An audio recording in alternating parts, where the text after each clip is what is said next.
Check.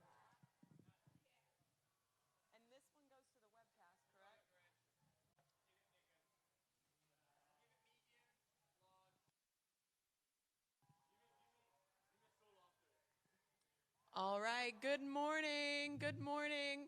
Welcome to the 2022 Syndicate Collegiate National Water Ski Championships.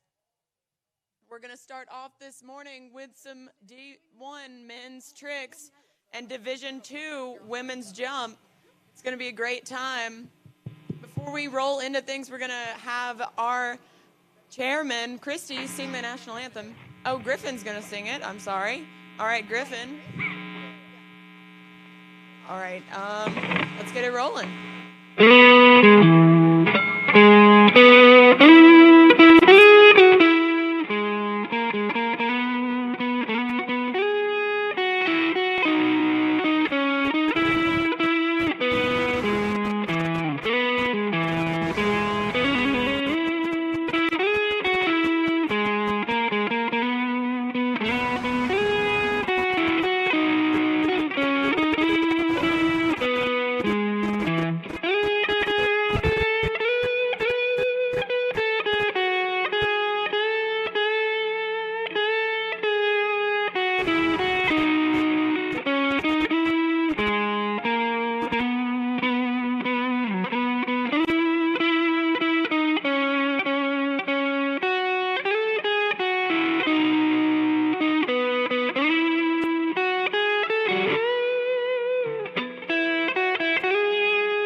All right, we're going to get started here in about 5 minutes, and we have a lot of skiers to run through today, so be sure to be on the dock and ready for your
Check 1, 2.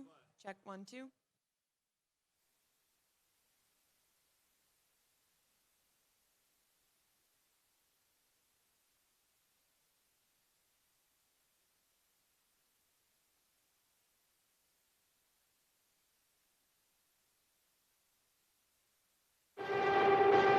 Only one water skiing brand holds all 6 world records.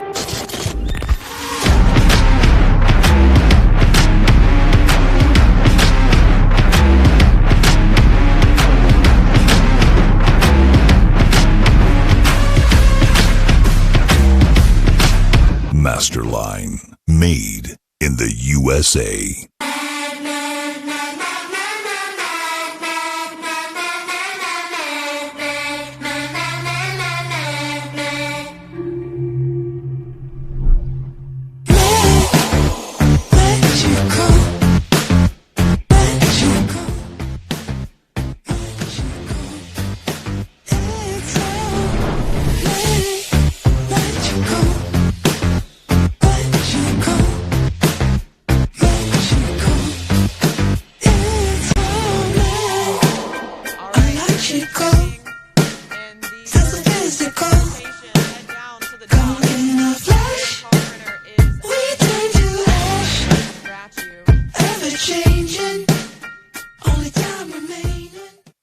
At Mastercraft, we're committed to summer and the memories that come with it.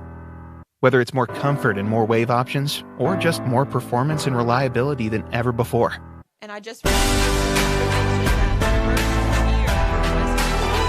Mastercraft is constantly pushing the boundaries to ensure we deliver you moments that bring your family together and make life extraordinary.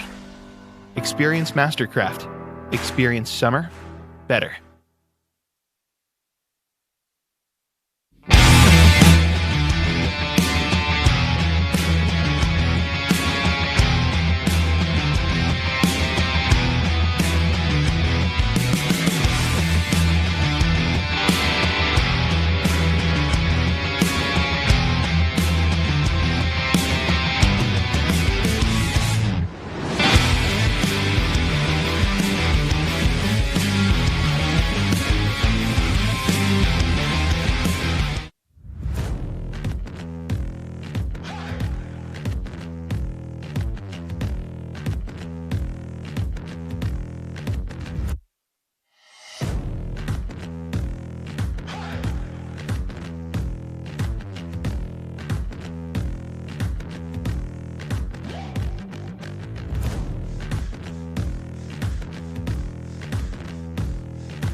Test. Only one water skiing brand holds all 6 world records.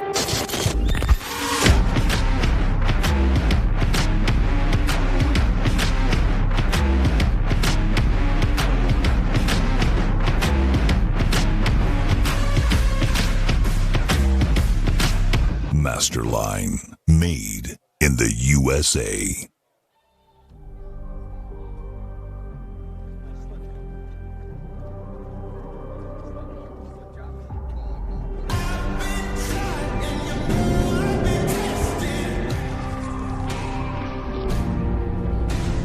All right, Charles, see, we are dangerously close to getting this thing kicked off. Congratulations to all the schools that have made the national championships here. Just finalizing everything, making sure we are off to a bang. I think I see the first skier in the water, Charles.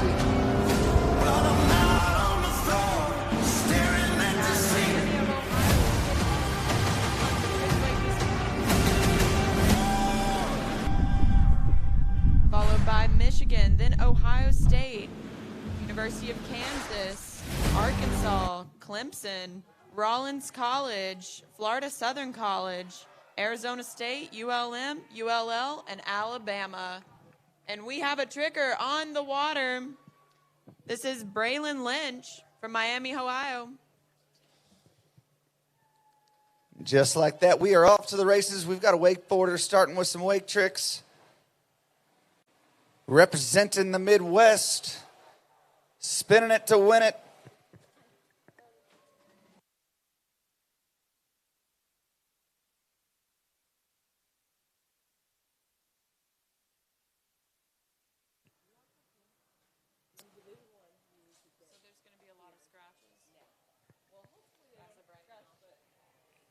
All right, so I just got word from your chief judge. If you are tricking, you're going to want to make your way to the Midwest. Immediately, we are spinning it to win it. Off to the races. We're going to be moving fast and furious. And we want to make sure that we don't have any scratches. Braden looking good with a stand-up run. Even throwing in a tail grab at the end. All right, so I just got word. Gotta be still looking good, even though it's early in the morning.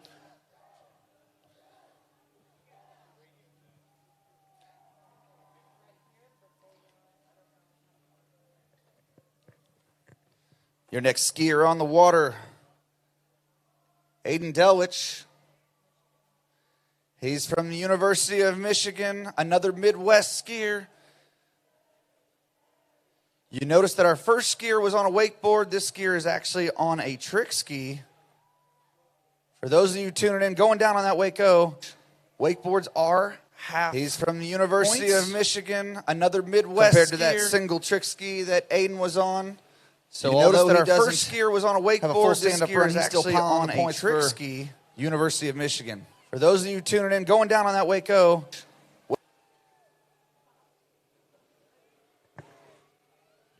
All right, and just like that, we're on to skier number 3. This is Gerard Polly from Ohio State University.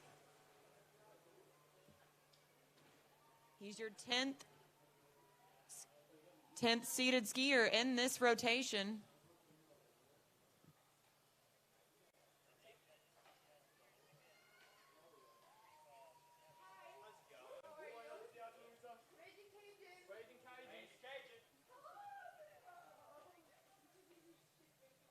Skier in this rotation.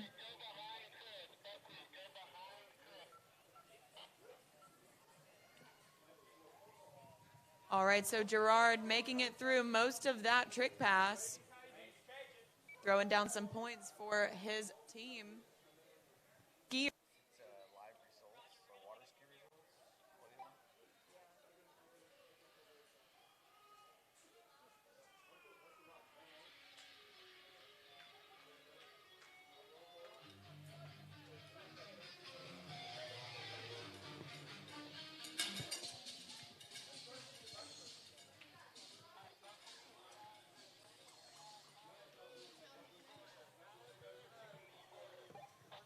Parker Worley, your next skier on the water from the University of Kansas. He's a spray hawk. He's waving to all his fans on the shore.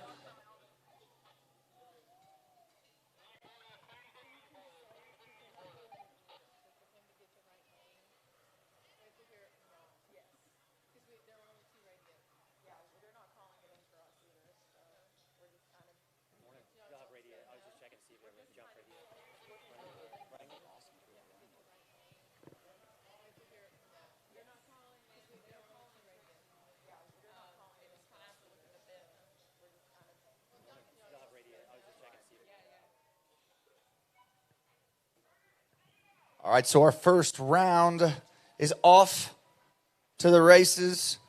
We've got 5 rounds. It's your best of 4. That counts. It's pretty amazing, Charles. See, it's electric this morning. Seeing world champions walk around. They're into the game as well.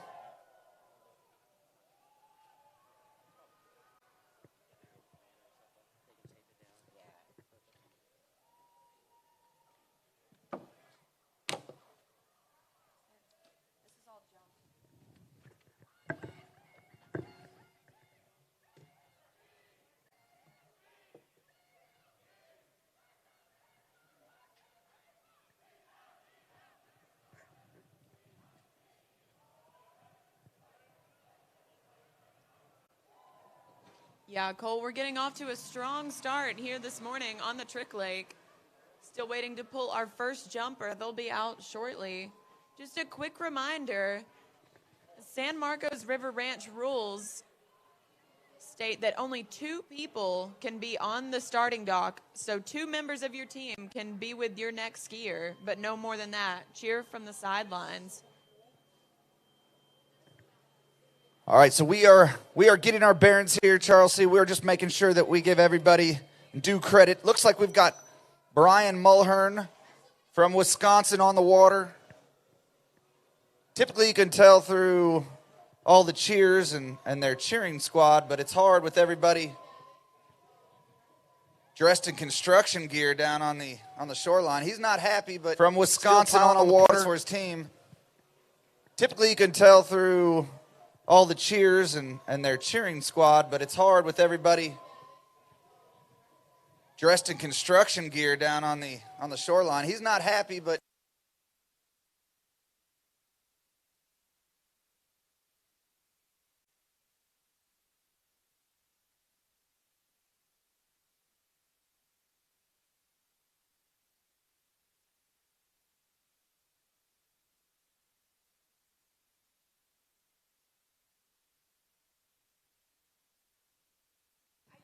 All right, representing Clemson University, this is John Harrison, rocking the kneeboard. Oh, and we have our first jumper on the water as well. I'll get back to you on that skier. But John making his way through trick pass number 1. Watch here as he goes for the flip. Oh, and not quite riding it away, but almost.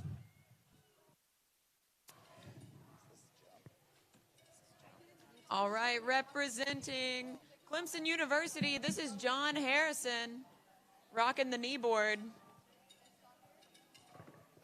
Oh, and we have our first jumper on the water Western as well. Washington I'll get back to you Alana Sullivan taking her first stab at Big Red. yeah, so we've got 2 lakes rocking and rolling, and like we said, it's always a little bit chaotic to get started in the morning, but we are off to the races. We are at the 2022 Syndicate Collegiate Water Ski National Championships. My name's Cole Cockburn. I'm joined in the booth by Charles C. And we've got both lakes are running. It's a beautiful morning here at San Marcos River Ranch. Huge thanks to all of the officials and organizers. It's a Herculean task, and we just appreciate them opening up there. Look at this. Nathan Cherry. That's right. That's my teammate right there, Cole. Wow. Absolutely stomping his trick pass. With Nate Cherry from Rollins beautiful College. morning here at San Marcos River Ranch. Emotion point. Huge thanks An to all emotion right there. of the Puts officials an exclamation and point organizers on this. It's a Herculean trick task, event and we here. just appreciate them opening up there. Look at this. Beautiful. Ski Nathan line back. Cherry That's right. working That's into my some wake teammate tricks. That was a right wake 5 there, and then into the surface tricks to pile on the points. Taking advantage of those new rules. That's right. And on the jump lake, we have Alana Sullivan coming back in from Western Washington. It's probably pretty cold there this time of year, but they've been training hard, getting ready for nationals. See what she does here. Up and over. And not quite able to ride that one away. Very close, though. We've got an excellent view here of the jump event, and just over our back shoulder here, we've got the trick going on. Alana just a little bit back on her heels there, but that's why we get 3 jumps. She's going to put it all together here for her team. It's always great to get that first round jumper to land, take a little bit of pressure off the other girls, and let everybody get a little breathing room there. So we know Alana's going to want to kick off this jump event.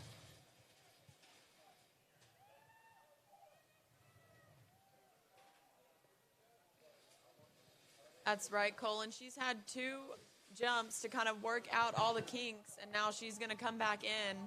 I know she's going to stomp one for her team. That's what's so great about Collegiate Nationals, and I know you're going to hear me talk about it. This is the greatest platform in all of water skiing at the moment. I mean, I think it's just a bright spot for what we're trying to accomplish and grow this sport that we're all so passionate about. You see these youngsters that have so much love for their teammates and for the sport, and just no matter what it takes, they're out on the water having a great time, enjoying themselves. We've got a tricker on the water. We'll wait for word of whom that may be. Tucker Mayfield, it looks like. That's right, Florida Southern College skier.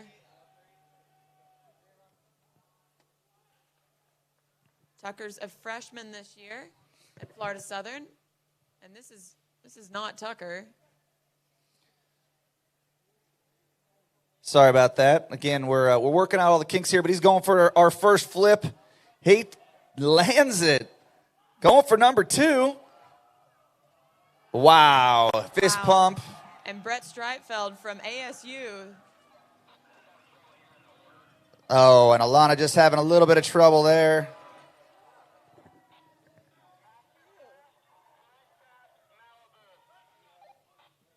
So tough break for Alana Sullivan, but I know she's got great teammates there to cheer her on regardless.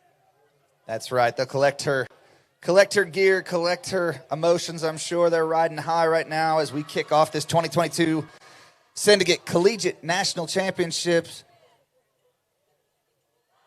And we haven't talked about the Spirit Award yet, Cole, because I'm seeing a lot of teams showing up strong early this morning. Yeah, we've got some sort of a circle cheer going on down here. What's interesting is everybody's in different clothing. They're not really representing their school colors, but I do like to see the American flag.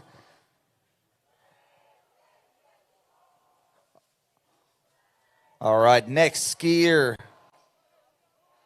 on the water. We're going to get confirmation, but it looks like it's going to be Atu Verta on the water. University of Louisiana Monroe.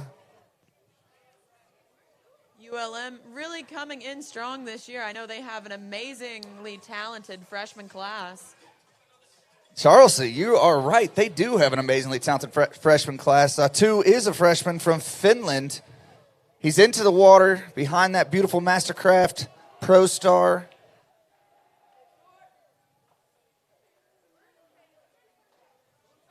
And if you look over far away on Lake 3, that's where they're pulling the trickers back at. So a bit of a unique system here. Keep things rolling. Doing everything that we can to keep it rolling. All right, so Atu, University of Louisiana Monroe, their first skier, first round, needs to put together a stand-up 20-second pass here.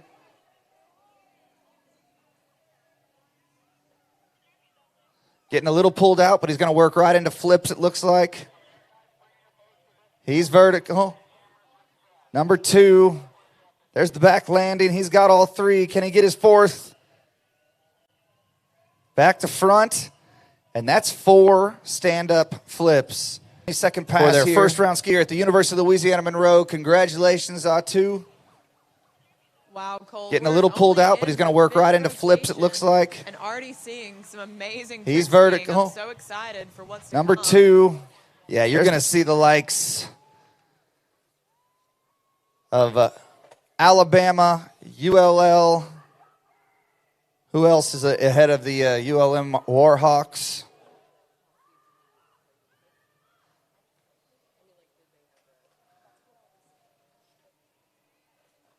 All right, and Lexi Leggett from Auburn going in for her first jump. Oh, and not quite able to ride it away.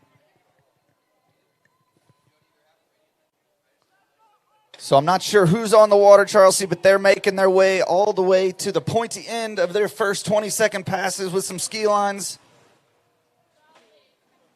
From Auburn going in for her first jump. Oh, and not quite able to ride it away.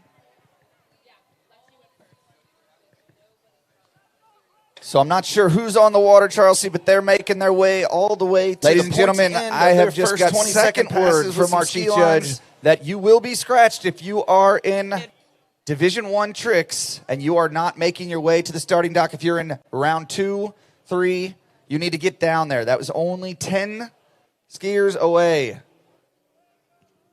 All right, and I had a little mix-up on the jump leg. Alana Sullivan was a scratch. So we've already seen Lexi Leggett. Now this is Brooke Gaines from Arkansas on the water. I think we've got Garrett Reese on the water. No, it's Cade Stockstill. Yeah. University of Alabama starting with a flip. Wasting no time here. Cade's tricking has really been improving this past couple of years. Doesn't get over the line there. Can he get back into... Wow. A lot of composure to realize he hasn't made it over the line on that ski line back. Just making sure that he puts down a good score in this first round for University of Alabama, your top seed coming into this event.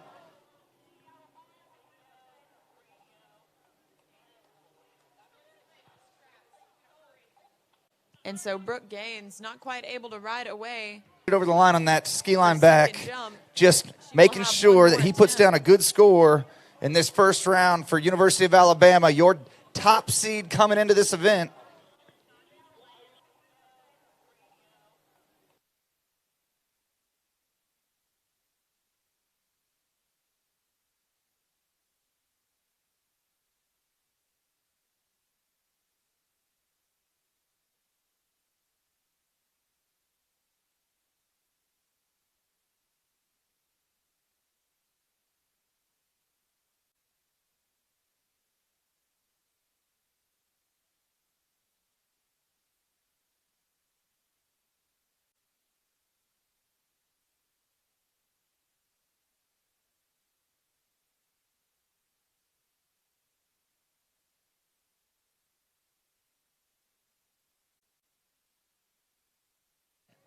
All right, so we're on to our second rotation. This is Joey Mescadri from Miami of Ohio, going out on the wakeboard and going down near the end of his trick run.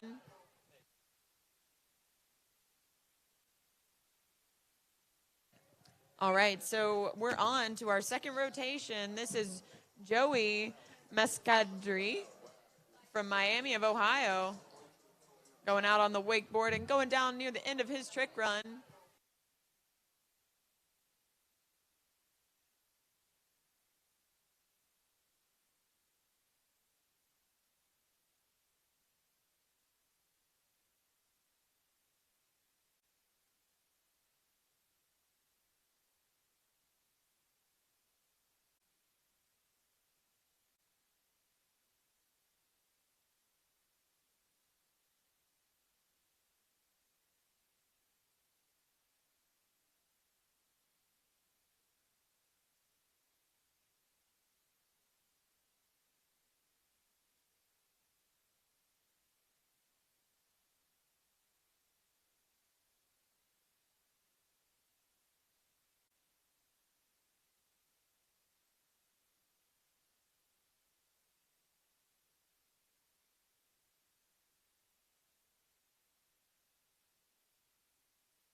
All right, so representing Arkansas, Brooke Gaines coming in for her third and final jump.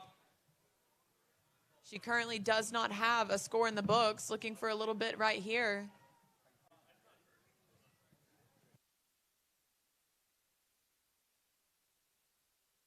Oh, and so close, but not quite able to hold on to it.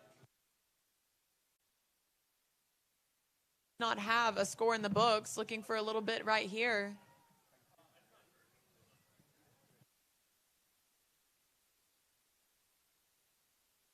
Oh, and so close, but not quite able to hold on to it.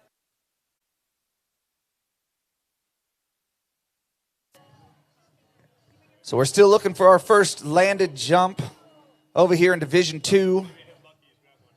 Fifth round. Charles, he's always a bit hit or miss. These girls might be new to the jump event, but we are still searching. That's right. And on the trick leg, we have Michigan skier Jacob Hawley on the water. Oh, and going down about halfway through his trick run. Searching. That's right. And on the trick leg, we have Michigan skier Jacob Hawley on the water. Oh, and going down about halfway through his trick run. F-A-E-T-H. And that's in your phone now. Your last four? Cool. Oh, 3024. I'll call you later. Okay, awesome. Awesome, cool. Yeah, hit me up after like 9:30, 9:40. I got a quiz I need to take. And speaking of which, is there a plug I can put my computer in around here? I don't know. I think be careful. There might be one on that corner, but. All right. I'll go scope it out. I heard Chip down on his deck. He wouldn't. All right, Lauren Hightower not quite able to make it I was warned about private property. as a right-away jump, but she'll have 2 more. Okay. Yeah, good luck. You'll Okay. find one. I'll look around. All right, buddy. And we have Ben Hackenberg from Ohio State on the water for his trick pass it. I would imagine the Van Treeses are somewhere watching their Ohio faithful. Big part of helping these youngsters And we get out have on the Ben water and trick, Hackenberg and from Ohio big supporter State. of the collegiate scene, and we appreciate everybody water that for pours his into trick these pass. youngsters because they are the future of our sport. I would imagine, like I said, Charles, see, this is one of the bright spots in our the Van Treeses are sport. somewhere watching their One of the Ohio only organizations faithful. That continues to grow Big year part after year, of- and you can look around and see exactly why that is. I mean, I get chills just seeing some of the kids run down and get excited about their fifth round skier, their first round skier. Well, how do you say it? Because I always call them their fifth round is now, but fifth round is really the top seed. First round is who's off now. Is that how it goes? I don't. You know, I hear different ones all the time, but this would technically be our second rotation. So this is the second rotation, and what's so exciting about this is that the excitement for the round 1 rotation or the round 5 rotation is exactly the same because every skier is equally as important. Whether you are a world champion and you have many of national titles to your credit, or you are a beginner in the sport that those world championships are pouring into. So what an incredible platform, and we're just happy to be here at the 2022 Collegiate National Championships. We've got, That's right. That was Lauren Hightower on her second jump. and we're just Winging we're just herself happy to over be here Big at the Red. That is a 2022 5-foot ramp Collegiate. These girls National are allowed to go Championships. 32 We've got, miles an hour. That's right. That For was those Lauren of you tuning in to watch your friends and family, we're going to click back over to the trick lake here. Yeah, and on the trick leg, we had Tanner Spitzer go out from Kansas, going down about halfway through. And we're moving right along.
All right, so this is Victor Banavets from Wisconsin on the trick ski coming in.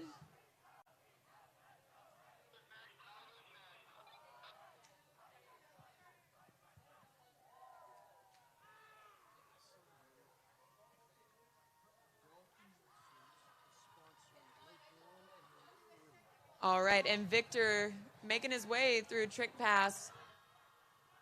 Looking solid going down the lake.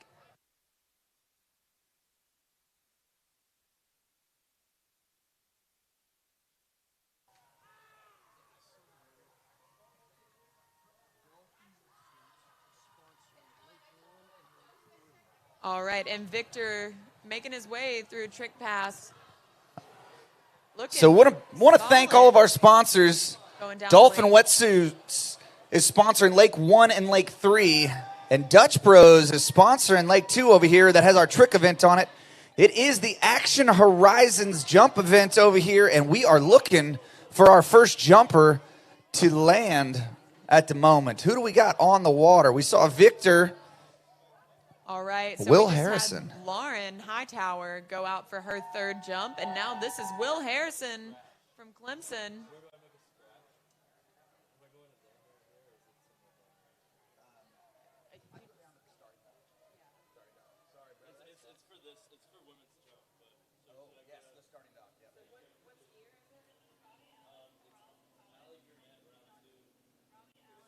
Lauren Hightower go out for her third jump, and now this is Will Harrison from Clemson. You see Will Harrison right here. Nice surface tricks, very balanced, keeping his chest and head nice and still. Look at that. Stand-up run for Clemson. All right, and we have a new skier on the water from Rollins College. This is Robbie Allen. Well, he's got a tough act to follow. That first-round skier for Rollins College knocked it out of the park. Robbie spends most of his time on a wake surf or wakeboard. Really? So this is for the team right here. Again, this is what's so exciting about the collegiate scene. Oh, and just loses the handle on that wake-o. And definitely not what he was looking for. Robbie capable of throwing out a few flips at the end of his run. But it's all good because now we have Lauren Ross coming in from Cincinnati on the jump lake. Could she be our first landed jumper? She looked very, very good there. Yeah, Cole, I've seen a lot of really close jumps this morning, but haven't quite seen that right away jump yet. Well, Action Horizons is looking for these jumpers out here to put it to the skis. We want to see a scored jump in the scorebook. And up next on the trick lake, we have Chris Horwood, originally from Canada. Now he's skiing at Florida Southern College. He's going to start out with some flips. Yeah, it's pretty amazing to see Chris. Great jumper. Also, I mean, a strong three-eventer, really, but working his way through all those flips, some ski line backs. I had the opportunity to go to dinner with Chris and his family at the U17 World Championships down at Corey Pico's, and now here he is performing at the 2022 Syndicate Collegiate National Championship. So he's obviously enjoying himself, going from the junior ranks, top of the junior ranks, to top of the collegiate ranks. So great tricking out there for Chris Horwood.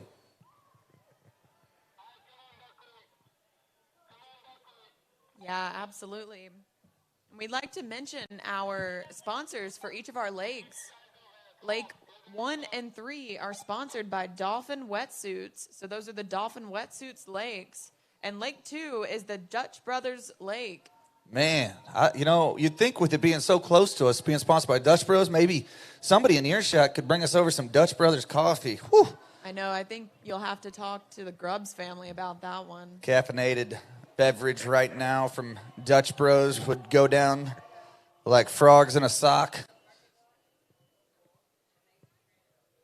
So we just saw Lauren Ross not quite able to hold on to her second jump, but she's oh so close. She's doing all the hard parts perfectly, and then just as she gets ready to land, she just gets a little tense and pulls on the rope. But it's all right, because that's why we give it 3. But Action Horizons, they're looking for stunt water skiers all over the world. They have absolutely been pouring into the collegiate scene of late. So we appreciate them sponsoring our jump event. Action Horizons putting on all of your stunt shows and your ski shows at the major Universal Studios around the world. So they're going to have their eyes fixed on this jump event, looking for their next superstar.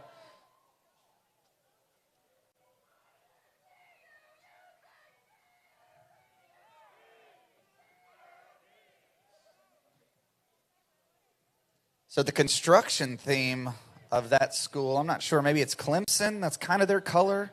Okay, that makes a little sense. They must all be in the construction management degree. I wonder if they bought the wheelbarrow here or if they drove all the way from South Carolina with it, Cole. All right, and we have Lauren for jump number 3. Cincinnati skier up and over, and oh, so close. I mean, that's just about as good as it gets. She has done all the hard parts.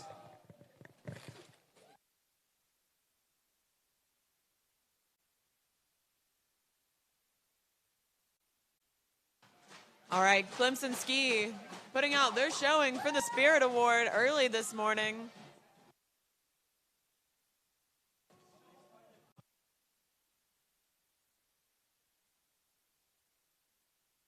All right, and our next tricker is Fletcher Holm representing Arizona State University.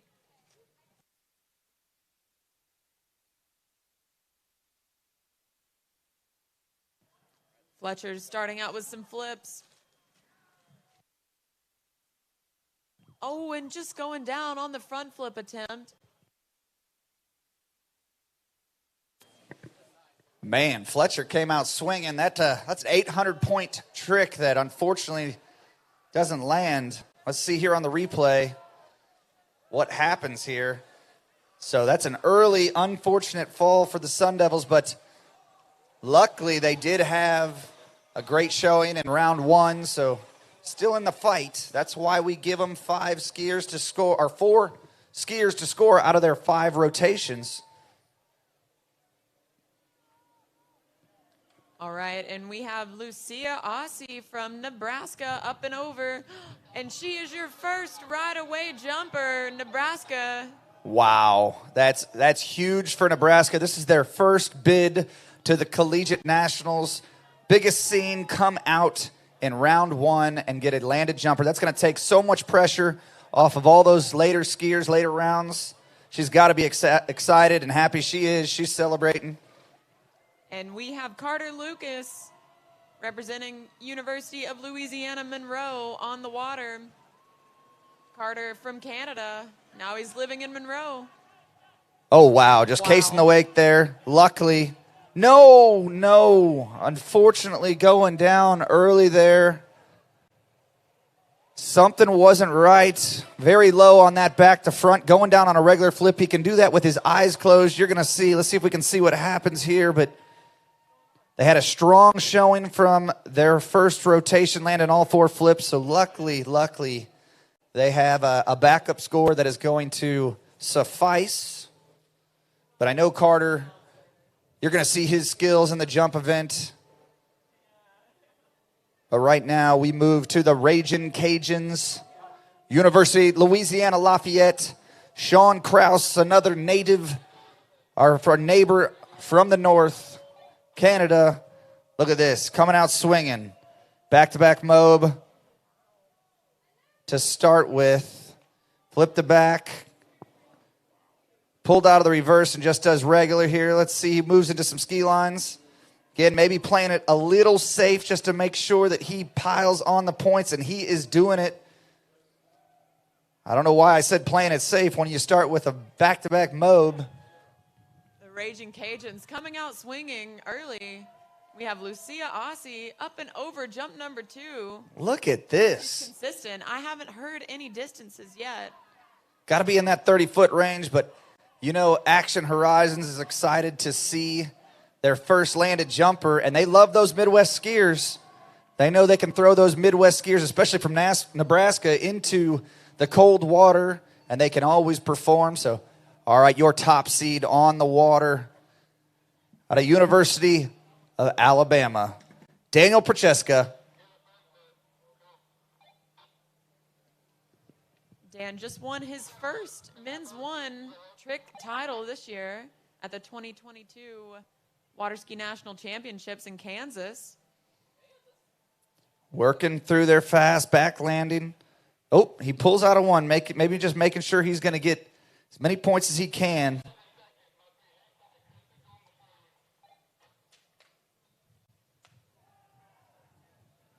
All right, so we get a few cheers. He does get his fourth flip in. You can tell that was a little bit of a improv there halfway through his run after his third flip. He wanted to make sure that he put on another 500 or so points. And so he does some surface tricks, moves to wake tricks, and look at this. The Nebraska contingent has got to be going crazy right now. 3 solid jumps. Alabama folks are happy. Here comes the Nebraska contingent. They'll mow you over. They've got to get to their skier, give her a big hug. After that performance, heck. All right, and we have Montana State skier Leah Lindemeyer on the water. Did I?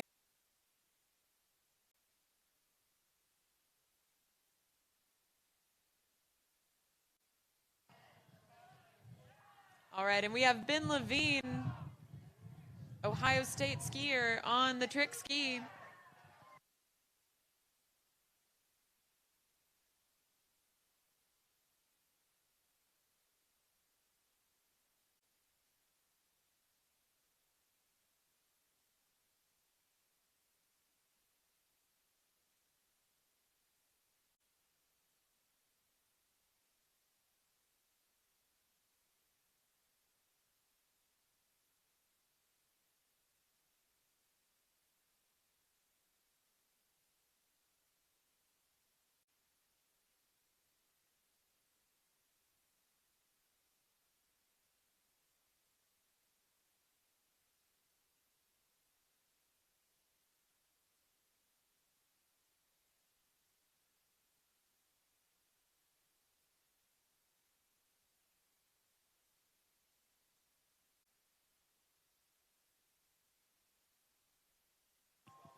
All right, Leah on the water, coming in.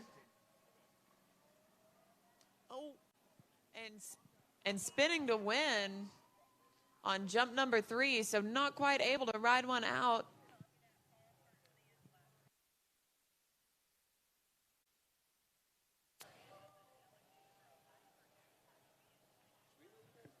So Nebraska, public service announcement, if you have a scratch, please let the doc know, the doc of your event, the doc starter, let them know so we can make sure that we get that relayed to the judges. And we also can continue our webcast stream here.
Guys, if you need fuel to perform your best, make sure that you guys get on over to the taco truck. They've got a Mexican coffee truck over there. We want to support our locals. They're supporting us. So, do we have another? Oh, no. It looked like we had our second landed jumper. That was Alex from Purdue. Oh, and just pulling in on her handle, doing the old butt bombs. And getting ate up by the Lake Monster. So currently in the lead over on that Dolphin Wetsuits Lake 1, Nebraska leading the event. That's right. And we just saw Kansas skier Eli Staver. I missed Eli. This youngster lives on my lake. Well, I'm sure we're going to be doing a replay. There's a lot going on, a lot of action to take in. Eli has taken the collegiate scene, here he is, by storm. He's a spray hawk from KU. They're out of Lawrence, Kansas. Absolutely enjoying the collegiate scene. You see a smile on his face as he came up, gave me a big hug. Great to see him flourishing here at the 2022 Collegiate National Championships. All right, and from Wisconsin-Madison, this is Samuel Tashwer on the water.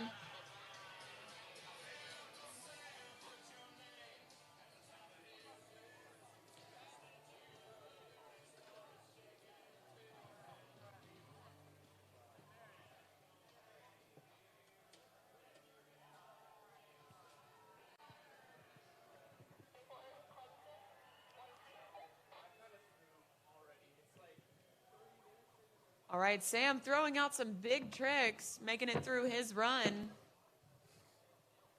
And going down right at the end. What's up, guys? We're done. Thanks. What's up, man? Good to improvise. Yeah, that's what I said. Over into the back line.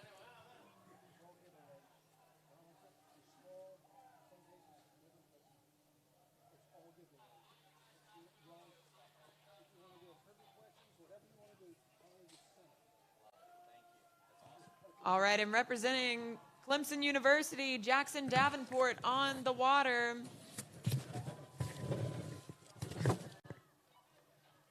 While Eleanor Stokes gets herself sorted.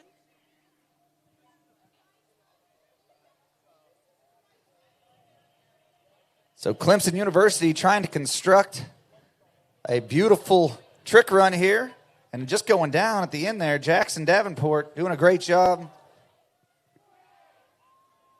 Again, get over there, get yourself some tacos, get yourself a coffee.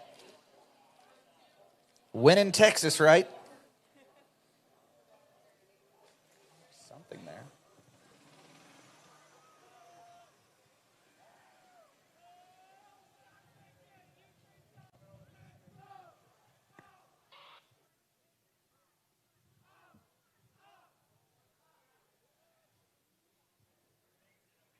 All right, so Jackson Davenport putting out a big run. Now we have Texas A&M skier Eleanor Stokes.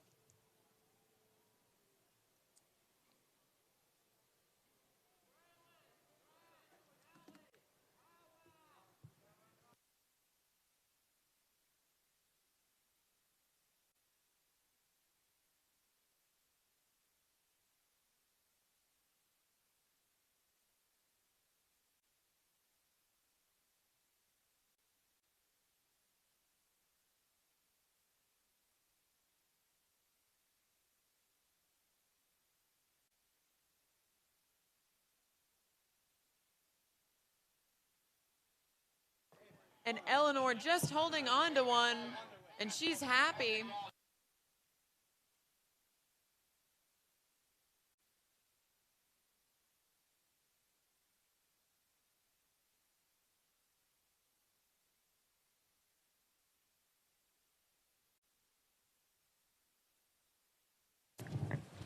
All right, Eleanor Stokes throwing the fist. Doing a great job out there. She's only our second skier on that Dolphin Wetsuits Lake, putting together a landed jump. I know. And on the trick lake, we have Colin Deviak representing Rollins College.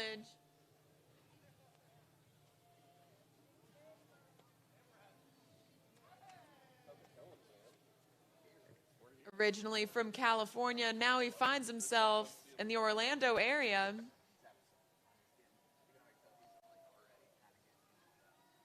Looking good as he goes into his flip sequence.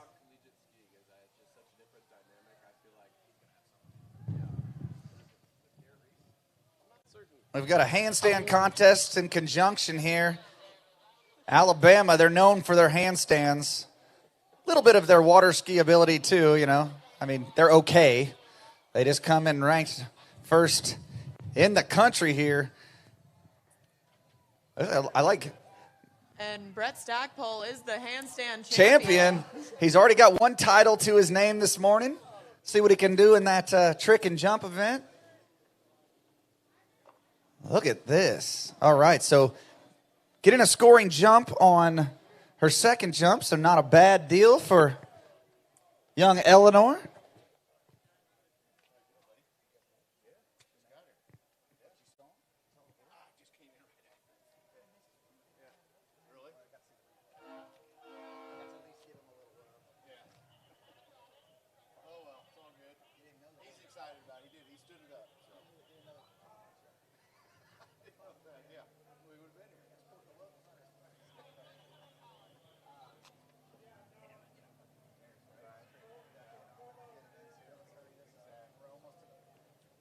And on the water, representing the Florida Southern Mocs, this is Evan Robbins. He's your first men's tricker of the day to opt for a toe pass.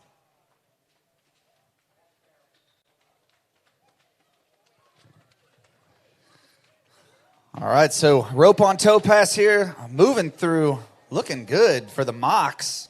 Wrapping toe O, is he going to go for toe Waco? He does, look at this. Toe line back, just going down, probably his last trick, if not the first trick out of time, so you know the Mocs are going to be happy.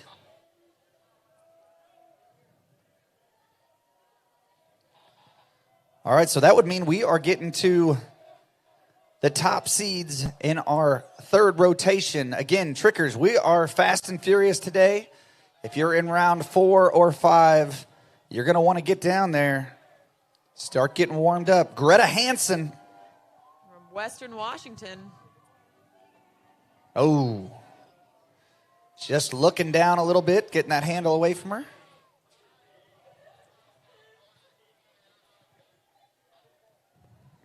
Greta just needs to hold on to the rope, and she'll ski away. She let go mid-air on that one.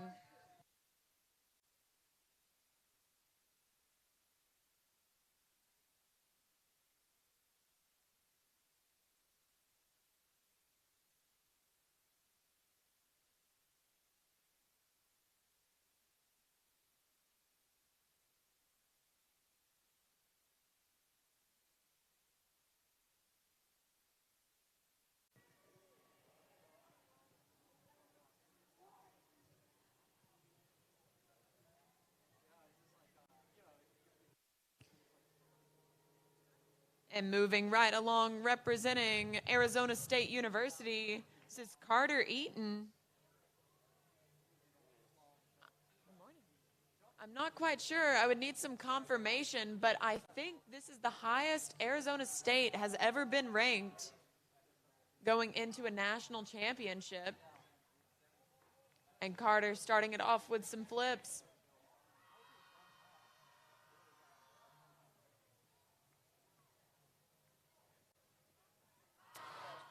All right, Carter Eaton, Sun Devil. Boy, these Sun Devils are really coming on.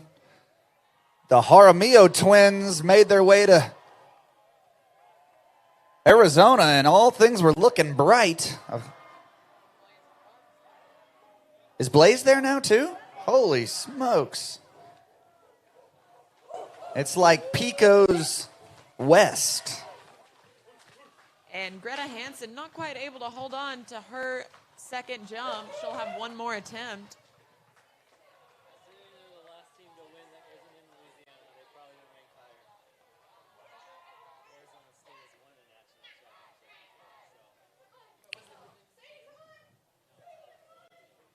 So we're getting a little trivia here. We want to know who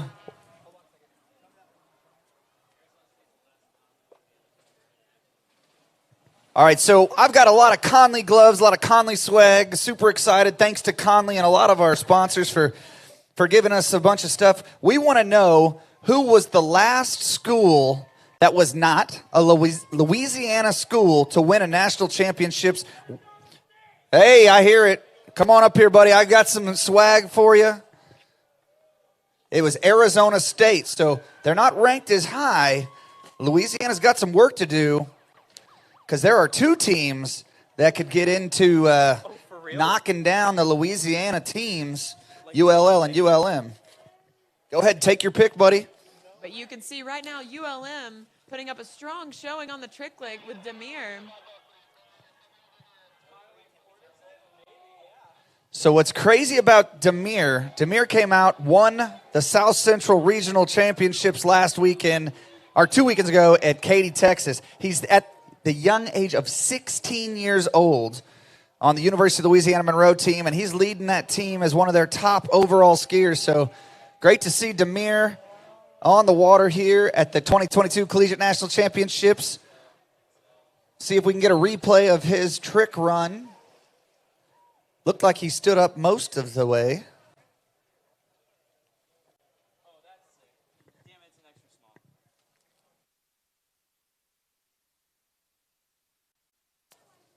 Take your time. We want to make sure we get your best side.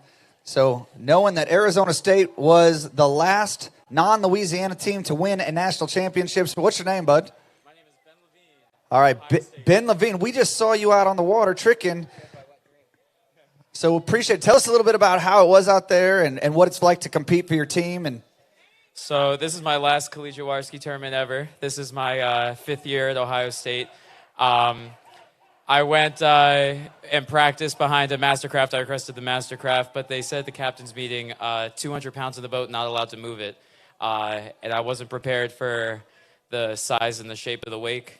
Fell on my wake back. Kind of disappointed, but I had 3 events, so I'm going to try and do better tomorrow and Saturday. Absolutely, buddy. And I know there's going to be a few tears shed later on as this being your last event. I mean, I remember some of those emotions. Tell the fan base that's watching online, like, what's it like when you know this is potentially your last event and the pressure and wanting to perform for your teammates? You know, everybody just wants to come out here and ski. Everybody is just here for a good time. Obviously, you want to compete and you want to put up a good score and help your team. But the whole point of skiing is to just go out there, do your best, have fun. There's always another tournament down the road. If you don't do well, just keep your head up. If you're not skiing well, it's going to get better. It'll come around. That's what I got to remember today. Hey, man, that's great. And plus, you've got 2 more events. So, you know, hey, congratulations, buddy. Thanks for coming up and telling us a little bit about collegiate skiing.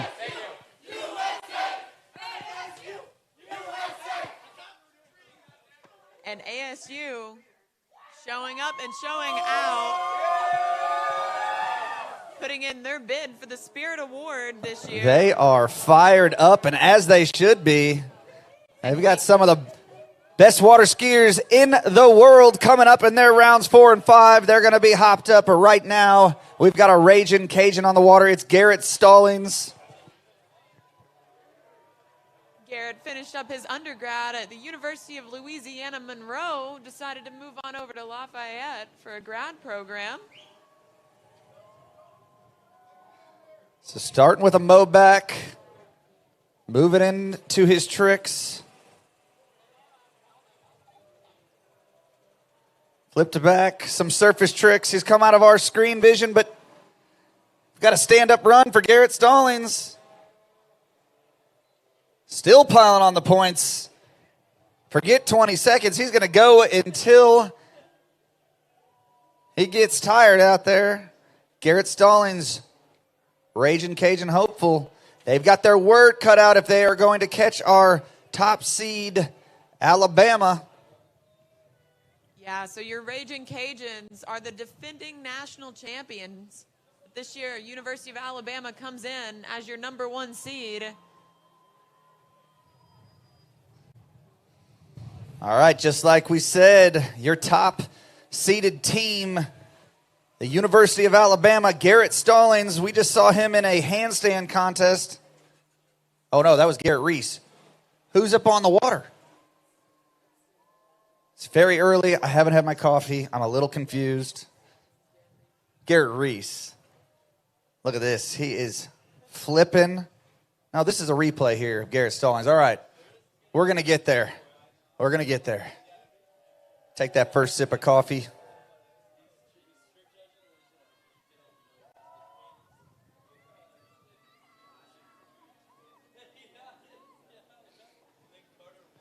So the battle of the Garretts going on right now. This is an Alabama skier. This is Garrett Reese. This is your top-seeded team looking for a half jack. Oh, and just going down. That would have been huge, 850 points. But still getting to the pointy end. That was at least his last trick or first trick out of time. So Alabama, another strong showing.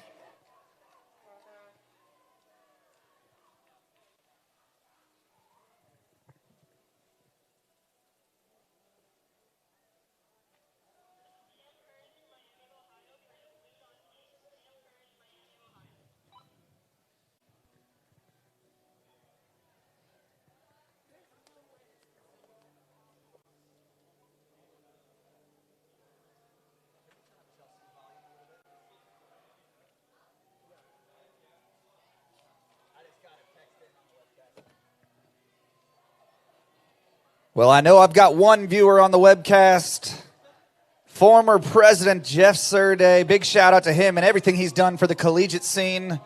It's almost feels criminal to not have Jeff Surday here. Check, but one, what an absolute weapon Jeff Surday is in all of our disciplines in the water ski world. We just thank him for everything him and his family have done. I'm sure most of the people on site have been to his beautiful site in Wilmington, Illinois, Water's Edge. Check, 1, 2. He was a Boilermaker once upon a time. That's actually probably, it's like 3 or 4 years ago he was in college, I guess. Yeah, I think I heard he competed a couple years ago. Yep. Maybe in Yep. California. Incredible 3-eventer, yeah. That's right, California. That's it, yeah. All jokes aside, Jeff, appreciate you and everything you've done for this collegiate water skiing scene.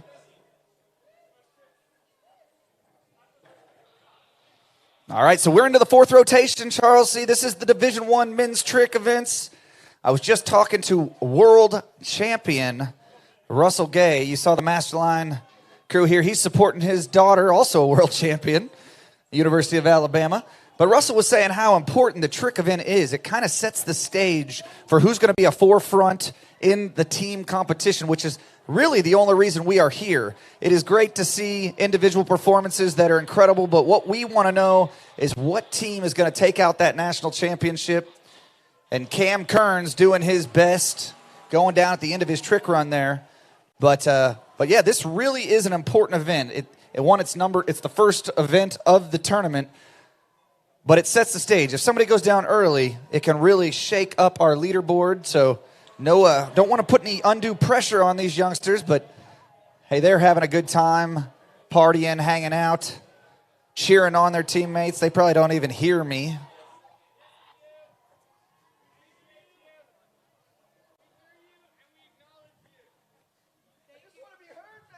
Thank you, Griffin. We appreciate that. Yeah, the trick event, incredibly important. Also super exciting. The guys throwing out all sorts of flips. And now we have Jacob Fischette from Michigan on the water. Yeah, I'm pretty excited to see some of the scores come out, but this trick event has always been a little bit, the crescendo was lacking in my opinion, and with iTricks, I'm excited to see how the trick event changes. I think it's going to be one of the more exciting events. You know, it's always kind of been, in my opinion, the most exciting, but we didn't know how to present it. And now what Donald's done with iTricks, it's going to be very exciting to see these scores come flowing in. We know we've got a judging panel back there doing everything they can to get us scores, and we're going to see. We'll give you those as soon as they come through.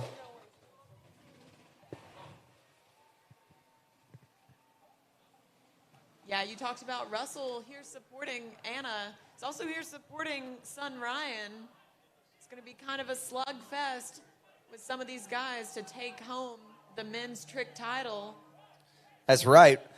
Ryan, I apologize, one of the best hand trickers in the world, Ryan Gay, following in Big Sis and Dad's footsteps. Pretty awesome to see the whole contingent here.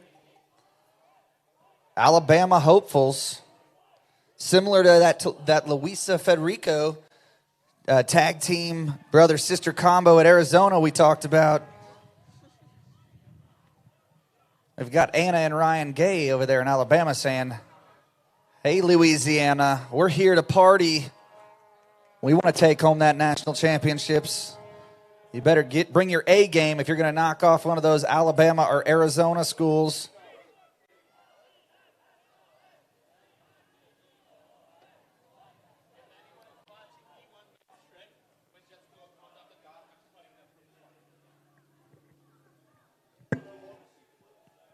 All right, trying to confirm our jumper right now, working on that.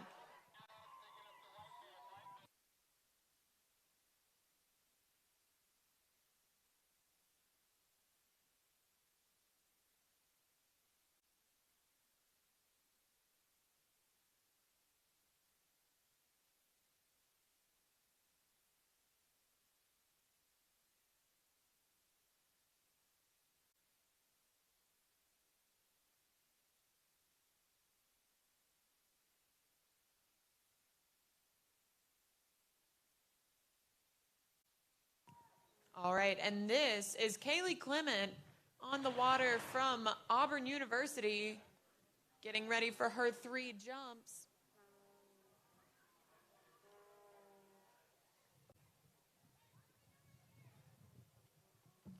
And we're moving right along with Division II women's jump and Division I men's trick here at the 2022 Syndicate Collegiate Water Ski National Championships.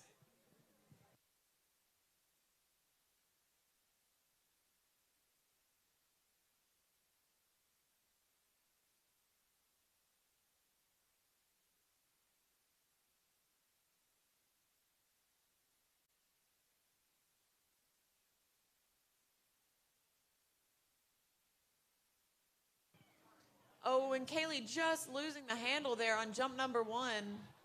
I know her, though, and I know she'll make some adjustments and come back strong.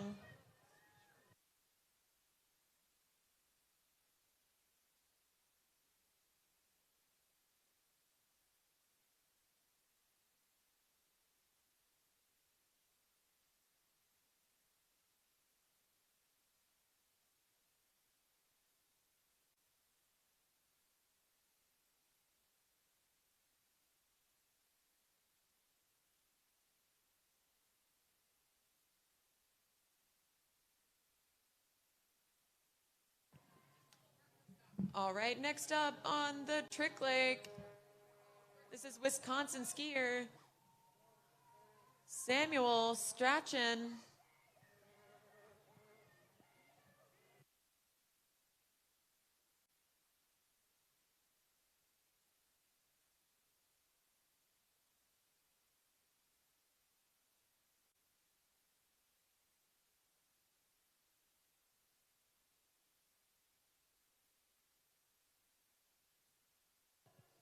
All right, Samuel putting out some big tricks.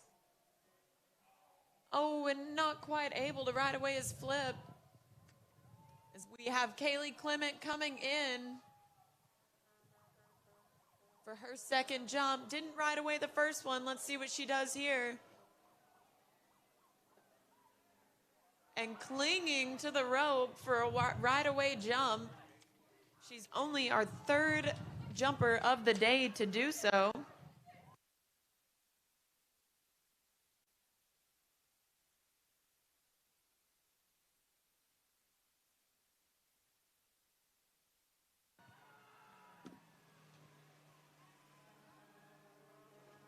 And Clemson University cheering on their next trick skier. This is Mason Gilliford on the water. Mason's an all-around great guy. An amazing skier. It's his turn on the trick lake.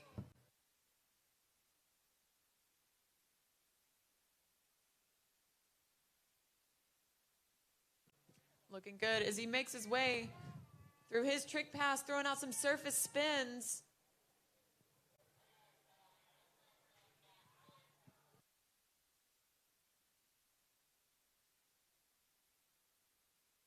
Oh, and just going down on the flip attempt.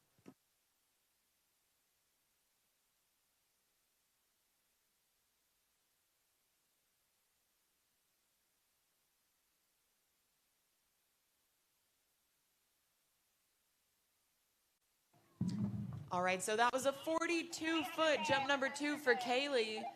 Not quite able to ride away her third and final jump, but 42 feet for the Auburn skier.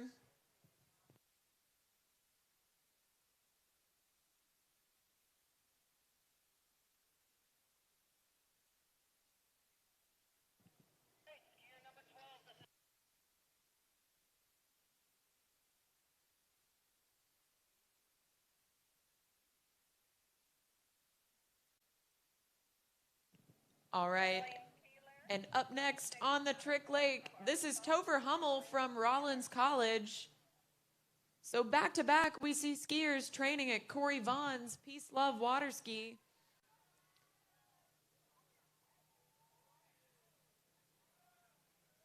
Topher making his way through these flips.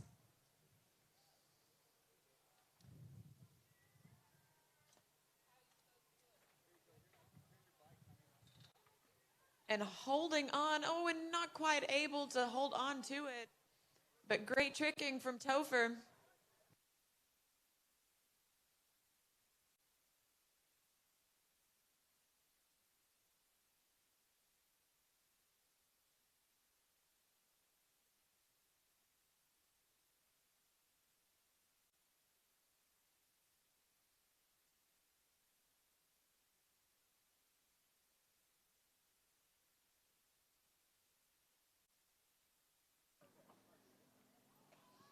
All right, and Emmeline holding on for dear life. The Arkansas skier clinging on to this jump for her team. And on the Trick Lake, we have Alex Gaharin, AKA Chuck, on the water.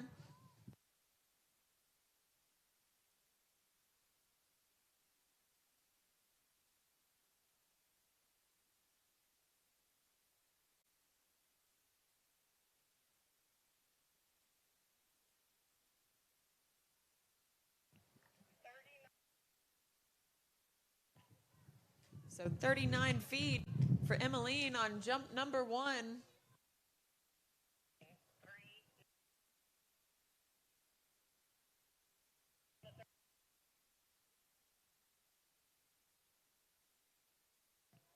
So Alex going down on his third flip.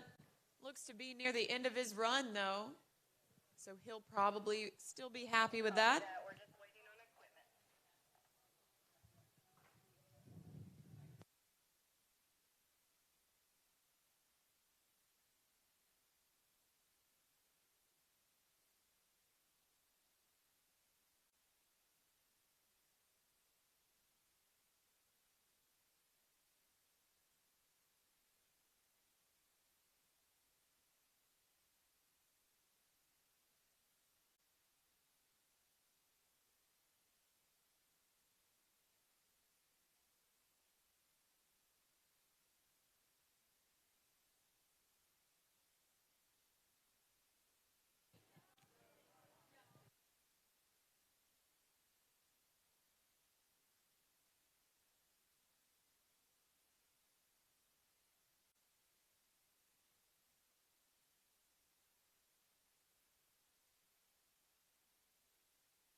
All right, so the ski lakes are both getting a little quiet.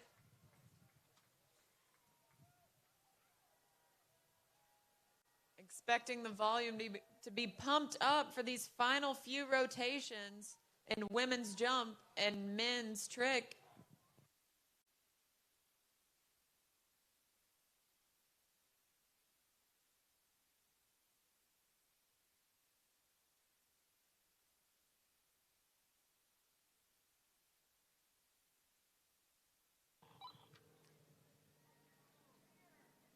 And Emmeline up and over and riding away, jump number 2. And we have Federico Yaramillo on the trick leg.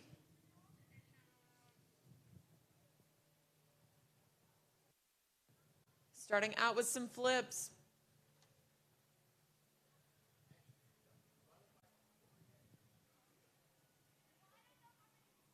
Fede looking good as he makes his way through his trick pass, putting one down for Arizona State. Look at that. Looks to be a little bit tired. We're going to have to work on his stamina. You know Corey is watching. Blaze, teammate, is cheering him on. Great job from Federico. A stand-up trick run.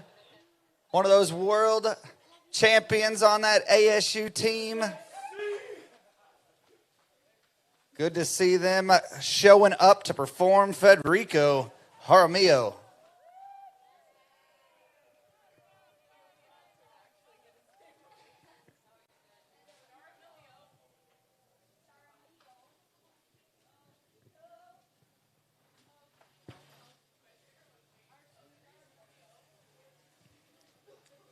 Not that we expect Fed to put down those runs, but when you train, when your coach is Corey Picos, Adam Picos, you know, things seem to come together in that trick event. So great to see him. And Emmeline just going down on her third and final jump, and we have Stefan on the water. Stefan missing the handle. That is absolute heartbreak. Hate to see that for the University of Louisiana Monroe. You know, obviously going down very early. You see his frustration. That's the kicker here in this collegiate platform. It's tough when you only get 1 20-second run. It is ruthless out there. Hate to see it, but it happens. We're going to move right over to Alexandria Tan, Texas. University of Texas, I should say. Hook 'em horns.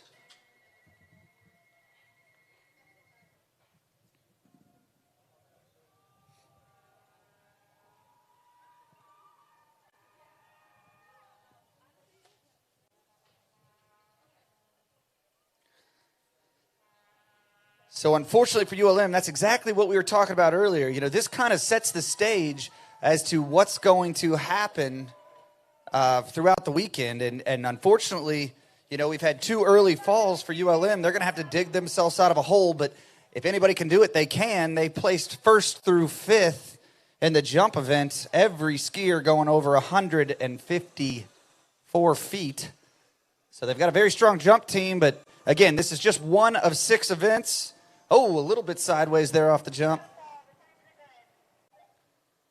So Alex not quite able to ride away her first jump. So what does the leaderboard look like over here on this Division II lake? Charles, have we got that up yet? Oh, I've seen a couple lands. Yeah, we've had 4 landings so far. There's been a bit of technical issues with the radio this morning, so not quite sure some of the distances, but I do know that Kaylee Clement jumped 42 feet and Emmeline jumped 39.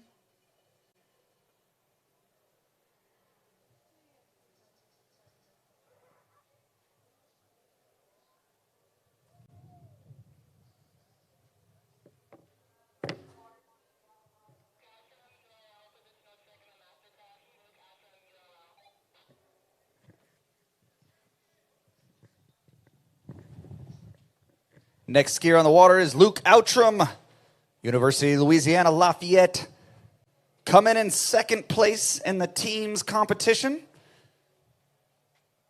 Seen some great skiing thus far from their 1st, 2nd, and 3rd rounds. Let's see what our 4th round skier has for us. Luke Outram. Starting with some flips here. That's 3. Now, there's no limit to flips in college. Is that right, or is it? No limits. You can do as many as you can fit in. So there's the Mobe. Reverse. Look at this. Unbelievable. Without any emotion. No big deal. Luke Oucham out there for a Sunday stroll. I got to see Luke kind of grow up over in Australia as he was training in the winters there in the Southern Hemisphere. Out at Ozski. Then he did some time over at Stony Park. So great to see him here on the collegiate scene. You saw him at the World Championships. Saw him at the Malibu Open. So great to see. Oh, and Jonathan Lutz riding the trick ski for Alabama. Yeah, this is other than, obviously the men's trick event. Oh, no, just getting pulled out in the back-to-back there. That is an unfortunate early fall for Alabama. So we will hope that their backup score isn't going to hurt them too bad. We've got a car that needs to be moved ASAP. It is a black BMW SUV. I would imagine that's a parent. So parents, listen up. Black BMW license plate RTM 0115. Please move your car. It's next to the Masterline van there. It is blocking our entrance into our parking lot. So if you could just give us a wave and let us know that you're going to take care of that for us, that would be excellent. All right, Alex Tan not quite able to ride away. Jump number 2. The UT Austin skier looking to put down a score for her team.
Wow, we are in to our 5th round just like that.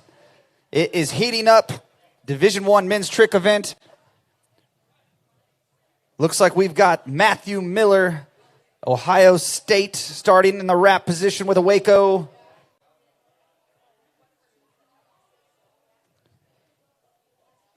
Methodically working through his surface turns here. The 5 back, taking full advantage of that new rule. Making it hard for these judges. Getting pulled out a little bit there, but it's a stand-up run. Congratulations to Matthew Miller, Ohio State University. Look at this work. Cameraman, oh boy, Alexandria going out the side just a little bit.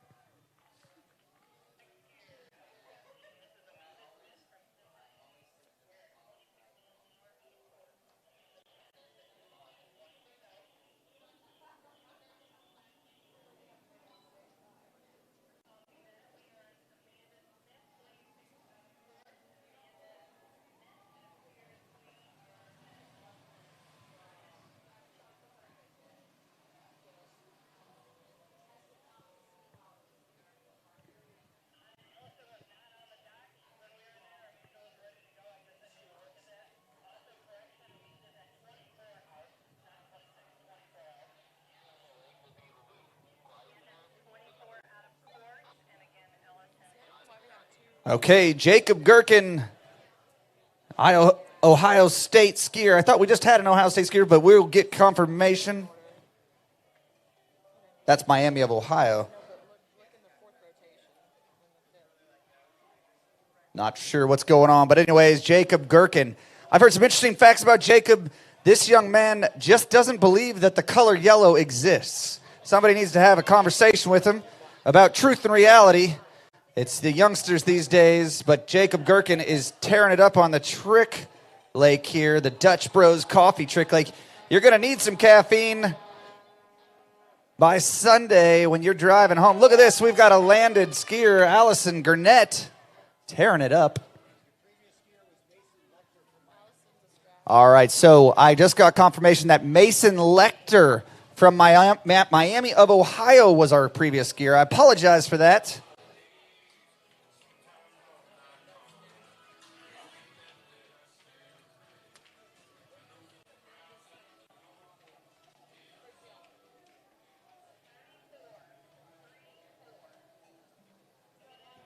All right, so a little bit of a correction. This is actually Amanda Smith on the water from Cincinnati.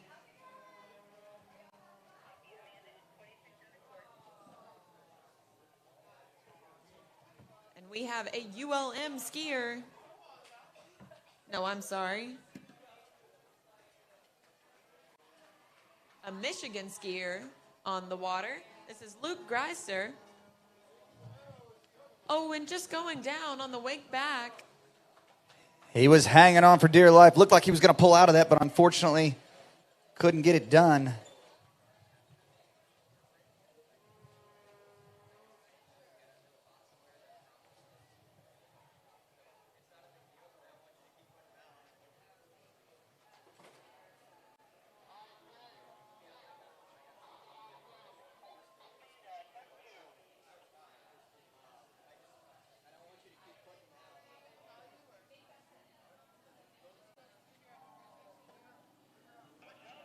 All right, and a nice looking jump from Amanda. I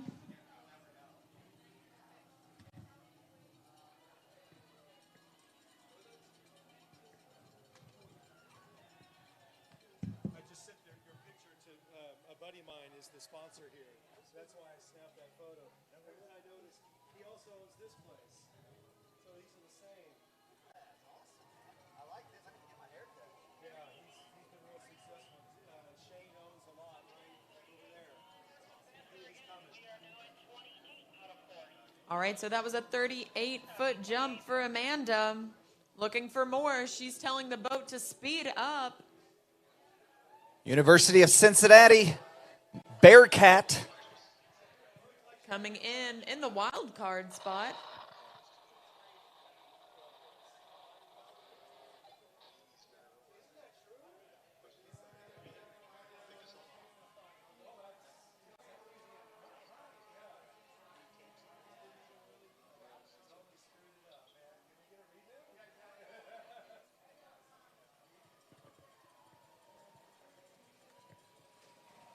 So it looks like we've got 5 lands in this Division Division 2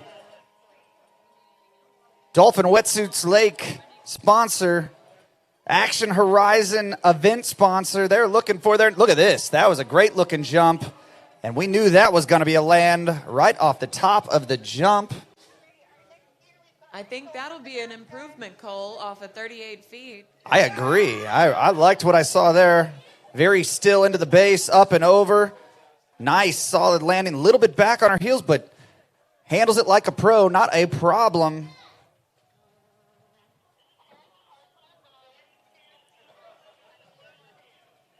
Forty-two feet on Amanda's last jump. All right, your next skier on the water. One of my good buddies, Harrison Hartzler. He's a transfer. He was a baseball player, decided, you know what, I missed that water skiing stuff. I've heard a lot of good things about it, and here he is on the water representing the Kansas University Sprayhawks. Harrison Hartzler is a Lawrence native. Doesn't have to go far. Trains at his home site, Mocan. He is wrapping up. So a sophomore. Again, a lot of young talent on this Sprayhawks team. Great to see them back at the national championships. Placed second at the Midwest Regionals, one of the strongest regions, biggest region in collegiate. He is spinning it to win it. Look at him piling on the points. Harrow, stand-up run. Congratulations. All right, and we have Rachel up and over, not quite able to ride it away. Nebraska skier. She'll have 2 more jumps, though.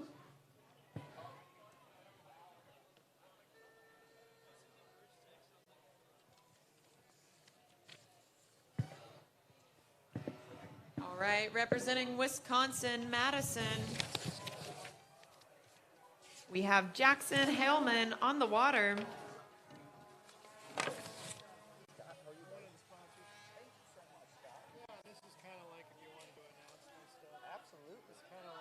Maybe kind of say, think about it whenever you get around it. Absolutely. Thank you so much. I know that they emailed me also, so I'll look at that. All right, Jackson looking great as he makes his way through his trick pass. Going to go for the flip. Charging the wake and riding it away. I'm not sure if it was in time, but he's got style points. Charles, was he on a wakeboard there? Looked like he was pretty wide. He was not. He was on a trick ski. I looked up and saw him out there super wide. He was taking a wakeboard cut. Like you said, charging that wake.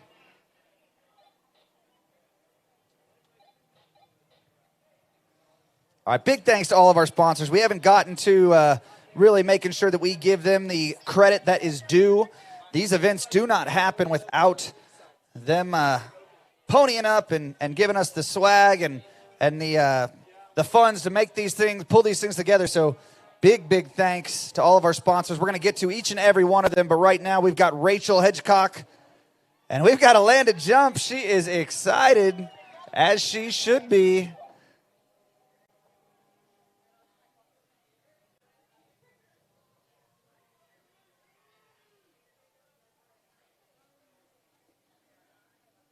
All right, so things are shaping up on both legs. Getting into our 5th rotation with men's tricks and seeing a lot more right-away jumps from women's jump. I would say we're in what, rotation 36 feet there? We're in rotation 2.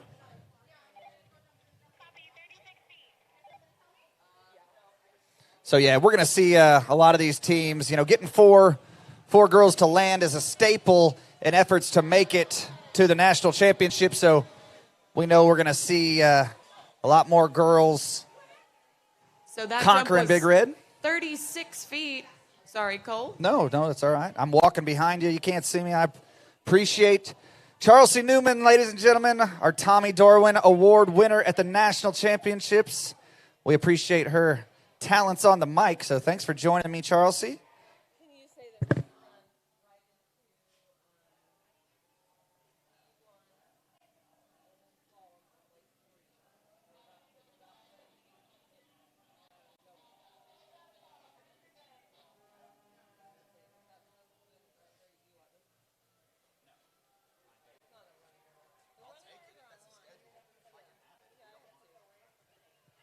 Okay, just got word from our chief judge. We are going to kick off Division I Women's Slalom within the 15 minutes. So if you are round 1, we are going to be on the Dolphin Wetsuits Lake 3. Lake 3. Grab your gear and your rear and head on over to the starting dock. We're going to kick off Division I Women's Slalom right after this men's trick event.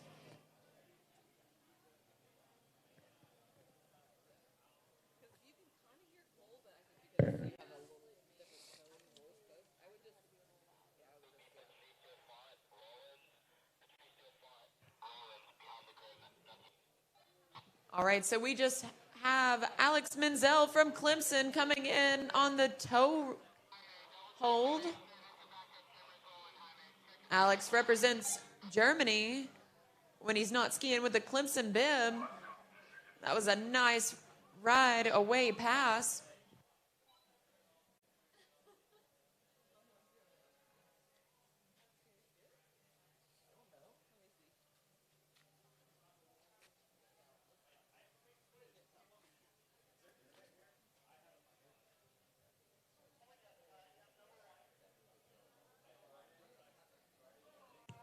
We have Jessica Ray from Michigan State coming in for her first jump.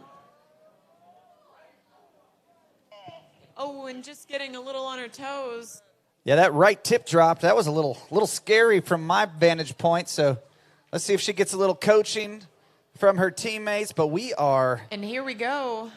Sorry to interrupt, Cole, but we have current collegiate record holder and current world record holder Patricio Font on the water for Rollins College.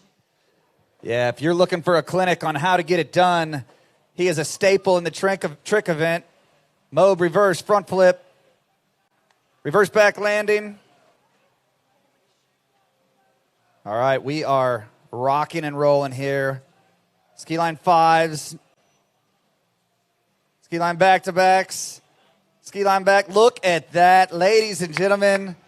Patricio Font absolutely setting the bar. Unofficially, you're definitely going to be one of your leaders at the moment. He's synonymous with being atop the leaderboard. Incredible trick skiing. So consistent. Everywhere you see him compete, wherever it is in the world, just continuously stands up his runs. I mean, the amount of time and effort that has gone into that young man's trick prowess is just incredible. That's right. He just broke the collegiate record, tricking 72.20 points. I mean, you could take out some pro events with just that score, right? One 20-second pass. It'd be unlikely, but, hey, anything can happen. Jonathan Harwood on the water. Let's not take credit away from this youngster from Canada. No, looking strong as he comes in, finishes up the flips. Ooh. Oh, just going down towards the end there. Little off axis on that wake 5 front, but getting in a good few flips here, nice and solid. That back landing, those 3 points those 3 tricks alone are worth $1,750. So Jonathan Harwood getting into that 2,000 point range, but quite a difference from your collegiate record holder.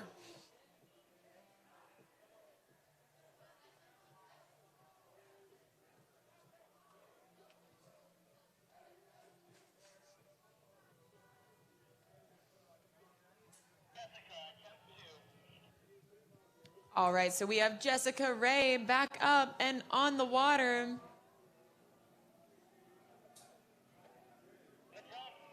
Wow, that was solid right there. Jessica Solid Ray jump, stomping jump number 2. Doing Michigan proud. Doesn't even let her rear touch the water. She just stuck it.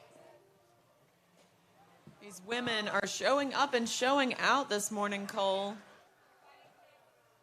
Yeah, I think you're going to see the jump event continue as we get into those later rounds. Change form.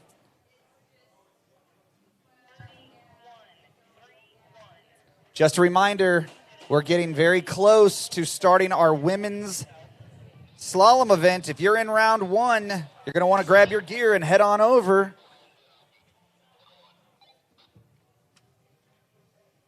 Was slotted to start at 9:30. Looks like we are maybe even ahead of schedule. We'll see.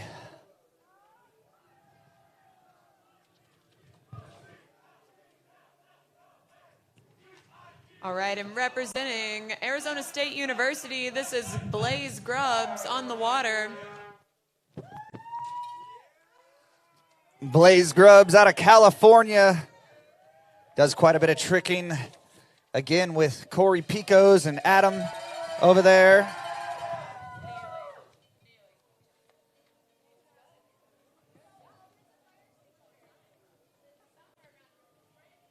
Incredible 3-event skier, always in the conversation for the overall event, but Blaze Grubbs absolutely working to the end, and he gives us a little fist pump. Not going to show too much excitement, but another stand-up run. We saw Fed throw it down, and now you've got Blaze, their 5th-round tricker.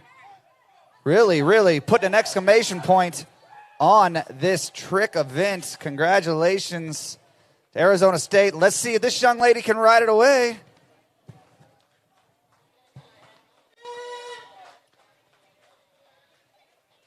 Just so clean on that back landing, front to back, some regular flips here.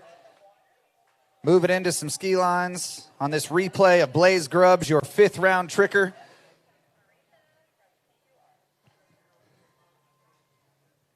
And representing Purdue, we have Margaret Barita on the water. Where's that train horn? I've heard they have to charge it some this morning. All right, next skier on the water, Levi Curtin, University of Louisiana Monroe, starting with a 5 back. He is your 5th round skier, freshman out of University of Louisiana Monroe. Out of Australia, working through his 3rd flip, 4th flip.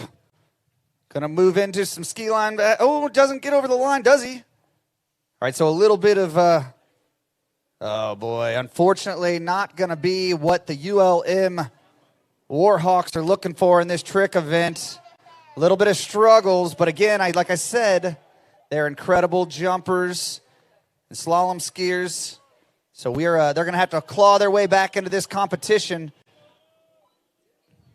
All right, so Margaret not quite able to ride away her first jump. And we have Eduardo Marinzi on the trick ski for the Raging Cajuns. Edo looking to make his bid for the Trick National Championship. Geez, that mob was huge. Mob reversed to start. Right into the front flips here. You're going to see quite a few. All right, this is looking very smooth, Charles C. Effortless out there. Edo in the conversation for, here we go, half jack. Look at that. Continuing. All right, so a little improvement from his regionals campaign. He stopped after that, did a little ski line back there at the end. It was very quick. We'll see if it was in time. But Edo in the conversation for the overall event, strong in all 3 events, putting together a big score for ULL. They've had a great trick event thus far. I would say unofficially right now it's been all of ULL and Arizona State. So we're going to see what ULM and Alabama can do for us here. And if anybody can change the tides here, it's Ryan Gay, one of the best hand trickers in the world on the water right now. This is the Dutch Bros Coffee Men's Division I trick event at the 2022 Collegiate National Championships. We're getting to the pointy end. This is your top seeded team, Ryan Gay, starting with his flip pack.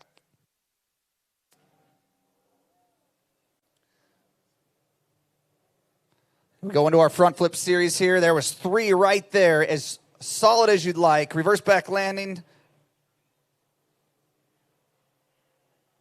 He just keeps going. You can tell how tired he's getting. How about that? Wow. Who needs a wake to do an O? Ryan Gay. Crazy tricking from your top seed, Ryan Gay. It'll be interesting to see if that takes down some of our other top scores set by Patricio and Edo. Well, he definitely had the most flips in his run. You can see as he gets to the end of his run here, he's starting to get tired.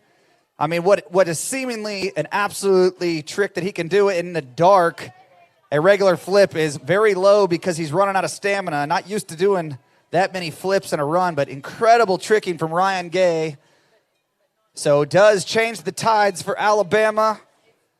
That's going to be up there amongst the top. We will wait, let the judges do their job, and we're going to be moving into the Division I women's slalom event.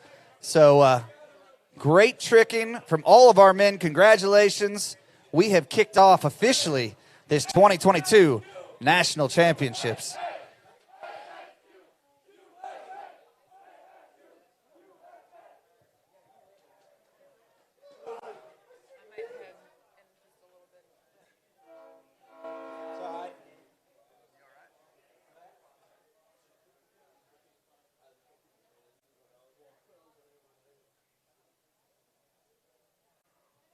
All right, so Margaret not quite able to ride away that jump number 2.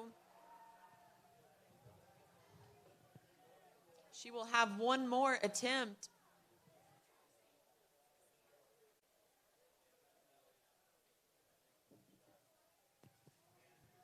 So great tricking from all of our guys in Division I. Just a crazy talent level we saw this morning from all of those guys. It'll be exciting to see how the scores stack up.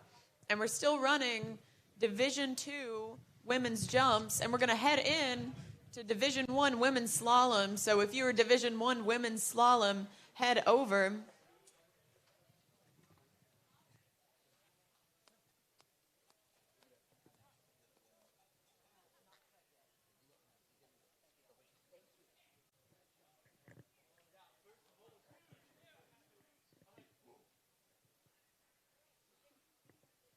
All right, so we're going to transition. We're going to get our judges and officials in place over here, get our boats jockeyed around. Again, it takes a village to put on an event of this magnitude, and we just appreciate all of our sponsors. I know we've been a little bit crazy, fast and furious this morning, but the NCWSA is proud to present the 2022 Syndicate National Championships. Big thanks to Dutch Bros Coffee, Conley, Masterline, Dolphin Wetsuits. Of course, Bennett's, a staple in the collegiate water skiing scene. Masterline, Aqua Brew, ARF, Ammonia Refrigeration Foundation, Superior Disposal, of course, San Marcos River Ranch, this beautiful facility. We want to thank all the homeowners that have opened their doors to us. Action Horizons Water Sports, they've actually sponsored every jump event. They are looking for the next superstar. If you have any questions, please come on up and I will point you in the right direction. I know Jacinta Carroll is an ambassador. Boat Town, Ski Finlandson, of course, Trent, a staple, pumping out incredible slalom skiers here in the San Marcos and out of this whole region. Does a lot of traveling, coaching as well. Visit San Marcos and Henley's Gentlemen's Grooming. If you are looking for a fresh cut for this banquet Saturday night, you want to be looking your best, get on over to Henley's. All right, Margaret Barita from Purdue, a Boilermaker.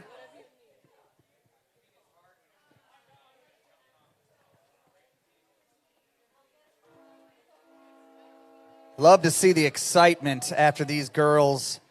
That's right. I think these Division II women need to give the D1 men's trickers a lesson on celebrating. It's a good point, It was a lot of incredible performances and not too many fist pumps. It's unusual.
All right, so Adriana just having a little bit of trouble there with her right ski.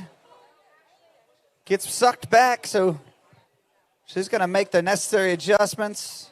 Look at that, just surfing on her belly there, hanging on for dear life.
All right, so Texas A&M jumper Adriana coming in.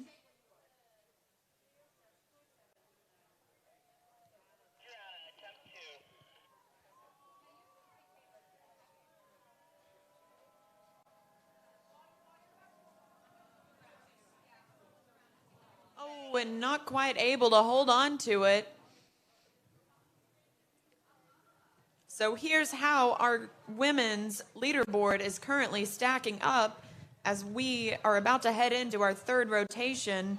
We have Amanda Smith with a 42-footer, tied with Kaylee Clement with another 42-footer, followed by Emmeline Peeler with 39 feet, Alex Erger with 36 feet, Margaret Burita with 36 feet, Rachel Hedgecock with 36 feet, and Louisa Ossie with 35 feet, and Jessica Ray with 32 feet. So,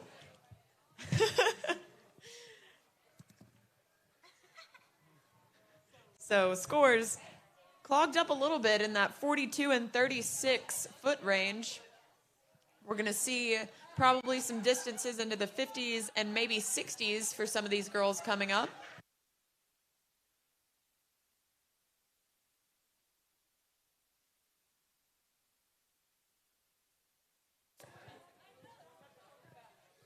Yeah, Charles, see, it is a little bit of a logjam there in the jump event, but what's awesome about that is that they have these coveted team points. I mean, so anybody landing a jump right now is absolutely going to score massive points for their team. So critical lands at the beginning of this jump event. We're going to see a lot more girls landing here.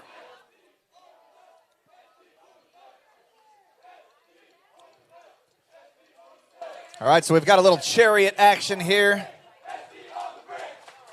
SDSU making their bid for the 2022 Spirit Award. So San Diego State making their presence known. The Aztecs known for their chariot. Used to see the Iowa State Cyclones do that. Unfortunately, not able to compete this year. I know a lot of people have heard about their situation. It's unfortunate, but we want to support them and continue to breathe life into that team there. Hopefully, they'll continue to stay positive and motivated to get out on the water. I know that I saw a couple Iowa State folks here. So great to see them out supporting still the NCWSA and making sure that they're doing everything they can to be here next year. We'll continue to support them and help them as they navigate that difficult situation.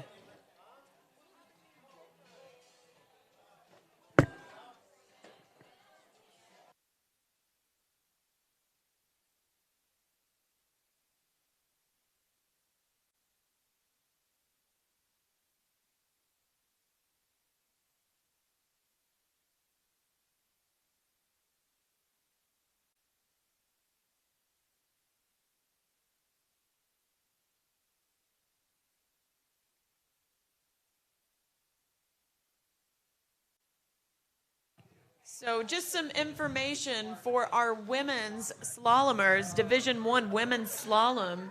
If you fall, swim to the peninsula, to the berm in the middle of the lake. Do not swim to the side, the far side with the houses. Swim to the peninsula, and there will be plenty of pickup golf carts to take you back. And here we go, Adriana coming in for jump number 3. Oh, and not quite able to ride away that jump.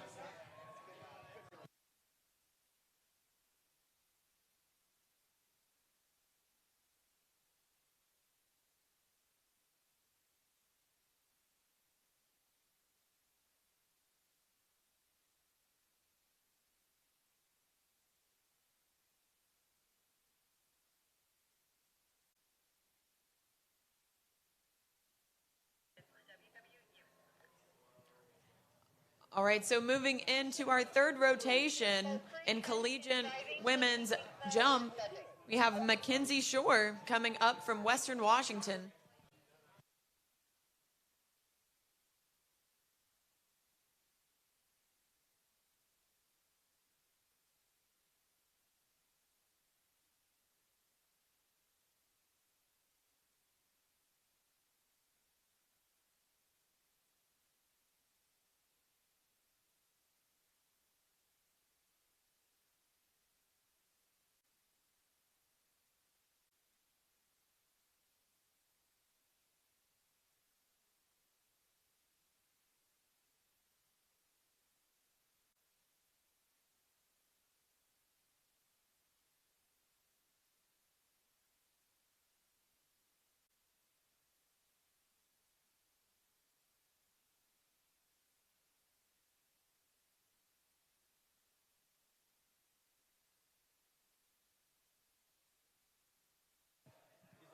All right, Mackenzie Shore coming in.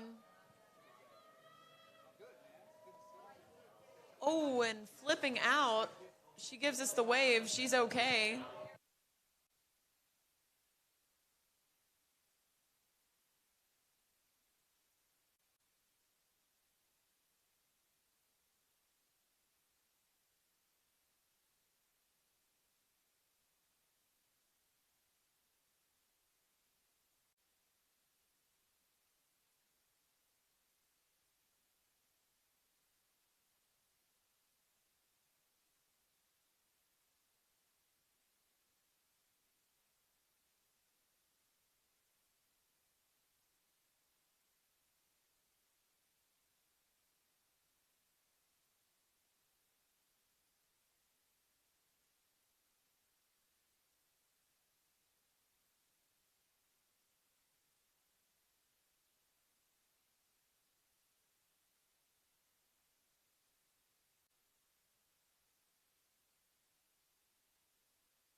See ya. All right, Mackenzie going down on jump number 2. So she will have one more attempt getting this third rotation started.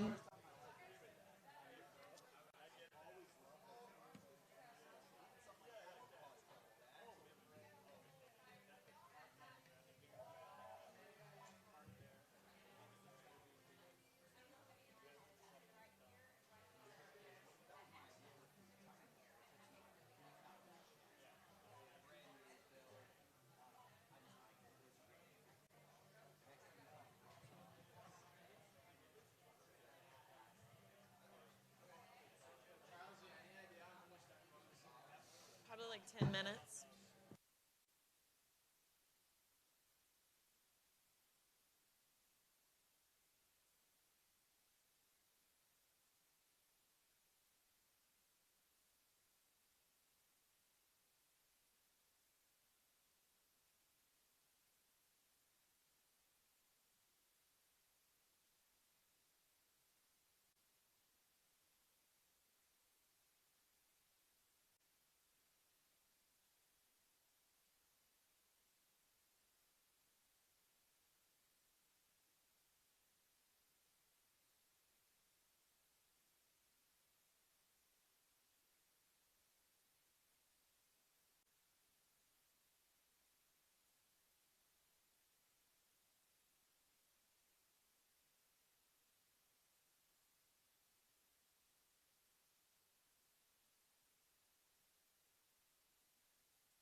All right, and we have Mackenzie up and over, riding away, jump number 3. Western Washington goes wild. Man, a stuck landing. Look at this. Head down a little bit, but no hill for a climber. Look at that. Mackenzie Shore, I like your last name. Born to be a water skier. Get her butt off the shore and on the water. She's in the jump event.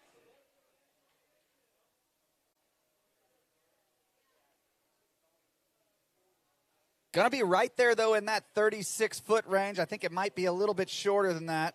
We'll see if she ups the speed coming in for jump number 3.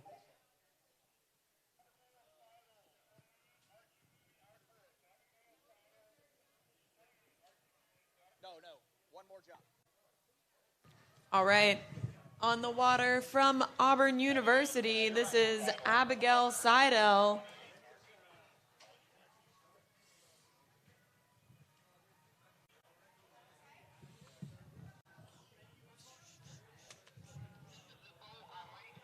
She's on the Dolphin Wetsuits Jump Lake, and we're about to start Division I Women's Slalom on the Dolphin Wetsuits Slalom Lake. And just a reminder to all spectators and skiers, you cannot be on the far side of Lake 3. You have to watch from the berm and swim to the berm when you fall. And here we go, Abigail up and over. Oh. Ooh, looking good there. Looking there good. Abigail on her first opening jump. Let's see if she can get her skis right-sided. Everything's okay? Yes. All right. Auburn University, hopeful on the water. We are getting close, as Charles said, to kicking off the Division I Women's Slalom. Dolphin Wetsuits showing up, sponsoring both our jump and slalom lake, so big thanks to them.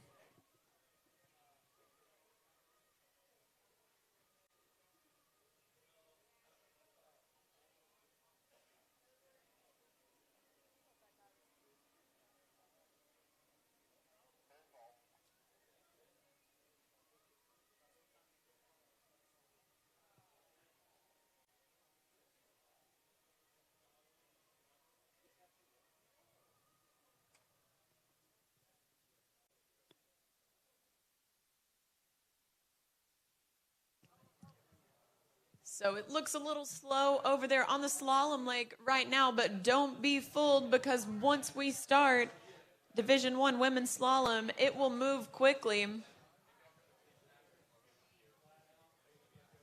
So be over there and be ready for your turn. And here we go, Abigail Seidel. Skier from Auburn coming in for jump number 2, looking for a right-away score.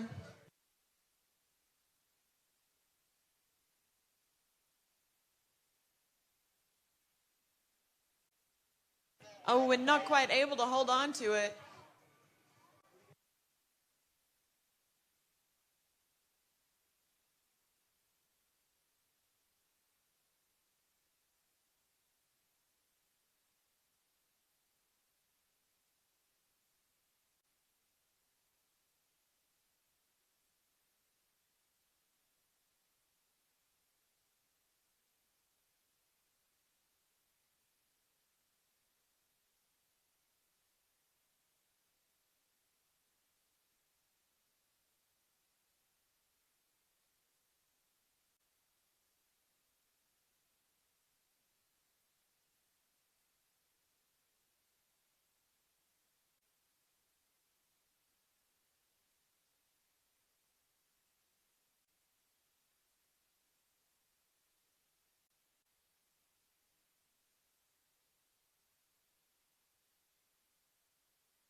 All right, here we go. Abigail, jump number 3, looking for a right-away score. Oh, and just getting pulled out over her skis.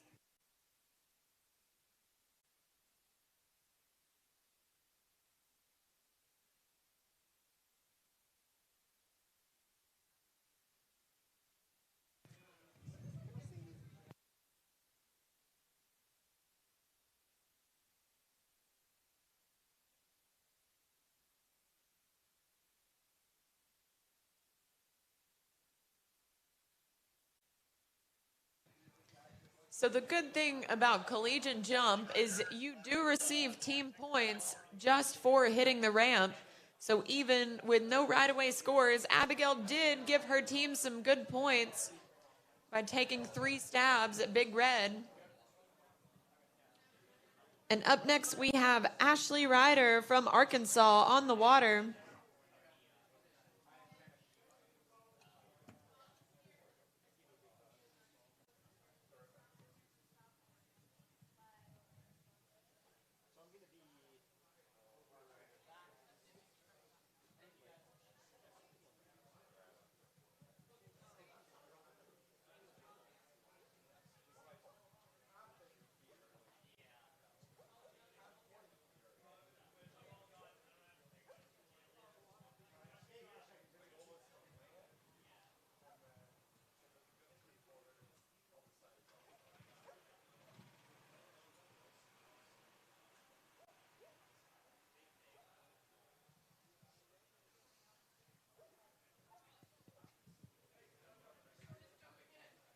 All right, Ashley coming in for jump number 1.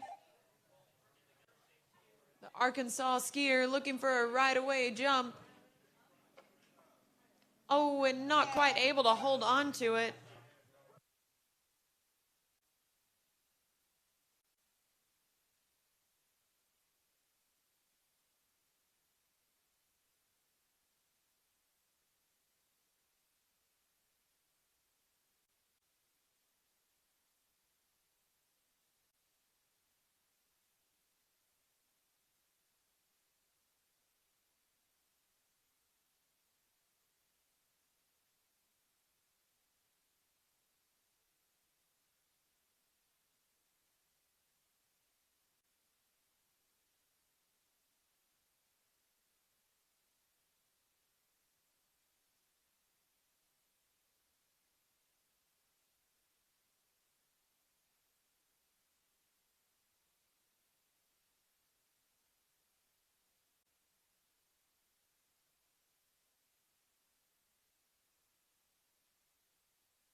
All right, hold the phone, Charles C.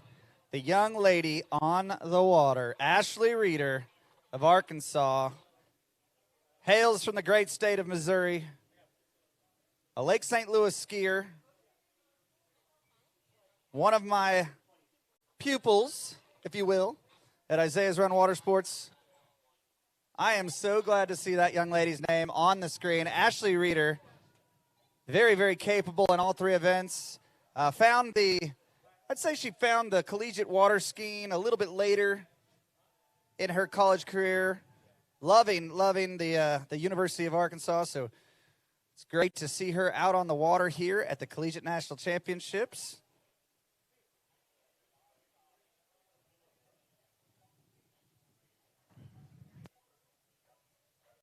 I'm sure Heather and Mike are watching at home. Big shout out to them. Maybe they're even on site, just leaning back a little bit.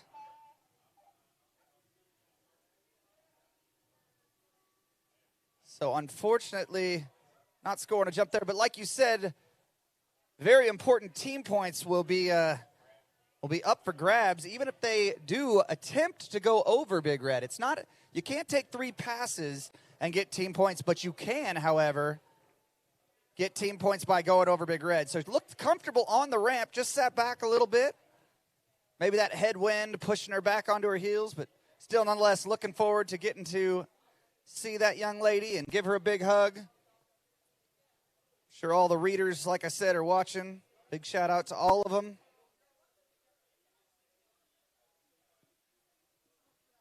Miss my little Lake St. Louis family. It's good to see quite a few of them back out here and enjoying the collegiate ranks.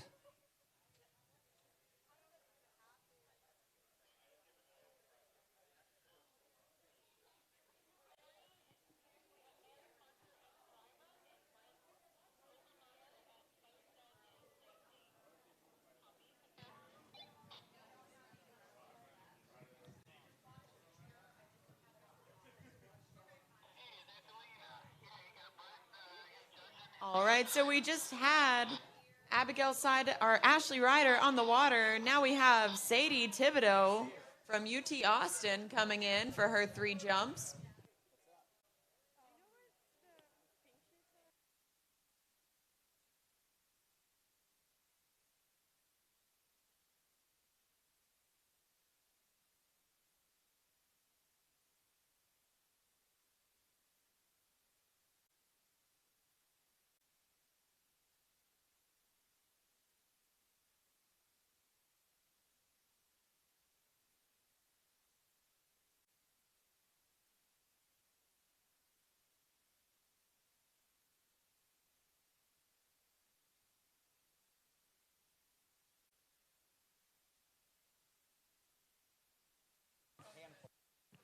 All right, Sadie coming in. Jump number 1. Looking, boot scooting away, trying to hold on. Oh, no.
Auburn University looking good with the tiger stripes and the tutus.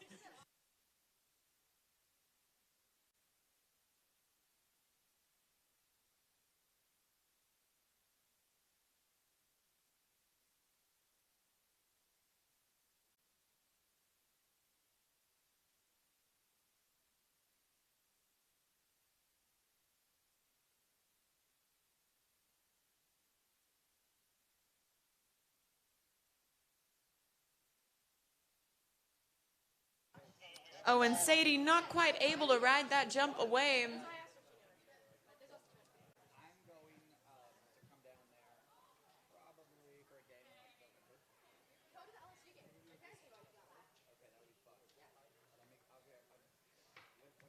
So she'll have one more jump to get it right.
All right, Sadie Thibodeau up and over. Not quite able to ride it away, though.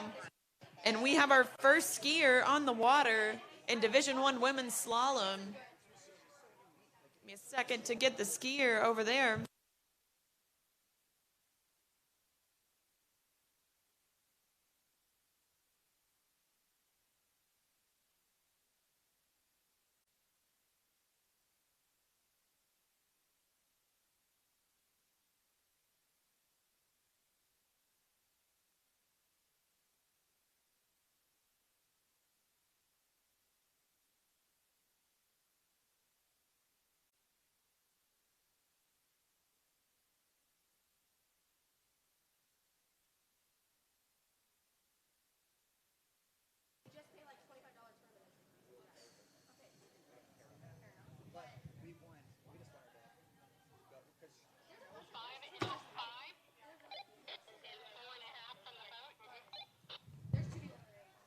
So this is San Diego State skier Gabrielle Clem on the water.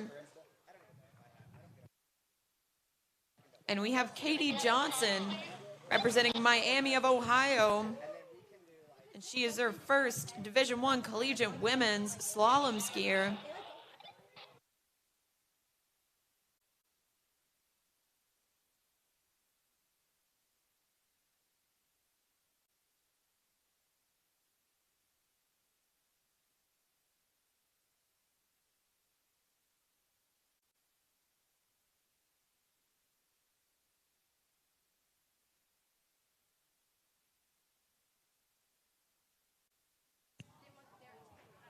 Oh, and Gabrielle just getting over her skis.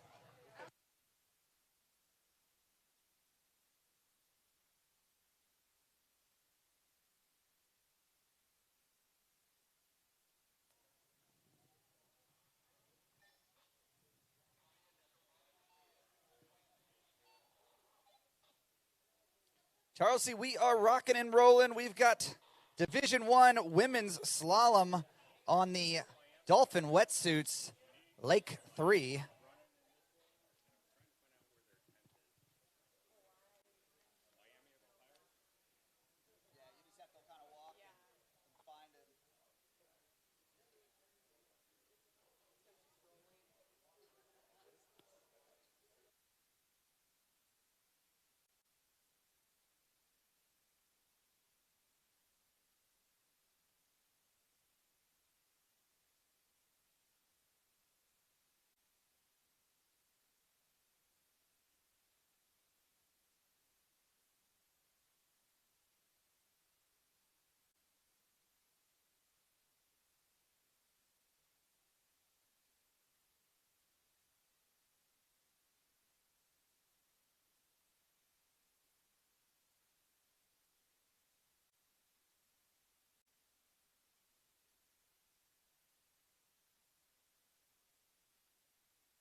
All right, jump number 2. There was a little bit of a handle high. Leg reached up and grabbed her. So Gabrielle going down on jump number 2, but still has one more remaining attempt. Successful second pass there for Lucy Neely. Wisconsin Badger on the water. I'll need the times. We don't have it coming in automatically yet. We're working on that. 6. What the time, please? Push over. 6 on the boat. Jump. 6, 7.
Okay, so we have Kayla from Michigan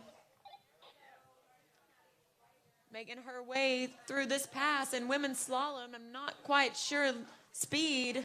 Line length looks like 15 off. That's 28 miles an hour. Katia with a fist pump. She's happy, setting the stage here. Oh, we had a little bit of a... Let's make sure she's all right. She's okay. So Gabrielle, unfortunately, not able to land a jump there. But valiant effort, showing some heart there.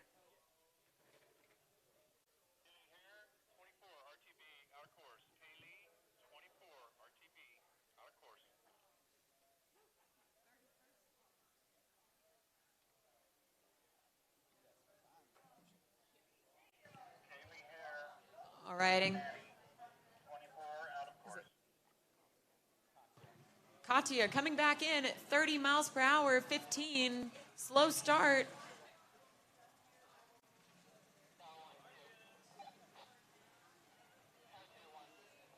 So staying in rhythm with the course, but it looks like maybe 1 is going to be all she wrote for Katia. But still, she's going to be happy with that. Got through that 28-mile-an-hour pass.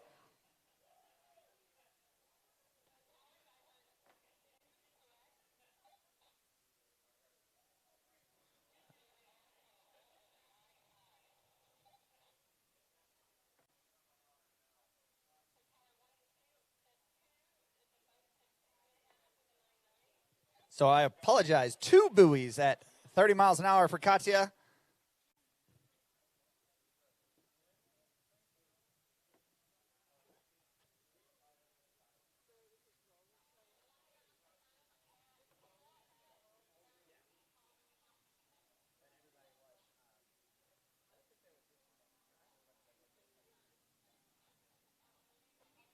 All right, great opening jump. That was very solid. We'll wait to find out whom that is on the water. Looks like Kaylee Hare. So Kaylee opening up her campaign with a solid jump. Going to be right there in that log jam we got.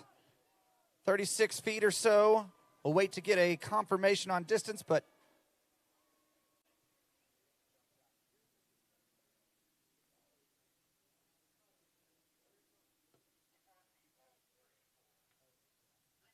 All right, so 34 feet. 34 feet for Kaylee.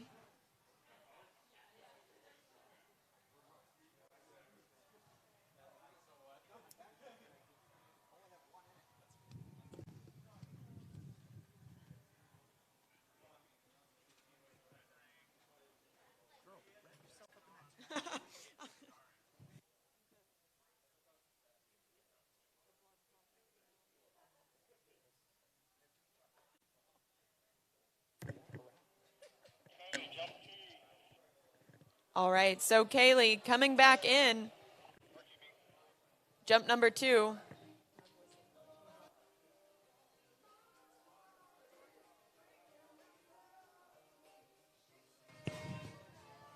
All right, Kaylee, the Cincinnati skier, staring down Big Red, and she's up and over. solid jumper out there, landing her first and second attempt. You know, we continue to try to revamp our collegiate skiing. Maybe there should be some sort of points for, you know, 2 out of 3 or 3 out of 3. I don't know. I don't get paid for that. I just get paid to dribble out of my mouth. But not very well, by the way, but it's fun nonetheless. Yeah, I get paid in seeing all my youngsters that I got to coach over the years that come up and give me a hug, and it's good to see them all grown up and adulting in some fashion, I guess. Yeah, Question I'm not sure mark? if you can call Collegiate Nationals adulting, Cole. I think you definitely can. They got here for crying out loud. So as we see that wind picking up, that's going to be a challenge off the dock. We'll see if it's a great little head breeze, but man, it's going to make for some tough conditions coming off the dock in that women's D1 event.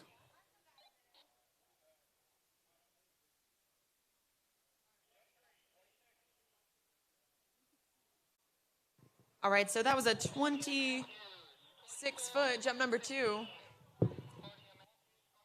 Wow, okay, so well, into that head breeze could be. They're going a little bit slower, and that head breeze slowing them up just a bit. Let's see what she has for jump number 3. Very solid-looking jump. Oh my goodness. That right ski got behind, and she just got ripped forward out of her skis. Gives us the wave. She's okay, but Kaylee Hare. So she's going to stick with that 34-foot score. Look at Putting that. down some points for Cincinnati. Now we have Lucy Neely, Wisconsin skier on the water, dealing with that tail breeze off the dock. Staying patient. Oh, can we get over to 6? Oh, no. The announcer's curse.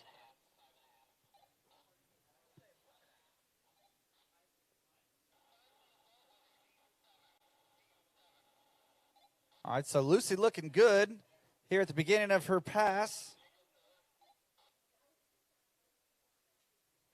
Just getting pushed down course there a little bit. Breaks over at 5-ball and struggles here to get to 6-ball. So she's shaking her head in disgust with herself, but nonetheless, she's put some serious team points out there for Wisconsin. And our next jumper on the water is Jacqueline Lovesey from University of Nebraska. And she's coming into the course with a GoPro strapped to her helmet. Well, you saw Nebraska was one of the first teams to land a jump in this division, so they're probably leading the event, I would think. I didn't see what happened in their rounds 2 and 3, but this is round 3, right? Or yeah. So imperative to get 4 girls to land jumps. Crucial team points. Let's see what she does on jump number 1. Wow. Oh. Catapulted forward. I want to see that GoPro video.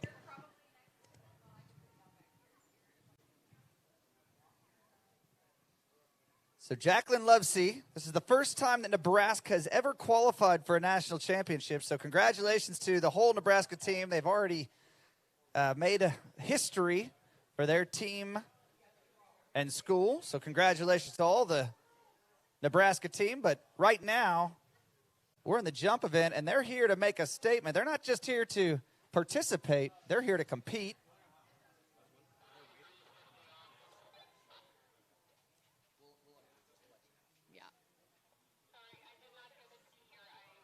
If you have not got your banquet ticket, come on over to the pavilion, the bridge here, and we will make sure to get you onto the seating arrangements. And it is tight seating at the banquet on Saturday night. So first come, first serve banquet tickets, and they are selling out fast. So head over and talk to Mrs. Parker for your banquet ticket. Next skier on the water, a spray hawk, Faith Butcher. Faith has been kind of running around the Kansas scene a little bit. I got a chance to see her at the Kansas State Championships, regionals, and nationals at beautiful Mystic Lakes. Love to see her taking this water skiing as serious as they do. Working her way through this opening pass, dealing with that tail breeze. One more turn here. Looks like she's going to take care of business. You'll hear those spray hawks go crazy. That is huge to get that opening pass under your belt. Take a deep breath and collect yourself for what's surely to come. Now she's got that head breeze to deal with. Yeah, Cole, it'll be interesting to see how this strong wind affects some of our skiers going off the dock. But this is a Class C tournament, which means we are working off the mulligans rule. If you miss your first pass, but make your second pass with gates, you can continue on. Yes, we are working off the mulligans rule, guys. Yeah, I don't know if I really like calling it the mulligans rule, but I did hear the chief judge call it that last night. So it's kind of the gate rule, right? And whatever, I don't know how you really explain it, but other than the fact that you can miss your gates on the first pass, as long as you complete them on the second pass, you get to continue. So you're skiing at risk, because if you don't make your gates in the next pass, you then do not get credit for your first pass. So it's, I think it was a great rule change. Look at this. That was an excellent looking jump. Look at that. Nebraska second or third skier, I'm not sure. We'll wait to see, but very, very solid there for Jacqueline Lovesey.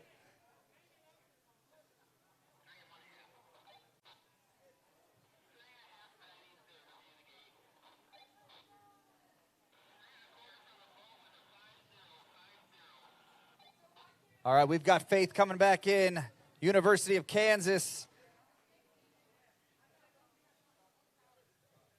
This is, going down around 4 ball. I love to see it. Faith laying it all out there for her team. Yeah, and she came up with a smile on her face, Cole, so just happy to be out there. I mean, this is...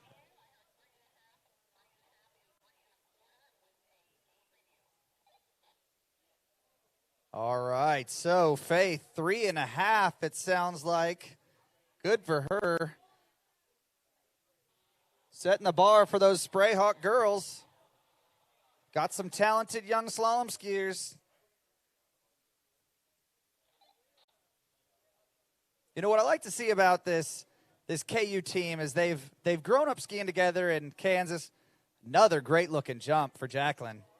Man, that Nebraska team is sure. I mean, I know they're getting great coaching down there from the likes of the Weber family, and obviously Chris is there, and Buddy and Janet Piercy, the Prochi crew. I mean, there's just quite a few people in Nebraska pouring into those collegiate skiers, so it's great to see.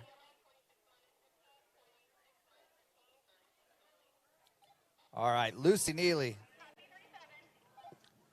So that jump was 37 feet from Jacqueline. And that's big, that eclipsing that 36 mark. That's a lot of team points that she's not sharing.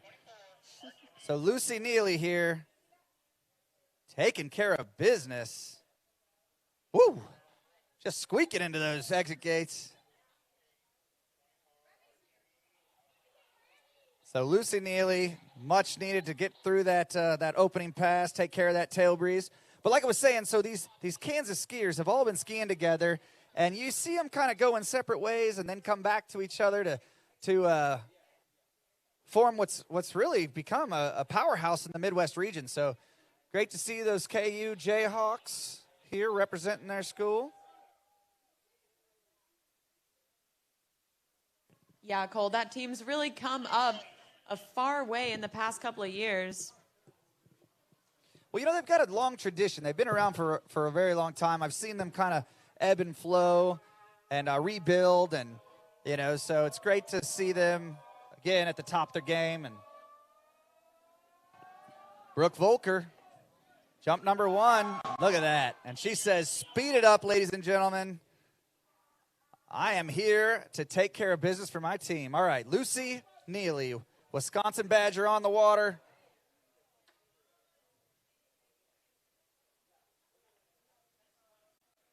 A little deep there, tip heavy, but she is handling it.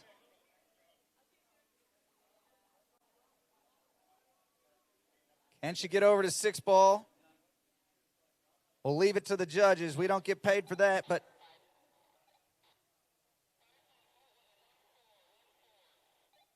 all right, so judges confirm 5 buoys there. Couldn't make it over to 6 with that into that head breeze, but great skiing. Midwest skier out of Wisconsin. Just, you see her laying it out there for 6 ball, but just not able to get that ski around it.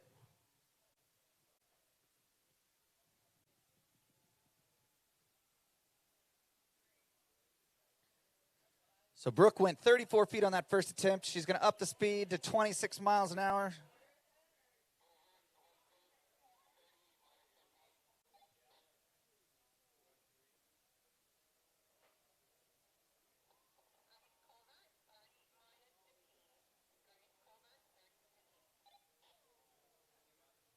So your next slalom skier coming off the dock is Grace Colvert. She's coming in at 30 miles an hour, 15 off or 18 meters.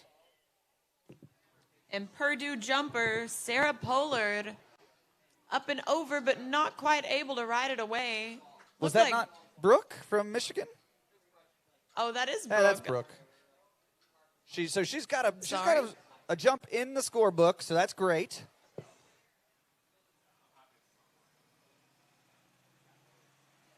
Still got one third and final attempt.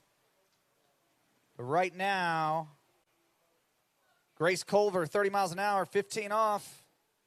Clemson hopeful. Around all six, taking care of that tail breeze without a problem.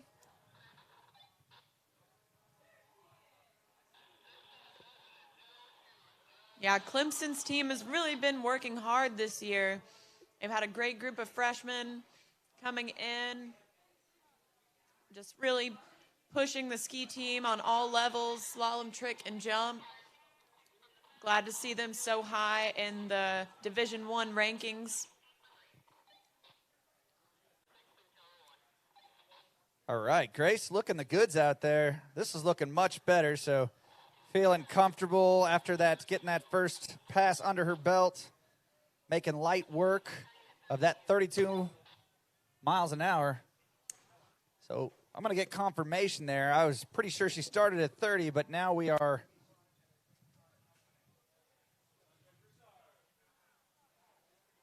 hearing differently on the mic, coming through on the microphone. So we'll let that pan out. Nonetheless, Grace coming back in. Third pass here. Oh, a little bit late on her gates. That tail breeze obviously affecting our skiers. Getting in deep there at 4-ball. Wow. She's working hard. Grace Culver making her way through that pass. She can breathe a sigh of relief now. I mean, these are tough conditions out there, Charles C. So for her to get into her fourth pass, got to be happy with that. Yeah, some of us skiers from the SAC region are spoiled with good conditions most of the time. All right, I'm confusing myself here, Charles C. So she's coming back. She ran 30, she ran 32. Now she's coming back in at 34 miles an hour, which is max speed for this Division I Women's Collegiate National Championship. So Grace Culver into max speed, our first skier to get to that 34 miles an hour. So let's wish her luck, see if she can work with this tail breeze. Oh, and Brooke not quite able to ride away her third and final jump, but she's putting down a score for her team regardless.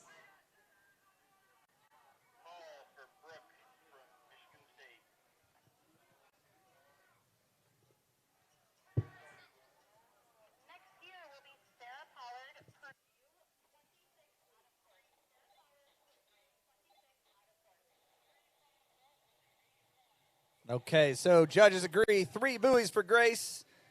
Nicely done. Tough conditions out there to get into her third pass there.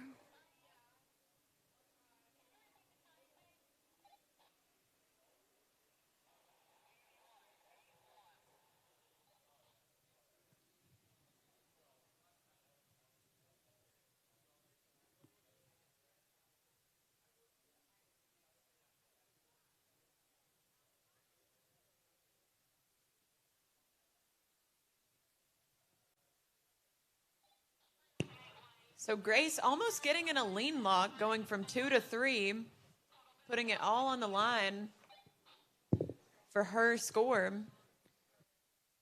Yeah, again, when you're skiing for your team, you know, it's easy to put your body on the line, little body sacrifice, if you will, making sure you're getting every single team point that you can muster up.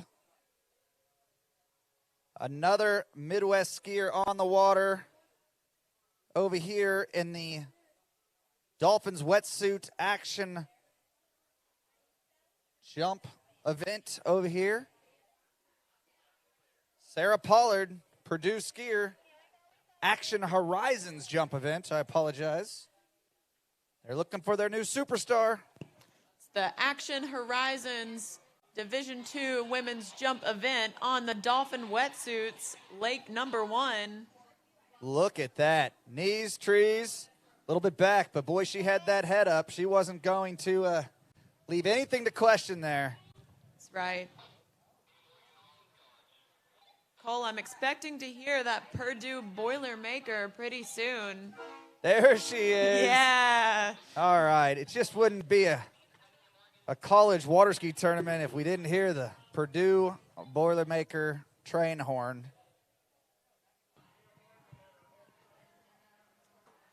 And on the slalom lake, we have Rollins College skier Mia Morgan coming in at 30 miles per hour, 15 off. Mia usually strapped to a trick ski. Now she's on the swerve stick, doing it for her team. Making spray. Rollins College, Mia Morgan, taking care of business. First pass in the books. You know, another point that you bring up, Charles, it's great to see people putting their ego, pride aside, and even if they might not be the best or they're in the 5th rotation, they love and absolutely enjoy putting on a slalom ski in this case, but maybe they're not as comfortable in that event, but get out there and, again, getting team points.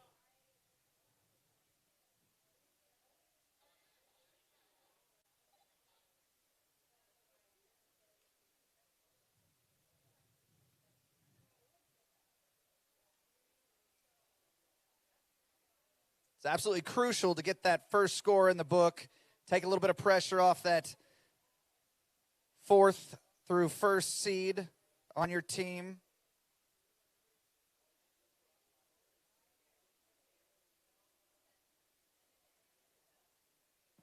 All right, and here we go. Sarah Pollard from Purdue coming in for her second jump. Knees, trees, freeze. Oh, and Sarah just a little bit back. And That's what she Mia needed. coming in for her second pass at 32 miles an hour.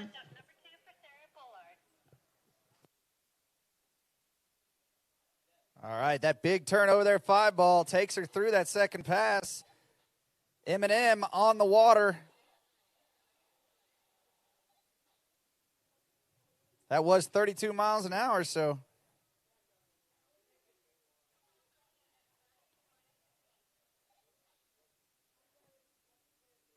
Gonna challenge our leader.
All right, so Mia making her way through that 34 off pass.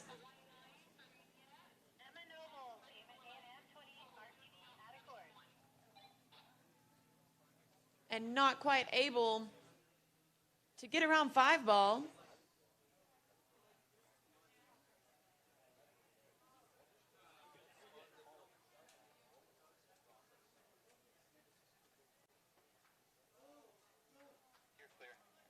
Our 6-ball, So Mia gets a score of 5 buoys at 34 miles an hour. While Emma Nobles from Texas A&M comes in to the jump course. Emma will be our last skier in the third rotation. So moving right along on day 1 of the 2022 Syndicate Collegiate Water Ski National Championships.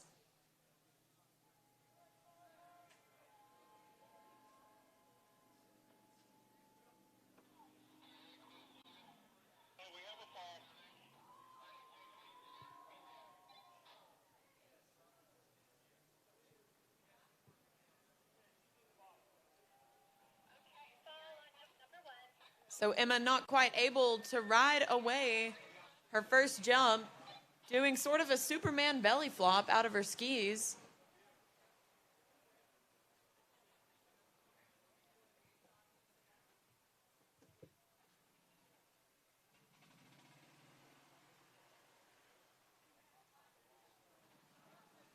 So up next on the slalom lake, we have Sierra Kleinchurch coming in from Florida Southern College.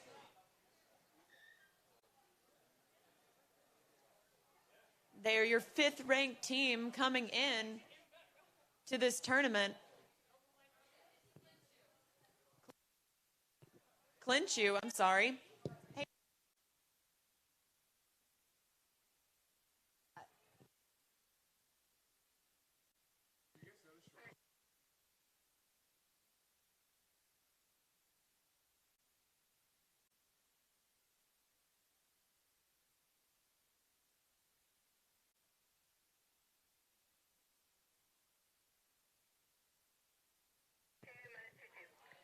So Sierra making her way through her opening pass, always an important one to take down.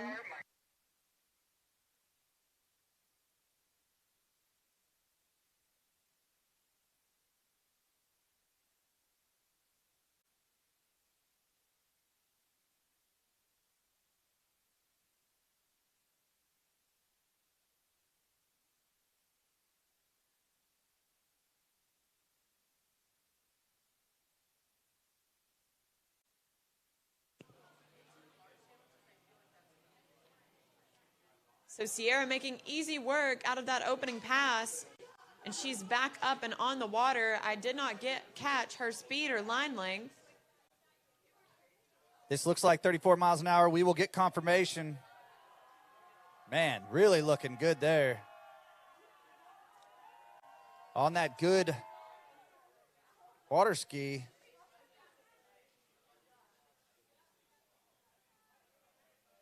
Just looking absolutely stacked coming out of the buoy. Very stylish skiers, Sierra. I know Florida Southern got a great group of freshmen this year coming in. Lots of talent.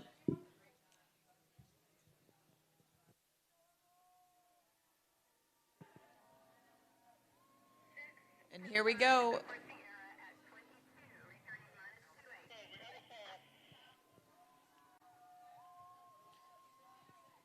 So another fall for Emma Nobles with 1 jump to go.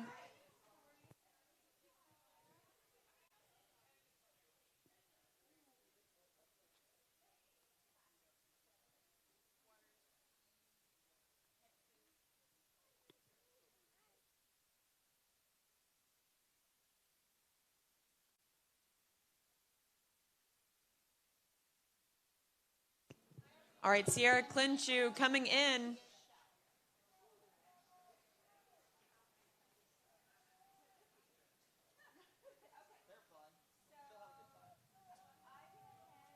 Still looking really solid on the slalom ski. Working a little bit in the tailwind. And making her way through that pass. So we're going to test here how our range Noble.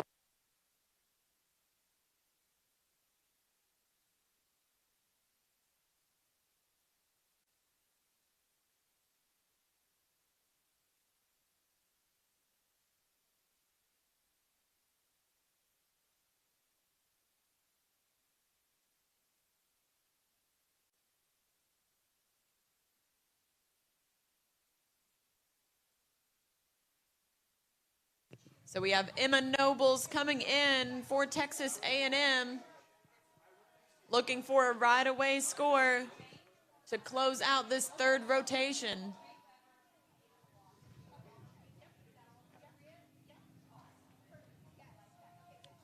Oh, and not quite able to hold on to it, but her team's still there to cheer her on.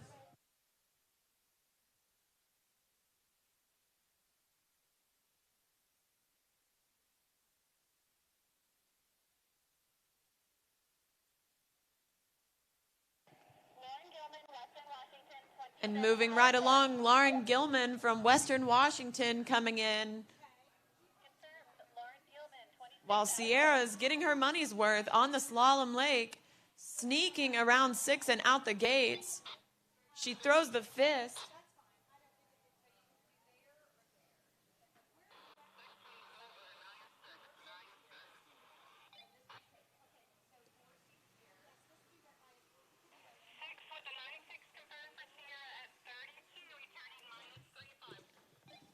So we're only in our first rotation for women's slalom, and we already see Sierra clinch you into 35 off the rope.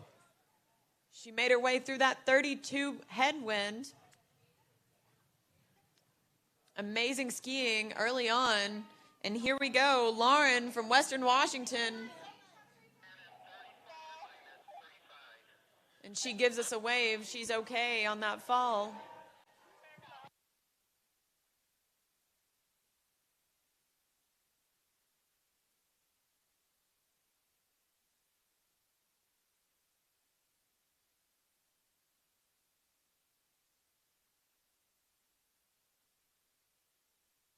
And here we go. Sierra, just getting bent around one ball, but one buoy at 35 off. Already in the scorebooks for Florida Southern College, coming out strong with women's slalom.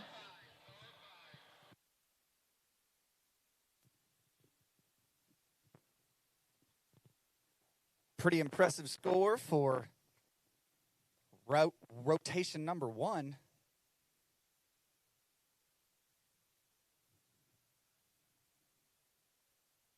But as we get to the top seeds, you're going to see quite a few more girls capable, even in this first rotation, and able to challenge that one at 35.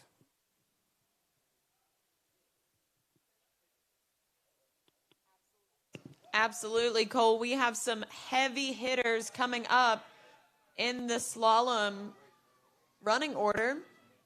And now we have Lauren coming in. Oh, and that was a lot better on jump number 2. We'll have to see what adjustment she makes. That was a great shot of how close those skiers are actually coming into the shore, getting cheered on by their teammates. So Lauren obviously getting some great coaching improvement there on jump number 2. We're going to put her back together and get her up for her third and final attempt.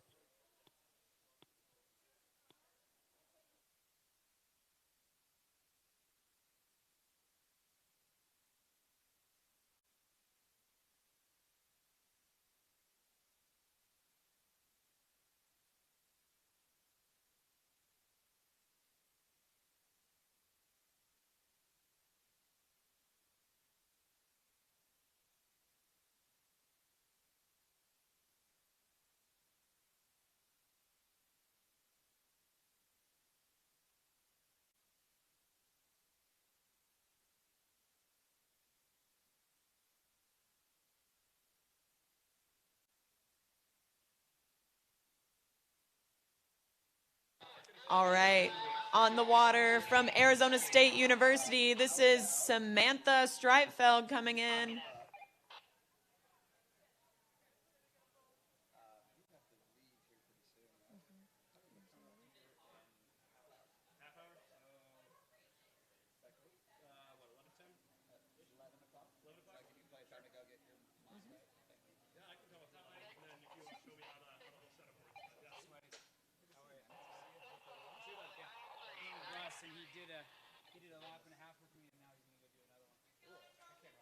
Thanks, Allie.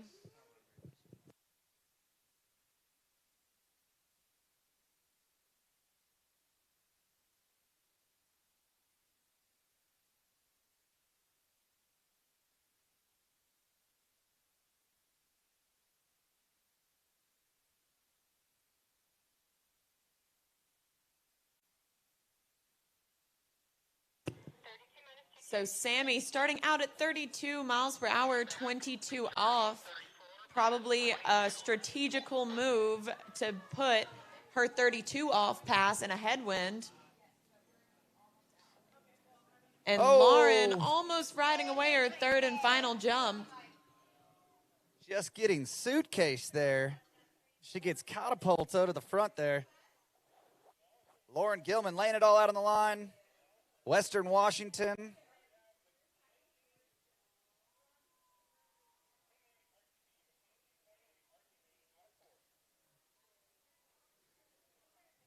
Sammy making a big turn there. 34-22 here. She's in the game.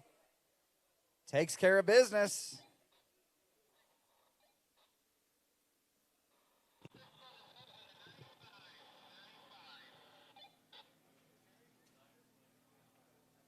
So she clears the 22 off line at 34 miles an hour. We're going to be shortening that rope to 28 off. And on the jump leg, we had a scratch from Cal Poly, so moving right along to Mackenzie Milstead from Auburn University. Mackenzie, extremely new to the sport of water skiing, going out for her team.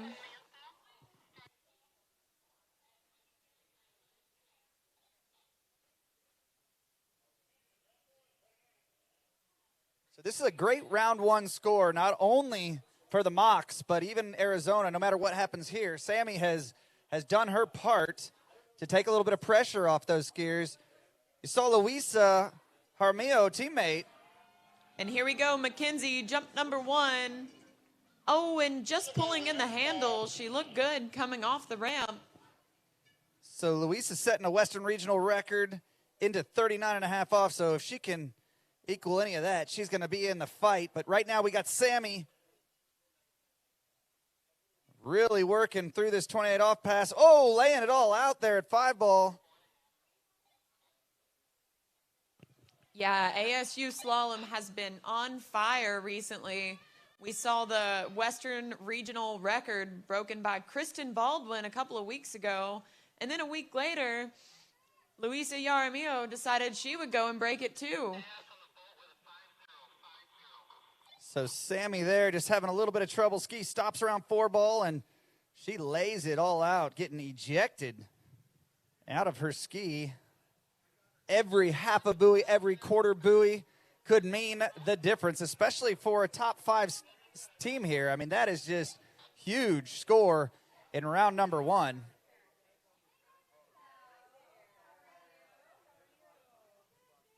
So Auburn skier getting a bit of coaching. Mackenzie is going to come back in for her second attempt.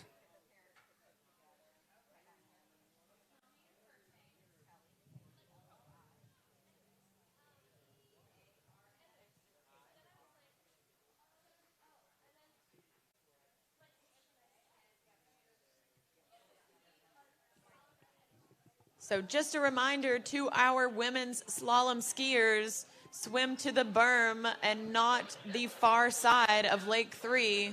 Swim to the berm, and there are pickup golf carts that will come get you.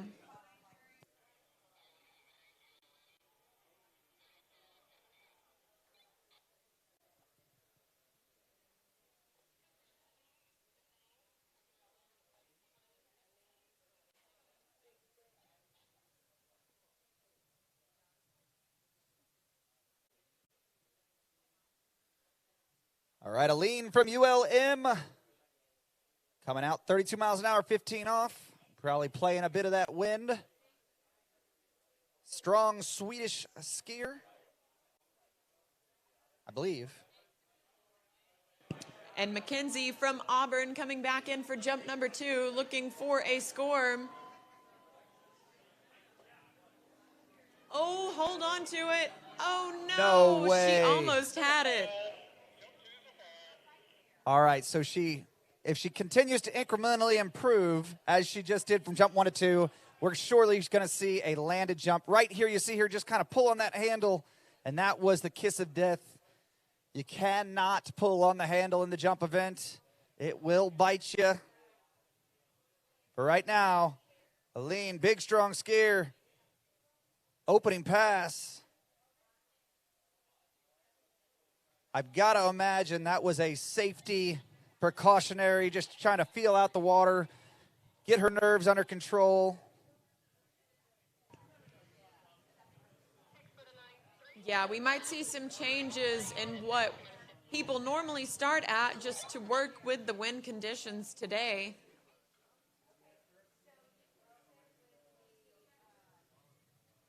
Get a pass under their belt, get adjusted. See a replay there, just a little shoulder drop there at 2-ball, but no hill for a climber. She is in form. Strong position behind the boat. Good looking opening pass. I'm sure we're going to amp that boat speed up to 34 miles an hour. It's kind of what we saw Sammy do as well, so.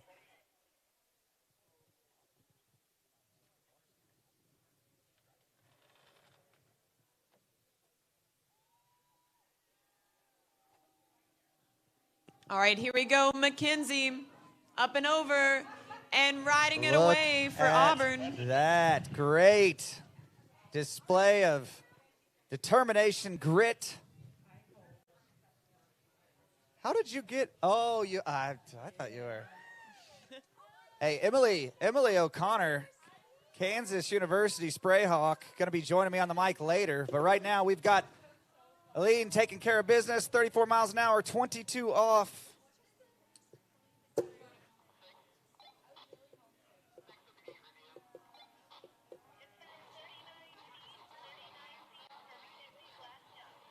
Look at the width there at 1-ball, Charles C. Crazy. So, yeah. We're going to review the gates here, which would be unfortunate for Aline, but let's see if we get a better picture here. It looked to me as it was good. You know, again, I'm no judge, but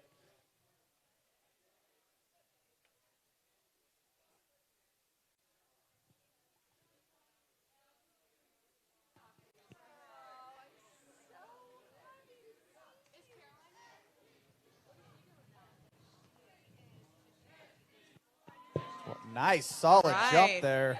So Chloe Dean from Arkansas up and over on jump number 1 as we have SDSU come by on the chariot.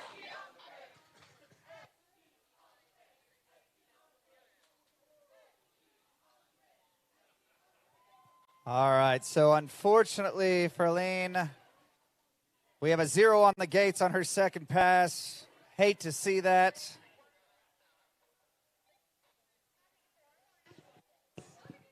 Yeah, Cole, you can just tell with these wind conditions today, even seasoned skiers struggling a little bit out there with timing. Yeah, it's just a little bit early. That head breeze must have held her up a little bit, killed her speed, and then making a committed turn, which you have to in that kind of a head breeze. You got to keep your width and speed up, and unfortunately just missing that entrance gate. So. And here we go, Chloe Dean, jump number 2. Much more aggressive cut. I think this may be the furthest jump we've seen today, Cole. Absolutely, the furthest jump we've seen thus far. Action Horizons jump event here. This could be the next superstar, who knows?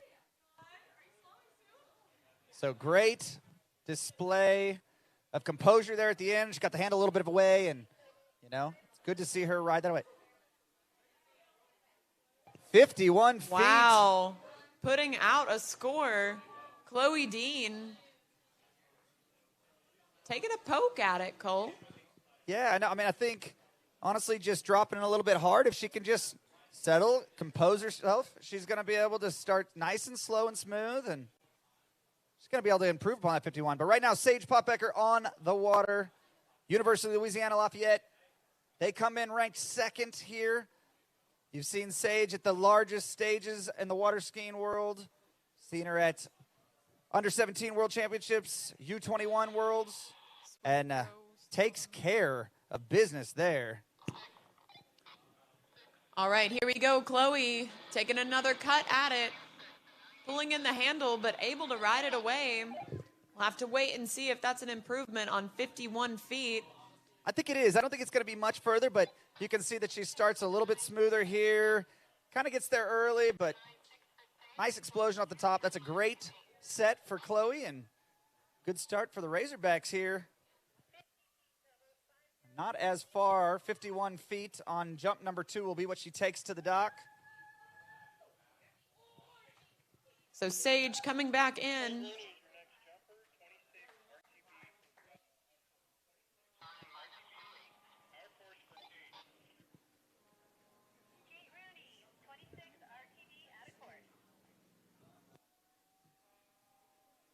All right, so Sage coming back in, 28 off. 14 meters for our international viewers. 55 kilometers per hour. Sage Poppecker. Sage spends a lot of time training with her team at Airport Lake and at Jack Travers, one of the best 3-event training sites in the world. And you can tell from her slalom looking pretty seamless on this 28 off headwind pass. Yeah, that was very easy. You know, I've seen Sage start at that 28 off pass before. So, again, like we said, maybe making a few adjustments here to accommodate for the wind. Going to have 32 or 13-meter tail breeze. And then, don't want to get ahead of ourselves, but hopefully setting this up to run that 35 off pass. So, could potentially be our first skier into the Violet Loop. Oh, Kate Rooney, Texas skier. Ejecto-cedo, cuz. Yeah, that's one way to put it, Cole. Showing my age, little Fast and Furious reference. Why not? But still, a good-looking jump. I think obviously going to collect herself here, put herself back together, and we'll get her a landed score here. We are in the third rotation? Third rotation, or we are starting off the 4th rotation. Oh, okay, already into the 4th rotation. As Sage Poppecker comes back in, she's your first skier to take 32 off in the tailwind. A little bit of slack there. Stays composed, big 3-ball. And absolutely takes care of that 13-meter pass. The tailwind didn't seem to affect her that much on a that little pass, bit of Cole. a little bit of trouble at 2-ball there. Yeah. Just shows how seasoned of a competitor she is. She's your women's 1 slalom champion from the AWSA Nationals this year. Well, I'm sure she's going to have many titles. Credit to her name, but Sage Poppecker, a freshman, out here taking care of business. Going to challenge our leader, 1 at 35 off. Who is that leader, Charlesy? Who's the leader at the moment? 1 at 35 off? 1 at 35, Sierra. Sierra, that's right.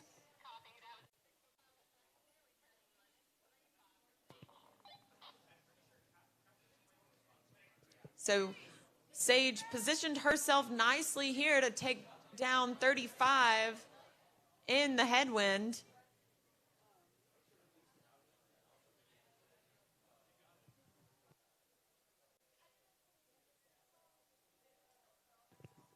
And here we go, Sage coming in, 35 off. Got to have a good start here at 35. Looks like she's got one. She's around 2-ball, over to 3. A little bit of slack line. Can she make it to 4? She cannot, and she is devastated, as you see, but still enough to take the lead. 3 buoys at 35 off for 12 meters. Great opening score there for ULL.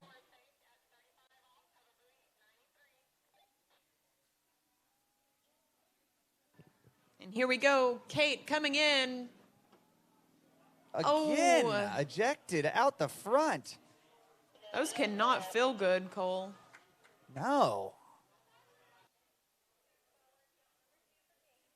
Well, I'm sure her team's going to give her a little bit of coaching. I mean, it looks great all the way up until the landing, and then just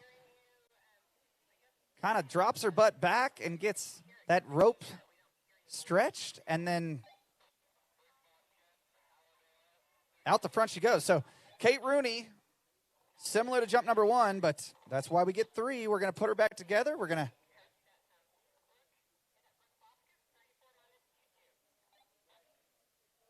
to get a landed jump here for jump number 3 out of Miss Kate Rooney.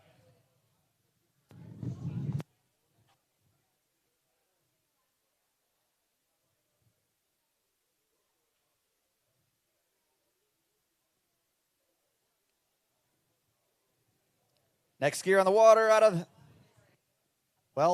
of Arkansas, but skiing for the University of Alabama, Brooke Boskus.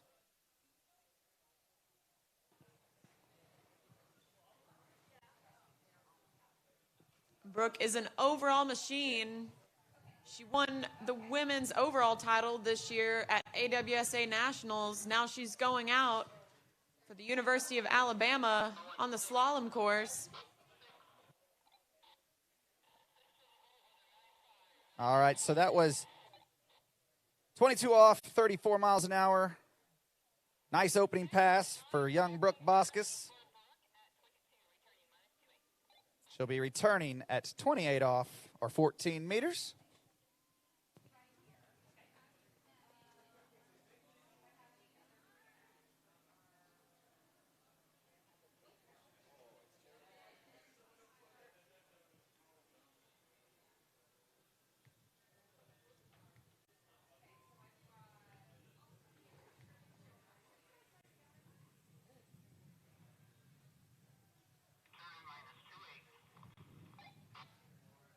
All right, ladies and gentlemen, I'm sure everybody is unofficially watching the scores roll in on live results. I've got some men's trick results, and they are looking massive. Leading the pack right now, no surprise here, Patricio Font with 69.10, Charles C. Clipping at his heels, Right. Edo Marenzi, 58.50. Oh, and Kate unfortunately. Rooney trying her best to ride away with one ski. Boy, I tell you what, if nothing else, it was a very entertaining jump set for Kate Rooney. I thought she had it after jump number 1, but even right here, she was fine, just pulls on the handle and gets 8 up.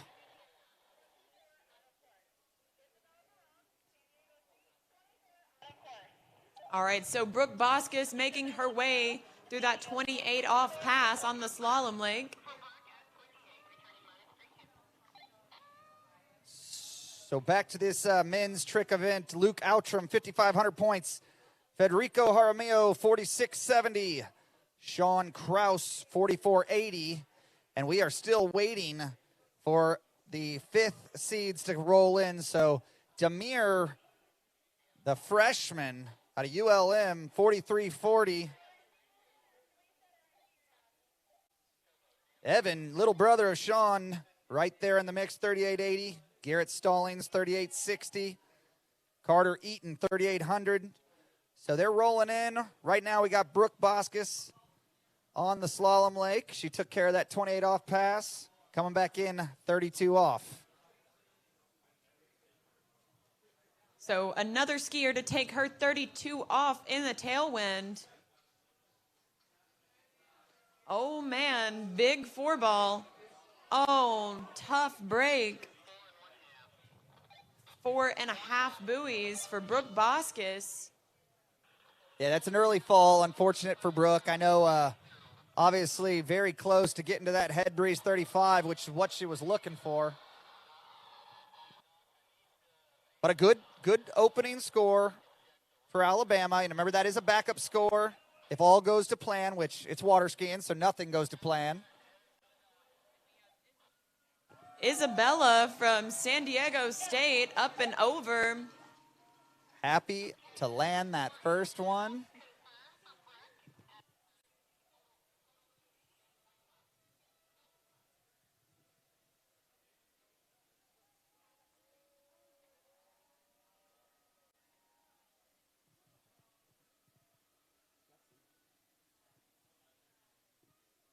You know, though, Charles C., it's interesting because it's a risk-reward game that she played there, taking that 32 off in this heavy tail breeze. But what's interesting is she got all the way down the pass, so it's really going to put her kind of at that cusp of, did she do enough to get the team points she needs for her second-round skier to come out with confidence? And I got to say yes, because with these conditions, at 32 off, somebody might be lucky to get into their fourth pass having that downwind 32 off and really have a tall order to get to that 5-ball as Brooke did. So, I know it's not her best performance of the year, but it's a very good performance in these conditions, and I think it's what Alabama needed to start off this slalom event. So, absolutely. And Isabella Barone not quite able to hold on to jump number 2.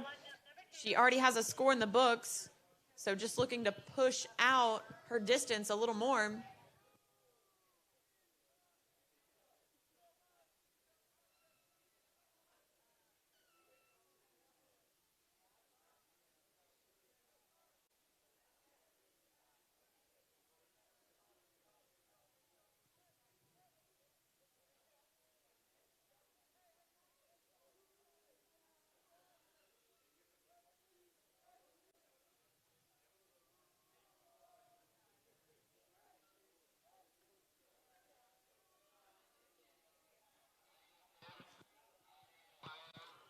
So with Brooke Boscus, we finished up our first rotation in Division I women's slalom. So we're heading right in to Miami of Ohio for rotation number 2.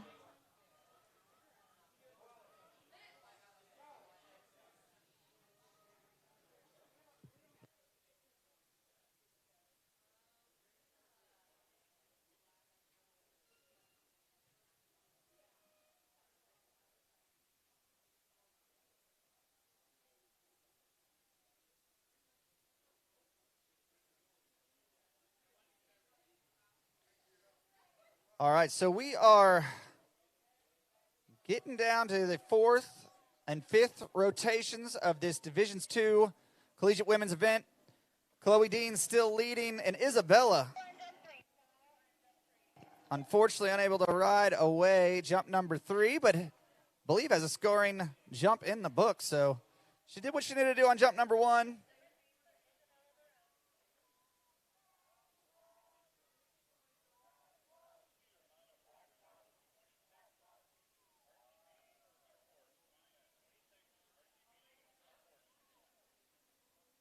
All right, Megan Tibbs.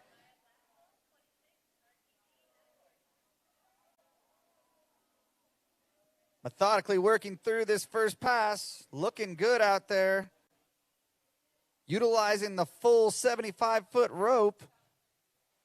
And can she get back to the gates? Oh, I don't know. We're going to leave it to the judges.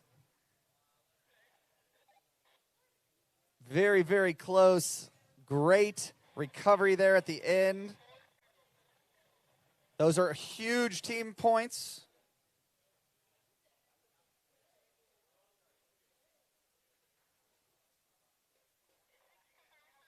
All right, so it was 6. She little heart in throat stuff there at the end, but she does get through those exit gates and continues on.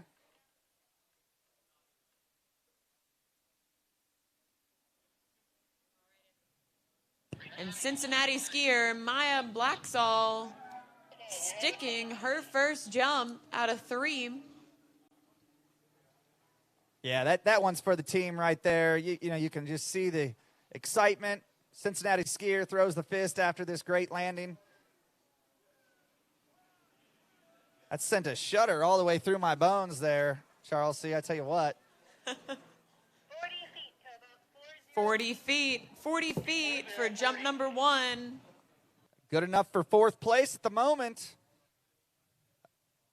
We've got that log jam right in that area, so Chloe Dean leading the event, 51 feet.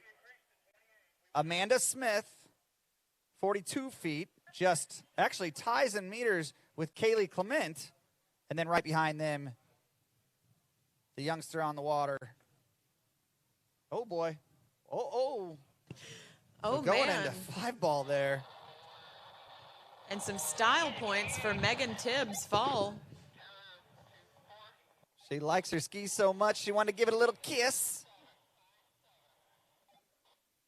And here we go, Maya coming in, jump number 2. She has a 40-foot score in the books, looking for more. Oh, and just throwing the handle at the last second. Yeah, much better looking jump, and a little confused at what's happened here. So 4 buoys for Megan at 23 miles an hour. Sporting the body paint. And here it comes unstuck. Back foot comes out, but look, it's an HO Syndicate water ski. She just is so thankful for everything they do for our sport. She wanted to pay respect to her ski, give it a little smooch. Big team points. 4 buoys at 23 miles an hour. Absolutely. And we have so much appreciation for HO, our title sponsor here, the Syndicate Collegiate Water Ski National Championships. It's amazing. We saw Rob Hazelwood, taking his time to come out, document everything that's happens here. This is one of the most exciting events in water skiing every year, and big thanks to Rob for coming out. I know Marcus Brown has been instrumental with Flowpoint TV, documenting what this collegiate water sports is all about, and really how much it means to these skiers. And that you see that with all the volunteers and officials that tirelessly pour out their time and efforts to make sure that each skier gets the greatest conditions and opportunity to perform. So big thanks to them and HO Syndicate water skis. Here we go, up and over, and a right-away jump for Maya Blacksall. As we see Genevieve Crom heading down the lake for her slalom run. Yep, University of Michigan there, represented. But I tell you what, Maya Blacksall looking the goods here. This is a textbook plop. And I really like the whole set there. Maya taking full advantage of all 3.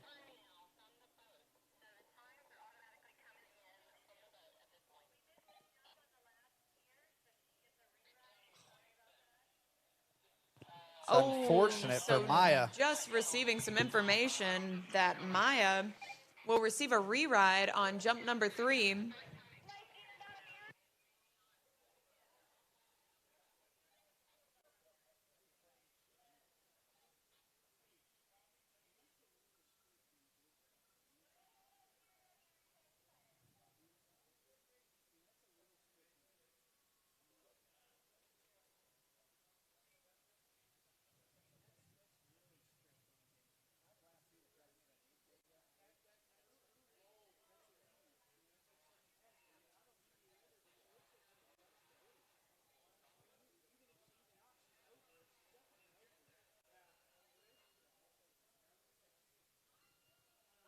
Genevieve going down there around 1 ball, just getting a little stretched out in that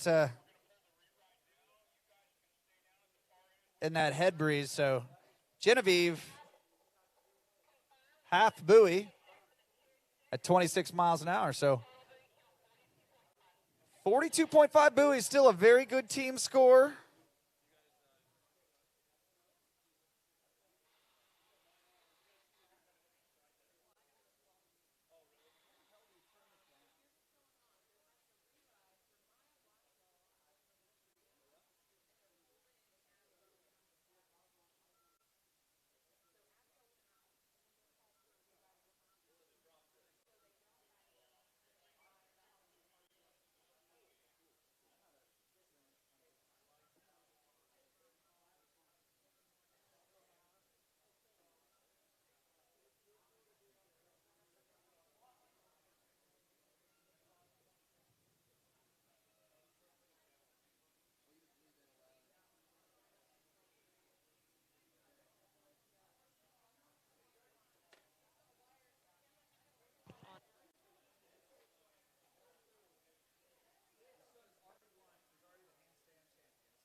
All right, Kate from Ohio State making her way through her slalom pass here.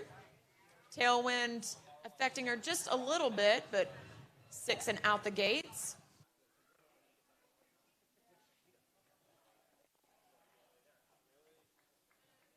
Oh, are you switching it on and off?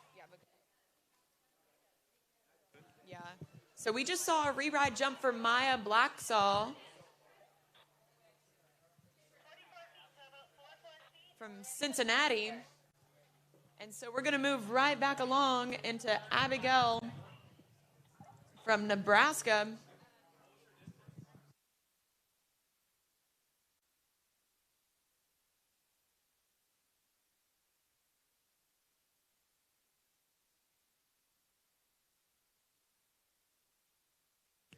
All right,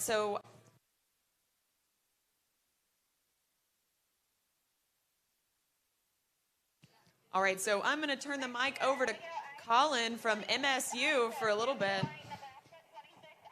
Thank you. It's a wonderful day to be down here in San Marcos, Texas, watching all these wonderful skiers out here.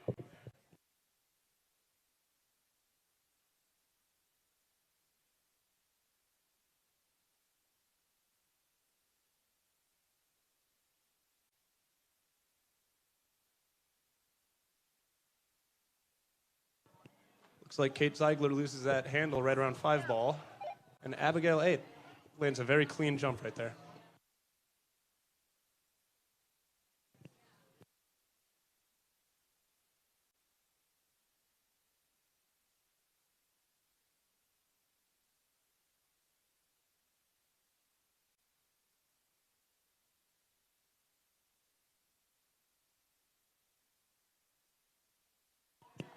That was a 41-foot jump for Abigail, which is quite competitive for D2 women's jump right now.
And that was a 43-foot jump for Abigail on D2 women's jump.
All right, Jaden Yoder, Kansas Sprayhawk.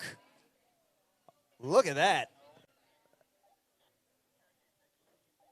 They've already had one. Faith, you saw Faith run her opening pass, so this is pretty good stuff here.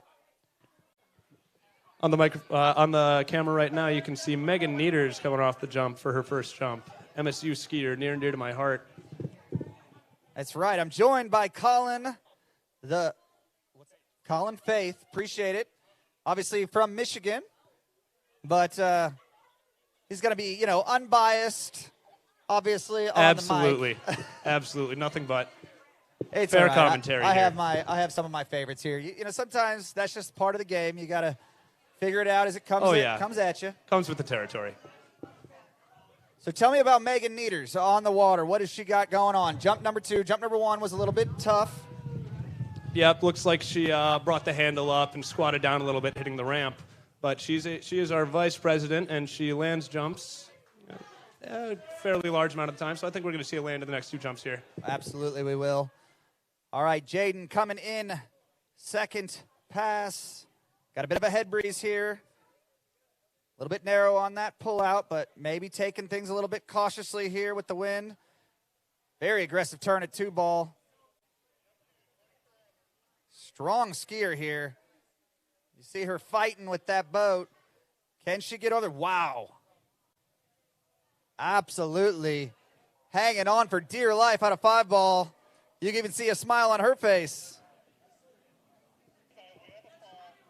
I always like to say that jumping is easy, but landing is hard. Hey, I've never heard that, and I would agree with that. It's going through the air is the easy part, but you got to be ready to hit that water. And that's the part that most skiers tend to struggle with. Definitely. Putting down the landing gear is a big part of it. You don't score that jump unless you ride that jump away. So Megan just having a little bit of difficulties on jump number 2. But again, we're going to put her back together. She's going to get a little bit of coaching, I'm sure. And Megan's going to come back ready for her jump number 3. Yes, sir, especially with jumps. You can always see coaches on the shore with megaphones yelling at the skiers, giving them advice, telling them what to do. Well, again, I've talked about this before, and Colin, I'm actually interested in hearing your perspective because what's so great about collegiate water skiing and this platform is that no matter if you're the 5th seed or you're the 1st seed, you're equally as important, right? And some could make the argument that the 5th seed or the less accomplished skier, if you will, is more important than the most important or the most accomplished skier. So I love the platform, but I want to get your thoughts on it. It's certainly true what you said. The 5th skier, a.k.a. the first one to go in the day, sets a lot of confidence, a lot of tone for the rest of the skiers that day. It's very important for them to do well and give people a lot of confidence, the rest of their team. See, yeah, I can land that jump. I can push myself a little harder. I will run this pass. It's really good to have a great 5th rounder to start your day off. Well, not only the confidence building that you get, but what it does is it changes so much of their placement, and you could argue that they're going to get more team points, or the marginal difference between team points is a lot greater if you can get, say, 3 more buoys out of your 5th rounder as opposed to your top skier getting 3 more buoys, right? The team points are a lot more for the 5th or the 1st seed versus the 5th seed, right? I understand what you're saying. Yeah, that's true, because if your worst skier does better, then you're placing above a much larger margin of people than your best skier, because the 5th rounder is competing with all the rest of the best skiers out there, and it's harder to move up in placement because your points that you get in tournament is based solely on your placement, not your overall performance, just your placement. So having your bottom skier place higher gets you a lot more points than your highest skier getting 1 more placement. I say it often. I think collegiate water skiing is a bright spot in our sport, surely or simply because of the platform and the format. So look at this, Megan Nieder. Oh, and Megan landing a jump just like we knew she would. That was never in doubt. Megan Nieder puts it all together on jump number 3. Big team points there because, again, she would have been splitting all those zeros, and now I'm going to say that's a 28-footer, 30-footer. Great job, Megan. Go green.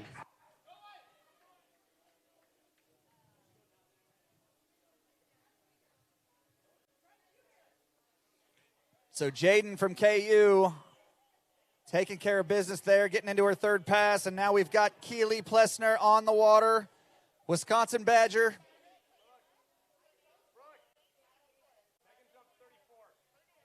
So 34 feet for Megan.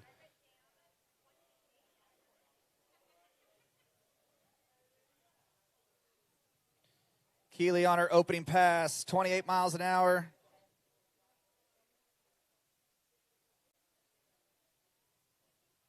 Around 6 pole.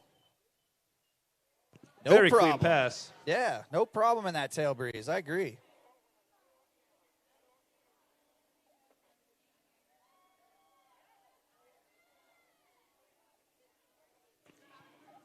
So if I'm correct here, Cole, the slalomers are going to have a tailwind on their opener and then a headwind going back.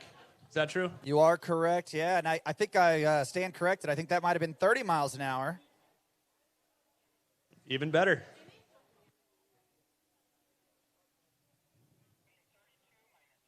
Margaret Tayema having a real clean jump here for Purdue. Up and over and out. That's what you like to see. Yeah, the Boilermakers, strong performance. We saw them get a land in their third round, so taking care of business here in the fourth round as well. So Keely going to be coming back in at 32 miles an hour. The jump from 30 to 32 is a really large jump in speed, and you don't think it, but once you're on the water, you can really feel it. So, see how it goes. I tell the people I ski with, hey, it's no big deal. It's just walking speed, 2 miles an hour. That is not how it feels once you're out there. You are correct. But she's handling it very well right now. Clean turns, good pulls. There's that Purdue train horn. The Boilermakers. It's a staple of the Boilermakers, but they usually wait till their skier runs the pass to really let it rip. Well, hey, but, she did land her jump over here. So they're just excited, want to show their support. Absolutely.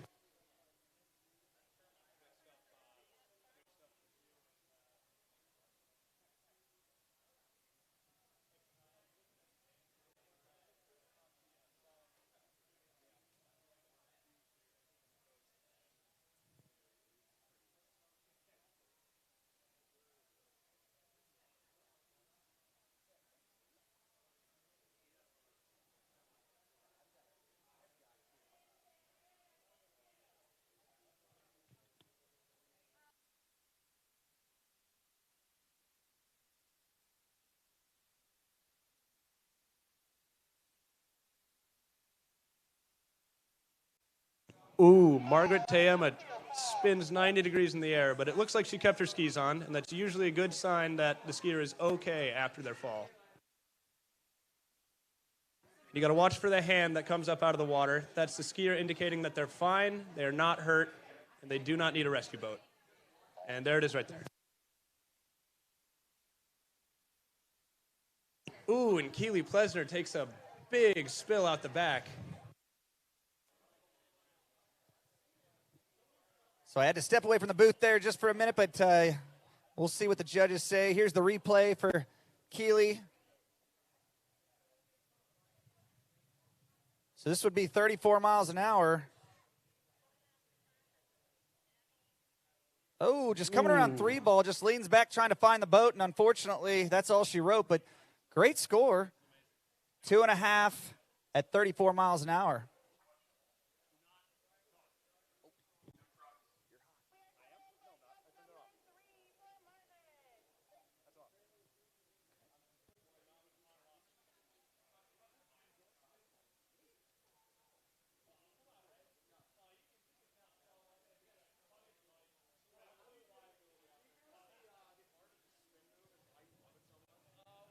All right, Ellie Bull on the water. Look at that. Successful for A&M.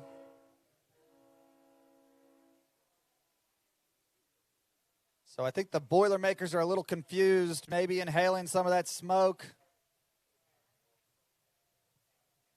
Or they're just happy for their skier. All right. Is this the second jump here? It may be the first. All right, so takes care of business on jump number 1.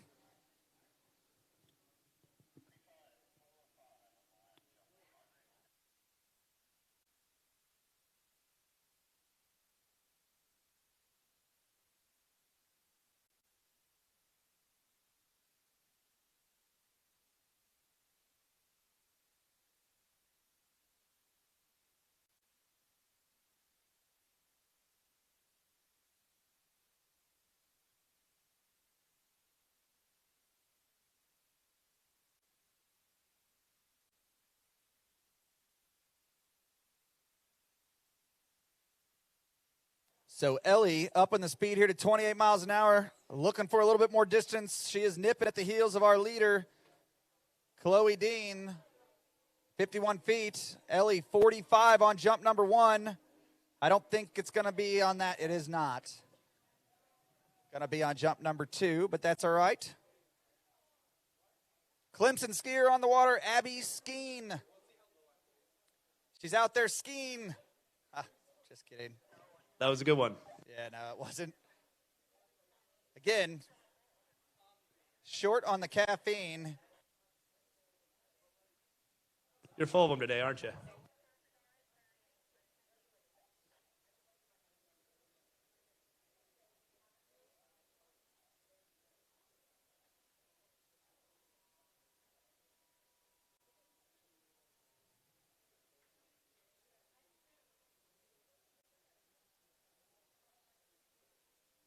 Great strong position behind the boat there. A little bit of slack dealing with that tail breeze, but no problem. We are coming back in. Second pass. 32 miles an hour. 15 off. Abby Skeen.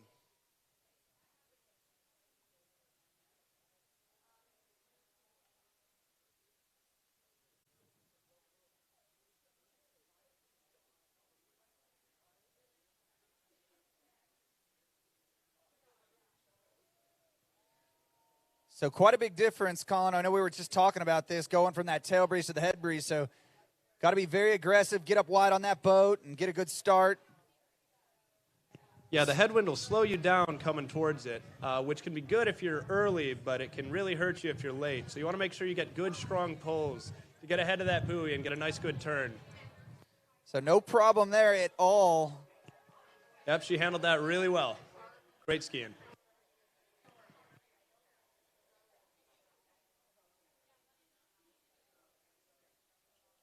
Those Clemson Tigers making a bit of noise over there for Abby.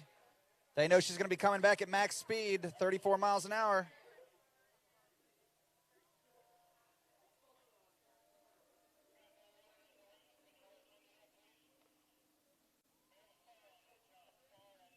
And Ellie Ball rocking back on her heels and falling back after coming off the ramp. Not a problem, though, because she's got a scoring jump on number 1 there of 45 feet. So that is an excellent competitive jump in D2 women's jump today. Agreed. Catapults herself to the second spot.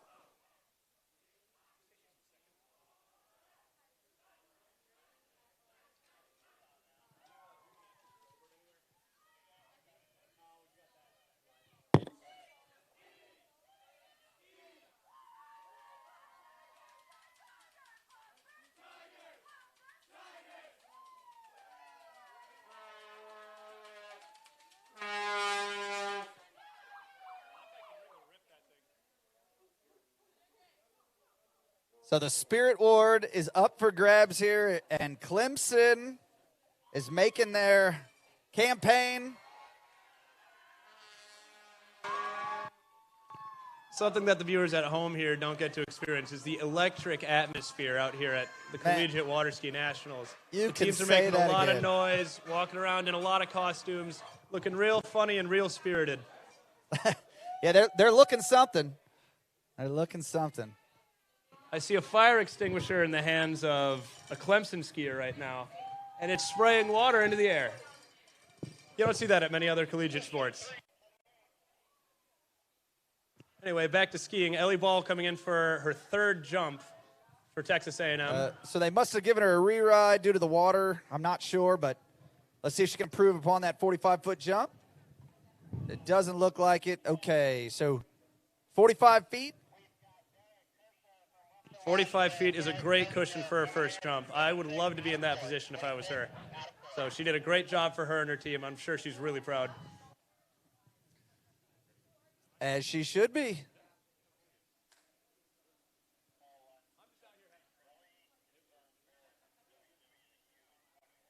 All right, Dar. Rollins College had a strong showing in the first 2 rounds. My cohort, A little bit of trouble there at 4-ball.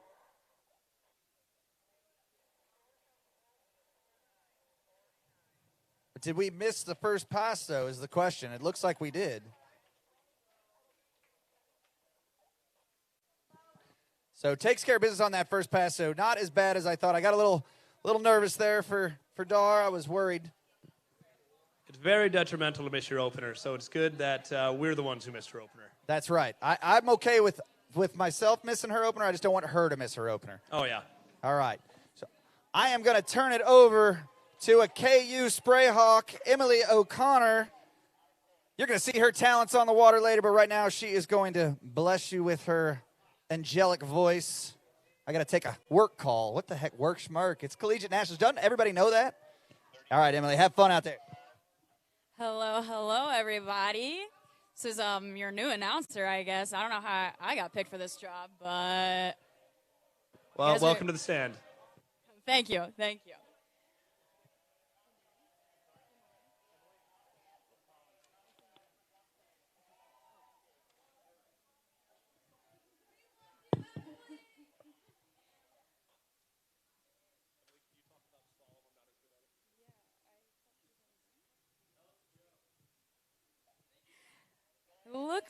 Looks like Dar's coming in again. I don't know if this is a replay or if maybe she got a rewrite of some sort.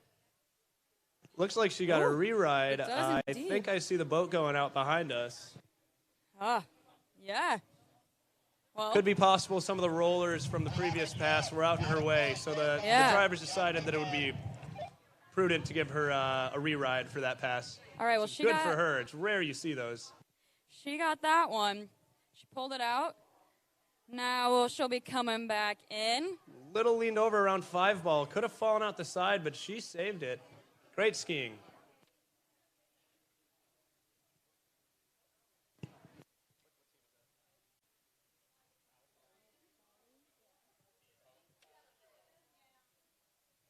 Looks like next we have Kylie Wilson jumping for Cal Poly.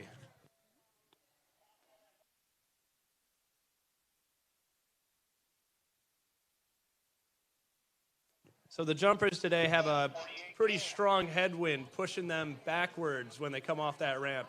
When you have a headwind, it tends to tilt you back, and so you got to compensate by getting more on your toes, leaning forward a bit more over the ramp.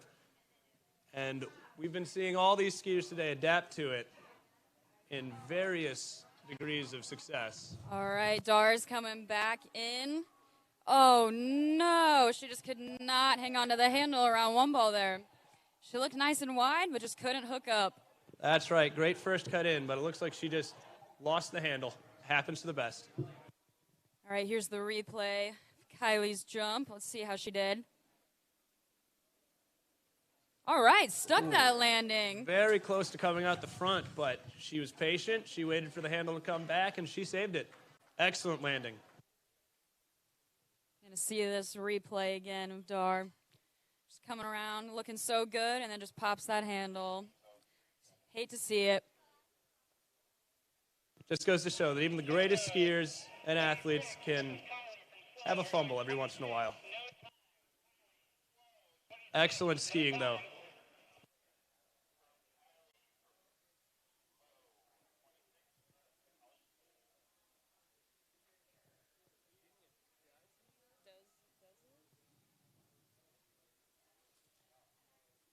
And here comes Virginia Dazier, and she lets go of the handle.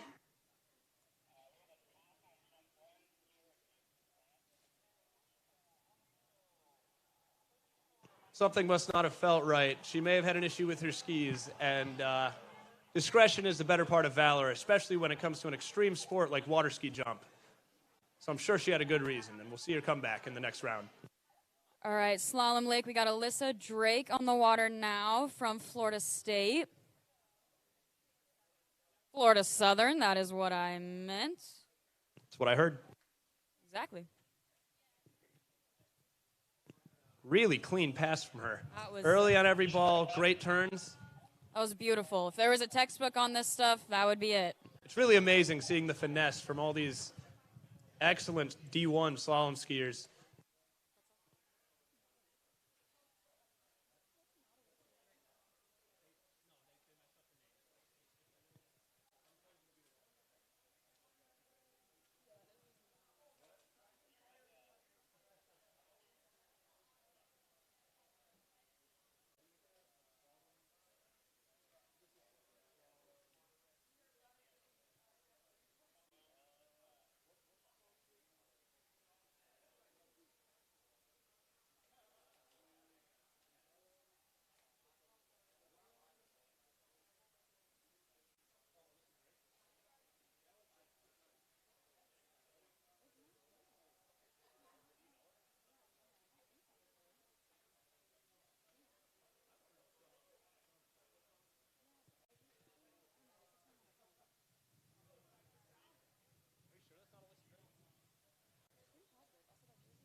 Well, we're not 100% sure if that is Alyssa Drake that is on the water at the moment. But whoever it is just had a lovely second pass. It was beautiful.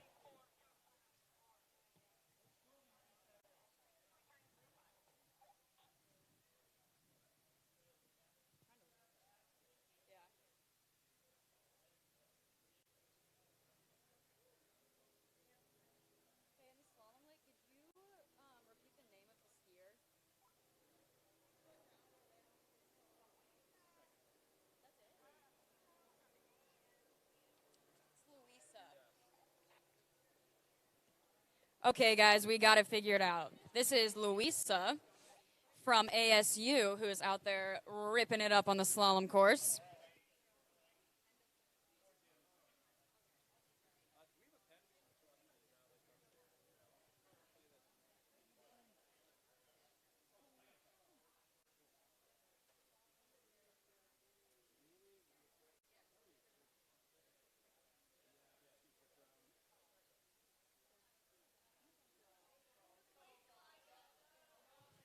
Oh, that is looking so good. She is early at every buoy, nice and wide. Hooking up beautifully from that 6-ball. Another complete pass. Great screening from Louisa, not Alyssa. Although I'm sure she did well as well.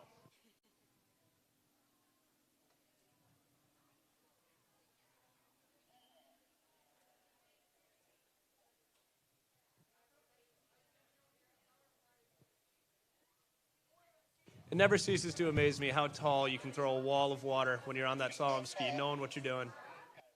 Ain't that the truth?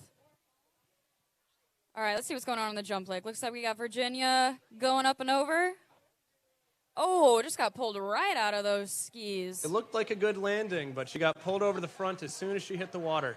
Man, that water must be sticky. It just took those skis. Certainly so.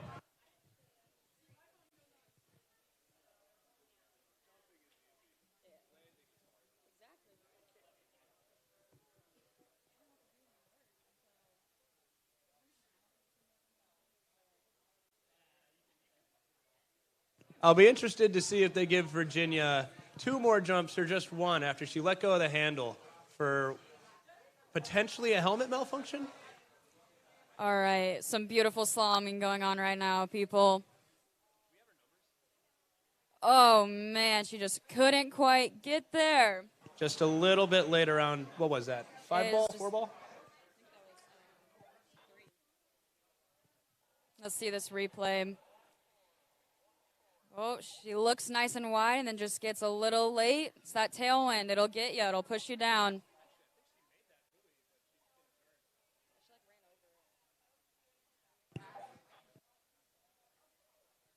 See it again. It looks like she's at that buoy, but just couldn't quite get that ski to turn around. Could not get it around quite enough. It's hard to do when you're late, but she ran 3 excellent passes right before that, so I'm sure she's still happy. All right, let's get Virginia back up and on those skis. Virginia coming in for her 3rd and potentially final pull. I'm still going to be interested to see if they give her a 3rd jump.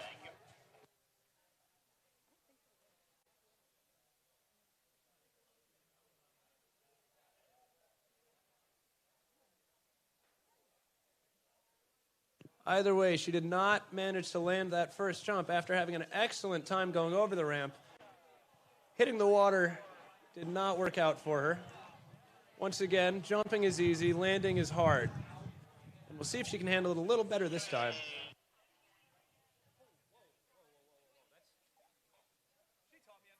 Whoa, all right, we got Valeria from ULM.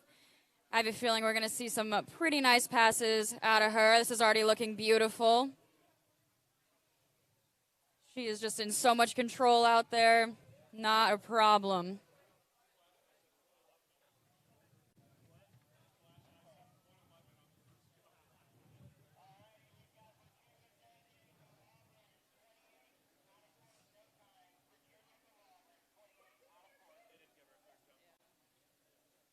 Valeria doing very well, which makes sense. She was down in Bennett's water ski school in 2019, teaching and training. So she's been getting instructions from the best of the best down there in Louisiana. And it shows on her slalom pass. Very clean. Bennett's is a wonderful place. They have some amazing coaches down there. Great water. Super fun atmosphere. And you can see the results of their coaching right here with Valeria.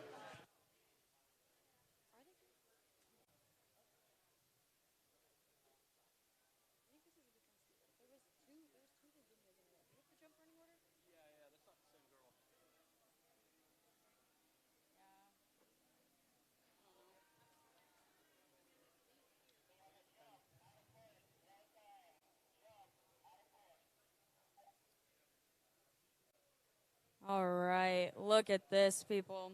Just ripping through that water. It's not a problem at all for her. Again, early on every buoy, nice and wide. Throwing walls 12 feet high. Awesome to see.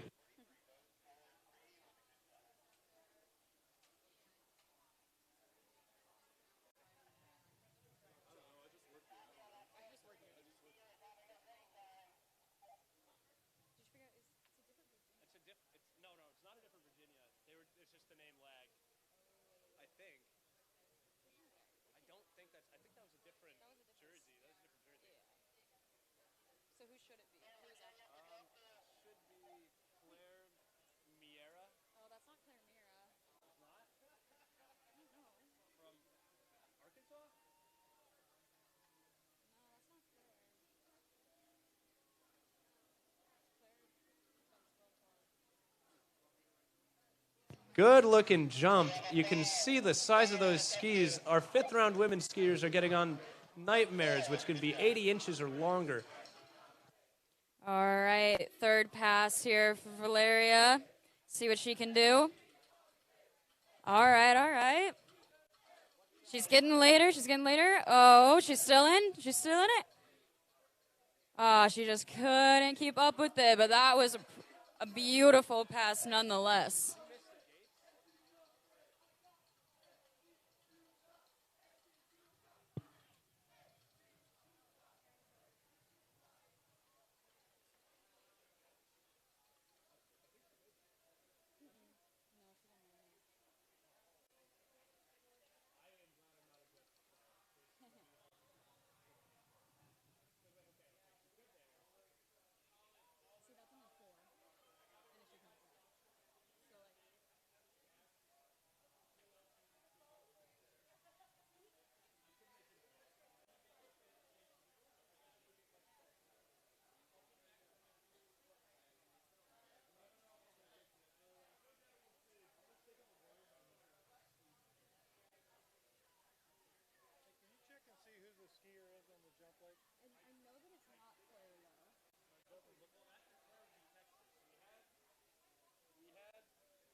All right, she is coming in for this jump. Looking pretty solid. Let's see what she can do. There's a nice position.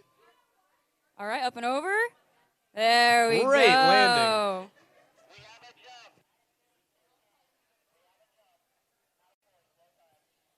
All right, now we got Kennedy Hansen on the water, slaloming. She is from ASU. All around amazing three-eventer.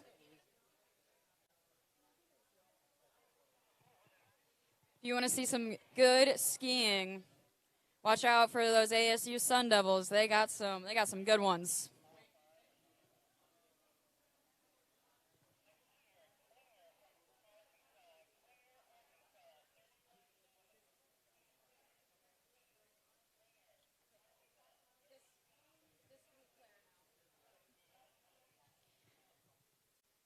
All right, that was a beautiful pass from Kennedy. She will be coming back.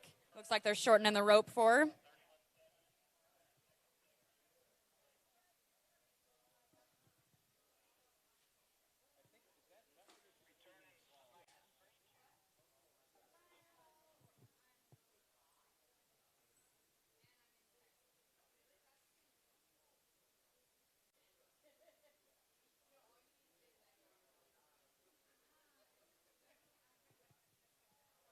Here she comes in for her second pass. Let's see how it goes.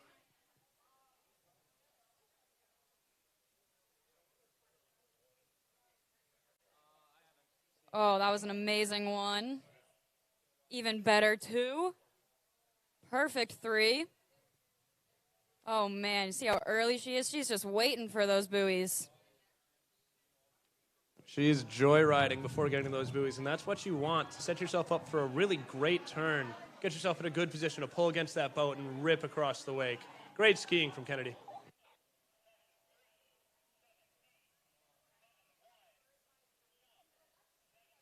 Oh, and we see a 3/4 cut from Claire Miera. Oh, my goodness. That was massive. It was a 73-foot jump. That is a massive boot there from Claire Miera. That easily takes first place for D2 women's jump right now. It's so exciting to see women 3/4ing and cutting across that wake hard.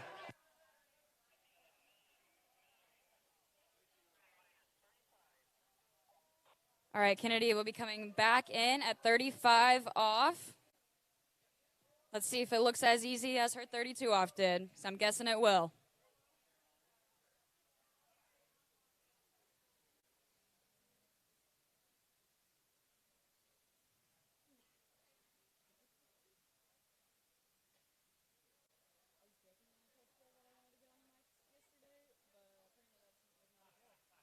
All right, she cranked that one. She is still early, just waiting out there for those buoys. That is so impressive. Oh, she got a little shaky there. Can she pull it out? Oh, Ooh, no. Bit late around 6, Paul, and she loses the handle. She finds herself in a bad position and tries to make it back, but it gets pulled out of her hands. Let's see what happened here. She was looking so good and wide. Looks like she just got a little late there on 3. 4 wasn't any earlier. And here it comes. Oh, so much slack generated right there on that turn, and it just ripped the handle out of her hands. Hate to see it for such a great pass. Now here comes Claire again with a 3/4 cut. Great form. Excellent jump. That was incredible. Another great jump from Claire. So she's cutting across the wakes at the jump. And let me tell you, that's a scary angle to look at the jump from. Not going to lie. So the jump skiers, when they do their counter cut, that is cutting away from the ramp to set up for their cut towards the ramp, are counting down from 3 or 4 or 5 from whatever buoy they choose. There's a series of buoys set up on the side of the lake for skier timing, and it's just all in their head. They don't have a stopwatch. They're counting down themselves to figure out the timing of when they should begin their cut. So it's very nerve-wracking because you don't want to cut too late because that can be very dangerous. If you hit that ramp wrong and hit the side curtain, you can end up in a world of hurt. Great jumping from Claire. Really aggressive, great form over the wakes. Excellent to see.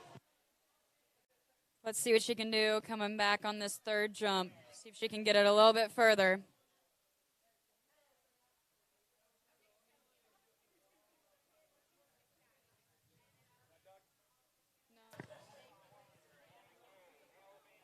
Here comes great form. She's flying across those wakes. Wow, and she sticks those skis out in the flying V. That's a and stomps another jump. Much bigger jump. A little bit back there. Claire Miera, another one of those Lake St. Louis girls that I had the pleasure of watching grow up, and it's great to see her out on the water here. 115 feet at the South Central Regionals last week, or 2 weeks ago. So definitely going to be our current leader.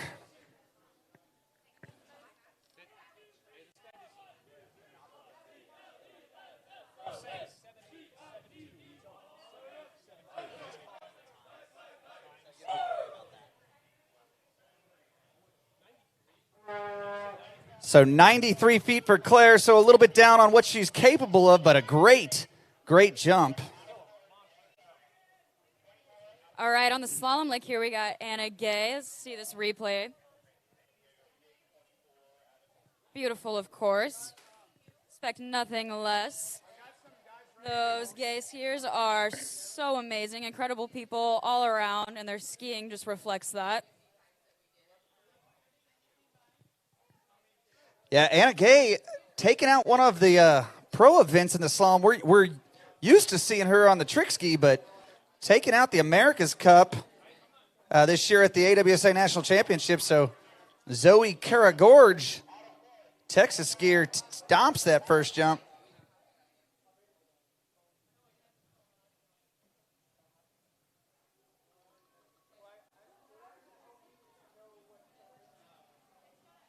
All right, here she is on her second pass.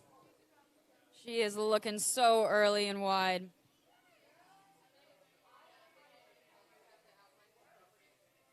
Good strong pull out of four ball there. Nice looking 13-meter pass. We've got an Alabama fan over here on the berm bridge or whatever. We're looking for her team. Sadie, the puppy dog up here, needs its owner.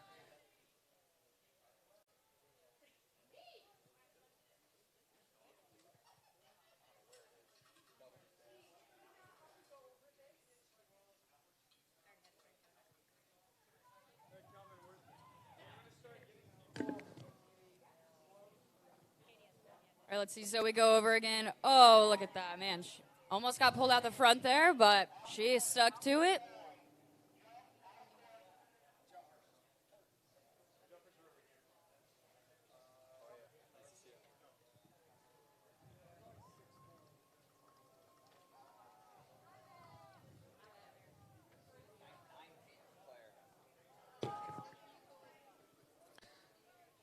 So Claire Mira leading the women's jump event over here, D2, 99 feet. Anna Gay on the water, what would assume to be 35 off.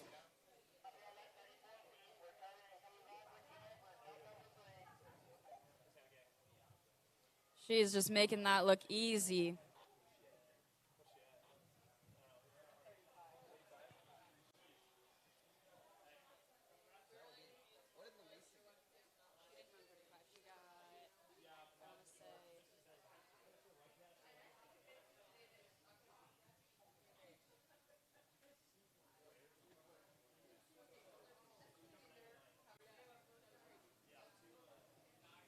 There goes Zoe for her third pass, just stomping that one out again.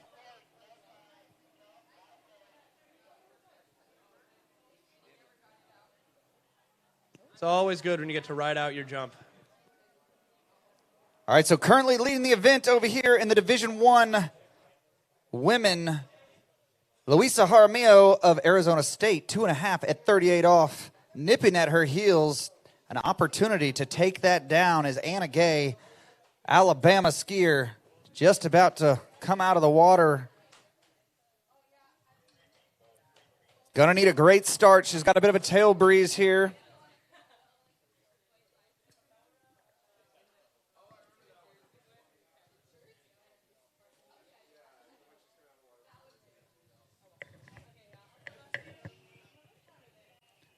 Decent looking opening start. Here we go. She's around 2 ball.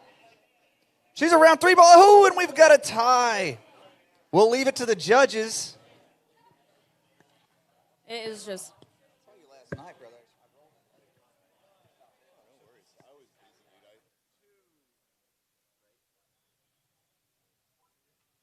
So for those watching at home, to get the full buoy, you have to come around the buoy and come back behind the boat towards what's called the center line. Right here you'll see Anna gets a round 3 ball, but it's up to debate as to whether or not the judges will give her the full 3 ball or 2.5. If she gets 2.5, she'll be tied for first place.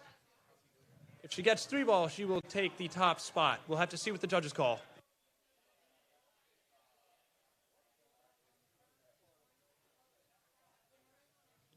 All right, here comes Kayla. See what she can do on this ramp. Nice little ride over. And the handle came up, and she did a little kick in the air, but I'm sure that was just a little panache. It was just for Style the crowd. points. Exactly. It was for the crowd. Got to keep it interesting out here, people. You'd be amazed the kinds of jumps people can ride away. I have seen much worse that people have still gotten out on. Fun fact, it is a legal jump that gets points if you ride away on one ski only. And you'd think it never happens, but it does.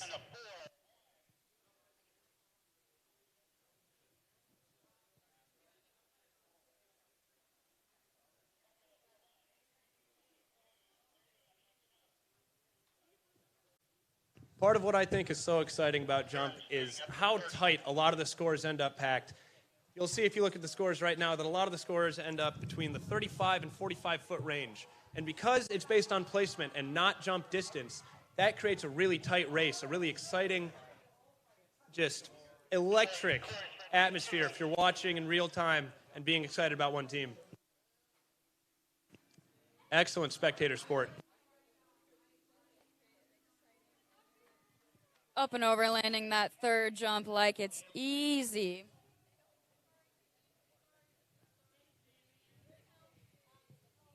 Getting lots of good points for her team there.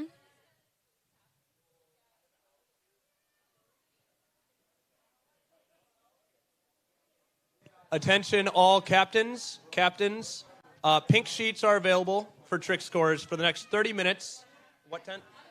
On the bridge. So if you want to see your trick scores, come to the bridge right now. For the next 30 minutes, the pink sheets are available.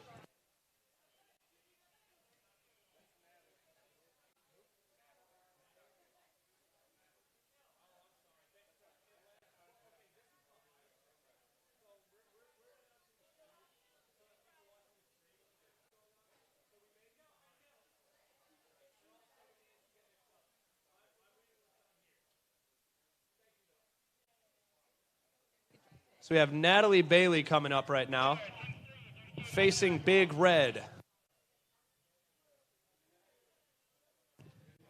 And she goes up, over, and out. There we go. She gave a little cut at that ramp.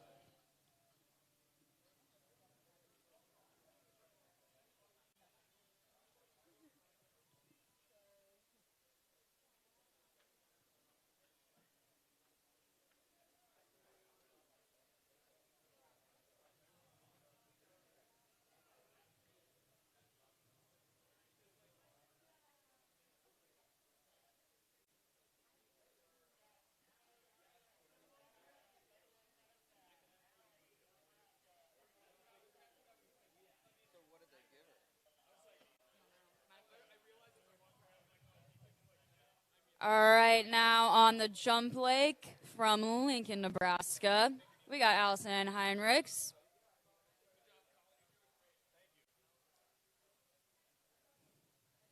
Big Red's about to go right on over. Big Red. So for anyone trying to keep track of scores at home, number one jump right now for women's D2 is 99 feet.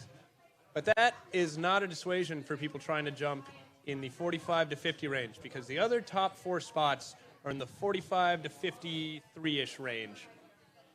So a jump like that would get you a lot of team points in third or second place. So that's what you're looking for. You want jumpers who can land above the others, not necessarily at the very top. She took But a an nice excellent cut single at cut that. out of Allison right here. Holding that edge through the ramp keeps your speed and gets you to accelerate a lot. She had beautiful position in the air, too. Excellent. One of my favorite parts of jump is seeing the skiers pop out and make that flying V with their skis like a group of Canadian geese. A group of Canadian geese. So Allison does a lot of skiing at Bennett's Nebraska team. One of the leaders on that team. Not sure if she's the captain or not, but nonetheless, they've done a great job of getting their team to the national championships for the first time. And you saw that in their first round jumper landed a jump. So I mean, it's just an awesome sight to see them come up the ranks. And Allison's been putting in the effort in the off season. Nebraska does have an absolutely great women's jump team. You are totally right about that, Cole. I was there at Midwest Regionals, and they were a force to be reckoned with there. Well, Allison here coming in for a 3/4. Is this the 5th round here? We're into the 5th round. Let's see what she can do for us. Countercut.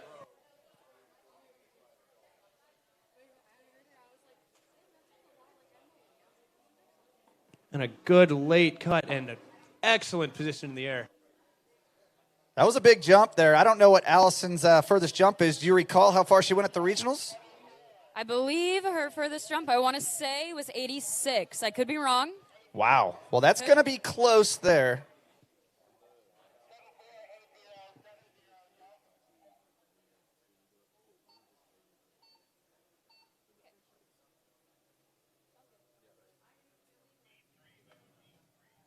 All right, that was 83 feet for Allie.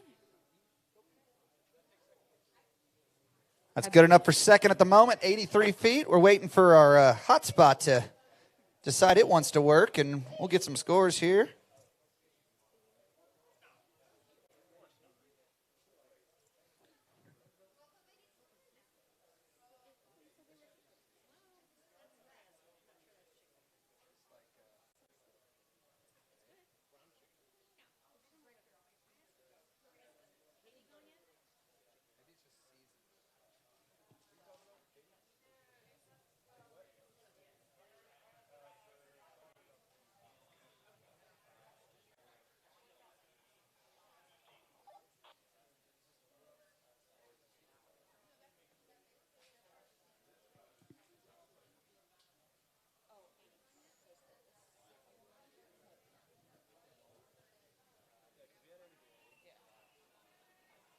All right, Allie coming in for this third jump. Let's see what she can do. Oh, I think that was farther. It was looking pretty good. Absolutely incredible seeing these girls kick off that ramp after a big 3/4 cut. Certainly my favorite part of every water ski competition is seeing these really big jumps. Nice solid line all the way through. I'm not seeing anything there that I would change drastically. It looks to me that she just needs to get a little bit wider and continue to work herself deeper into the course. That was good form from Allison. I'm very impressed. Great Nebraska girls jump team. Like you said, a force to be reckoned with here in the Division II event.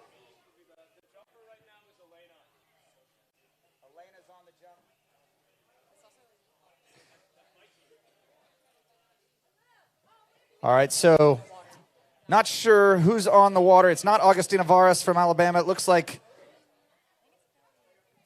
Kelly, but we are going to wait. Maybe we're working through it here. There is a lot going on. We are doing our best to keep tracks of it all, but yeah, I think it's Kelly there.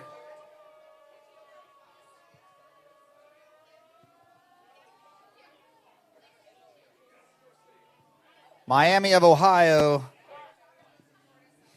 This is Elena Barnhart, Michigan State skier. This is our 5th seed water ski jumper for women's D2. Great jump from her. Goes over the ramp, lands it, and rides away.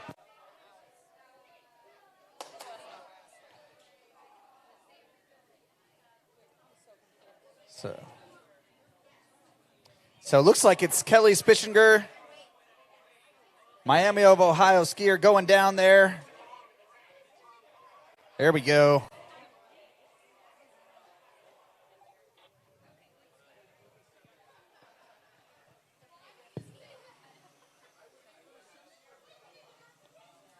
And she leans over just a little bit too far and gets pulled out the side.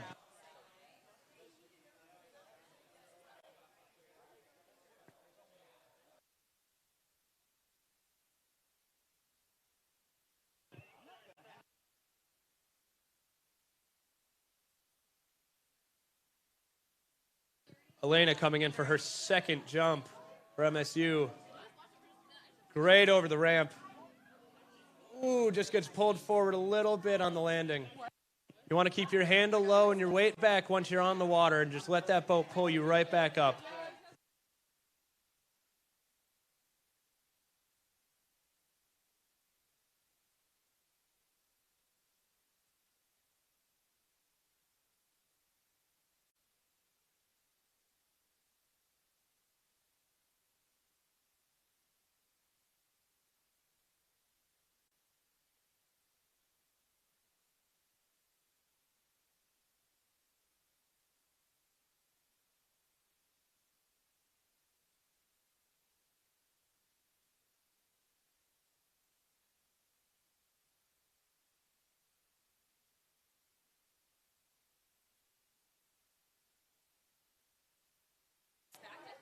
All right, Melissa on the water. Bare end from University of Michigan. The tail breeze laid down a little bit there for a minute, and oh, laying it all on the line there around 6 ball.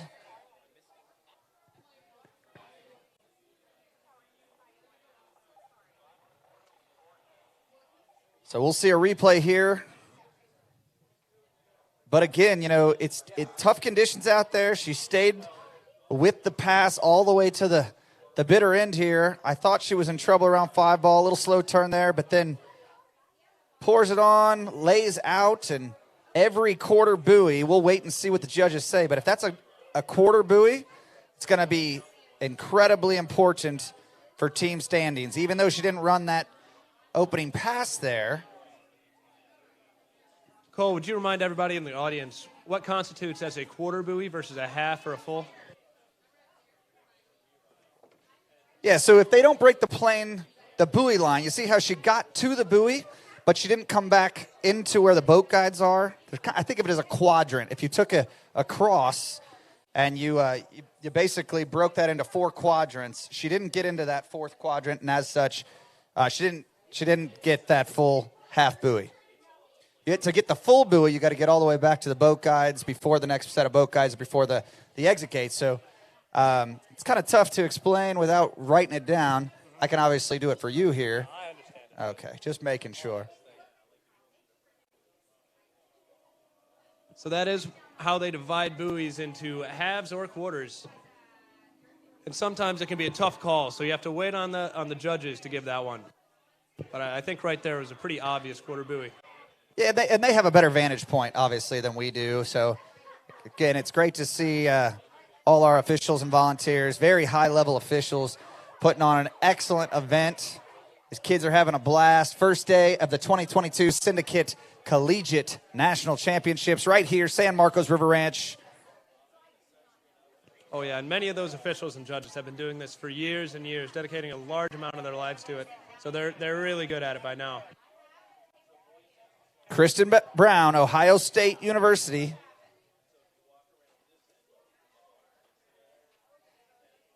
Pretty amazing to see Anna and Louisa right there at 2.5 at 38 off already.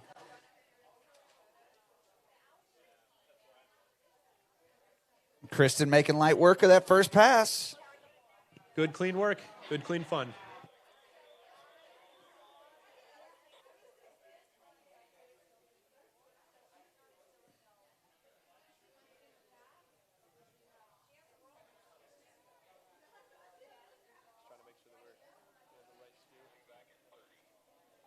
Here comes Elena's third jump. And very clean. Good over the ramp, good and solid. You'll notice she came back and bounced up off the water almost. You'll see that with a lot of jumps. They rock back on their heels. But as long as you come back up, it doesn't matter how in the water you were. You just need to come back to a skiing position and ride it away for it to count. So one more reminder, we've got trick sheets up here for the men's Division 1. Your trick sheets are up here at the bridge.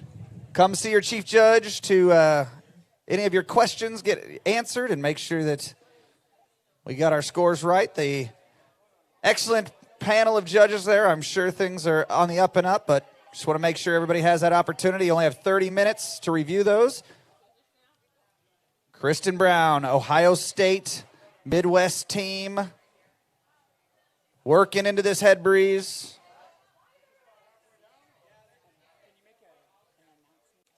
Five buoys there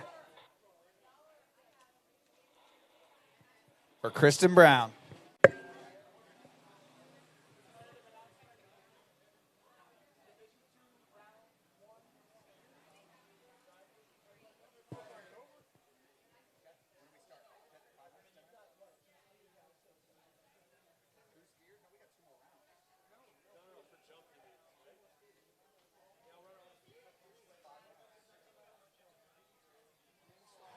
All right, ladies and gentlemen, just got word from tournament director and chief judge. We are going to kick off Division II men's slalom in 2 skiers. Again, that means 5 minutes or less. We need our judges and officials to place. And we also need our skiers in the round 1, rotation 1 for men's 2. Division II collegiate men's jump event is about to kick off. Slalom. Division II men's slalom is going to begin shortly after women's jump ends for Division II. So please, first round skiers for D2 men's slalom, get down to the dock. I already see some of them down there stretching out, so good to see them in place. But right now we've got Allie Irwin.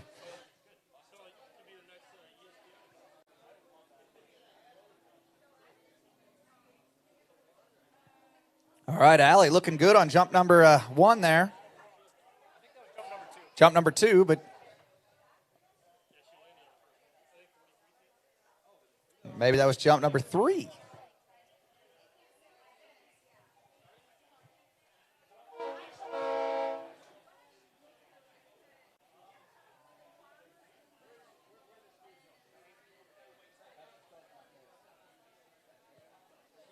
So yeah, for all of our Division II men's slalomers, we are going to be on the Dutch Brothers Lake 2. Dutch Bros Lake 2, right here, close to the bridge, in between the Division I girls and the Division II girls. So make your way down to that starting dock if you are in rotation 1.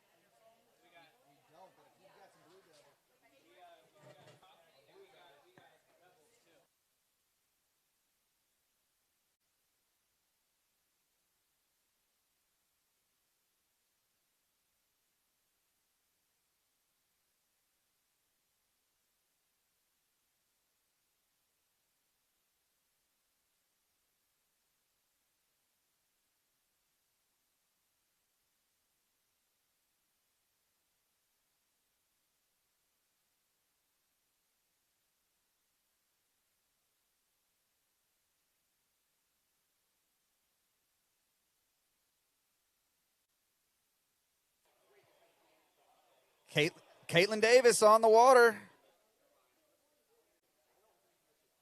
Making light work of her opening pass. Caitlin Davis, Spray Hawk at KU Jayhawk. Second place at the Midwest Regionals. Doing a great job here.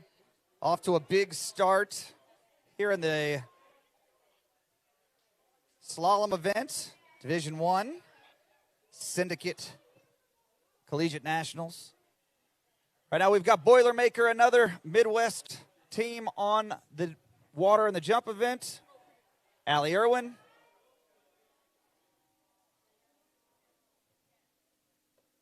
Very solid looking jump there.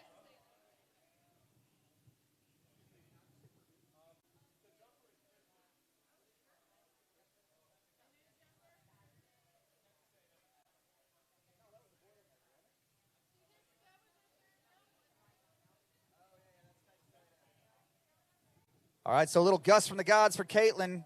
See if she can handle it. Or is this a replay here? I believe this is a replay. So again, fortunate to see Caitlin at the Kansas State Championships in the summer, also the regional championships, and appreciate her coming out and supporting the summer events and helping judge. And So this is Kristen Babiash with her second jump, our final women's jumper for today. She stomped that last jump. Let's see if she can do it again. Get a couple extra feet.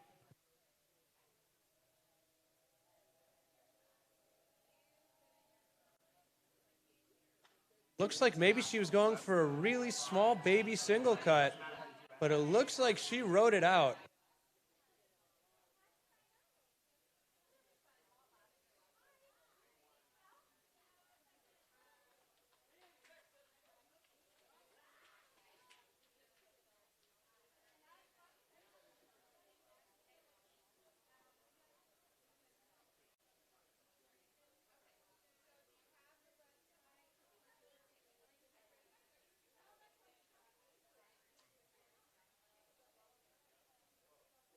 Kristen's second jump landing at 43 feet, right there in the sweet spot where a lot of the D2 women's jumpers have landed. If she can get just a couple extra feet on that jump, she could get a wide margin of extra team points for her team.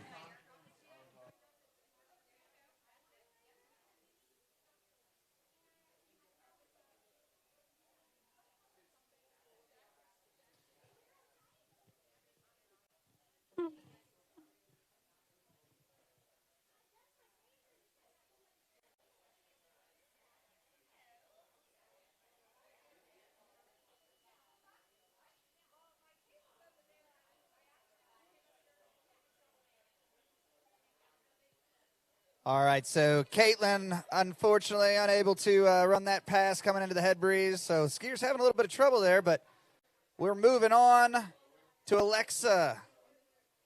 Alexa Barron's opening pass here. Wisconsin Badger, another Midwest skier.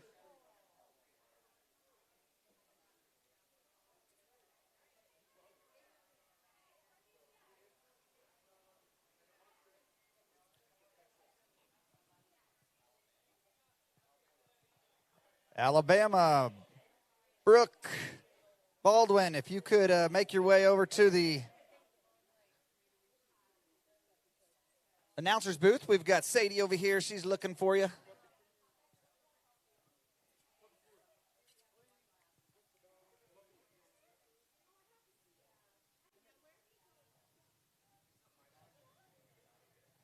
Brooke Baldwin, if you can hear us, come on over and grab Sadie.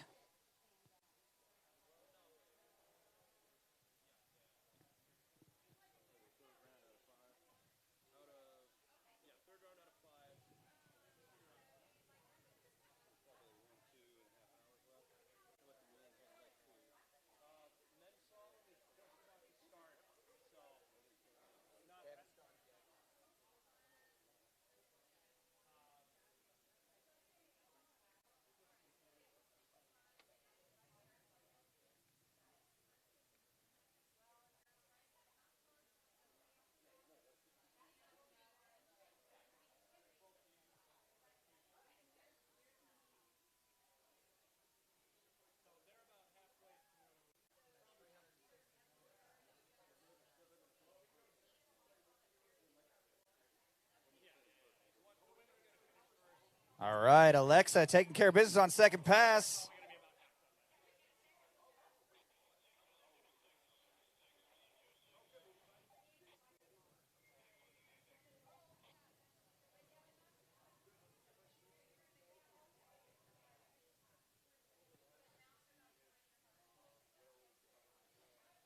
So we are into our third round here, third rotation.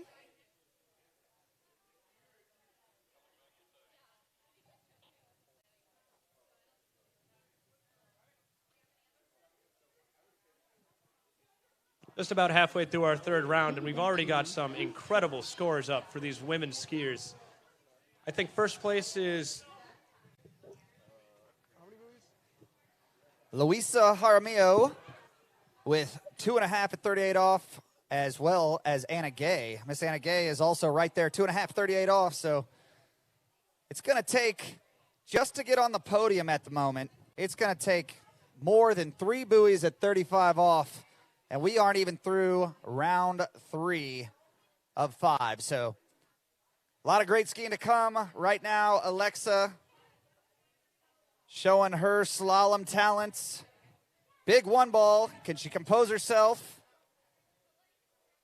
looks like a good recovery after getting pulled out over one.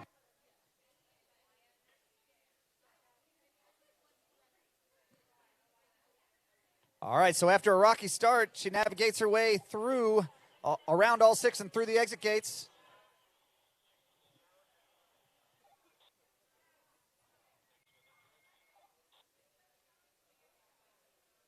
So listening to the times, I'm gonna say that's 30 miles an hour there, so be coming back at 32 miles an hour.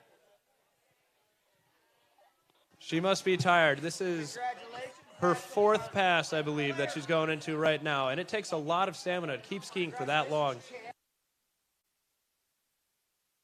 Choosing your speed and rope length that you start out with is a balancing act because you want to be able to get into the speed and ropes that you can get, the fastest and the shortest rope. But you don't want to be too tired once you get there because you need to be able to perform. So it's a question of how safe can you be and how much reward can you reap later on.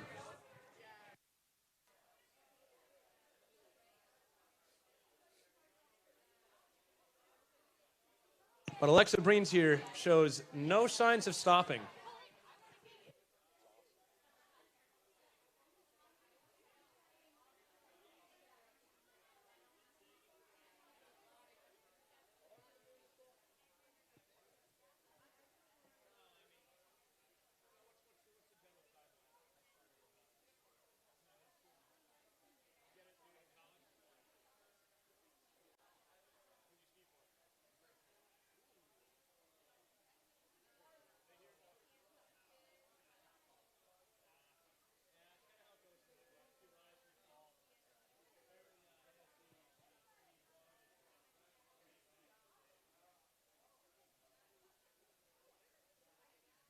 So Alexa going down there around 3 ball, but that was into her 4th pass. So got to be happy with that. She's riding that HO ski.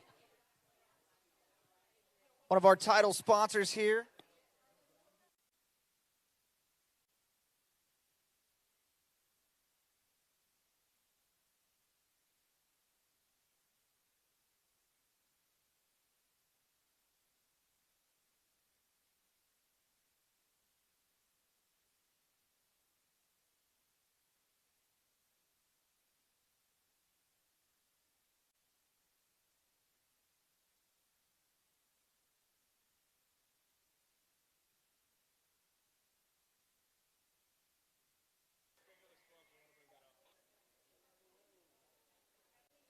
All right, so we've rounded out our Division II women's jump event.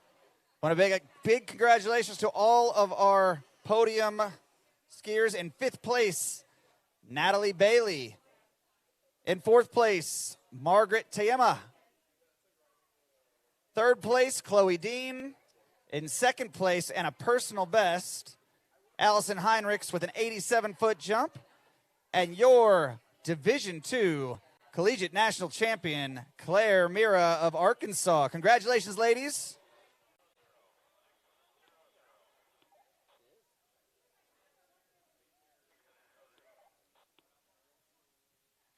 All right, your next skier on the water, Taylor Guilford from Clemson.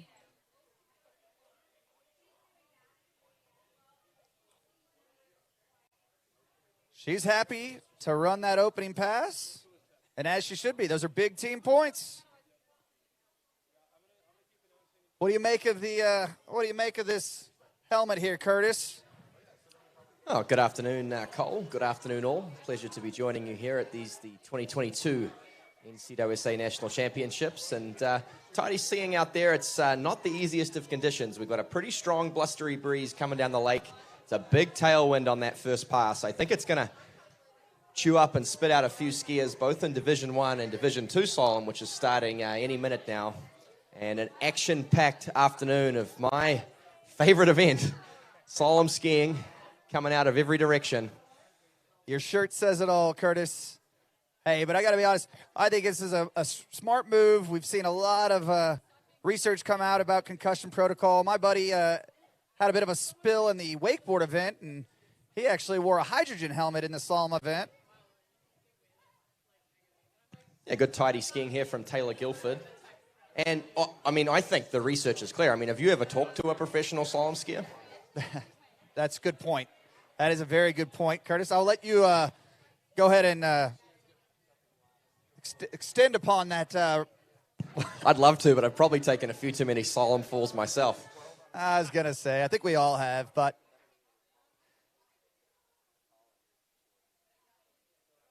What a fantastic morning of skiing, Cole. I imagine you were bringing the fans through the Division 1 men's tricks. I was judging, but what a great event it was. Huge scores. I think the winning score was within 100 points of the collegiate record.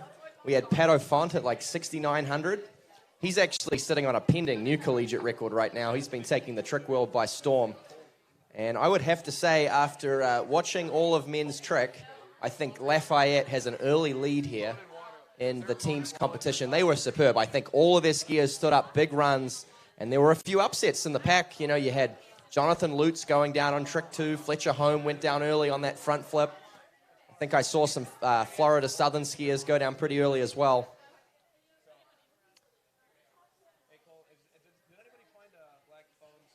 This is pass number 3 for Taylor. Jumping through these wakes. Solid skiing, though, from the Clemson third-round competitor. All right, look at Taylor working her way. And we've got another nail biter here, Curtis. Did she get through the exit gates? We're going to leave it to the judges. It's good to keep them honest.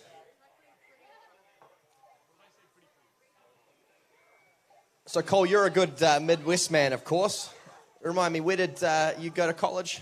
I went to Missouri State. Missouri State. Just a few years ago. Just a few years ago. But you have a bit of a vested interest in Monroe now. You've defected to the dark side, I hear. I wouldn't say that. I do definitely have a vested interest in a lot of the teams out here. I've coached a lot of them. But, my boy Levi's at ULM, so we're excited about that. And going to be doing a lot of traveling to the University of Louisiana Monroe, down to the Bayou. That's right. But Curtis, from New Zealand, also a U.S. citizen, one of our best announcers in the business. So I'm just thankful that you're up here and going to help me this weekend. I'm thankful, too. I was under the impression I had a lifetime ban from announcing at the Collegiate Nationals. So if the sheriff shows up anytime soon, that'll be the reason. Listen, rules were meant to be bent, right? And I love how you at this side about 4 years ago, I did more than bend them. You broke the rules? I was trying to get thrown off. Well, anyways, we just maybe people have forgotten about that. Well, let's hope. No, I think this is going to be a very exciting year. I think things, not that they've not been exciting, but things have been pretty stale in the top of the teams competition, Division 1, for a long time. The top 5 teams have been unbroken since 2011. So we have had the same 5 teams in the top 5 for over 10 years now, and I think there's a real chance they could get shaken up this year.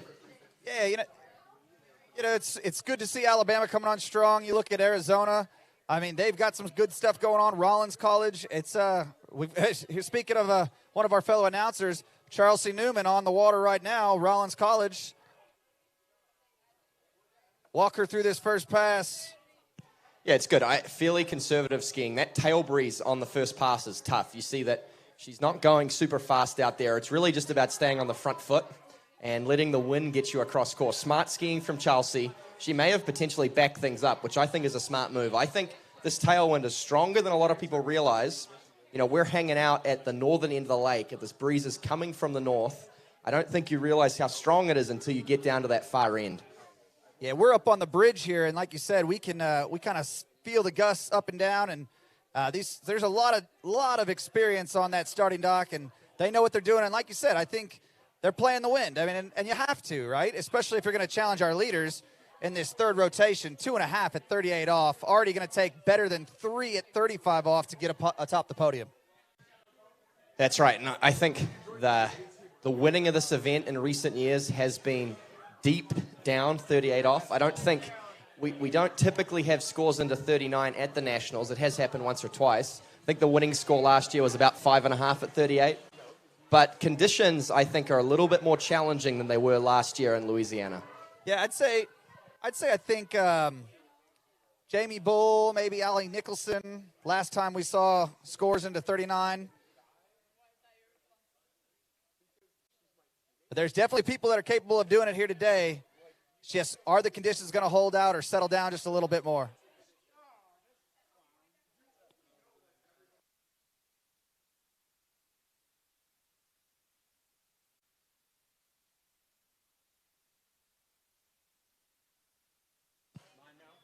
But just back to that teams competition, Cole. I got some fun facts. I was digging through some scorebooks earlier this week.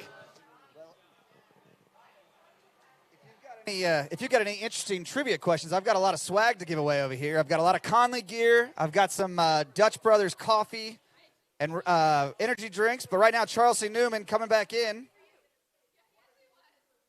I think this is a replay. Is it still a replay? Yep. Replay of pass number 2. Boat stop down there at the northern end. No, I'd love that. I do have a few trivia questions. Here's the first one, I guess. And this is open to anyone on site. So last year, ULM Monroe placed 4th at College Nationals. When was the last time they were outside the top 3? Prior to 2021, they were 4th place. When was the last time Monroe placed outside the top 3 at a College Nationals? I'm going to say 2004. Okay, we got a guess of 2004. I'll tell you that's incorrect. And we'll limit guesses to 1 per person, so you can't just rattle off years. We got an answer here, mate. Jake from Nebraska, what do you reckon? 2014. 2014 would be incorrect. So, okay, Rob Hazelwood, just some pundit off the street. What do you reckon, mate? 1998. Ooh, 1998. It's a good guess. It's incorrect. So Charles C. Newman having a little bit of trouble here, just inside a 5-ball. We'll wait for the judges to do their thing, but that tail breeze, again. She's scrapping, mate. She's digging deep here. It's gutsy effort from Charles C. Newman. Charles, and now we're talking about this a little bit earlier. You know, did somebody do enough to get around 5-ball there at 32 off? And I got to be honest, I think that's going to be a mark. If you can get to 5-ball and with this tail breeze at 32 off, especially if you're starting at 22, you're really going to be putting a lot of teams points in for this team's competition. So Charles C. waved to the crowd and shrugs her shoulders. She knows she wanted more, but still great skiing out there for well, that's the beauty of the team's format and the placement points, isn't it? You know, we focus a lot on the top scores here and what they're getting at 38 off, but the difference between, say, 4 at 32 off and 2 at 32 off could be, 100 team points. Exactly, and we talked a little bit about that, right? So how important your, first through fourth round is, right? We know that the 5th rotation is going to be the strongest skier on the team, but that strongest skier on the team is going to be pouring their heart into those earlier rotations because the team points, the marginal difference is so much greater, and that's what makes this platform so neat. And I just absolutely love the collegiate scene, and I know a lot of people will stay in this world for years to come. We are off to the races right here with Division II.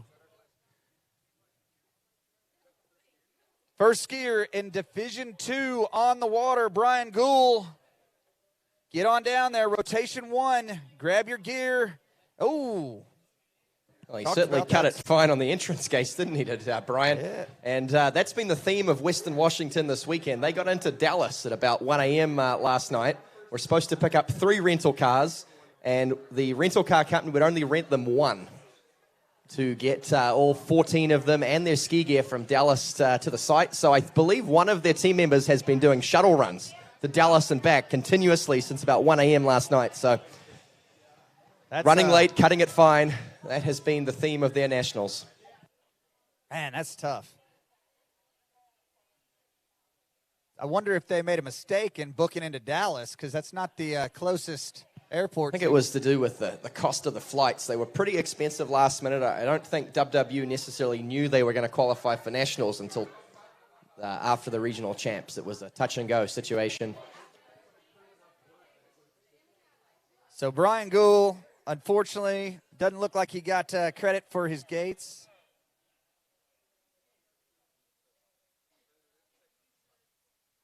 But again, he's kicked off our Division II event here for the men, and we are excited to be underway. We're doing our best to keep only 2 lakes running. We don't want to extend ourselves too thin, but also we want to make sure that everybody gets to cheer on their teammates. Right now, Olivia Shute on the water.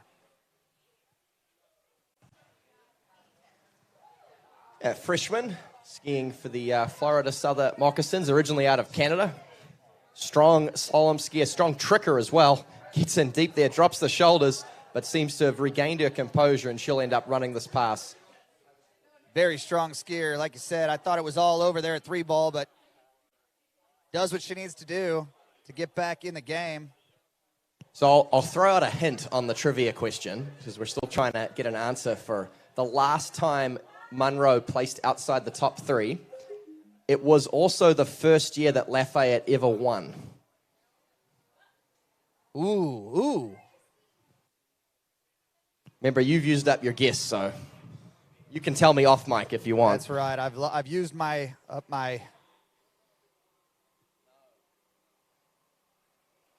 Surely one of the Lafayette people would know this, right? I mean, that we gave them a hint, and maybe they're all running. To be honest, I'm not sure anyone's really listening to us. We're probably just talking to ourselves.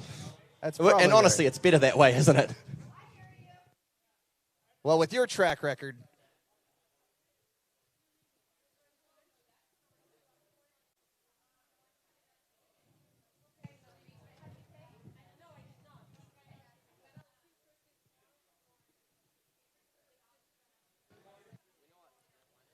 all right, Olivia Shute coming back in, third pass. Looks like we've got 32 off here. Remember, we're on that 5-ball. A little slow start there, Curtis. Big 2-ball. Yeah, it's tough work in that tail breeze. She's trying to fight her way through it. She's getting further and further down course. Needs a big turn here on 5. She'll pull long and hard for 6. Oh, I think she's just scraped out that pass. Wow. That was some nail-biting stuff there. Yep. And then on the water on Division 2, the action doesn't stop. It's Benji. He's a graduate student at Cal Berkeley, making their first appearance at the National Championships as Berkeley. And he's an alumni, I believe, of a school in Texas, University of Texas. And still has eligibility, though, and helping bring Cal Berkeley to their first ever National Championships.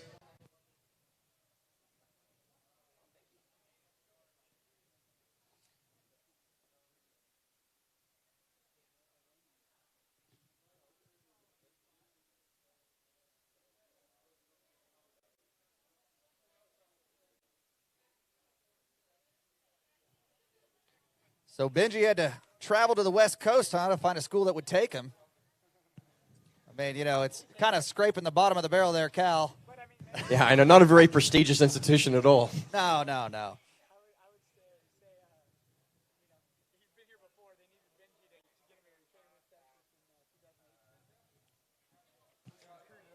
So there's a rugby league star from New Zealand, also by the name of Benji. I guess I'll tell the story after Olivia shoots past. She's struggling here.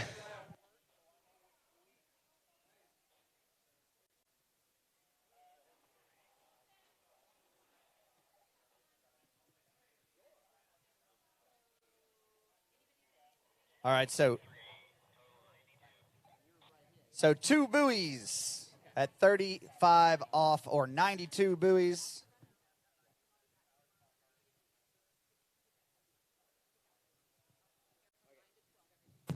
So as Benji comes back in past number 2, I'll just tell my quick story. But rugby league star from New Zealand, Levi would know him, Benji Marshall. And there was a famous moment in a grand final one year where the team was down, the Tigers were down, going into the final minutes, and the commentator said, well, there's always a chance as long as Benji's still breathing. And I'd say that's how Cal Berkeley feels right now as Benji makes his way back in past number 2. He's getting in a bit of strife here. Boat looks to be going about 24, 26 miles an hour. And he's picking up valuable points for Berkeley. They made nationals pretty much on the back of their slalom team. They're not very strong in track. I'm not even sure how many of them even attempt to jump. But they had such a strong men's slalom team, they qualified to nationals. Wow. Certainly one of the teams that's doing their best work to perfect the ratio. They really took the West Coast motto of every dude bring 2 more dudes to heart. That's the West Coast motto, is it? Kristen Baldwin on the water. Arizona State. Look at that hand drag. A little style there. She was the Western Regional record holder there for about a week before teammate Louisa. So they obviously have a very strong women's slalom team, and they're going to show off their skills here at the 2022 Collegiate National Championships. Look at that.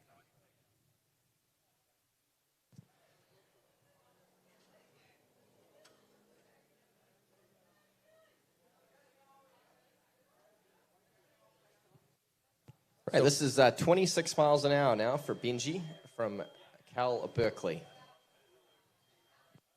Benji is still breathing here. That's right. I'm a big fan of the slow start speed. He opened up at 23 miles an hour, but look at all the team points he's picked up here. He's not going to run 26, but great skiing from Benji. Unofficially 3.5 there at 26 miles an hour. Great start for the Cal Berkeley team.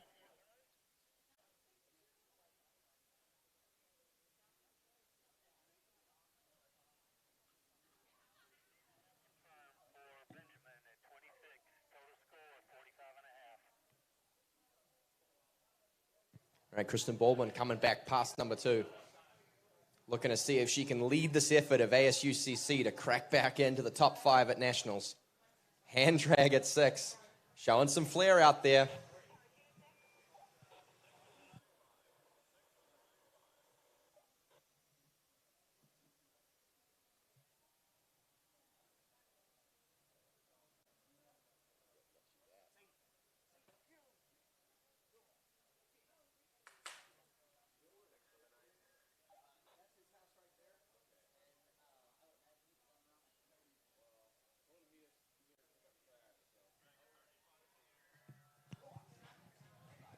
So just confirming that was 32 off for Kristen Baldwin. She'll be returning at 35.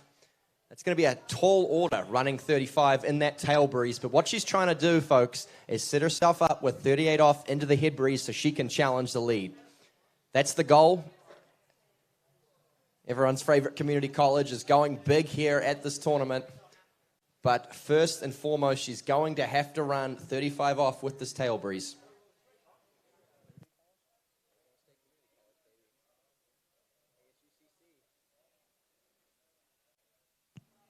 Okay, big moment here in this women's slalom event. Kristen Baldwin, 35 off with the tail breeze. It's huge in the context of the team's battle and in terms of the podium and the winning of this event. A slow start at 1. She's going to have to get back on this with the tail breeze. Seems to have recovered as she comes out of 3. Kristen Baldwin, 35 off. She's looking the goods. Rears up out of 4, though. Looking scrappy. I think she's going to do it. Oh, that's the hard part. Incredible.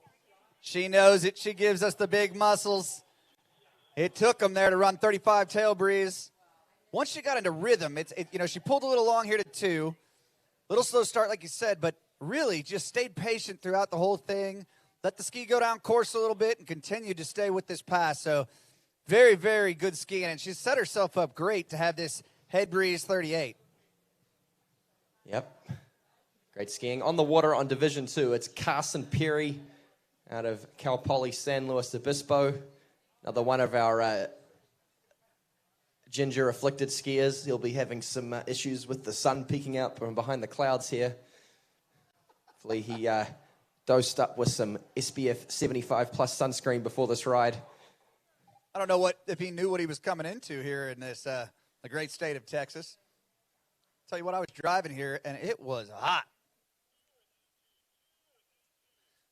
So unfortunately, unable to make it through that first pass. But there are mini course rules, Curtis. That's right. He picked up some valuable mini course points to Carson Perry, and he can get back into the shade ASAP. That's also strategic from him. He's got a long weekend ahead of him, and he'll be tricking and jumping as well. And he has to limit his exposure to direct sunlight over the course of the week. He's kind of like a vampire is what I'm hearing. Oh, it's a serious condition. And would you know from experience, or do you have that? I have a small portion of those genes in my, not quite as serious as a full-blown redhead, but I do have to limit my sunlight exposure. This is 38 off for Kristen Baldwin. It's a replay. She pulled up out of 2. That puts her in a 3rd place right now. That's right. 2.5 was the lead, and it is still the lead, but here you see one more time, replay. Kristen Baldwin just didn't get the start she was quite looking for. A little bit slow turn, kind of that whole set. Not sure what was going on, but still great score. 2 at 38 off. Huge team points. I think watching that, it shows the difference between skiing for yourself versus skiing for the team, because I think Kristen there had a chance to be a little more aggressive at 2, and she could have potentially got out of it and taken the lead, picked up a higher podium place, maybe even won the event. But she's smart. She knows that a full 2 at 38 off is going to be a bit of a log jam, and that the difference between 2 and 1.5 could be critical in the team's battle. Especially for Arizona State at the moment. I mean, she is just behind her teammates. She knows they've got a good start here, but it's really, really exciting to see them starting to use their noggins a little bit there to make sure that their teams get the maximum points. That's right. And next up on the water out of University of Louisiana Monroe, we got another one of those names I want to talk to the NCWSA about. It looks like they've taken every vowel in the alphabet, put it into a sentence, and expected us to pronounce the name out of it. So I'd like to petition the NCWSA to, stick with, nice simple names like Cole. Yeah, Cole's a good name, but right now we've got Stasha on the water, University of Louisiana Monroe, at the South Central region, 4.5 at 35, so very capable of running that 35 off. Let's see how she positions herself with this head breeze and what she does strategically, like you said, to make sure that she gives her team best opportunity to score those points. And unfortunately for Ashton out of Auburn, not getting the start he wanted. No.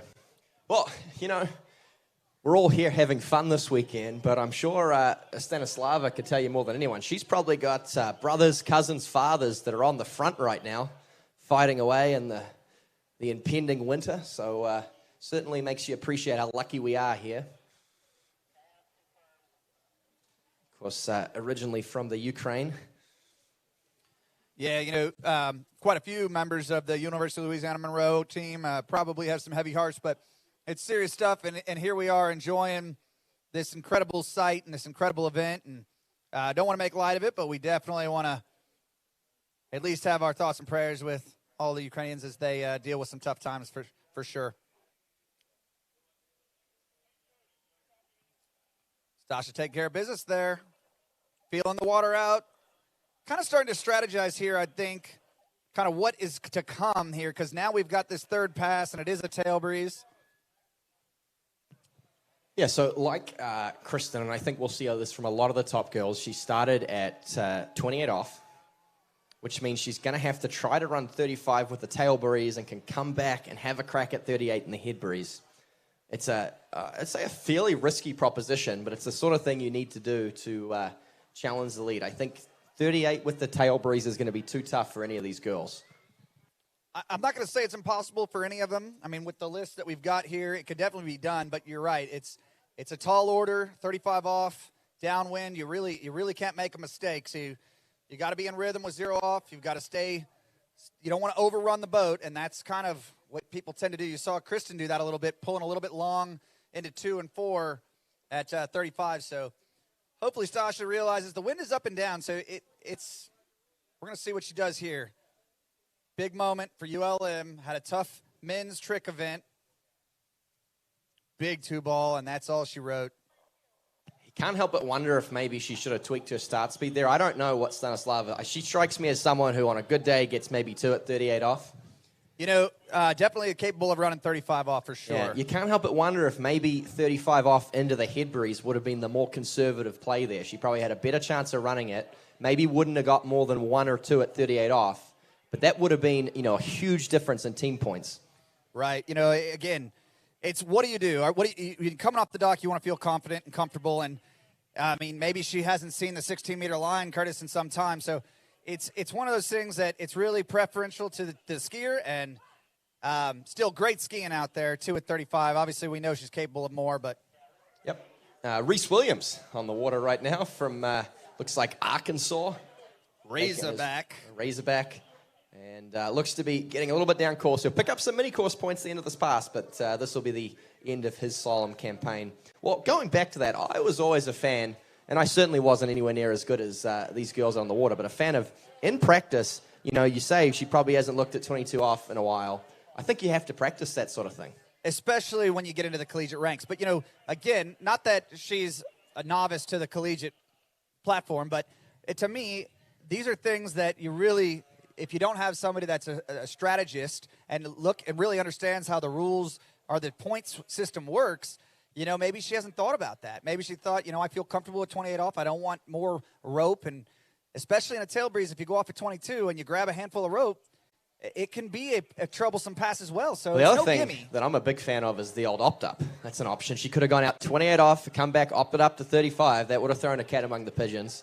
But if we're talking about lack of strategy, I'd hope the team that has a full-time paid coach is on top of it in terms of strategy. Oh, absolutely. And he's a great slalom skier. You're talking about Zane Nicholson, of course.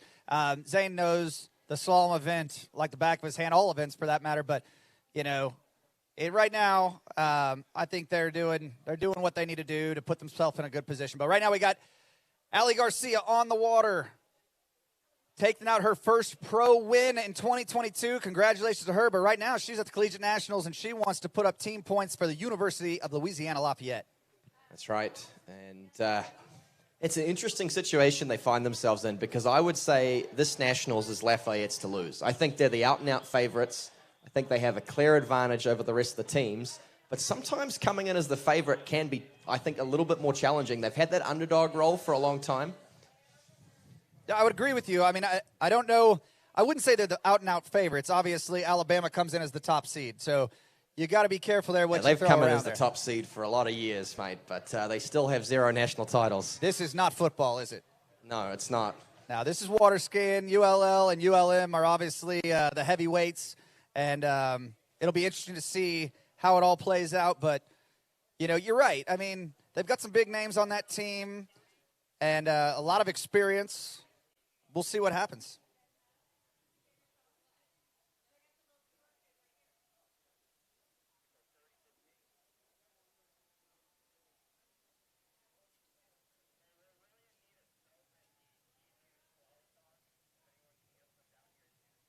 If we've got any organizers that can hear me, we're looking for some soap down at the Division II men's starting dock.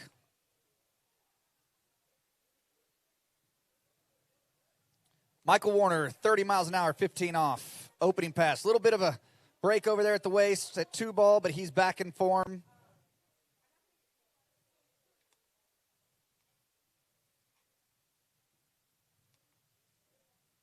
All right, so makes his way around all 6 and out the exit gates. I'm sure his heart skipped a beat there at 2 ball on that opening pass, but sigh of relief into the water, gain his composure, and come back in for pass number 2. But yeah, this is Ali Garcia, who just moments ago ran 32 off. So like the last few competitors, she opened at 28. She's going to take 35 with the tail breeze and set herself up for a shot at the lead. I mean, Ali's a class slalom skier. She's capable of running 38 off. So I think that's the right move for her. Absolutely. You know, and Ali's slowly making a name for herself. Just really been consistently each and every year chipping away at those podium positions in the pro ranks. And I'd love to see her success this year and at America's Cup. And, you know, she's just doing a great job. But now it's about the team, like you said. So I think she's done the right thing here. Going to be able to take 35 off in pretty much any conditions. I'm sure Dad and Mom are watching, and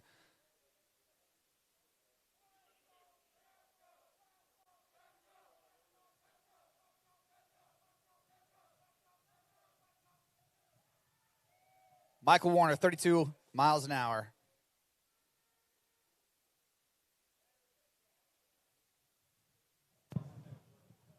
Making his way through this pass.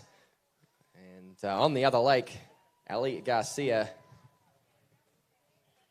35 off, has completed that pass. We'll have the replay for you in just a second. And she will have a shot at the lead, Cole. Big moment in this women's slalom event.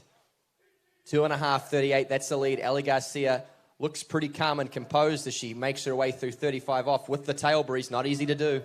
Not easy at all. And Curtis, you are like a human scorebook here, but I believe that Ali is the defending national champion. So until I'm corrected, I'm going off that. Jamie Bull, but... Oh, you are right. You are right. It is with Lafayette. Okay, but coming off a very solid performance, podium, that's right. Third place last year, is looking to improve upon that.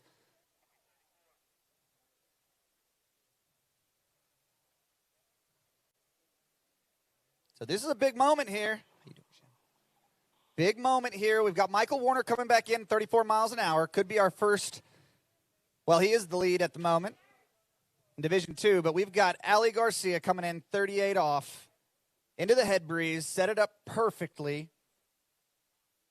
Yep, big moment in the women's slalom event as we watch Michael Warner, solid skiing from him.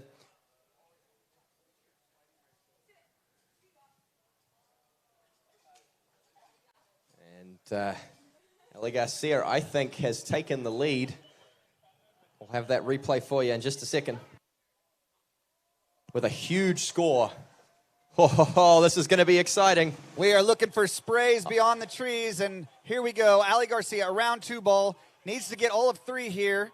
Oh, she's going to get more than that, Cole. She's outside of 4. She's going to look to run this pass. 38 off. She gets out 5, but oh no.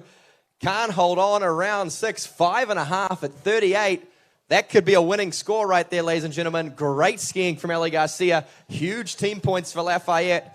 5.5. That's going to be very, very challenging for the competitors still to come. Well, Curtis, I don't want to get ahead of ourselves, but let's look here at the replay and see if she does get around. She does get around 6 ball, but I thought if my ears deceived me, I'm not sure. I thought they called in 5, and I might just have been banned from the announcer's booth as well if I called. You got to do a lot worse than that, Cole. I'll tell you that for free. All right, there we go. Well, it looked to me as though she got around 6 ball, but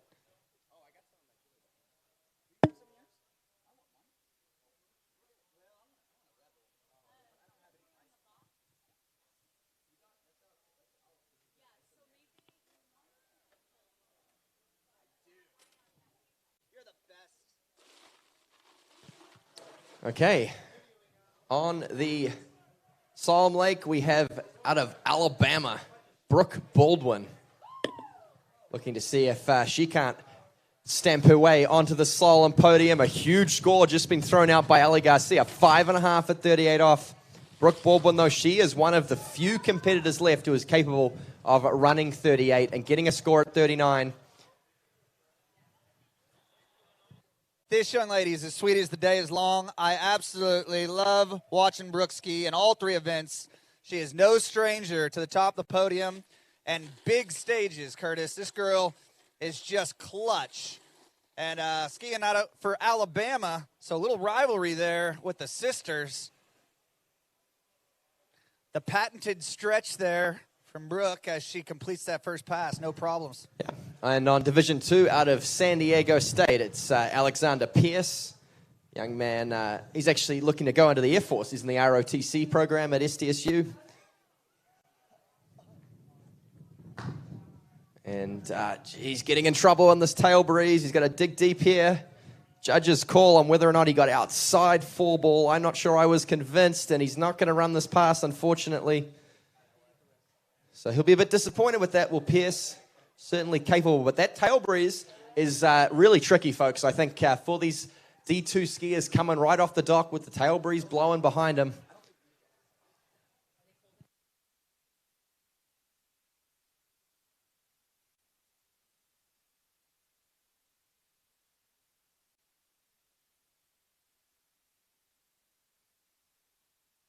And Brooke Baldwin coming back past number 2. I believe this is 32 off for her. We'll confirm that, but looking like the class skier she is already out here. Yeah, I'm going to tell you, I don't think Brooke has seen 16 meters in some years. Just an absolute weapon on a slalom ski. That was 32 off, and she'll be coming back to take 35 off down in that tail breeze, and I don't think it's going to be too tall of an order to ask of a Well, I mean, world-class. she knows she has to run it now, doesn't she? Well, after I said that. Well, but the lead's 5.5, so she's got to run 38. Now, I will say, you know, typically the thing you do in the sportsman-like spirit of it is you put your best skiers in round 4 and 5. But I will say that a few of the schools looking at the running order are doing some shenanigans with their running orders. Yeah, and, you know, it's strategy. Again, this is all about when you look at the platform, and I don't know that it's not sportsmanlike to put your best skiers in the top, but maybe there's a reason. Maybe they needed some rest. Maybe they, you know, had a physio appointment. I don't know, Curtis, but well, I know for at least for Arizona State Community College, they have to work their schedule around some of their freshmen that don't actually live in the state but fly their private plane in for class twice a week. So obviously that's part of the reason. Shots fired. So I don't know if the private plane has landed bring yet. You some bloody rebel. I'm not going to name names. That'd be rude. This is Brooke Baldwin at 35 off, and she's gone down. That's a huge upset, Cole. Oh, she's blown it.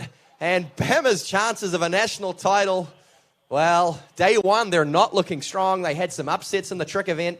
And now Brooke Baldwin, that tail breeze, getting the best of her at 35 off. Just coming around 3-ball, that tail breeze seemed to just take her down. She grabbed a handful of rope, and it just was too much for her to overcome. So, that does good to get around 3-ball, really. That half a buoy actually is going to be crucial. Crucial. 2.5. Yeah. William Falcon from Cincinnati, the Bearcats, he's on the water on the D2 lake. I do want to say a quick thank you. Dutch Bros ski. Sorry, the Dutch Bros Lake 2. That's right. I do want to say a thank you to the schools that are skiing in a seated order. So a huge thank you to Rollins College. It looks like Florida Southern, for the most part, is sticking to the correct order. Clemson, Madison, Kansas, Ohio, Michigan, Miami of Ohio. Don't forget ULM now. ULM still ULM, in yes, order. ULM is skiing in order, but I would have to say a big thumbs down to Alabama, Lafayette, and Arizona State Community College for taking a lot of the fun out of this event by skiing their best skiers early in the event. I take no responsibility. These are not the, what do you call that when they give the the Surgeon General Award? These are not the my thoughts and opinions of the NCWSA, yeah.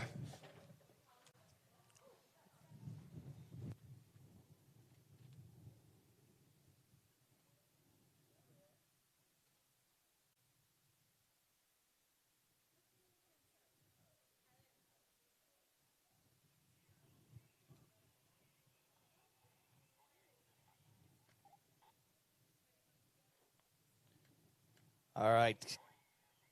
Katie Harbaugh on the water, 28 miles an hour, 15 off.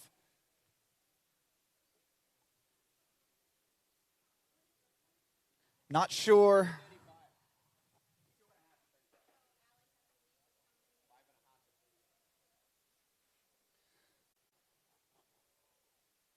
All right, so William Falcon, strong name, I like it.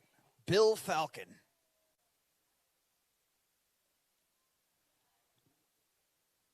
Yeah, that's the sort of name I'd like the NCWSA to look at having some of these ULM skiers, see if we can, like, anglicize their names like they used to at Ellis Island back in the day when they come and sign up on campus. Can we just remove some of the consonants and add a couple of vowels in? Would be great. All right, if anybody can bring some toilet paper up to the judges or the announcing booth. Curtis needs it for his mouth.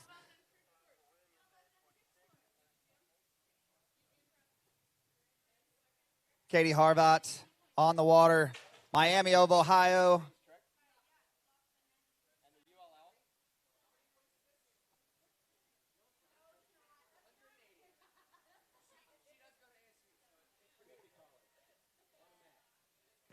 Oh, by the way, banquet tickets are selling out fast. There's only a few left. They were selling them on site today, but the ladies packed up, gone home now, but you can buy them online. Oh, can you? And there's only a few left. I just got a text message through that she actually just sold yours for the comments that were made earlier, so that's unfortunate for you. You'll be eating in the parking lot, it sounds like. Sounds good. I'll be out there with my 40-ounce and having a great old time by myself.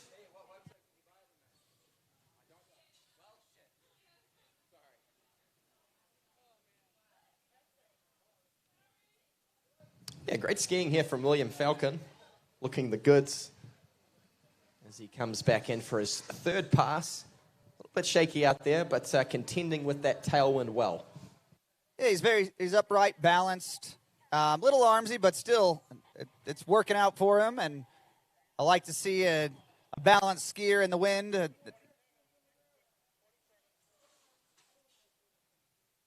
So good work. But we've got Kelly on the water. Or Katie, I apologize. My apologies there. Also very balanced in this. Oh, just clips the buoy and not happy about it. So unfortunately, we're going to see what happens on the replay. Maybe didn't look like she was any trouble whatsoever, and then just clipped 4 ball. So in good shape here around 3, and just clips the buoy, and unfortunately unsettles her, and in the drink she goes. So hate to see that, but at least getting through that first opening pass. I know she wanted more. You can tell with her frustration there.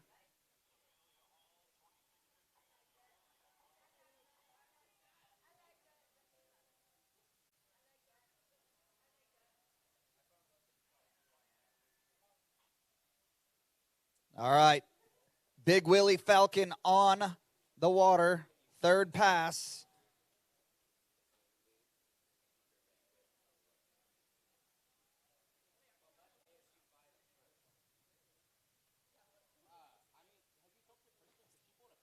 All right. Bill's got to get over to 6 ball. Does he do it? He does. Even he's excited. Look at that fist pump. Now, that is the excitement that I'm looking to see, Curtis.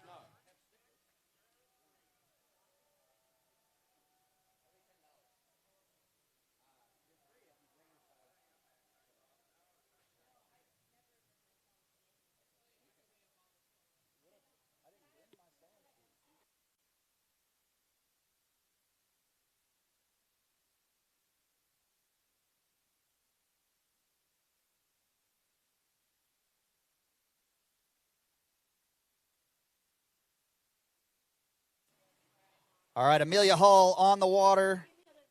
University of Michigan takes a big turn out of 1 ball.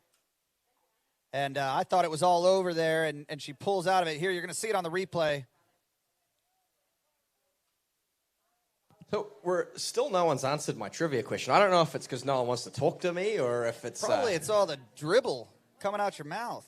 Boom, so did you see that? It was 3 ball. Yeah, she... Good gracious. She dropped a bomb there. It's unfortunate Putin wasn't in range. And on any account, William Falcon. All right. Yeah, well, that was his 5th pass, to be fair. I mean, he's probably just out of stamina at that point. Well, yeah, you know. Talking about getting his value for money out of his entry. Yeah, the Bearcats. So the trivia question, I'll repeat it again, is, so last year, in 2021, ULM Munro placed 4th at the national champs. Prior to 2021, when was the last time they were outside of the top 3? And I gave a hint, and the hint was it was also the first year that Lafayette ever won.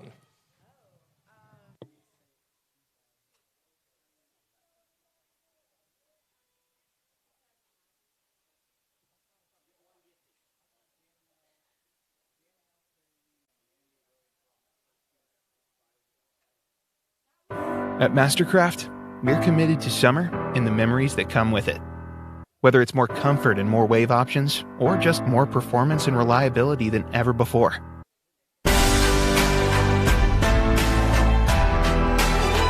Mastercraft is constantly pushing the boundaries to ensure we deliver you moments that bring your family together and make life extraordinary.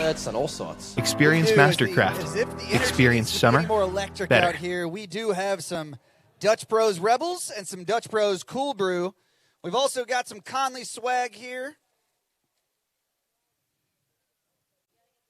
I've got an extra large Conley Zip hoodie right here for the first person that comes up with Curtis's ridiculous trivia question. I think it's a good trivia question. Clearly it isn't. Well, if it was too easy, it would be just whoever was closest would get the free thing, wouldn't The it? stakes are high. We've got a Conley I can't sweater. bias it towards people that happen to be standing next to me at any given time. This is Catherine Miller from Ohio State skipping out there that blows the fin out. Again, that tail breeze, it's tough to contend with. Now, was that an opening pass? I believe so, and I think was. it shows how impressive what Ellie Garcia just did is, because it is really difficult out there, folks, and she's gone out and run a score that would be superb under even glass calm conditions, 5.5 at 38, and I struggle to see that going down. If I had to put my money on it, I'd say Ellie Garcia has got one hand on the trophy. Well, it depends if somebody can take care. Uh-oh. Okay, we have somebody Allie who thinks they Drake. know the answer. Allie Drake, what year was the last time ULM was outside the top 3? Was it 1995? It was 1995. Congratulations. Come on over here. Dig into our swag box. I'm not sure. You'll have your choice. You have your choice of some Conley swag or... So, it's pretty impressive. I mean, what a history of dominance. They stayed in the top 3 longer than most people on site have been alive. 1995 to 2021. Well, yeah, That's longer than most people. Even the people that would be in graduate school would... I wasn't alive. Yeah. Very few people on site were alive the last time ULM was outside the top 3 prior to last year. And ASU community college students pointing out that the next time they're outside the top 3, according to them, is going to be 2022. So well, Arizona's going to fighting words being thrown out. They're going to have to bring their A game. They have I think come to party. what it's going to come down to is whether or not a community college qualifies as a real school, because you guys could be in danger of having all of your scores wiped.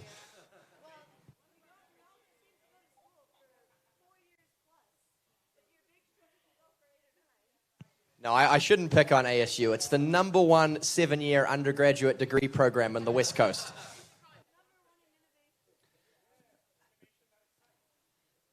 All right. Continuing the Division I slalom event for the women's, Emily O'Connor, Spray Hawk. Also from the great state of Missouri.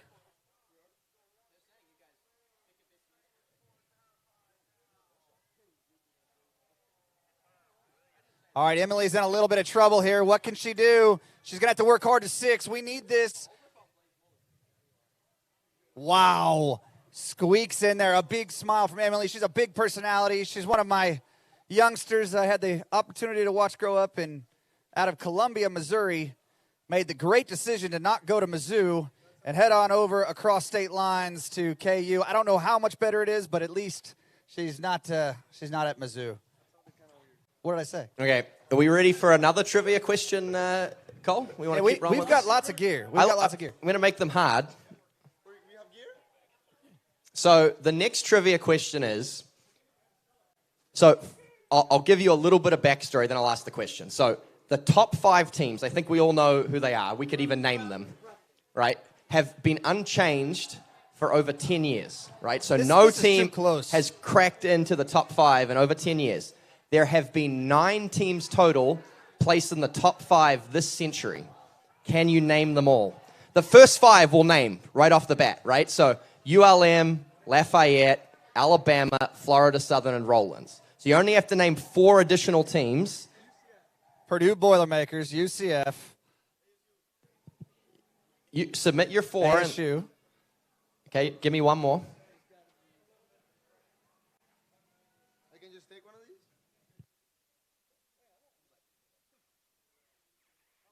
I'm down to 1. Emily O'Connor looking much better on her second pass. So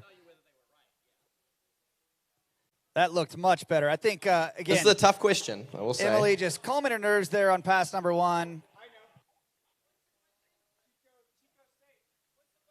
Okay, so the question is, Rollins there have College. been 9 teams placed in the top 5 this century. Now, 5 of them we've already given you, right? It's Monroe, Lafayette, Rollins, Alabama, and Florida Southern. There's 4 more you have to name. No, I think it was Rollins College. Rollins is already answered. Like the Oh. top 5 from last year, say, we'll take them off the books because everyone knows who they are.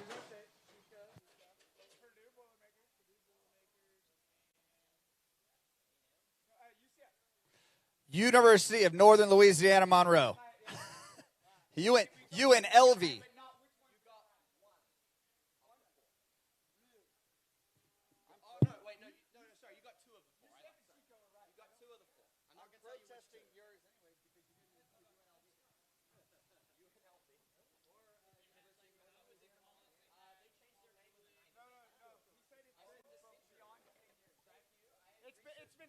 All right, Emily O'Connor coming in for her third pass.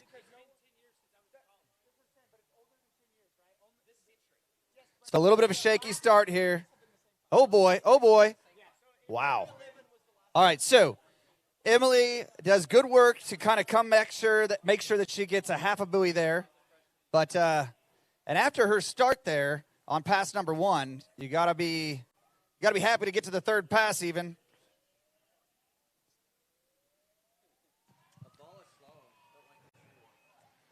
Okay, so we had back to the trivia question, 9 teams in the top 5 this century. We know 5 of them. We tried to name 4. Jackson Driggs just submitted 4 teams. He got 2 of the 4 correct. I'm not going to tell you which 2.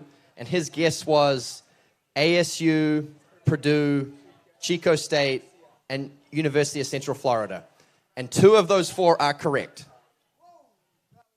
But 2 are incorrect. All right, so Division II, we've got Mitchell Hack from Michigan State on the water.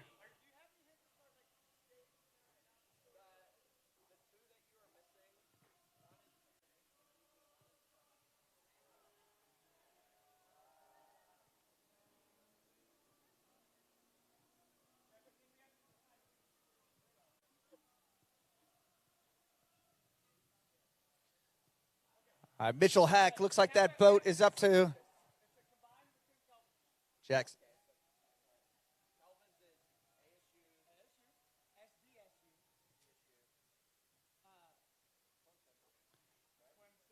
Boy, big turn there.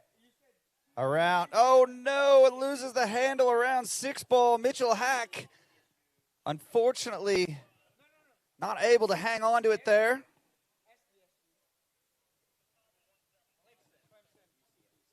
Okay, we have a new guess.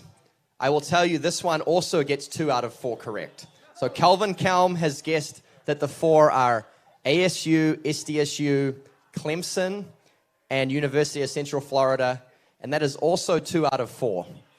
But it might be a different 2, as a hint.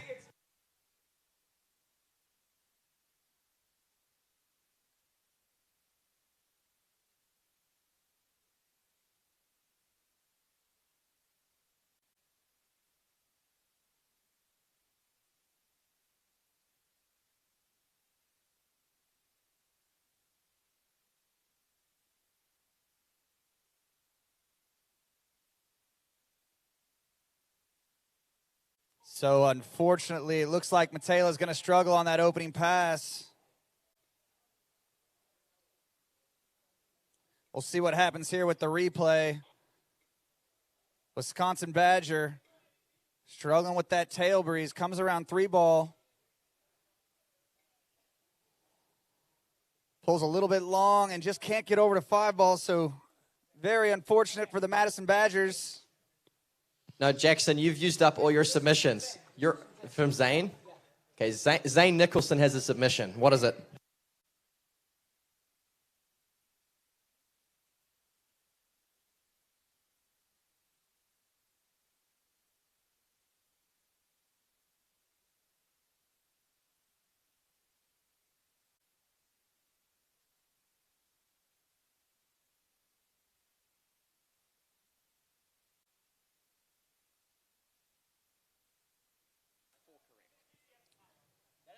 Oh, we've got a Boilermaker on the water.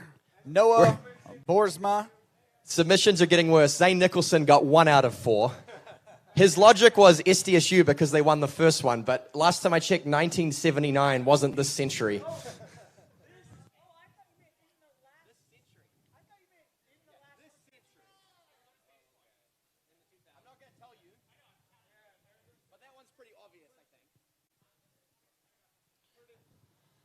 All right, Noah starting 26 miles an hour, 15 off. Let's see what he has for us here. A little late on those gates again, Curtis.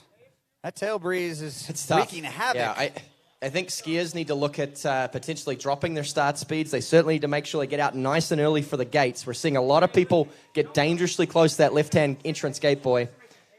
Just unfortunately having trouble around 4-ball. So the train horn is a little late, and Noah's campaign is already over today, but not for a lack of effort.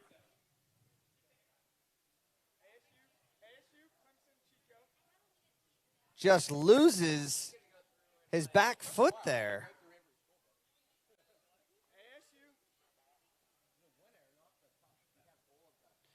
All right, Andrea Portaro, Clemson Tiger.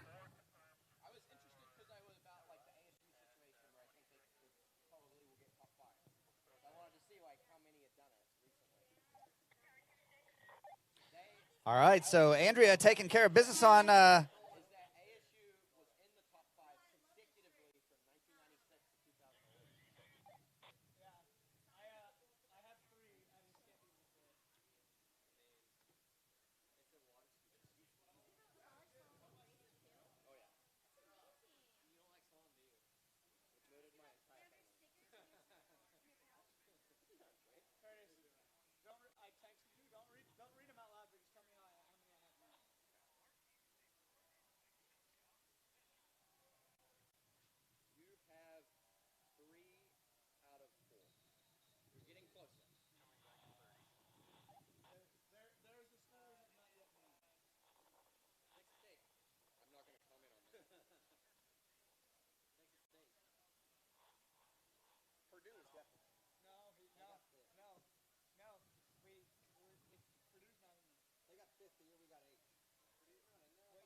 Okay, we got out of Clemson, Andrea Portaro on the water.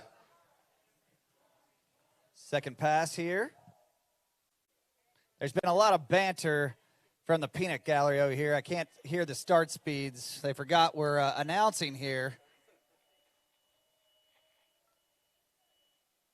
Oh, it's celebrating before she gets to the exit gates. That was a little risky there, Curtis. I like it. I like to see the enthusiasm, but whew.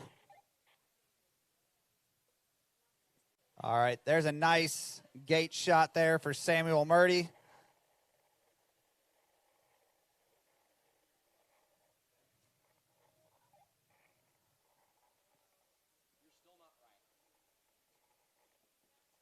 All right, this is more like it here. Samuel Murdy, great opening pass on that tail breeze. He's even happy with it.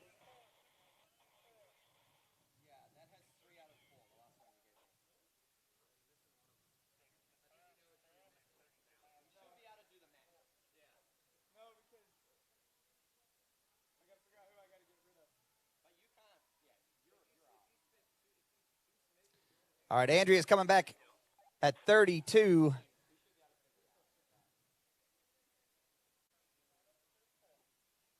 Now she's got that tail breeze to contest with.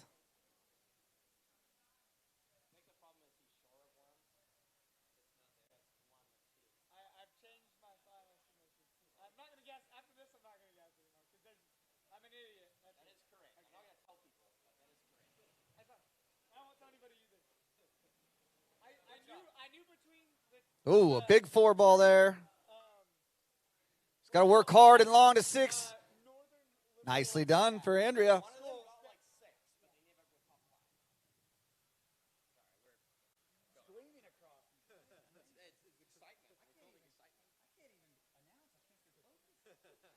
All right, that trivia has derailed the announcing. We apologize to the people trying to watch slalom skiing. But from my perspective, I'm just trying to do something to make it a little easier to get through this long afternoon of back-to-back slalom, which is not something you'd really make anyone sit through. I mean, that's the punishment for shoplifting in some countries, is 2 lakes of slalom all afternoon. Luckily, we had some jump and trick there in the mornings to get us kicked off, so.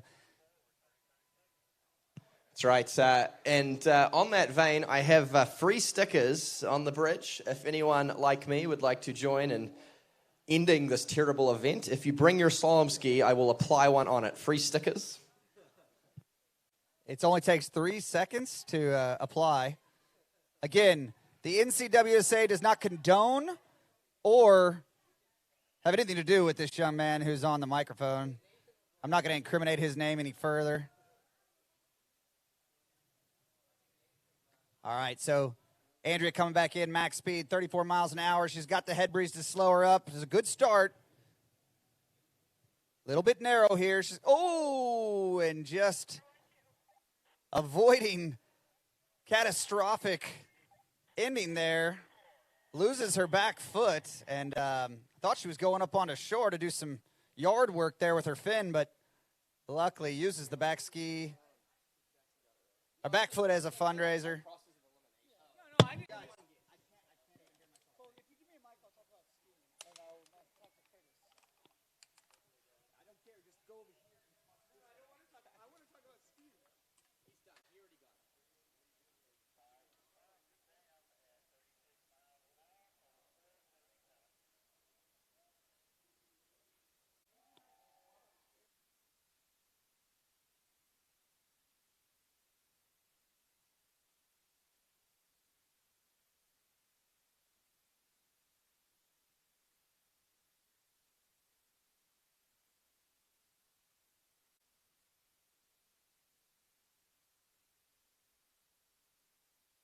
Okay, we've brought in an extra announcer, so someone will actually talk about the skiing that's happening rather than my shenanigans. Trivia question is still open, though, I will say, and there is free Connolly stuff to give away.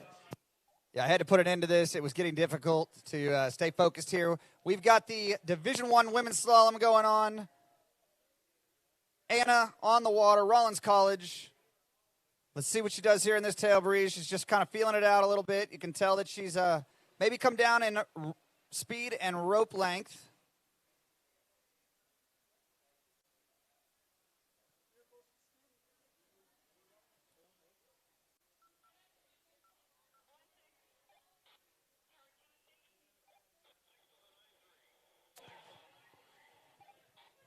All right, so she did, in fact, drop her speed to 32 miles an hour, which I think is a smart move here.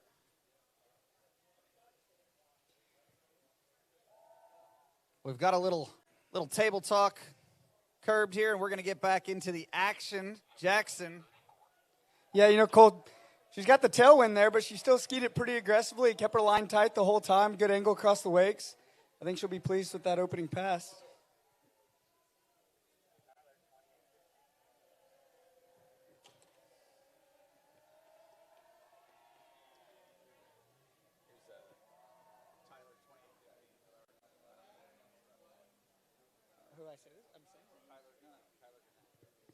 All right, D2 here. Your skier on the water is Kyler Gurnett from Western, starting off this third rotation, I believe. Again, struggling to get his timing on the gates. He's definitely a little down course, but boat speed doesn't look to be max. He can catch up a little ground here. Stringing together a couple greens and a couple reds, utilizing the opening pass mini course rules that they have here in collegiate skiing. Yeah, I think with that start, he knew, unfortunately, his day was going to be limited to one pass, so he just tried to get as many buoys there, even if they were green or not. I just point out that the correct term is not Division 2. That's actually, we're not supposed to say that anymore. It's D-Fun. The politically correct term is D-Fun. D1 and D-Fun. Good gracious. So the confirmed score there for him was 3.5. We're back on the D1 lake with Anna. You know, Curtis, in response to that, most of these skiers are probably skiing in the Division I in AWSA, or excuse me, men's one and women's one. What they get to look forward to after college is the men's and women's two, which I have dubbed as men's too much fun and women's too much fun. You're having too much fun to be an open skier. Oh, I thought we were just aged up into boys 7. So it looks like Jacob will be coming in for Cal in the D2 men's slalom event.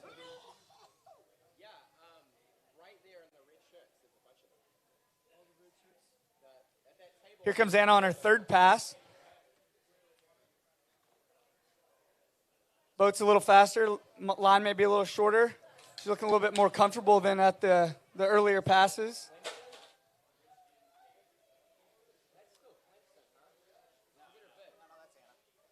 Oh, and and unfortunately I going tipped down. it. Let's make sure that she is okay. Just digging the tip there a little bit at 28 off. The boat's going to run back and make sure that everything is copacetic here. We'll get a replay. This was a terrible fall. Hate to see things go pear-shaped like that, but I would imagine that has something to do with that tail breeze. And you're going to see as her tip comes across, she just loses it through the wakes. And I do want to confirm that is a Clemson skier. I think Cole can fit us the name here. That's not Anna, but that is your Clemson third rotation. She's gone down quicker than a Russian fighter jet over Kiev. Coming into 5-ball there. And I'd have to say that we have a new leader in the 2022 Commentary Team Classic Crash Award. That looks to be Andrea from Clemson, putting her body on the line there, going all out for some team points. Jacob's back over here on the D2 men's slalom lake. A little bit of slack line out of 2-ball there. He's staying on top of his ski. Yeah, no, Cal Berkeley, very strong men's slalom team. And this is where they really need to rack up the points in this battle to see if they can avoid the wooden spoon. They are the bottom-ranked team in Division 2, and they are looking to see if they can walk away from their first nationals avoiding the wooden spoon. Yeah, I mean, that was their first complete pass, their first rotation. Benji stringed together a few buoys in the mini course, but I think they'll be happy to get a full 6-buoy count, and first pass is the most expensive, if you ask me.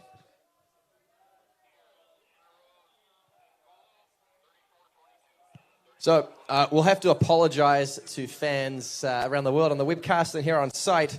I got Cole Kalkbrenner so confused with my trivia talk that we were announcing the wrong skier. So the girl that just had that spectacular out the front was, of course, Andrea from Clemson, and we now have Anna Angulo from Rollins College, one of those beautiful girls of Rollins College on the water.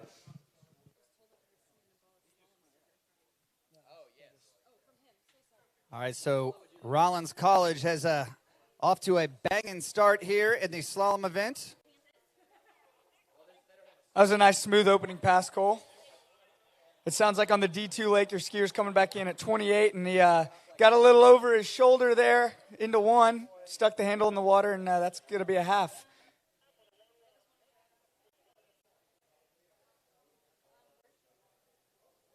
All right, we'll see where things started to go wrong here for Jacob. Comes into 1-ball, looking good, and just like you said, just kind of upper body went before the ski, and that was the end of his campaign. You hate to leave the ski behind, Cole. It usually results in a pretty good headache. But for this skier, it looks like he just kind of spilled in there, and he'll have a nice long swim back to the dock. Yeah, well, you look back at Andrea's fall, and boy, she left that ski behind at the wakes. It was, you're not wrong. I think she's going to need some Tylenol after that one. Yeah, you hate a good old double boot eject, both your liners in the water. You know, typical of a yard sale in snow skiing, but we tip our cap to her nonetheless. Here's her following competitor, Anna, back up on the water for her headwind second pass down the lake. Looks to be 28 off. We will get confirmation as that breeze picks up just a little bit.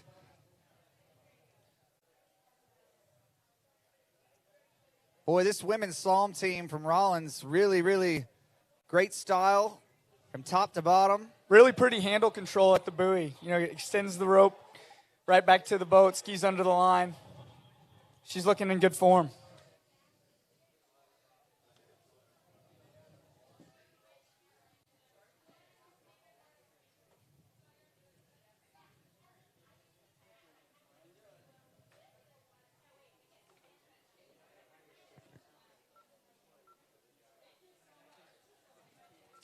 Back to the D2 lake, Jared Aman from Cal Poly. Picking up the heat here in the second rotation of this event. Seemed to be a little early on his gate pullout, sunk in the water a bit, but collected things. Bobble at 1. But we're hoping he's going to settle in and complete this pass out.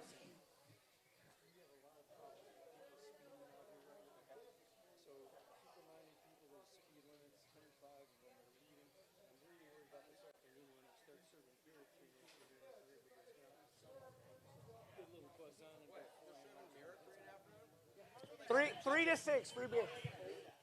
3 to 6. Yeah, but it's for alumni.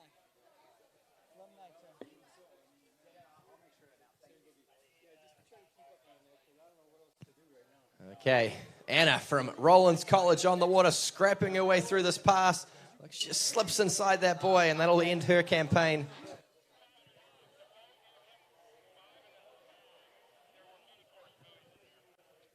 So we'll see what happens here on the replay. Curtis looking okay there start, but just pulling a little bit long to 3. And there it is. The handle gets away from the hips, and that's all she wrote.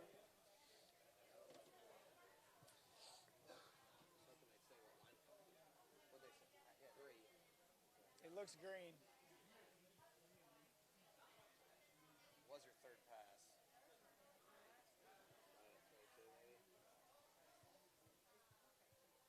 hard to tell with that gap, right? Yeah. And you think that they'd be able to have live scoring.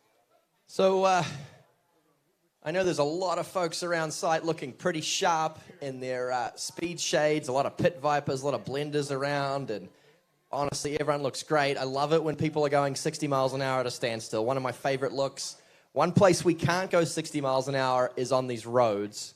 We will run someone over, and I understand we're going to get the sheriff in. He's going to have his radar gun out, and if anyone drives over 25 miles an hour, you will be pulled over, and your car will be searched, and all of your alcohol will be tipped out. And given to Curtis. And given to me. Not tipped out, sorry. Donated to the commentary team. But in all seriousness, we want to respect the homeowners in this community, beautiful community. Pick up your trash. Abide by the speed limits, please. We want to be welcomed back. This is such a great event. We would hate to tarnish it with any sort of a catastrophe or even just a ticket. For anyone who's been around San Marcos a while like I have, I can promise you there's no prettier views than here at the lake. So take your time, enjoy the view. Keep your eyes on the road, on the lakes, at the houses. Once you get out of these gates, it's Central Texas as ever. So please keep the speed down. Keep kids off the top of your vehicles. We saw some kids horsing around earlier. Let's keep the roads safe, please. Yep. And on the water now, Josefa Gonzalez from Florida Southern. This will be 22 off to open with the tail breeze. And I believe this is a strategic move from her. She probably doesn't usually start at 22, but she wants that 35 with a head breeze so she can get bankable team points for the Florida Southern Moccasins.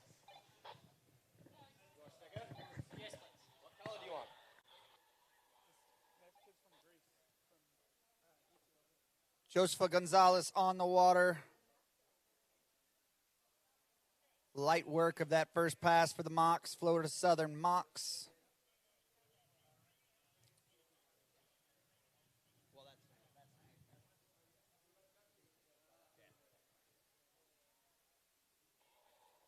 Also known as Fifi.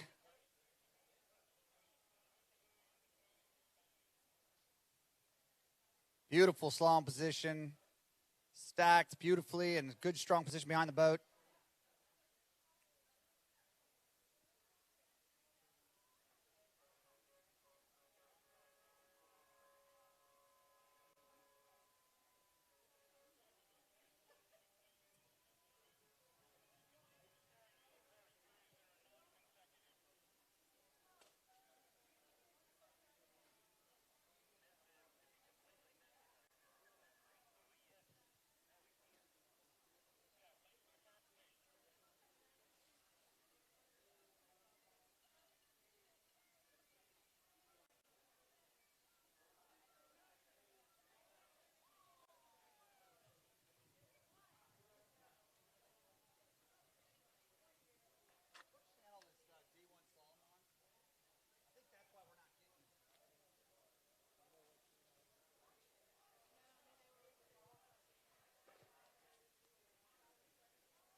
All right, looks like on the D1 lake, Yenna Grubbs, hailing from Northern California, skiing for the Arizona State University Devils.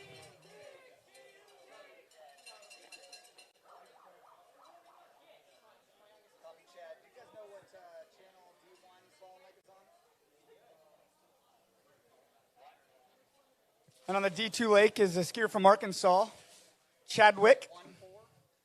South Central team that has kind of come up in the last few years. Didn't have a team for a while. They're happy to be back at Nationals for the second time in about a 5-year span. A little late at his gate.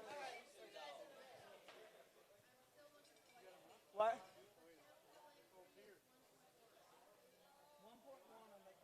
I have 2. It's 3.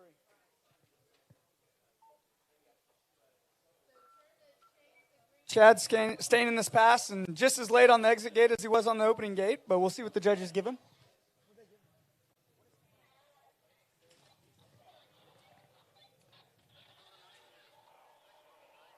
So is that Fifi's third pass? No, that's Yenna. Yenna with a confirmed 6 buoys. Unfortunately, it looks like Chadwick's just going to get 5. We got Yenna in this opening pass. Nice and early at 2 ball. Not letting the tailwind get the best of her whatsoever.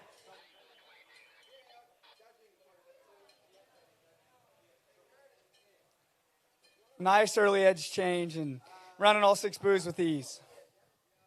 Coming out at 22 off, so she's over there on that Dolphin Wetsuits Division 1 women's slalom. We've got Division 2 men's. Chad Litkin up out of the water. Yeah, I think unfortunately they scored Chad at 5, so this is just going to get a free pass down the lake here. Oh, unfortunate for Chad and the Razorbacks, but still 5 buoys is going to separate him from that log jam at 2.5 or 3 there. Okay, Yenna Grubbs from Arizona State Community College on the water. And looking to see if she can pick up some valuable team points. Now, ASU are one of the people that don't want people on site, spectators, to have fun, so they ski out of order seating-wise. So, Yenna, good skier, but probably not in contention to take the lead. I think her personal best might be somewhere midway through 35 off. Hey, still capable of shaking up that podium. Well, it's huge in terms of the teams, isn't it? Because the difference between Yenna having a sort of an average day where she picks up 1 or 2 at 32 off and a really good day where maybe she runs 32 off, I mean, that could be make or break for ASUCC's chance of cracking into the top 5 this year. Well, honestly, she's set it up well. I mean, I'm sure that she normally starts at 22 off, but she's going to have 32 off head breeze and then going to utilize that tail breeze to stay wide at 35 off. I mean, we don't want to get ahead of ourselves, and this is really exciting for Arizona State. This is our 4th rotation skier. I will say, unfortunately, I'm going to have to go around and watch some boat path for a couple hours. Apparently, that's the highest value use of my time this weekend. So I'll be dipping away. But Jackson Driggs now knows the answer to my trivia question. So if anyone comes up with it, you can award them and I will. Come find me if you've got a crack at it. I think we got Yenna Grubbs up on the water for her 3rd pass.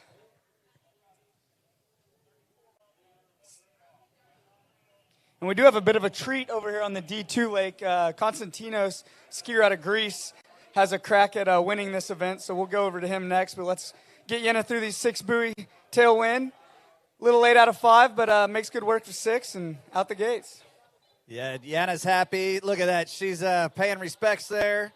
Yeah, so here's Konstantinos. He opted to go out at 34.28. Typically he starts at 28.36, but tailwind wants to get in a good rhythm here. I know he's capable of getting a score into the low 38 offs, but he's just looking for, a mid-35 would be great here for him. Phenomenal team points for Texas. Their women's jump team struggled a little this morning. I don't think they had a single woman jump, so hoping to make up some ground here in the men's slalom event. Yeah, just wanted to clarify on my petition to clean up some of these names. I have no issue with Konstantinos. It's long. It's not a length issue. It's got a good vowel to consonant ratio. That's really what I'm looking for. So it's a percentage thing. Yeah, I mean, look, if 90% of the letters are consonants, I don't know how you expect me to pronounce a word out of it. Good point. It's a good point, but it's a stupid point. So, hey, we're going to let you head on to the gate. It seems like you guys are playing the exit music at the Oscars for me here. Like, can you get off the stage already?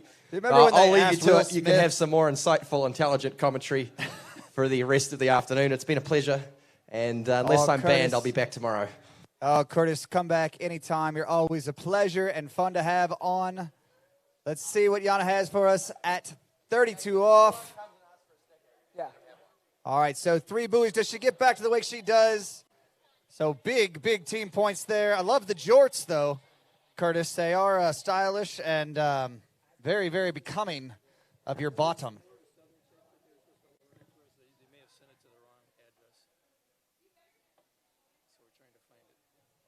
All right, so Yana is very happy, comes into the dock. Here's the cheers. Konstantinos on the water, taking care of 36-28. Yeah, he'll be happy with that. If he can get through this 32 tailwind, he'll have a nice look at 35 head, maybe be our first and maybe even only skier to get a look at 38 off in D2. But let's get him through 32 and 35 first. Yeah, absolutely. Can't get ahead of yourself, especially in these conditions. But, it takes a commanding lead in this Division II event. So, all right, your next skier out of the University of Louisiana Monroe, Dominique Allard, also known as Dodo. She's getting hooked up to that beautiful ski nautique. Dodo's coming off at 34 miles an hour, 22 off, or 16 meters. All right, Dodo, big-time jumper, but putting on the bib for slalom and tricks for the Warhawks this week. Helping out in the team event. Absolutely.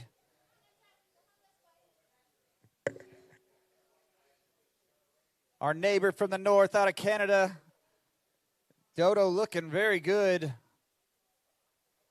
in the slalom event here. Known for her jumping abilities, as you mentioned. Snappy little turn at 5 ball there. She'll be happy to get through that comfortably.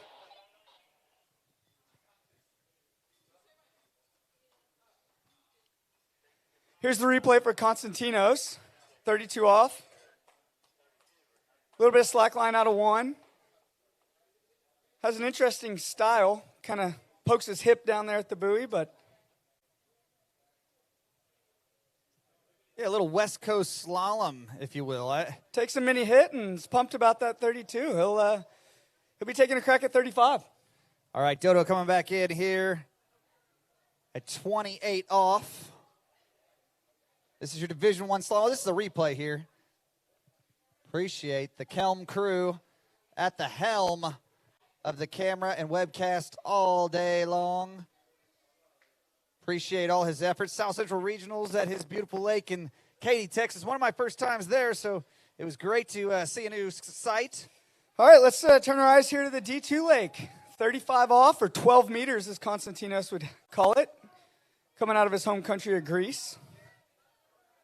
Beautiful 1 ball.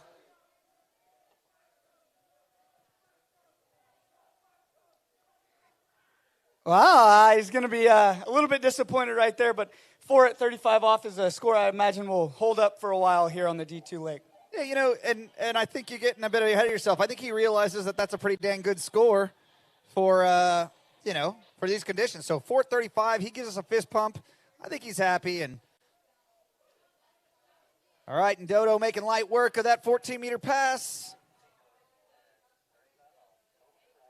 She'll be coming back at 32 off. Needs all of it to challenge that podium. She's a strong skier. I think, she's been out there now for 2 passes. The wind's settled down quite a bit. It's actually pretty good conditions out there. It's up and down, so. Yeah, no, Cole, yesterday we had some Midwesterners show up at the lake, and they meant, woo, it's hot. I thought, I don't know, 90 degrees with a little breeze, that's a pretty money day in Central Texas, if you ask me. I think it's just the time of year. We're starting to get down into the cooler temperatures, high 40s, low 50s at night, and 75 to 80 So it's really a fun fall time of the year. Beautiful God's country there in the Midwest. You know, there's a guy on site that I've heard multiple times preach about how amazing Kansas is. We can get to him later, but here's Dodo coming on for a third pass. Needs a big turn there. Gonna have to make something up here. What can she do? Can she get around 5 balls? She does. Down course, but in it here. Wow, that is huge. That did not start the way she was looking. What she was looking for, and she did a great job to stay with it, so. Whoa, deep at 2 ball. This isn't Konstantinos, but this is your next skier in the water. Oh, look at this. Oh, no! He did it to himself. He did. A lot of effort out of that kid. David from SDSU. So David going for the hand drag, and unfortunately, look at that, out of the water. That was basically a deep water start around 2 ball. So not sure if he was going for the hand drag or if maybe he was using his hand to slow him down a little bit, or maybe he thought that was 6 ball and he thought he was done. I don't know. I think someone from their school walked by earlier and said that they're all 3 eventers. They ski, they swim, and they walk. So he did the skiing part, he did the swimming part, and I think he's going to catch the walk back now. Wow. Well, anyways, this is a big moment for the University of Louisiana Monroe Warhawks. Yeah, Dodo's really going to need to pull something out here. She's got 35 head breeze. What can she do? Needs a good start. It is a good start. Handle high out of 2, but fighting for 3. Pulls long to 4, and 3.5. It's a good score. It's a good score. I think they'll be happy with, down the line at 35 there for Dodo. Yeah, you just wonder if she was out of sorts here enough that she could have just held on. She was going for it, though. She is, jumper at heart. She's always going to go for it. Needed a big turn there at 4 ball to get back in the game, and I think maybe should have stood up and just taken the full buoy. But, again, I don't know. Looking at every one of those buoys, I don't think she was going to take any of them easy. She fought for every single one of those. That is a good point. Yeah, that's a great score.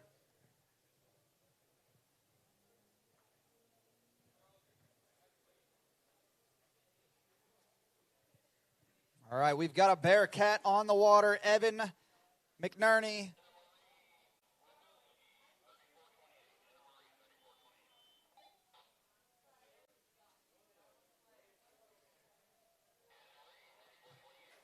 And Marie Rubleski on the water. Raging Cajun. Yeah, we're getting Evan through this opening pass here. He looks like he's going to get a comfortable 6, and we'll hop over and see Anne-Marie's opener. Should make light work of it, but it's never guaranteed.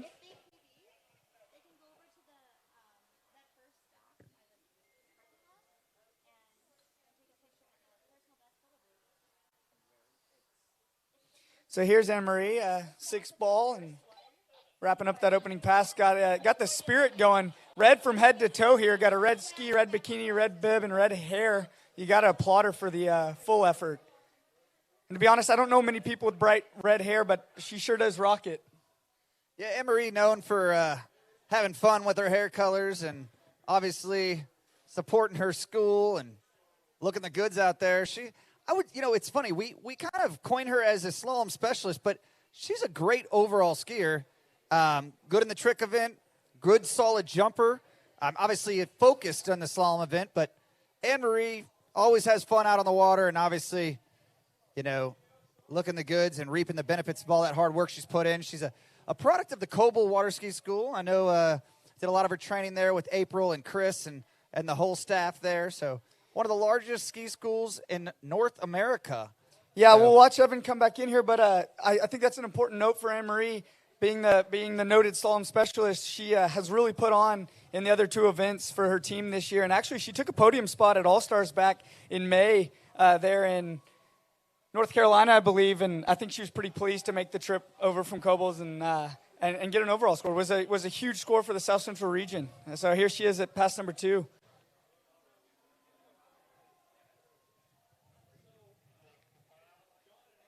Very smooth through that pass, I would note.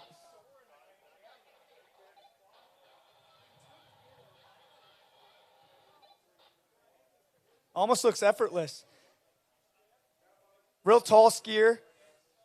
Uses that height to her advantage. At the South Central region, nearly running 11 meters or 38 off. I think 5.5. 4.5. 4.5. I was the boat driver, and I was pretty bummed to not get to come in at 39, but I think she was stoked with that 4.5. She took the win there at the South Central Region Championships, and probably hoping to put up an equal or better score here. Well, she's going to have to if she wants to take the lead. 5.5 is currently the lead at 38 off, so she's got her work cut out for her. She's got to have a 35 down win, but right now we've got Evan McNerney, Division II men's slalom skier on the water, Cincinnati Bearcat. Yeah, Cincinnati squeaked in with one of the wild card spots, I believe the last wild card spot, but they were stoked to have it. Have had a lot of spirit here on the D2 lake today. I've heard a lot of their skiers chanting, and this. Oh man, that's going to be a bummer for Evan. I think he's probably typical to run that pass.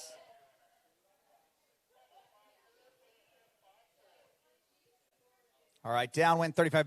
Ooh, a little bit of a slow start. What she got for us at 2-ball? Yeah, she's going to have to make up some time here. Nice and easy at every buoy. Don't try to make up too much at one.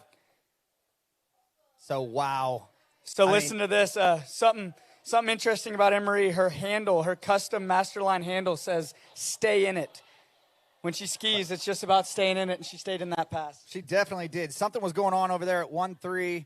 Just ski wasn't turning or reacting the way she was used to. And actually, to be honest, I saw that at the regional championship. 1-3-5 was just not working. So although she's struggling out there, she's putting up big scores. And she's doing just that, staying in it. So it's going to be great to see what she has for us here at 38 off. She's got it set up. She's going to be coming into a head breeze. It'd be wonderful to see first women's skier through 38 today. You said the leading score at the clubhouse right now is 5.5? That's right, yeah, that's right. And then right behind that, we've got a tie, 2.5, between Anna Gay and Luisa Jaramillo. Yeah, Luisa came and saw me earlier. She asked, do I need to be ready for a runoff? And unfortunately in Collegiate, you just run off the number one and the rest positions split. So she'll get a split there. They'll get to share a podium spot. If things don't get shook up. But if Anne-Marie has anything to say about it, she's going to have to get a good start here. What happens? All right, so a little bit better 1-ball, but still something going on there. Slack line out of 2, makes it over to 3. We'll see if she can get a piece of 4. Just inside of 4, it looks like.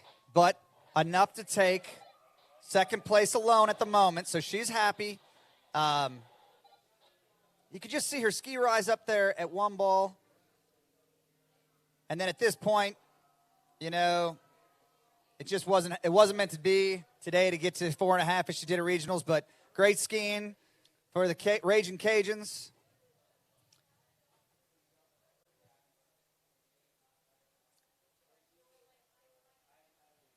For as narrow of his gate Max had there, he was nice and wide at buoy 1. Looks to be, much slower than the max speed here, but a speed he seems to feel comfortable with. You see that ski bobbling on those bigger wakes from the slower speed, but nothing he doesn't seem to be able to handle. Max is coming from Nebraska, another one of those wild card schools that squeaked in, and super happy to be here. Yeah, first time in their history. Long, illustrious career, or history, I would say, but took a bit of a hiatus. I don't know. They reinvigorated that team maybe about 8 years ago, and it's great to see them here on the big stage. So proud of all those guys. I know the Nebraska crew, a great crew there. Yeah, Allie and Mandy and all those guys, they put in a lot of work, and they're happy to be here. It looks like Kate White, the fourth rotation Alabama skier, on the water now. I've actually had the pleasure of calling Kate's slalom run here at the Junior U.S. Open a couple times, and look at that. It was beautiful skiing right there. Another tall women's skier like Anne-Marie, built the same. Take good advantage of that on the slalom lake today. Makes guys like me and you a little jealous. Yeah, no, it's ridiculous. You know, I mean, it's like cheating in the slalom event. I mean, my little dinosaur arms never get that extension and reach and handle control. It's just a thing of beauty, poetry in motion. Kate taking care of business on first pass. Here's Max. Boats sped up a little bit. You know, skis riding a little bit taller on the water. Should be a little bit more effortless of a pass. More effortless. Less effort on here on this pass.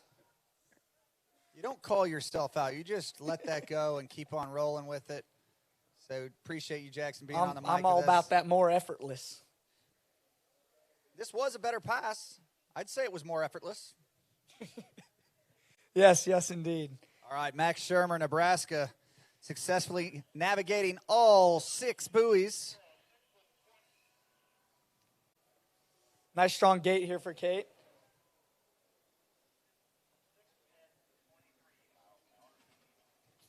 Good width at buoy 1. Yeah, the line control over there at 135. Wow. The ski did about a side slide, and look at her. She's staying in it. She's going to want to squeak this one out here, take a little hit. Oh, my good gracious. She'll be happy to get that one behind her. Yeah, I would say she's going to want to forget about that. That's not going to have any style points from it today, but still great to stick with it. I mean, watch what happens here at 3-ball. I'm not sure she stood up at 2, but then the ski just jumps out of the water. You see the whole fin. Yeah, she almost touched her handle to the front of her ski. Was able to get her hips up and get over there to buoy 4. Yeah, she's going to be lucky to be still in the fight here, but it's like Mike Tyson says, everybody has a plan until they get punched in the mouth, and Kate definitely got punched in the mouth there at buoy number 3.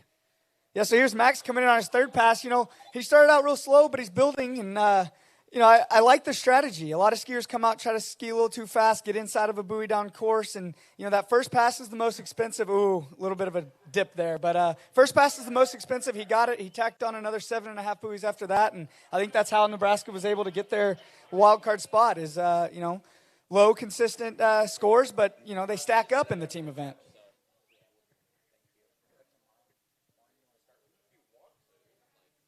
All right, Kate, hoping to put together a little bit smoother of a pass here. Slack line out of buoy 1, having to pull long into 2. Gets down course, takes a little hit. Don't think that's going to be the score she was looking for, but, that's why there's 5 scores. Jackson, Cole, good to be back. This may shock the 2 of you and all 7 of my adoring fans around the world, but I wasn't wanting and judging either, it turns out. So you're stuck with me for the rest of the afternoon, it seems. Curtis, I think you got to stop saying around the world. I don't know how many viewers that we have around the world. I'd say a lot. I think you'd be surprised. All right, so Kate, 2 at 13. It just didn't seem like... Was that at 35? It's hard to... Well, have you been listening to the radio, Cole? It's because hard you can't blame me for talking about trivia anymore. I've been gone the last 15 minutes, so... Yeah, hey, let's get Kelvin some engagement here on the webcast. If you are from around the world, maybe comment where you're hailing from, where you're watching from. People are telling me that no one on site can hear us, so we're really just talking to each other and the webcast. So if you're on the webcast, send a message in. We'll give you a shout out. It could be like ask a question, like one of those when they have a doctor on the line, and we can answer any questions you may have. Jackson Driggs is doing an Ask Me Anything session. What? Which is scary. All right, so John Avery coming in, 30 miles an hour, 15 off. We did hear that one over the radio.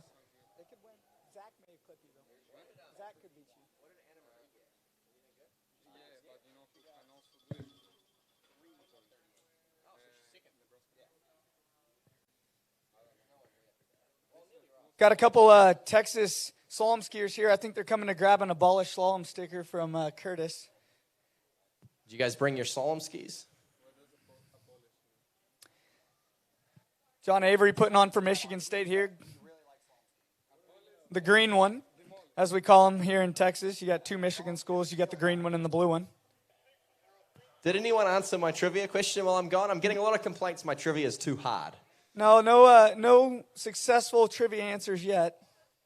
I can give easier questions, but I feel like we should knock this one out before we move on. Okay, so you may be asking why there's a delay on the women's Division I slalom lake. I think that they're going to be doing a re-ride from an earlier rotation skier, so I believe that means they're going to need to put a new crew in the boat, pull that skier on a re-ride, and then we'll jump right into the 5th rotation. Okay, so did we hear who the skier was that they were giving a re-ride to? Yes, it's Alina from Monroe. I do not know her last name. I think she was the first rotation skier. She had her gates pulled and asked for a review, put up 25 team points, and the judges reviewed it, and they awarded her the rewrite. Well, look, it wouldn't be a college nationals without a ULM protest, so glad to see we knocked that out of the way early. Curtis. It won't be the last for the weekend, I promise you that. No, and Lafayette is feeling behind. Yeah, Lafayette is feeling behind in the protest race, so they'll be looking for something they can kick down the door of the judges' tower about. Aaron Davies got a strong boot on him. He's been in good door-kicking form this season, and even these reinforced hinges probably can't withstand his boot.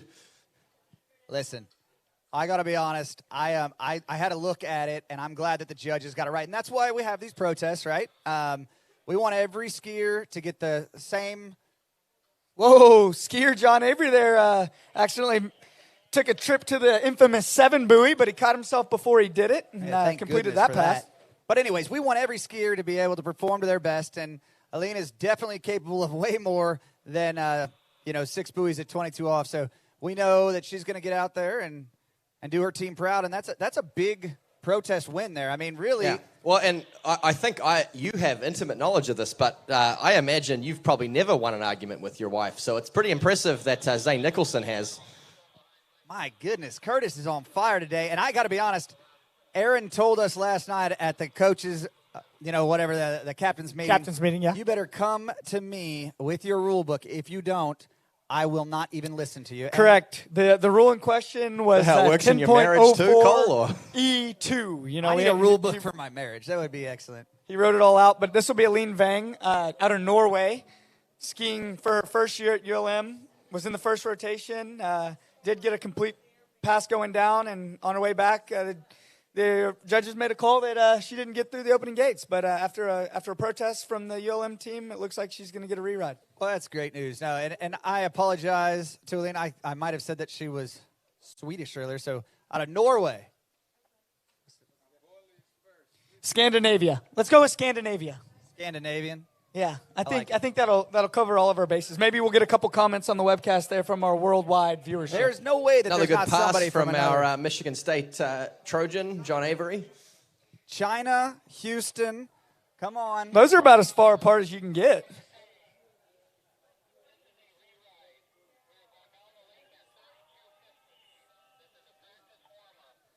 Okay, so this will be Alina on a practice warm-up. She'll get a warm-up pass down the lake, and then we'll be in good position for her re-ride pass coming back. A lot of strategy with the warm-up pass. She's elected to go at 32 miles an hour, 15 off.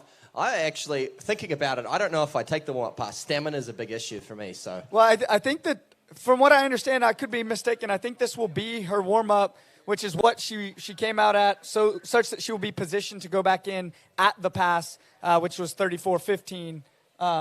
Unless maybe the pass was 34.22 that they. Well, no, she did start this way on her first pass. It was 32.22. So yeah, I mean, I think maybe this is what she's comfortable with and just playing the wind a little bit. No, this is 32 miles an hour, 22 off. But I heard that about you, Curtis. I heard stamina was a bit of an issue. The San Diego girls or boys, it is San Diego, told me. Thanks, Cole. High handle for John. PG, mate. It's a family webcast. Not in China. Called me?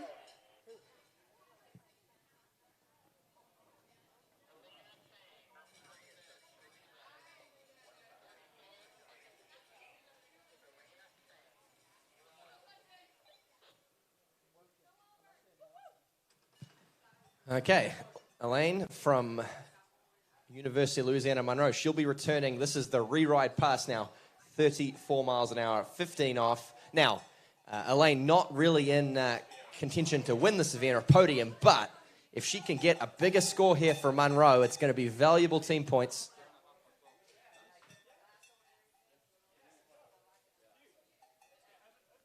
All right, Aline Vang.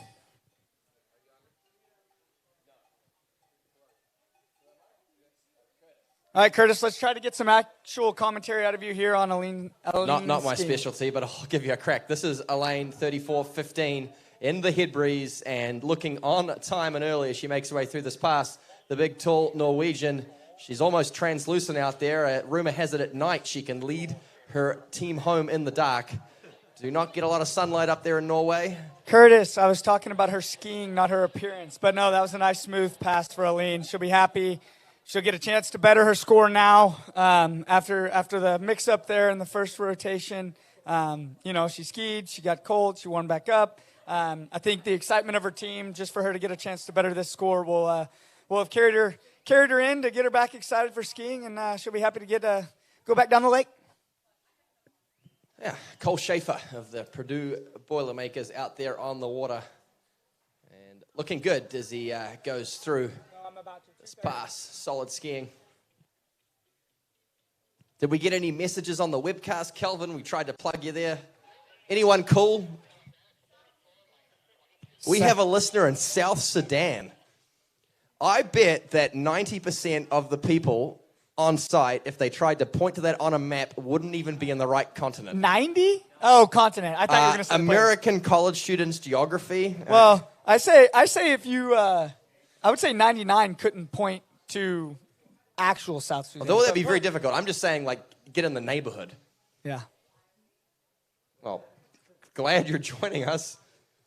I don't know how you stumbled across this, but I hope you're enjoying the action here from San Marcos River Ranch at the 2022 NCWSA National Championships. Elaine Vang really making this rewrite count. She's just run 22 off as well. Solid skiing from her. Yeah, that'll be 12 buoys above what she had previously scored, and we'll get a chance at a few more. With the headwind, she did seem a little bit down course, a little bit of slack line out of all those buoys, but was able to scrap it out. Maybe she'll get a little taller and utilize that headwind coming back. Strong skiing from the 35-year-old freshman out of University of Louisiana Monroe.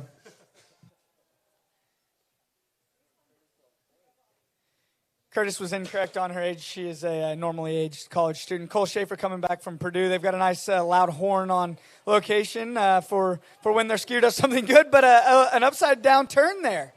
Well, that was almost a full 500 points for Cole Schaefer towards the end of that pass. It was a beautiful flip.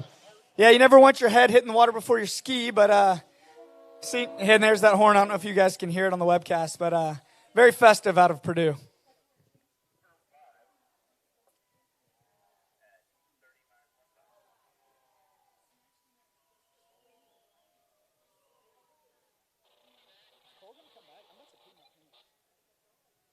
All right, Aline Vang.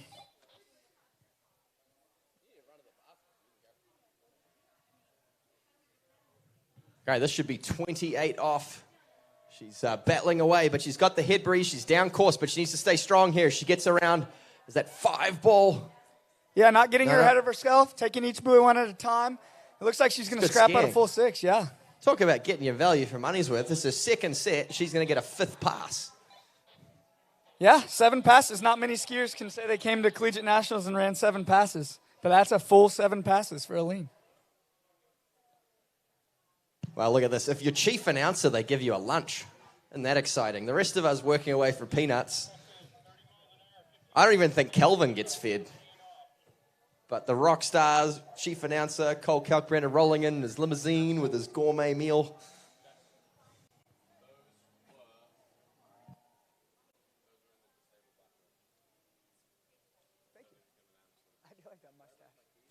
Yes, we have some Jeep keys that were left in the disabled bathroom.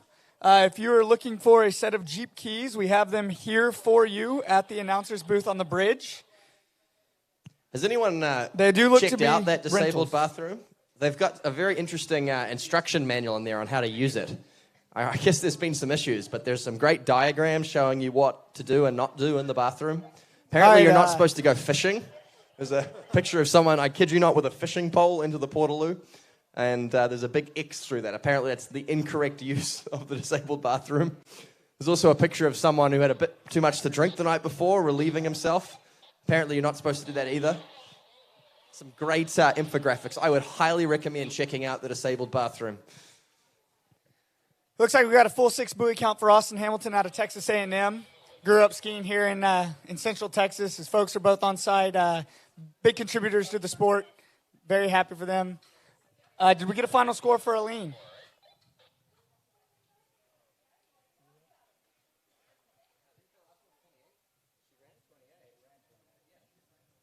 Well, scoring to 32 nonetheless for Aline. We'll get you a final buoy count here shortly.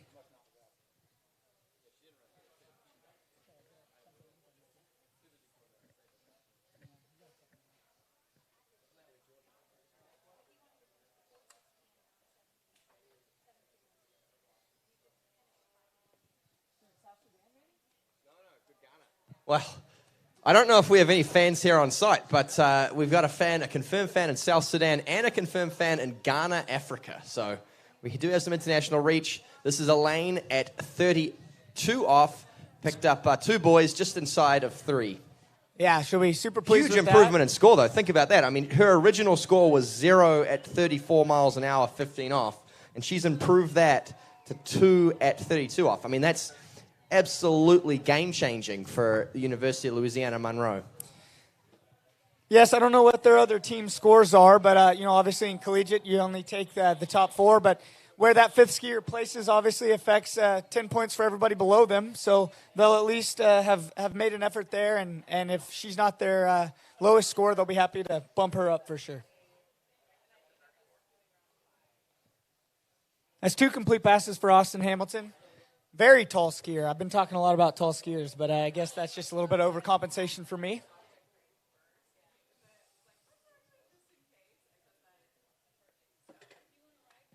Cole, mate, if you have any leftovers, the rest of the team here we'll eat your scraps. Thank you.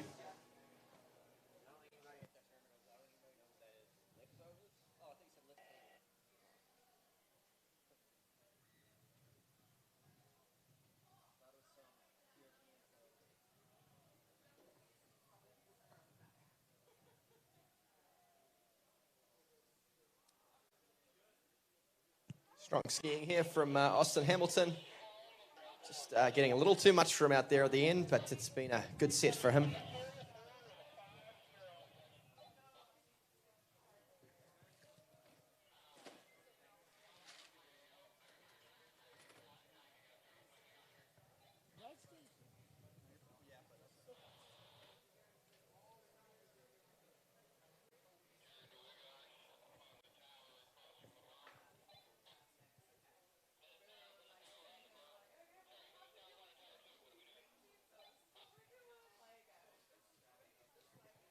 All right, looks like we're going to get this Division I women's slalom 5th and final rotation underway here shortly with Sage Potbecker skiing from Lafayette. I don't think that's going to be who's in the water, though. Yeah, that's definitely not going to be our skier. I believe our skier is going to be Mary Nelson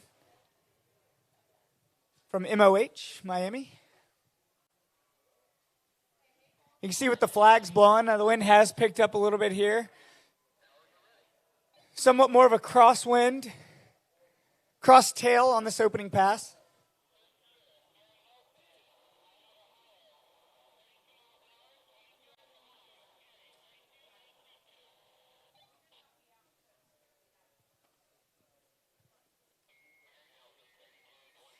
Yes, please excuse the title there, but this is your skier out of Miami of Ohio.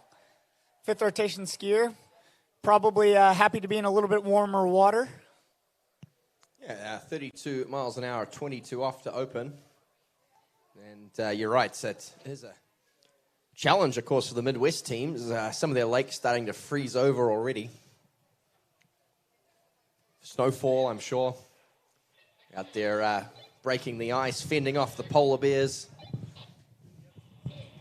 At least that's how I imagine it as someone who lives in Southern California.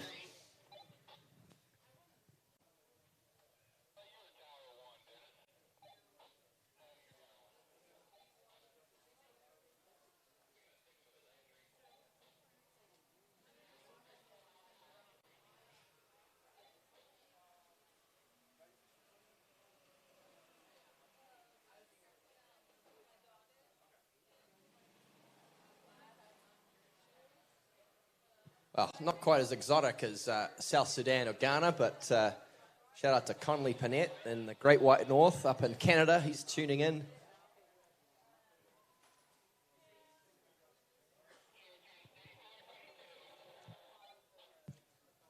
Is there a North Sudan? I don't think there is. I think there's just a South Sudan. That'd be pretty impressive, though, if we had any viewers in North Sudan. Yeah, here comes Mary Nelson on pass number 2.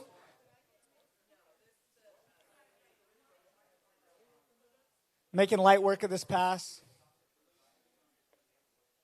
Looks to be a pretty strong skier. Probably influential member of their team.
Okay, Mary Nelson.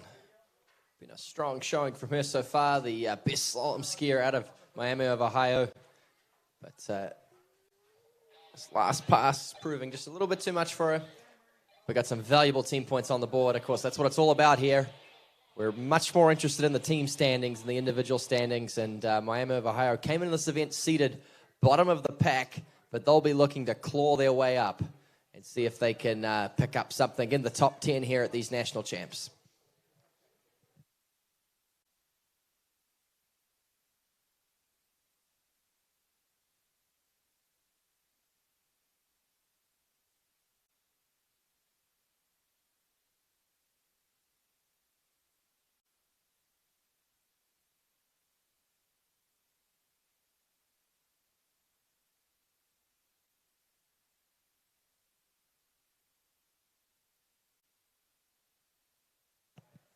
Cole, what kind of reception do we get on these roaming mics? I hear there's going to be an alumni tent with complimentary happy hour starting here in a little bit. I think we might have to move locations. Yeah, unfortunately, Curtis, it wouldn't get much past the Dunnies down there, so not gonna work for us. Maybe we can have a runner. A runner, yeah. We get a volunteer to be the commentary team runner. That could be great. We want to stay hydrated. We want to make sure that we take our good intake of water, about 40 ounces a day. Sorry, you don't know speak ounces. Your backwards system. Oh, I'm sorry. 400 milliliters. Is that better? Just out of 0? I don't know. Yeah, something like that. That'd be a good day like today. The 4 liters would be good.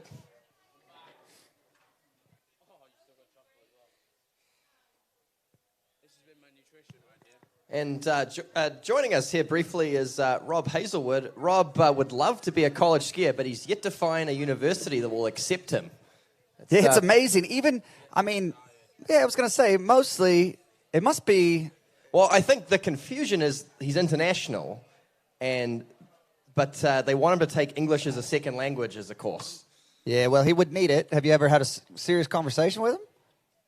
I don't know. I think ASUCC would take you, mate. Maybe it's the IQ. He's just, it's really not that he's not as smart as the other student athletes. It's that he's just not a good test taker. Isn't that what we always say? That's true. Yeah. Is that? It's like not a good test taker, not photogenic. I mean, how more euphemistic can you say it? Listen, Boy Wonder is gonna put his tail between his legs and head out of here. Scared him off.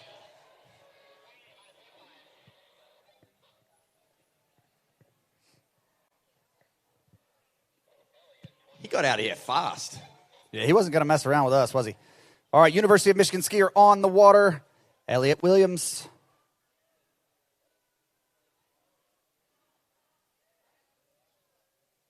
Yeah, I would imagine there are some lakes, as you said, with a nice little thin sheet of ice in the morning here already into October.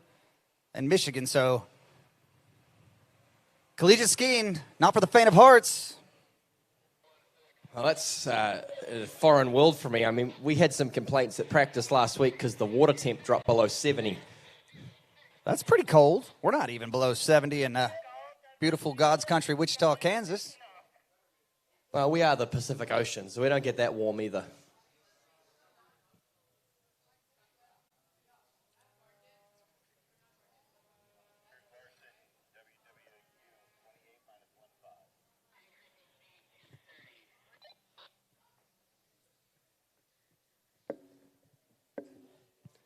Okay, out of Western Washington University, the Vikings from Bellingham. It's Anders Larson getting caught out by that tailwind. He's touch and go whether he got through those gate balls. He was very close to the left-hand side, but he's regathered pretty well here, hasn't he, for such a late start. He's still a little bit down course, but he's going to try to see if he can run this pass. He's in trouble here. I don't know if he'll get to 6. He throws himself at it. The ski goes skipping out, and that's exactly the kind of grit and determination we want to see out here on the Defun Lake. Absolutely. I mean, look, doesn't get a great start, but stays in it. We're back over here to Elliott. She's doing a great job working her way through her second pass, University of Michigan.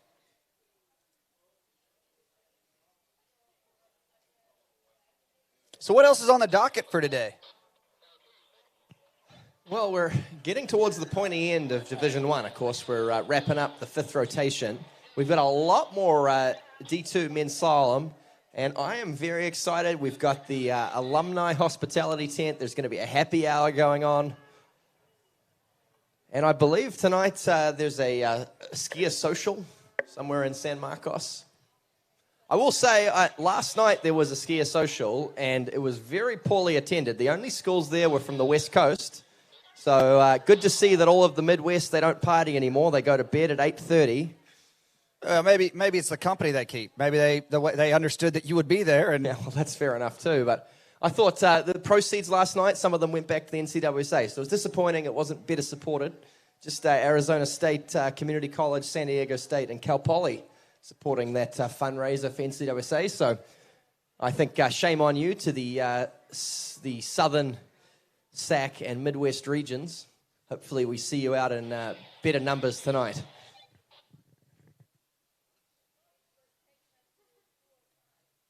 Of course, I forgot to tell the bartender that I was with NCWSA, so my money didn't support either. Standard. Late to the party as always, Curtis. Look at this. She is fighting for every buoy she's going to get. And around 6, look at that. She is a happy girl, making it through that tail breeze, third pass. Get a better look at it here, different angle. 9.3, Curtis. Do you know your judging time sheet? That's what, 32 miles an hour?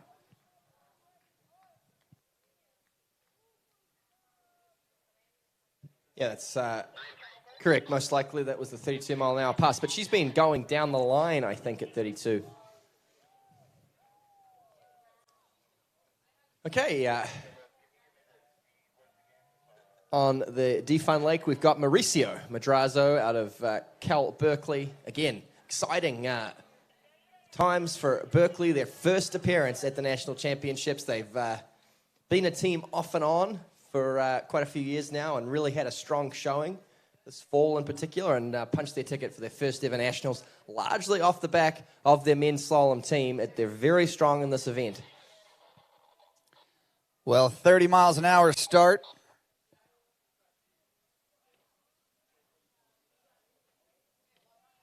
For Mauricio, we'll look and see what's going on over on the D1 Lake. Here it is. So Elliott coming back in. 3 buoys at 34 miles an hour. This is our 5th rotation here.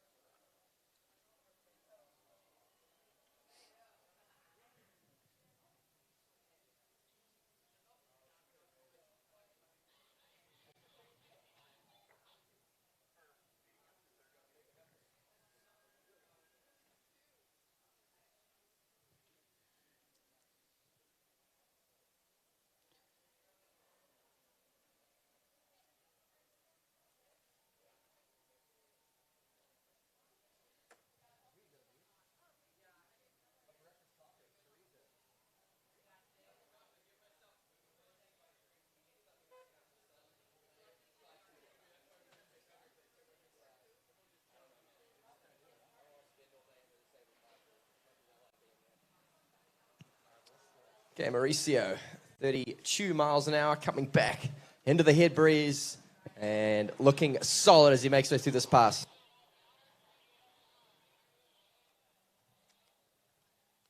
Yeah, great skiing there from Mauricio. And crossing live now to the Division I lake out of the Ohio State University, a recent transfer from Lafayette. It is the Frenchwoman Mary-Lou Molinier opening up at 28 off. And, you know, we see people transfer from, I don't know how to put this politely, real schools to the Louisiana schools often. But the reverse is pretty rare. So it's kind of cool to see. She's obviously doing a graduate degree now, graduated from Lafayette, and she stayed within college skiing, though, and skiing for the Ohio State. It's a great pickup for them. Absolutely. Mary Lou's a great skier, and Ohio State's a great university. I mean, outside of their football talents.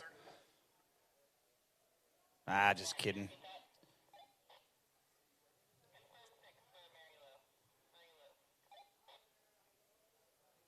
So Mauricio obviously made it through that 32-mile-an-hour pass. I was throwing away a little bit of trash here, and we are up and running. 34 miles an hour.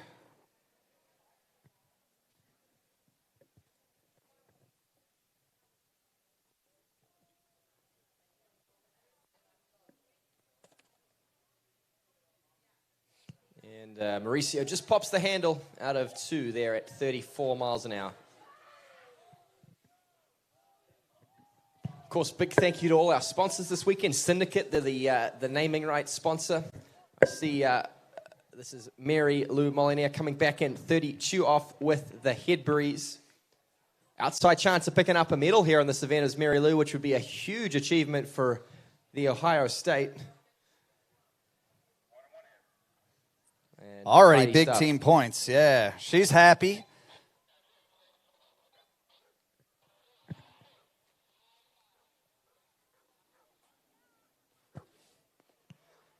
I see, looking at the webcast, Action Horizons are a sponsor this weekend. They're a fantastic establishment. If you, like many people on site, are looking to delay responsibility, delay getting a real job for some time, it's a good thing to look into. The pay's pretty good. It's really fun. If you're not familiar with the company, they're a professional stunt company, and they're looking for water ski jumpers to join their show. They do water world exhibitions at a few major theme parks, both in the US and internationally. And it's a really great experience, something to do for maybe a few years after graduating college. The pay is great. You could travel the world, potentially live in a different country. And to get paid to water ski, there's not a lot of avenues where that's a thing. I imagine they probably have a recruiter or two on site. So if you'd like to be a professional stunt jumper, Action Horizons is definitely someone to get in touch with. Yeah, absolutely. You know, I know a couple of my friends have gotten the opportunity to live abroad and do that and continue your water ski career and make good money. All right, Mary Lou, 35 off. A little bit of a rough start here. She's working hard to 3 and just inside 3 ball. Look, I'm sure the fans are getting sick of me saying this, but I just can't help but feel that she should have taken that pass with the head breeze. You know, I think 35 off with the tailwind for someone who's not 100% confident of running 35 is a risky move. And had she have turned things around, ran things into the head breeze, I think it would have gone a lot better.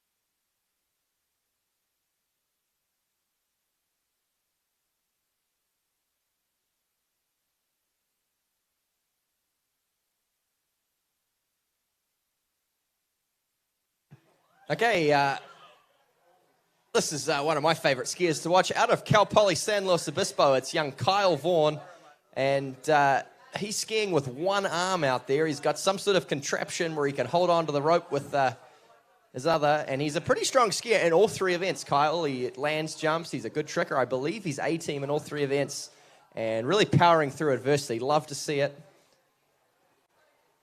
Runs that opening pass.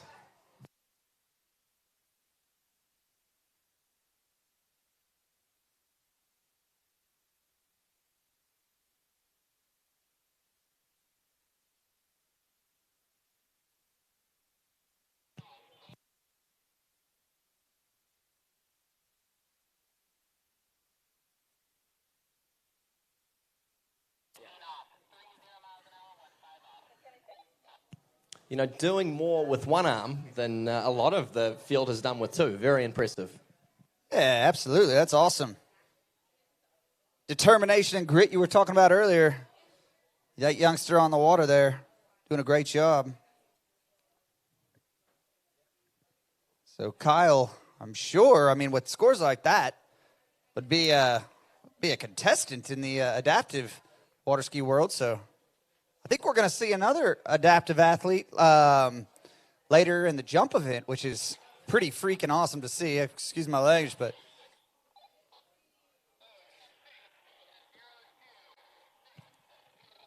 That's Kyle coming back 28 miles an hour and looking good at the start. No, I think it's one of the cool things about college. Kyle getting a bit of bother here. He's trying to get himself back in the, it's sort of such a range of abilities. But often, I've seen this on teams, they end up with sort of an adaptive skier on their team who's one of the better skiers. Absolutely, yeah. I mean, look, you see Kyle just making his way through,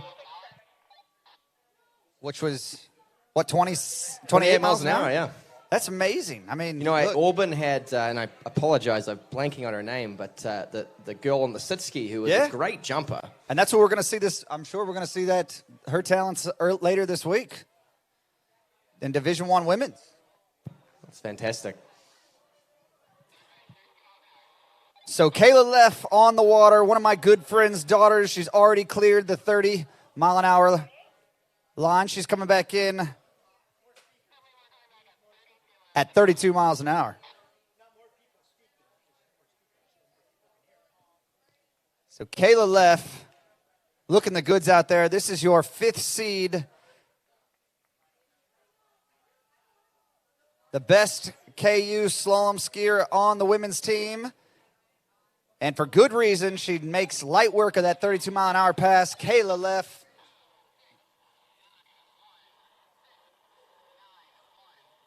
Ryan and the whole Leff family, I'm sure, are cheering her on from the Dallas area. Used to be in the Kansas area, so it's great to see Kayla come back to where her dad was instrumental in that club at Lawrence.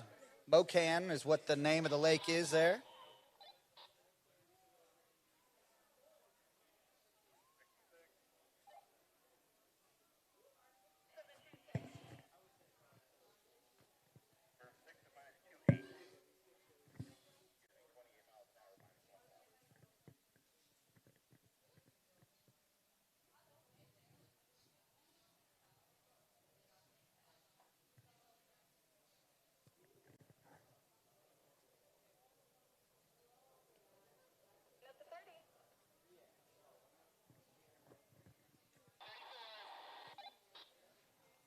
All right, so I'm sure Kayla would like to take down this 34-mile-an-hour pass. She's going to need a good start. She's running this in a tail breeze.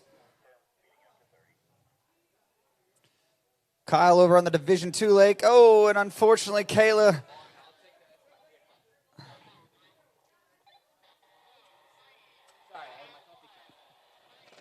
So Kayla, 3 buoys. Kyle coming in 30 miles an hour here.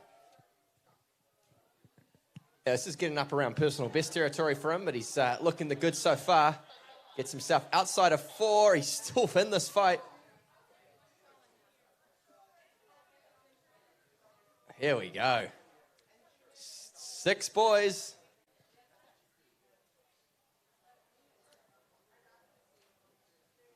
$30 miles an hour. That's sensational skiing. That is absolutely, knocking it out of the park. Going to be coming back in at 32 miles an hour.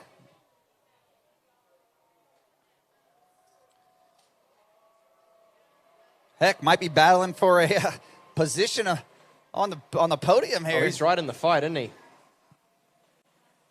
You can see his handle there. It made some adaptations to be able to hang on the 246 side.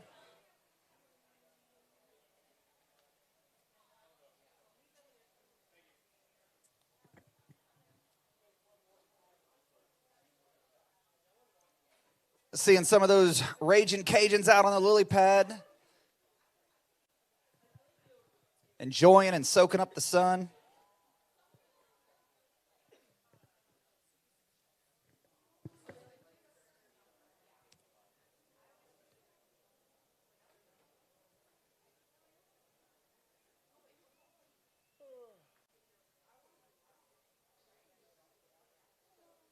Next skier, Elizabeth from Madison. 32 miles an hour, 22 off the line. 32 minus 2,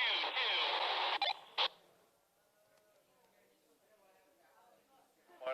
Elizabeth from Madison, 32 miles an hour, 22 off. 32 miles an hour, 22 off. 1.5 at 32 miles an hour. It's a PB by 2 passes.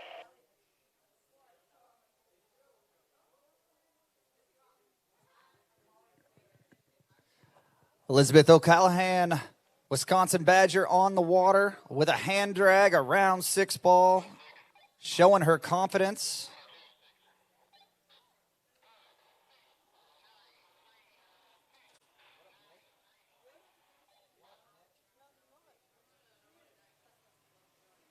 So I believe that was a personal best for Kyle. We'll get confirmation on that, but it definitely was. I'm hearing from the peanut gallery down there. Congratulations to Kyle, the whole Kyle Pally team.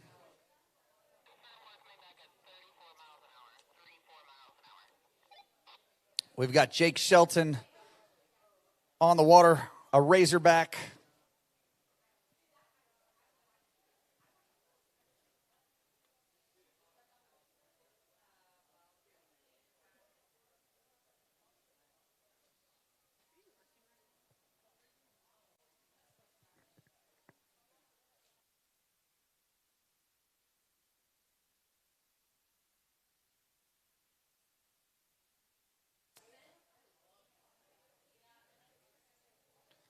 All right, Elizabeth coming back in, max speed, 34 miles an hour.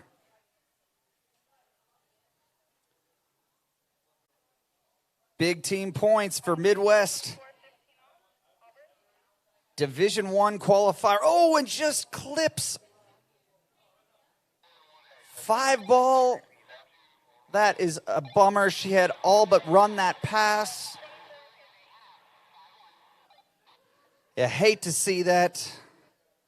Jake Shelton, 24 miles an hour, 15 off. Again, having trouble on that timing of those gates, but he's still working. Around 3 ball. 4.5 for Elizabeth O'Callahan.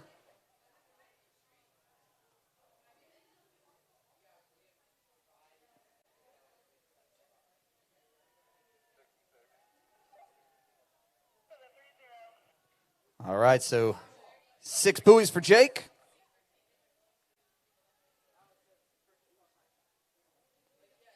A little replay here of Elizabeth's 4.5 at 34. Great team points for the Badgers.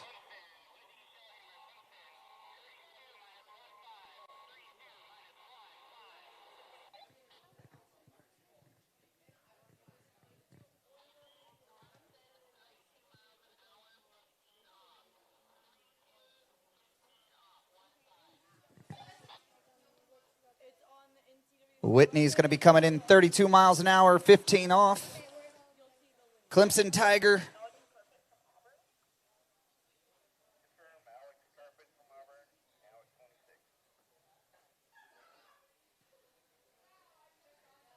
No. A big smile from Whitney, sigh of relief. Get that under her belt, that opening pass. It's always good.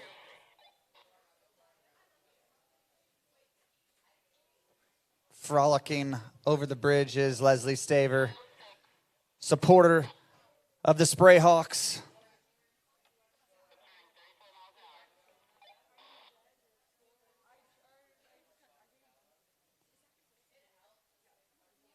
All right, Jake, a little bit inside of 5 ball. That's unfortunate, but, loses the handle around 6 ball.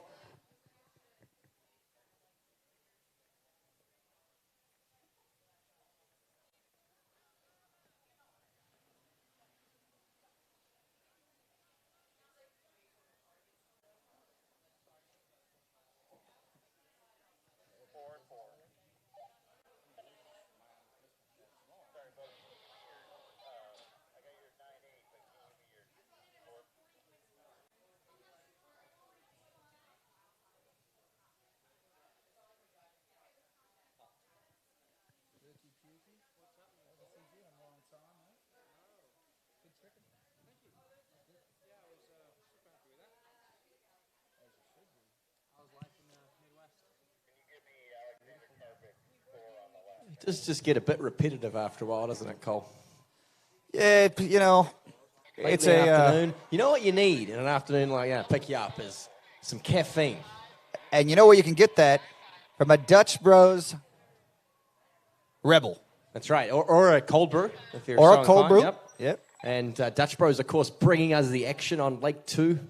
And just the thing you need to get you through about 10 continuous hour of back-to-back slalom. In fact, I don't know how anyone could get through it without some Dutch Bros caffeine. Well, big thanks to them for sponsoring our Lake 2. Currently got the Division 2 men's slalom event on it.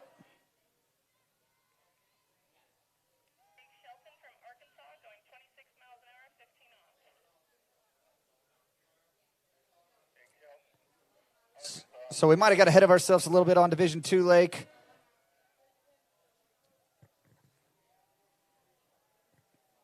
Again, Cole, watch the terminology, mate. It's a triggering word. It's defun. It's the official name. This is Jake Shelton of Arkansas now. I apologize. 26-15, so we got a bit ahead of ourselves. Apologize about that. Alexandre Carpet, probably, from Auburn, got slided in the announcing realm, so...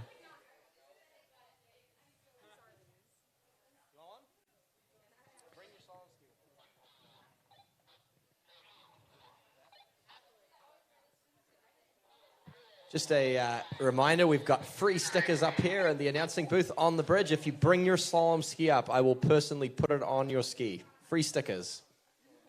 All right, that's 4 buoys for Miss Whitney Shellhammer of Clemson. Good honor.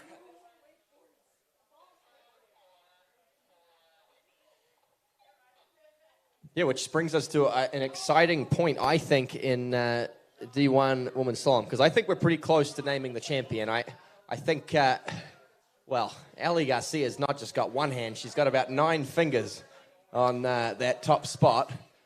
The only person I think who has a good shot at knocking her off is the next competitor from Rollins College. It's Neely Ross.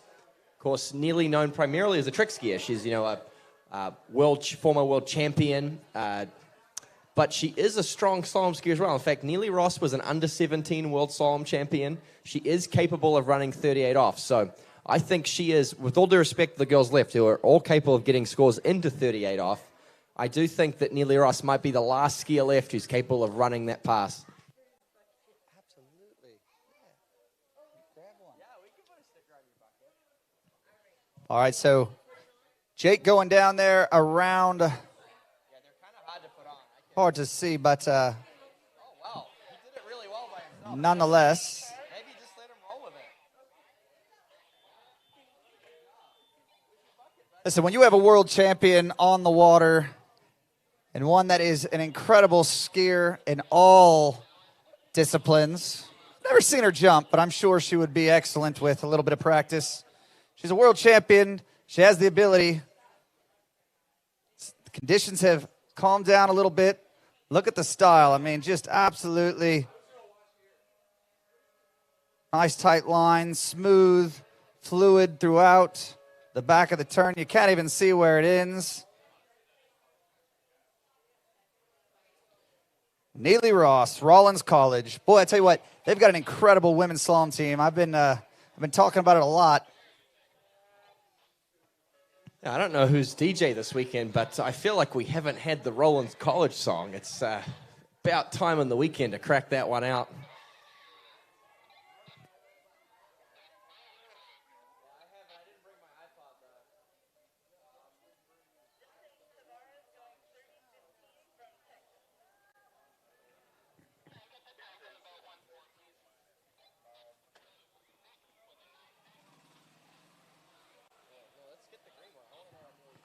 I know I can't hear.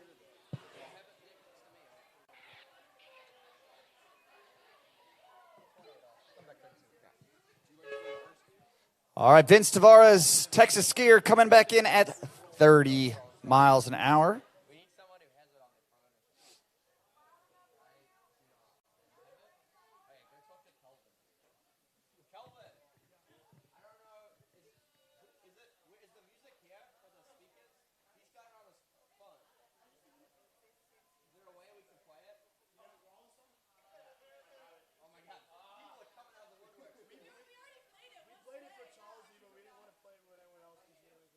This is 32 off Neely Ross into the head breeze. I think the last true title contender in this women's slalom event. Hopefully me saying this is going to inspire the girls left from the dock to ski. Prove me wrong, but running 38 off, that's a big, tall order. This is a bit of a formality here. I mean, really, really looking solid and strong throughout this whole 32 off pass.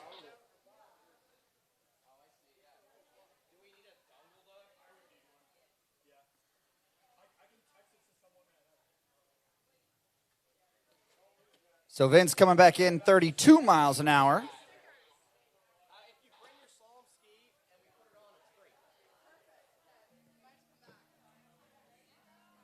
Just a moment here to appreciate one of those beautiful songs ever written.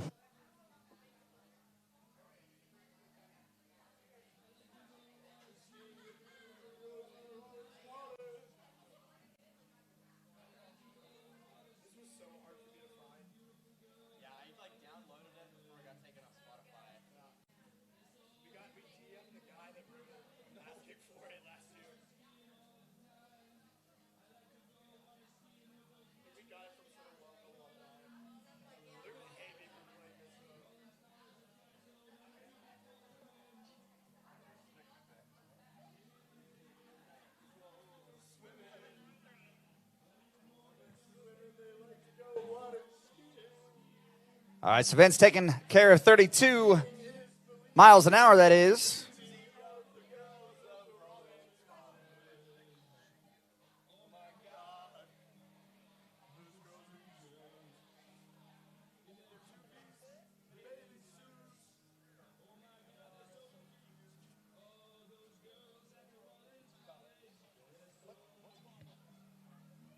All right, so Neely on the water. This is 35 off.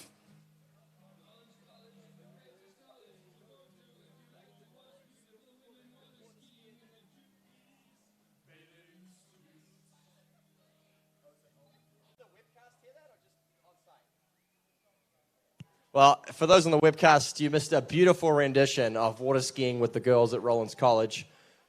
And Neely Ross making her way through 35 off, and she'll have a chance at the title on her next pass. On the water, though, from D-Fun is Vincent Tavares from Texas, is UT, the Longhorns. At 34 miles an hour. A solid skiing from him, and just slips inside 5-ball there. This is a big moment, though, in the women's slalom event. Neely Ross returning to course. This is 38 off the money pass. Current lead, 5.5. She has to run this pass if she wants to take the lead and win this event. Needs a good start on one. Bit of a slow start on one. Needs to regain some time here. She's even slower out of 2. She's in trouble here as Neely Ross. She gets outside 3. She's into second pace. She's around 4. She's still scrapping. I don't know that she can do it, though. She can't. And I'd say for all money, that means Ali Garcia is going to win this event. We still have 4 skiers to come, but 5.5 at 38, I think, might just be a little bit outside of their reach. Cole didn't get the start she needed here at 38. Yeah, and it really had to throw up a half-court shot here at 4-ball. It doesn't get through and gets pulled inside of 5-ball. So 4 buoys at 38 off, still a respectable score. I mean, really, I thought she had it set up nicely and obviously very capable, but things Just have to align perfectly to get down that 11-meter line. So Neely Ross, 4 buoys, 38 off.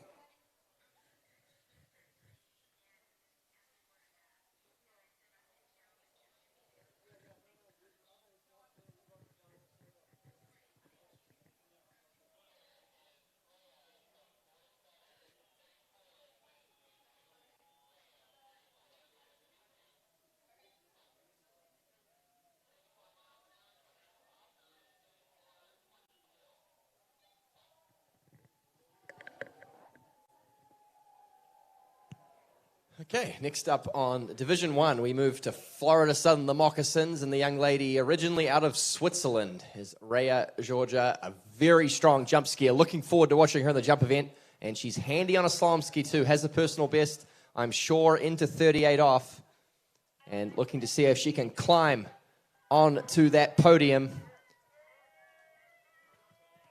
and makes her way through that opening pass. And on D2, we have another ginger. And unfortunately, the sun is out in full force. So this is going to be interesting. It's Kyle Knight from San Diego State. Big, tall lad. Let's just hope he didn't leave too much sunscreen on his hands, because he's going to have to grip the handle here on pass number 1.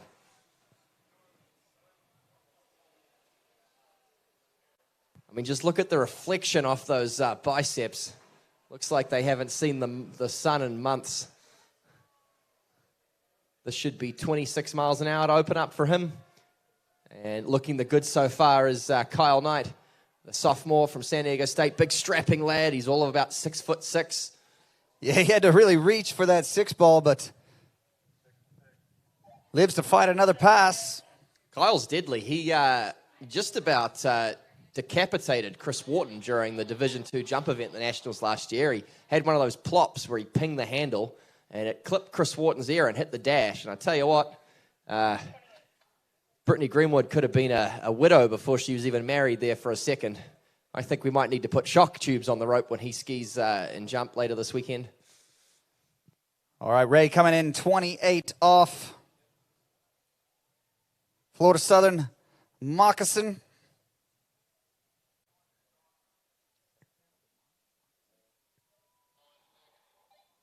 All right, looking the goods there.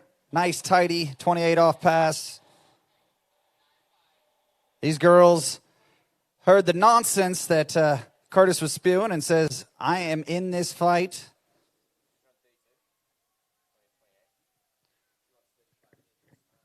You know, I got to say, there has been a lot of nonsense I've spewed this weekend. There's no doubt about that. But I think Rhea has heard some of the more intelligent things I've said. She's backed up her start speed to 22 off, and she's done that so that she can get 35 off with the head breeze. Kyle Knight goes down there, pass number 2, 28 off.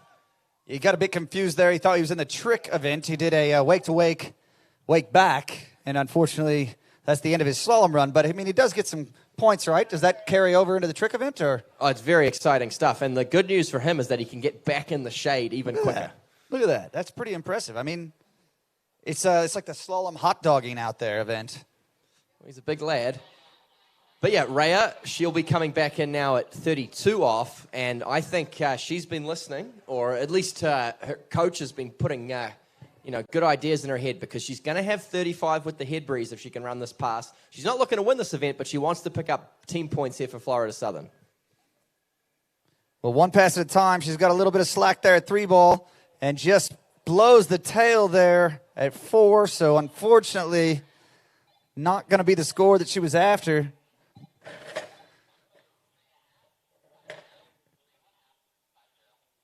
So what's the leaderboard right now in women's slalom? Obviously in the lead, Ellie Garcia, 5.5 at 38. Neely Ross, she picked up 4. Anne-Marie in third with 3. And then there's a tie for 4th. And 5th, right. So it would be Anna Gay. Anna Gay and Louisa Jaramillo. Exactly, That's yes. the leaderboard as it sits right now. Of course, some of these skiers left could certainly shake that up. But I do think there's a good chance that finishes up the final top 5.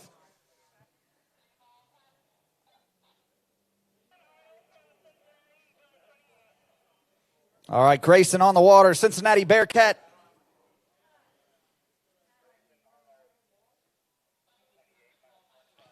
28 miles an hour. A little bit late there, just all over that left gate buoy. Not what you want in a ripping tail breeze, but opening pass and a little bit down course, but I think he's going to be okay. Let's see if he gets a big turn at 5. He does.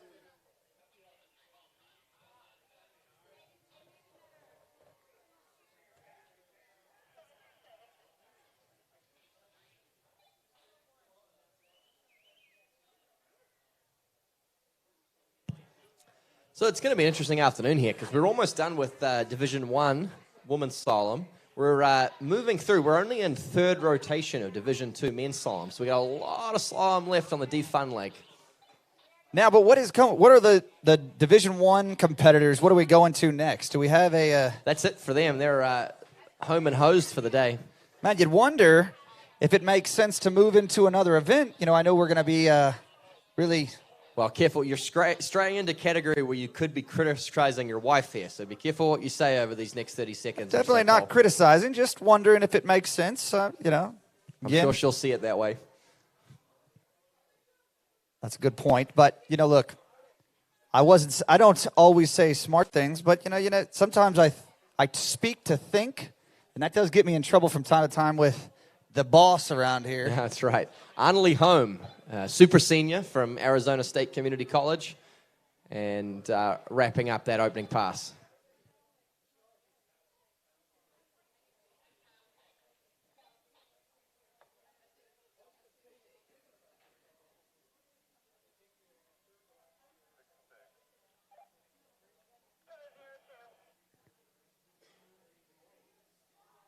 Shout out to Annalie's family. Hopefully you're tuning on the webcast. Of course, Fletcher's here on site, but Fletcher's twin sister, hopefully you're tuning in, Garby, and parents.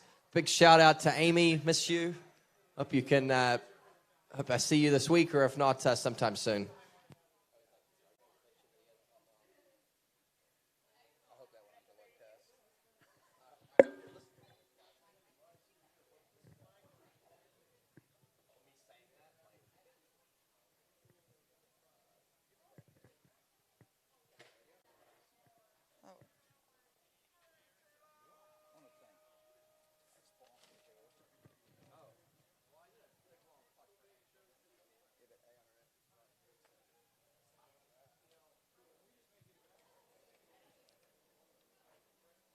So I want to thank... Disappointing for Annalie going down on pass 2. That was probably only 22 off. I think she probably started 32-22, and that was 34-22 coming back. Yeah, you hate to see that. Even if Arizona State maybe shook up the running order there a little bit, maybe they didn't need that score, but no, still. they didn't. She was their bottom-seeded skier, but because they're not the brightest crew there, they got their running order in reverse, I imagine, so it happens. Maybe that's what happened there. Maybe it wasn't that they were playing shenanigans. Maybe they just got confused with how you submit the running order, which is a possibility, right? Well, they're still like pre-algebra. A lot of them are in right now, and obviously fitting in a team into 5 rotations, that's a pretty advanced problem for them. I mean, to be fair, though, it's not pre-algebra, it's college algebra. That's the first college algebra you go into. No, ASUCC, they start with pre-algebra. Ah, you're not wrong. All right, Grayson here, struggling around 4 ball there.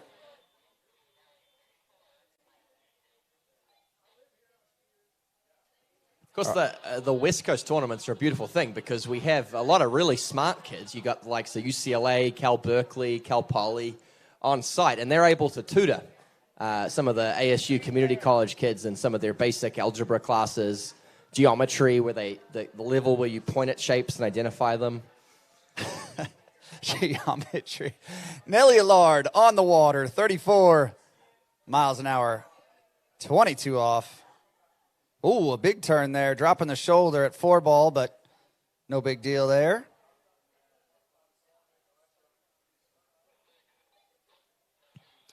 Yep, more valuable team points here for Monroe. Of course, Cole, still no one's answered my trivia question. Might be time just to tell people, anyone out there that's been waiting anxiously to hear the answer. Of course, the question... I know I have. You have been, yeah. So the question was, in this century, 9 teams have placed within the top 5 at a college nationals, right? We sort of know the top 5 because they've been the same top 5 for the last 10 years. It's Monroe, Lafayette, Alabama, Florida Southern, and Rollins. The question was, can you name the remaining 4? We had a lot of close guesses. Someone got, Jackson Driggs eventually figured it out, but it took him 9 guesses.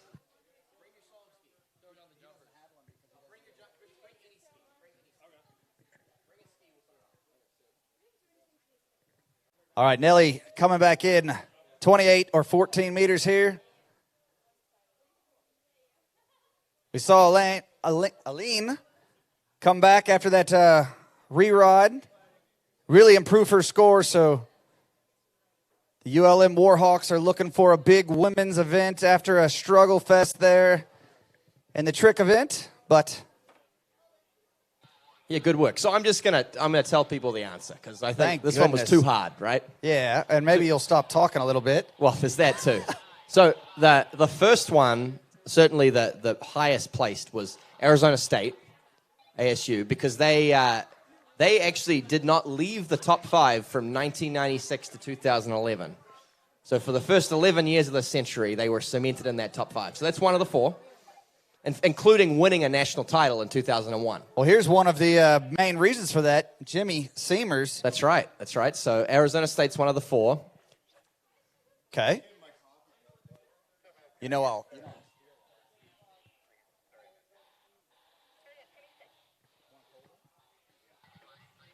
Cole, you were correct. Purdue was one of the 4 as well. They, I believe, placed in the top 5 3 times. I think it was 2004, 2005, and 2007. The likes of Cale Burdick, Checho. That's right. I'm trying to think of any of the other more key names that contributed to that team. The other team was Sacramento State. They placed, I believe, twice, 2006 and 2007, within the top 5. All right, Nelly working through this 32 off pass.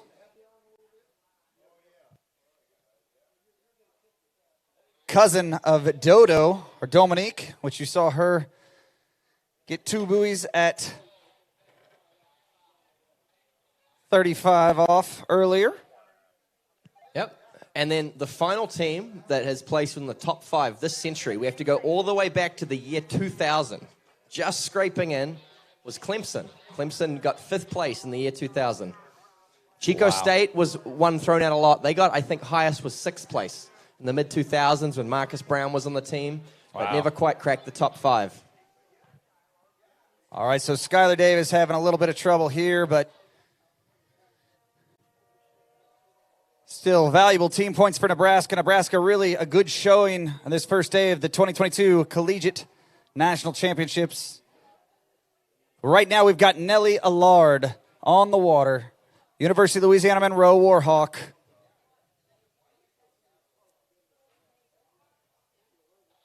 So 35 off into the head breeze. Gonna need all of it. She's gonna challenge our leaderboard.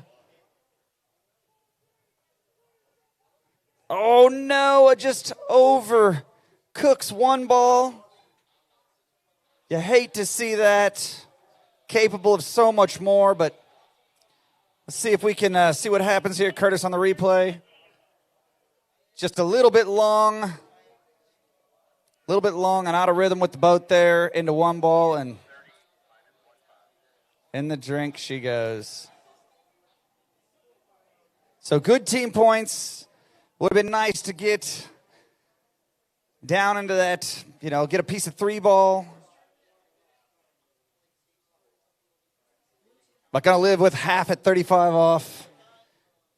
Aiden Hughes, Michigan State. Opening pass here, looks like 30 miles an hour.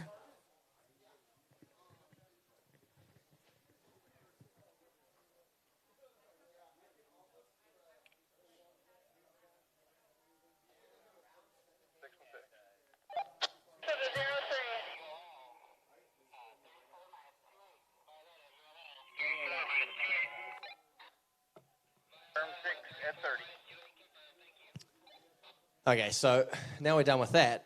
You want to do more trivia, Cole? You're a big fan of this segment of the commentary piece, so I can tell your enthusiasm for it. We got a lot of stuff to give away, though.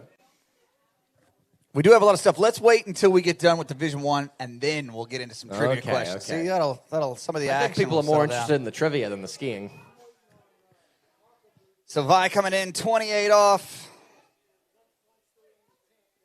Yeah, Violetta McCluskey from Lafayette. This is 28 off to open up for her.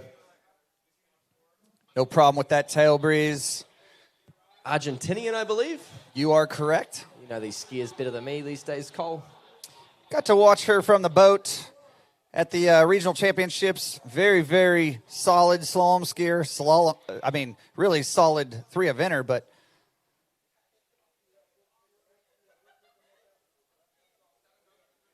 she's got 32 into the head breeze, 35 downwind, so.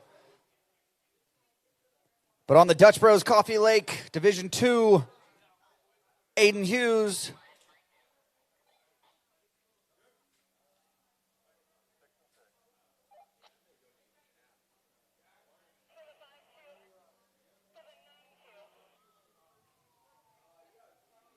There's those police officers. Be careful now. As you leave the site today, make sure you adhere to the 25-mile-an-hour speed limit. We want to make sure that these homeowners invite us back.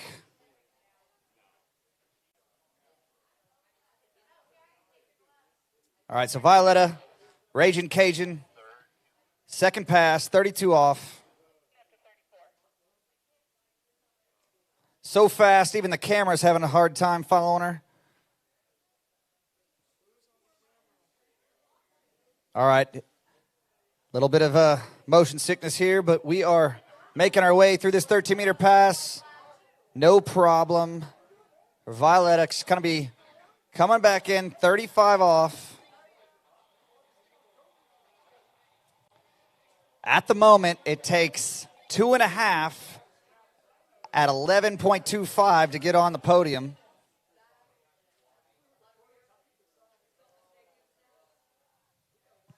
This is just taking a look at your computer screen here, Cole, mate. You're got a nice little motivational slideshow going. Is that sort of standard course for you, mate? Every morning you wake up and play some feel-good messages? Yeah, absolutely. I mean, hey, look, everybody needs to feel good every once in a while. I'm, just getting in a little work here.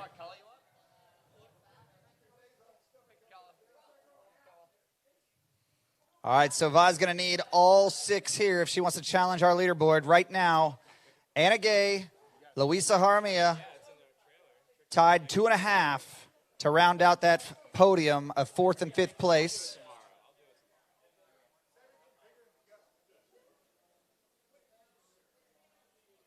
Very capable of taking down this pass. Small in stature, large in heart.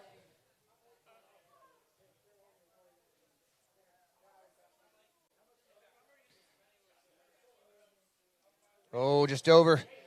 Pulls a little long to 2 ball, and so can she get back to the wake? She does, in fact, do that. 3 buoys. That full buoy there at 35 is huge for the Raging Cajuns. You always want more, and that's why she's such a great competitor. All right, Aiden grabbing a handful of rope there and going down around 3 ball.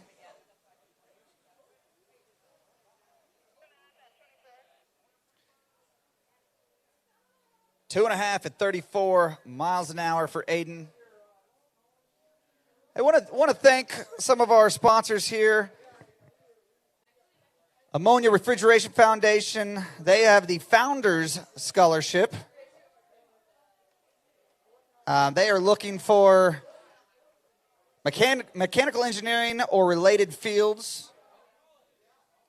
Make yourself some good coin here, up to $13,000 this summer.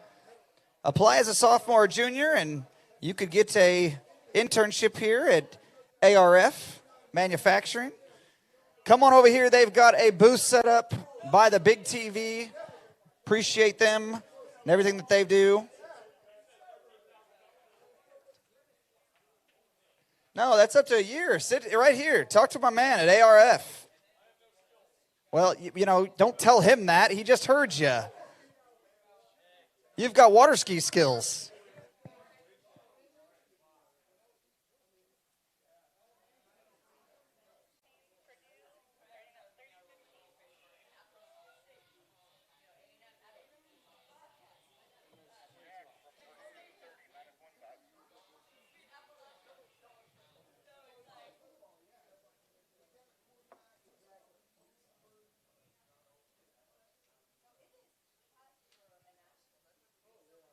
All right, so this is our last skier of our Division I women's event here.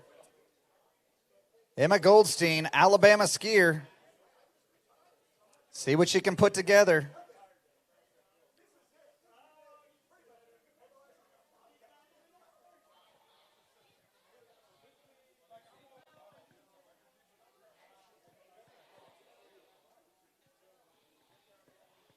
All right, Emma starting at 22 off, 34 miles an hour.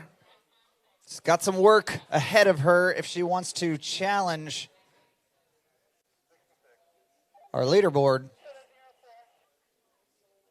Boy, it's a shame we're not jumping. Look at this headwind. Yeah, it's beautiful.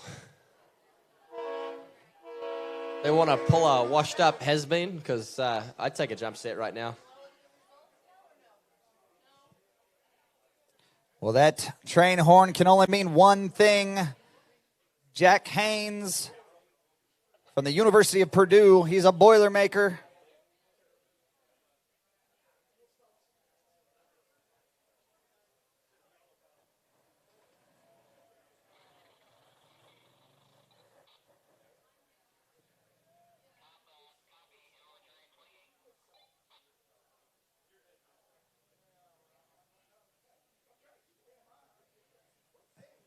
All right, Emma, come back in, 14-meter line. Working into that head breeze. Losing her hips there a little bit, but almost looking better here. Wonder if she was one of those that dropped down to 22 off to play the wind. I think it's a smart move. It's a smart play out there today. It's a strong wind. I think it might be a little better than it was earlier in the afternoon. I think conditions may have just backed off a little bit, but it's still a very strong tail breeze coming in from that start dock end, the northern end. And you got to be strategic with where you put your money pass. And Emma, I'd say a good set for her would be running 35 off, backing the start speed down to 22 is very smart, and she'll have a chance to put out a good, solid score for Team Bama. So Jack doing a good job to run that second pass.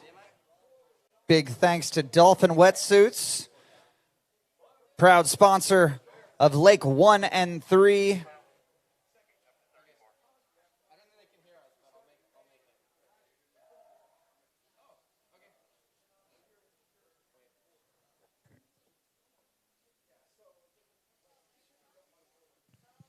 Okay, we've got some reports of some disgruntled Division I slalom skiers snapping their skis upon exiting the water, and that's all well and fine. As you know, the head and face of the abolished slalom movement, I'm supportive of you snapping your slalom ski, but what you can't do is leave your trash lying at the end of the lake.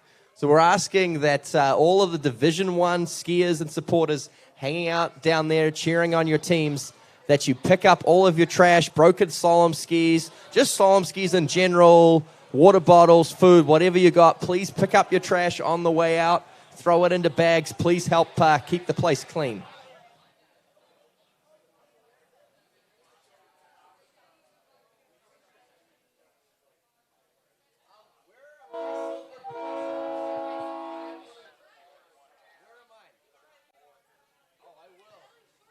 All right, so Jack, 4.5 at 34 miles an hour.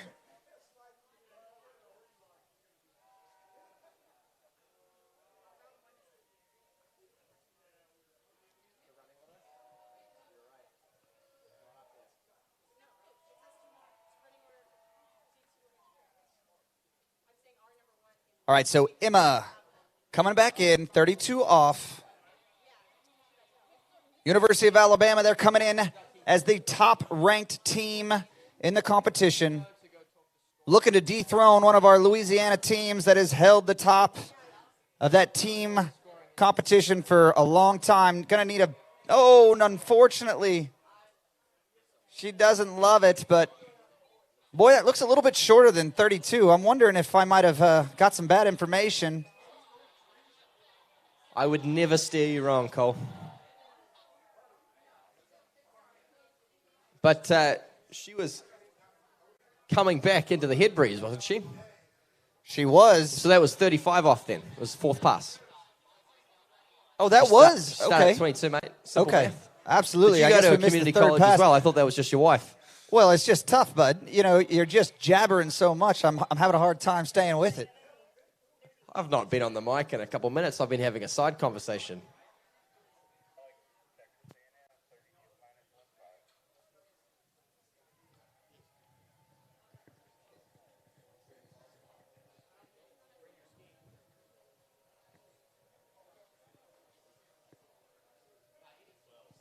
All right, so Emma doing a great job there to get to the 12-meter line. Kind of help her team there. But now we're on to the Division II Dutch Bros Coffee Lake. Big thanks to them. This is Alec Helzer.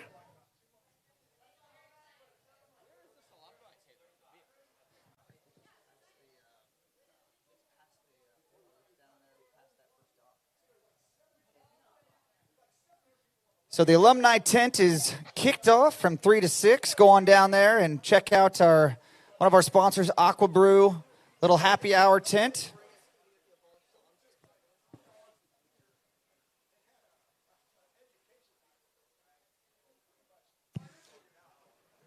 Okay, well, yep, that's right. It's happy hour at the alumni tent. We've wrapped up Division 1. Defun, though, we've got a lot of skiing left. I think we might have just cracked into this is probably the end of Division Rotation 3.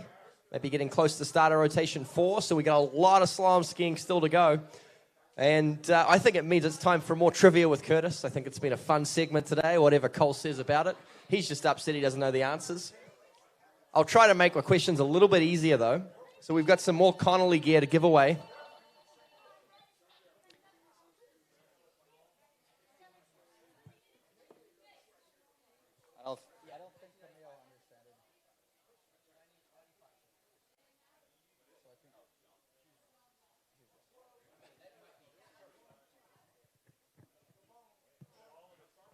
So this is, I think, an often repeated one. I know there's a lot of people on site that know the answer to this, but we'll throw it out there anyway as we watch Alec Helzer from Texas A&M. The Aggies run that pass, looking solid out there. So, Cole, here's a question for you. Of course, the national championships, we're in something like the 42nd edition. We're at certainly many editions. The first one was all the way back in 1979 on the Bayou at ULM. But Division 2 is a little bit newer. I believe the first year of Division 2 was 2002. We've had about 20 editions now of Division 2 Nationals. There are only 2 teams who have won both Division 1 Nationals and Division 2 Nationals. Really? Name the teams.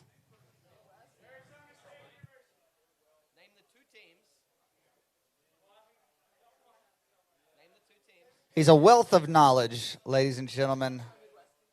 A wealth of knowledge.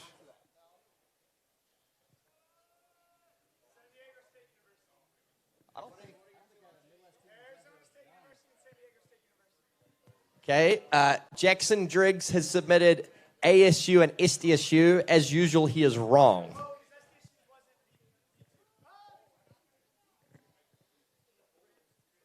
I'm getting texts. People know this one. This one's a lot easier. All right, Alec just losing the handle, going into 3-ball there. Cole Doman has texted me one answer, but there's 2 answers, Cole. So you're going to have to do better than that. And Cole doesn't know the other one, so no prize for you. I would have brought the Connolly gear back home for you, mate, but you're going to have to do better than that. Hey, he's got a great name, though. Give him the prize anyways.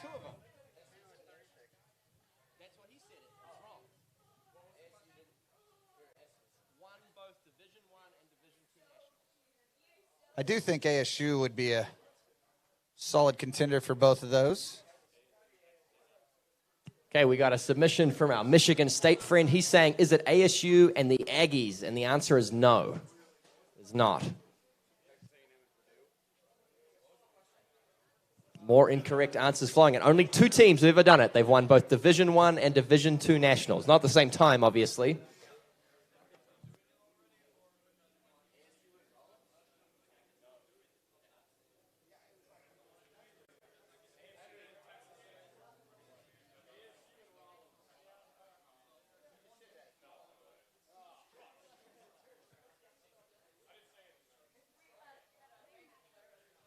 Well, we're getting a lot of interest on this one. It's a fun question. Okay, Ryan Shipper thinks he knows the answer. Ryan Shipper is wrong also. Yeah, but he goes to ULM, so, I mean. Graduate program there. Oh, okay. Graduate from Iowa State. Oh, well, that's travesty. let's share a moment's silence for Iowa State. A moment of silence. Well, let's pour one out for our homie, Iowa State.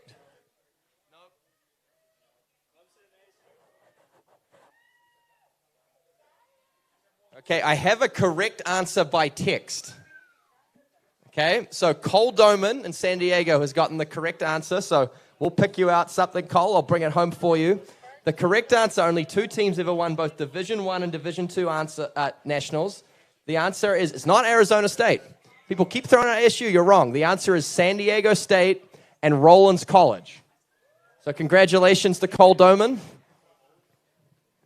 ASU has never won Division II. Aaron Burke coming in 28 miles an hour.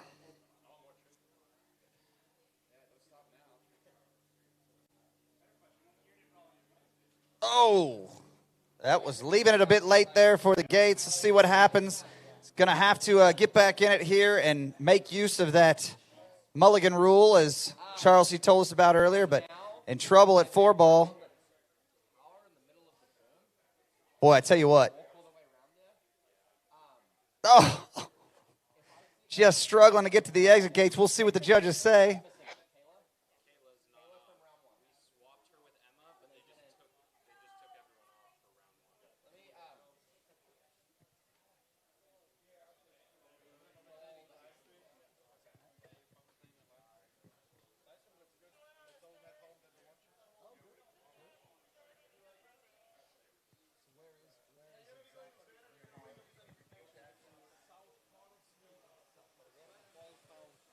So here we've got some people tuning in from the south part of Sweden, Turnquist. So we want to say big hello from Texas to them. So Aaron Burke struggling with his first pass, but getting some good team points there. 6 buoys, no continuation.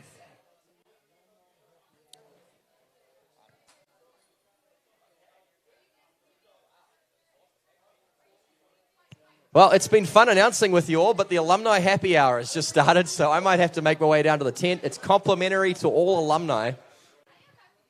Libations, I understand. Adult beverages, perhaps, at the alumni tent. Thank you very much. Okay, a lot of interest in the trivia. I'm running out of questions, I will say.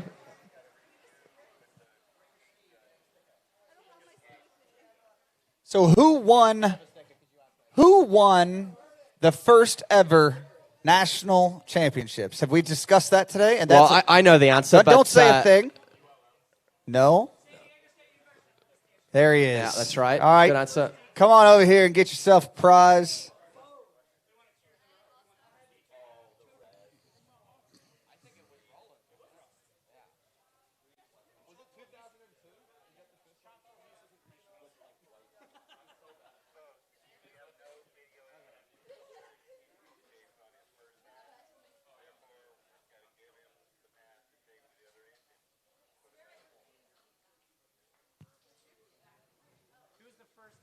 All right, so we've got a little drama here. We're going back to our previous skier. Due to some technical difficulties, we are going to be giving him another chance at it. He'll be coming in from the other end of the lake. Aaron Burke. So he might have dodged a bullet there with some technical difficulties.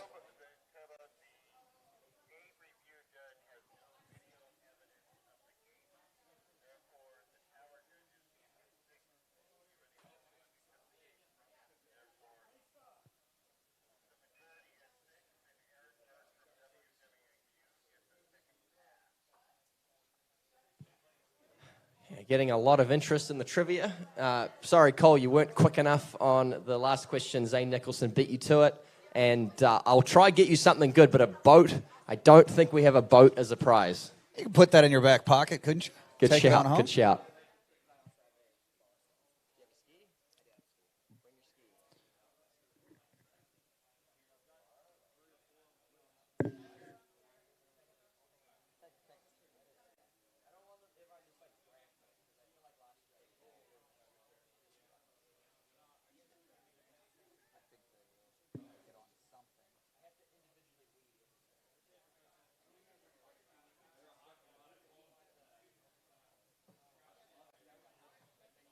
Okay, so that was a good question. Here's another one. There have been 6 teams to win Division 1 Nationals. Can you name all 6? And everyone, you get 1 submission each. So don't just start yelling out teams. Okay, you can name them, Matt Page, but that's cheating. Let's get like a college student to answer this one. It's too easy for you.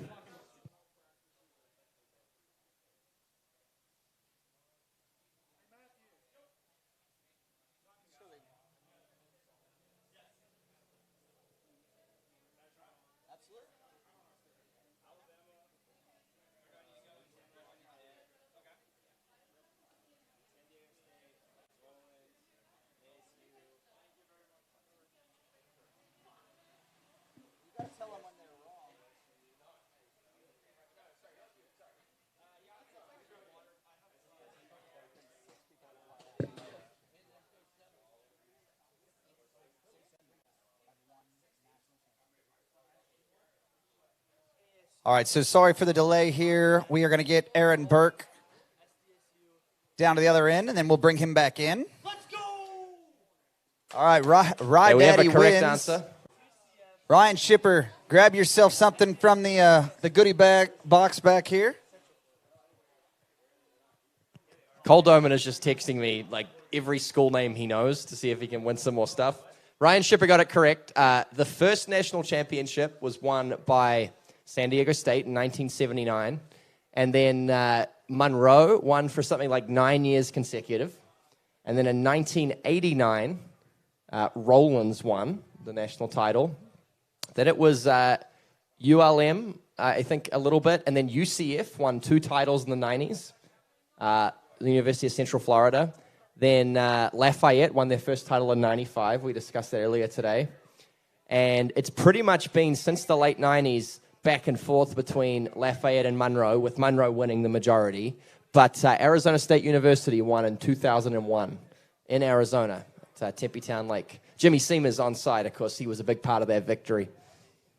So is this where my technical difficulties or my technical, what do you call that, technicalities can come in? Because I think there might have been 7 teams. Okay. Who did I forget? University of Northern Louisiana. Okay, well. Monroe. But also Lafayette had a different name at one point, too. So, yeah. Oh, That's a pretty lame technicality. But it's not lame. University of Louisiana Monroe was previously called Northern Louisiana University. So we're not counting name changes. It's the same school. All right, so Aaron Burke.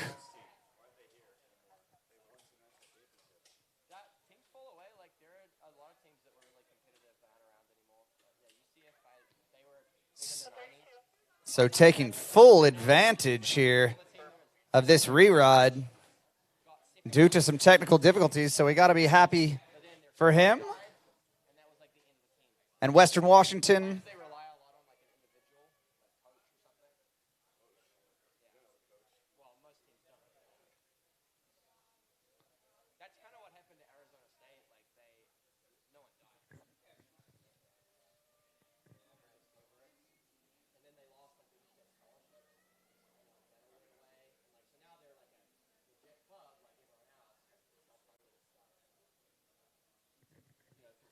All right, so Aaron Burke coming back in 32 miles an hour. Late again on that gate. All right, so that'll end his campaign there. It was a little bit of a chaotic set, but 1 1/2 at 32 miles an hour.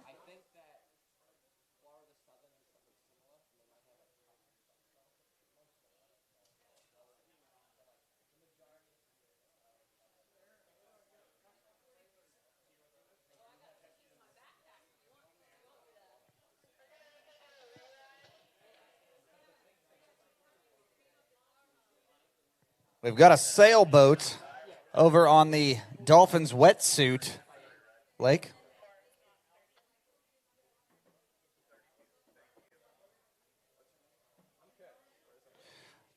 All right, so the drama continues here. The uncertainty of Aaron Burke's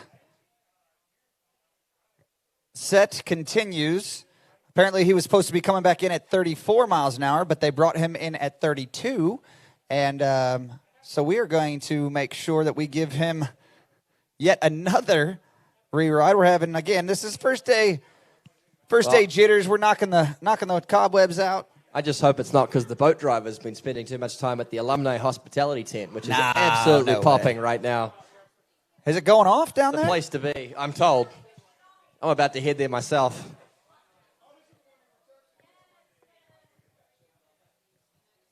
Well, before you do that, I'm going to just go make sure that everything is going all right over there.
I don't know who's working the camera, but I'd love to get a shot on the webcast of this raft that's been formed on Lake 3. This is a feat of engineering over there. They've got sail power, and they are taking off. The guy's riding his 3-minute bag. No, he's not. Oh, my God. It looked like he had figured out a way to balance on his 3-minute bag and ride it down the hill. That is sensational. Wind powered out there. Of course, that's how we water skied before they invented boats, was wind power. It's definitely a factually correct statement. Okay, Aaron Burke is going through his re-ride here. He's just doing it for fun. He's Just taking a practice ride at this point. Firm 2 with a 5-4 at 32.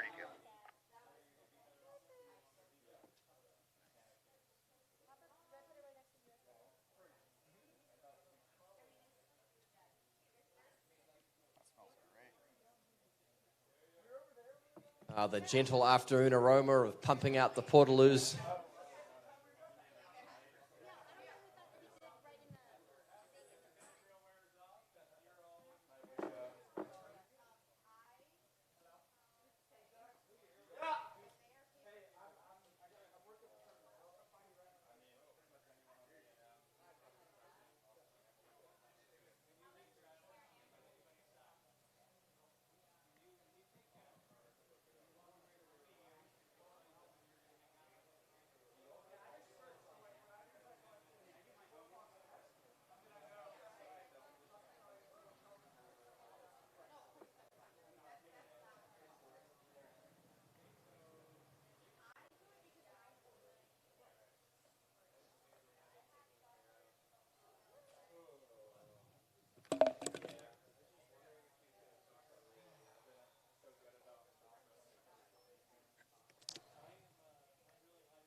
Alex Top from Cal is going 36.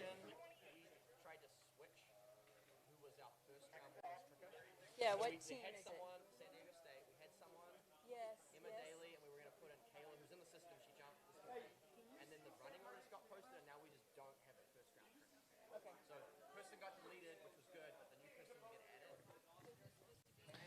All right, so Alex Top, 36.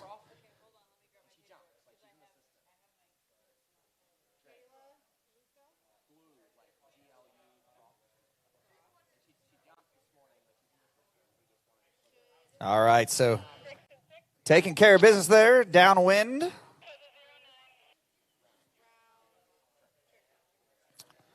Looks like he could challenge our leader, 4 at 35. He's got the technique, that's for sure.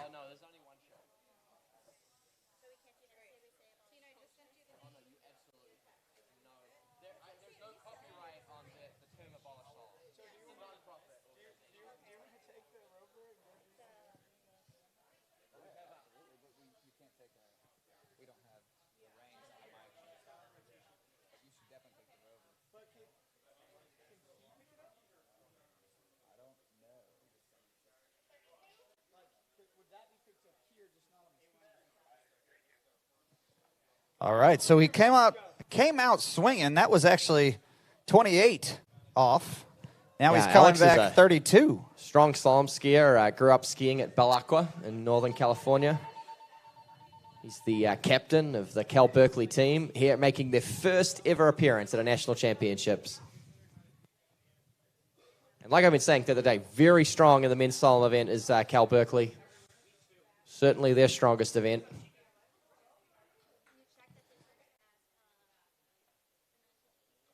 Looks like he's on a Denali ski.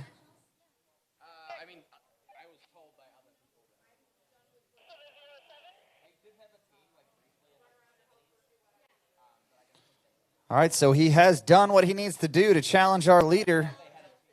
Konstantinos, 4 at 35. Alex Top.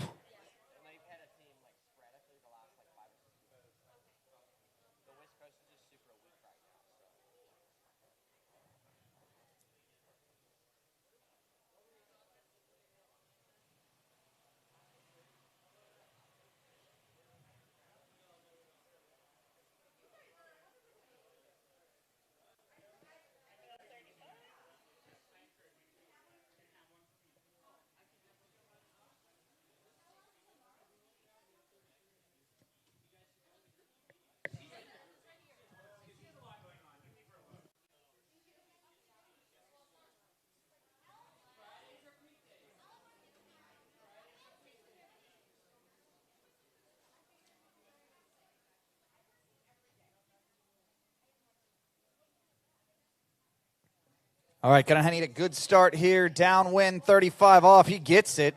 That was a great looking start there. Oh, struggling around 3 ball. Got to 4. Can he get to 5? Ooh, we'll leave it to the judges. The old back bomb there, Curtis.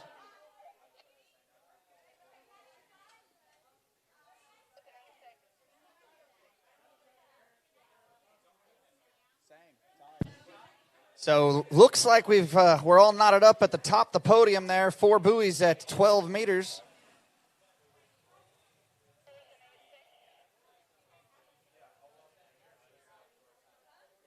Let's see what happens here. Good looking start. A little bit out of the rhythm there at 3 ball, but just loses the handle before he gets to 5.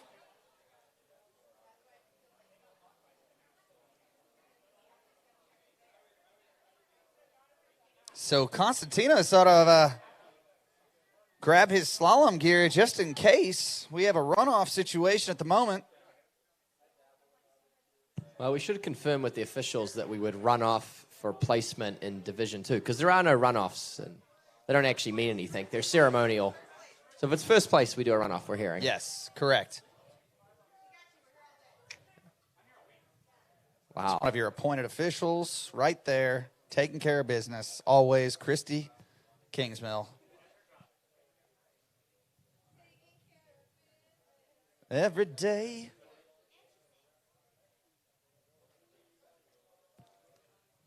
Like, I really enjoy it when Christy does the national anthem, but you know what would be better? If Christy sang the Rollins College song. Yeah, that would be nice. We could take a break at midday. We could stop skiing. We could have a boat run up and down the lake with a Rollins College flag, and she could sing the Rollins College song. Yeah, it's appropriate. You never heard it? I like to go water skiing with the girls at Rollins College. How have you never heard that song? We played it like for nationals.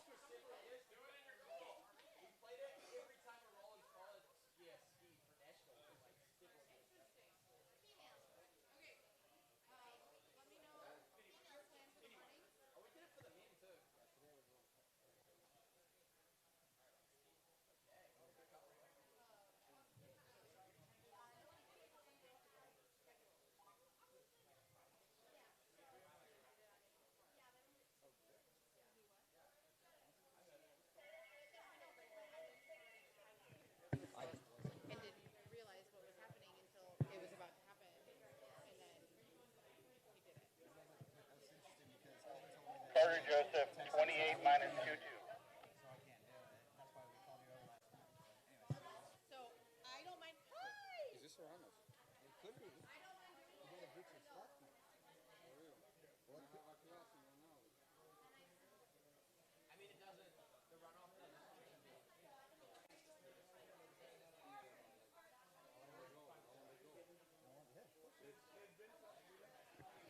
All right, so Carter Joseph, Kyle Polly on the water.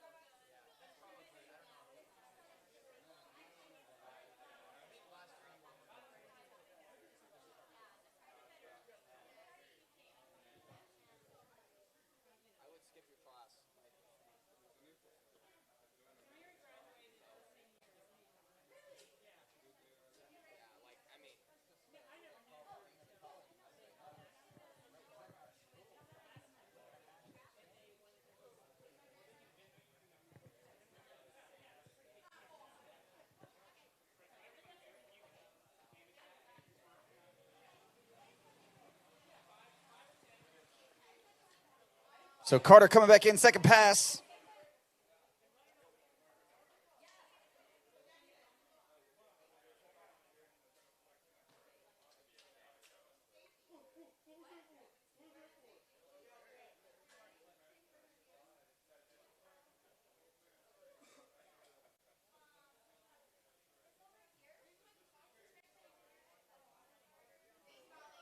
They're working long to 6, but getting it done there.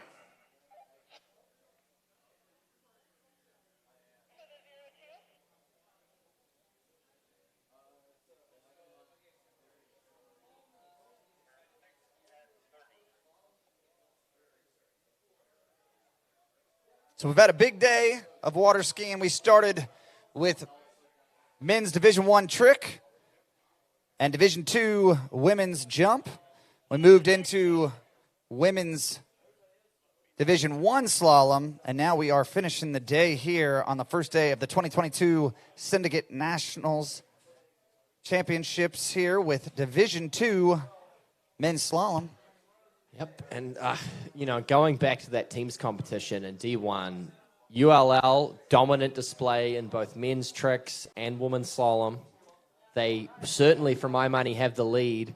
And I would have to think that Arizona State Community College is still hanging on in second. They had a great showing in men's tricks. They were second after tricks, and they were strong in the slalom, too. They had picked up 4th place and 6th place, and some solid scores from the supporting acts as well. So I mean, I'm looking here at ASU. 2 girls on the podium there. But really, that really doesn't give us a good handle on what's going on in the event, really. You have to look down about midway. You have to look down, but my money is that ASU is sitting in second place, hanging on to second place. Bama was pretty strong in the women's slalom as well, of course, but some upsets, Brooke Baldwin going down early certainly hurt them. Yeah, but look, Brooke going down a little bit early in tough conditions really potentially only cost the team 40 team points. Okay, that's right. So to my point here, we're going to have to go a little bit deeper. The third and fourth scores that are key. You're absolutely right, Cole. And these are unofficial scores, obviously, but I want to see if we can't refresh and look into struggling with connectivity with the internet out here, but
so Matthew Peterson, Auburn University on the water right now.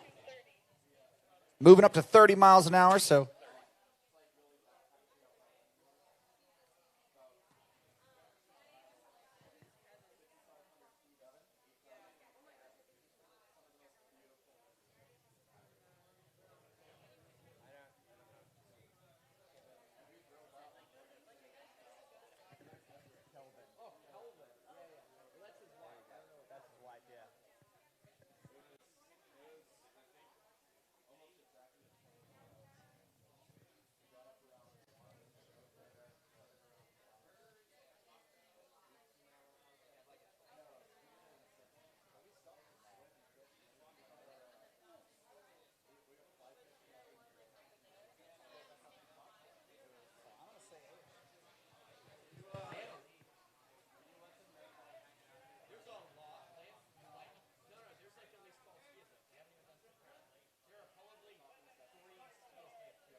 All right, so we've got Jack Gaines, a Razorback, Arkansas hopeful here. We're in our fourth round, fourth rotation.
All right, so 2.5 buoys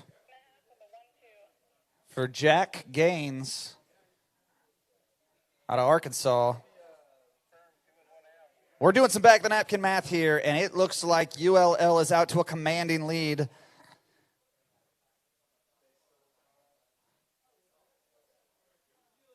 But Alabama, I think, would have been behind anyhow, as they've got some of their strongest events left to come. So they're doing a little bit of defense here, fending people off in that men's trick event. Even with the likes of Ryan Gay putting together an incredible run there.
All right, Tristan Morgan on the water. University of Texas. This is your Division II men's slalom event. Ooh, having to work a little bit there to get through the exit gates. You've seen that a couple of times.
All right, Tristan Morgan, come back in, second pass here. Be interesting to see what's going on in the Division II. You know, I think Arkansas is out to a big start there. Nebraska would be doing pretty dang good as well. Still going to see the likes of Sam Weber capable of taking on those leaders. Tristan going down there. 1.5 there.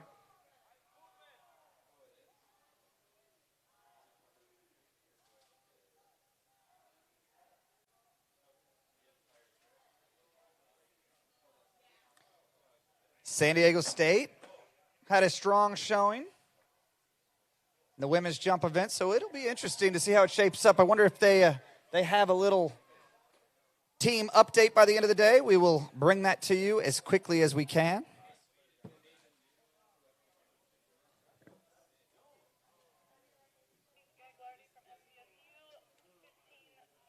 Well, big moment for the females on site because one of the most eligible young bachelors at this weekend's tournament is about to take the water. He speaks fluent Italian. He makes a mean linguine. And he's not half bad on the skis. And that is none other than James Gagliardi. Yeah, young man skis for San Diego State. Actually, his father, who I met, lives in Italy. And he's a pretty accomplished skier himself. I'll talk more about that after this first pass. James will open up here, about 28 miles an hour? I think it's 30, but nonetheless, everyone is struggling on those gates on that opening pass. So that tail breeze is let's tough, see if he can get through this, and it looks like he has done such. Oh, a little hand drag, little style points. So there's a video that's circulating out there on the interwebs that you probably have seen as an avid jump fan yourself, Cole. But I don't know if you've seen it. It's at Cesena in Spain. It's over 35 worlds. There's a shot of a guy jumping, coming off the top in a stiff head breeze, pressing, and then coming out of both skis. You ever seen that video? Now, I can't say I have, and this obviously not the most recent over 35 worlds. You're saying it's probably at Botas? 6 or 7 years ago, yeah. Okay, I want to see it now. It's a great video. It was a viral sensation back in the day, but that's actually James's father, who's an accomplished three-event water skier. James learned to ski when he was 8, 9, 10 years old, but then moved to California with his mother, didn't ski past about 10 years old, joined the water ski team at San Diego State, and has picked up all 3 events very quickly. He joined the 100-foot club at regionals last weekend and tricked, I think, up close to 1,000 points. So he's a strong 3-eventer, is James. That's pretty impressive. You're saying, he's only been back on the water for a couple of years now, or is this just right. collegiate? Well, he's a senior, but he lost 2 years to COVID, and we couldn't practice at all during that time period. So, yeah, really only a couple of years of skiing. That is a good point. You guys do live in communistic California. Yeah, but those property values keep going up. Oh, and James must have heard the commentary, didn't like the comments, and 4.5 at 32 miles an hour. Yeah, that's disappointing for James, especially coming back into that head breeze. You really want to make hay when you have those favorable conditions, but mostly excited to see James out there in the trick and jump event, particularly the jump, see if he can't lay it on the line. He looks good. James, I think, if he gets together, could push up, say, 110. I truly believe that.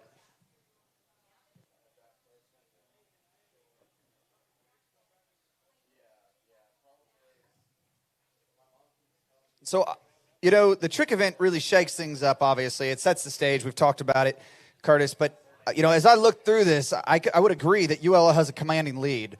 But there's just not enough people between the Alabama team. I think that they actually probably gained some ground in the men's trick event.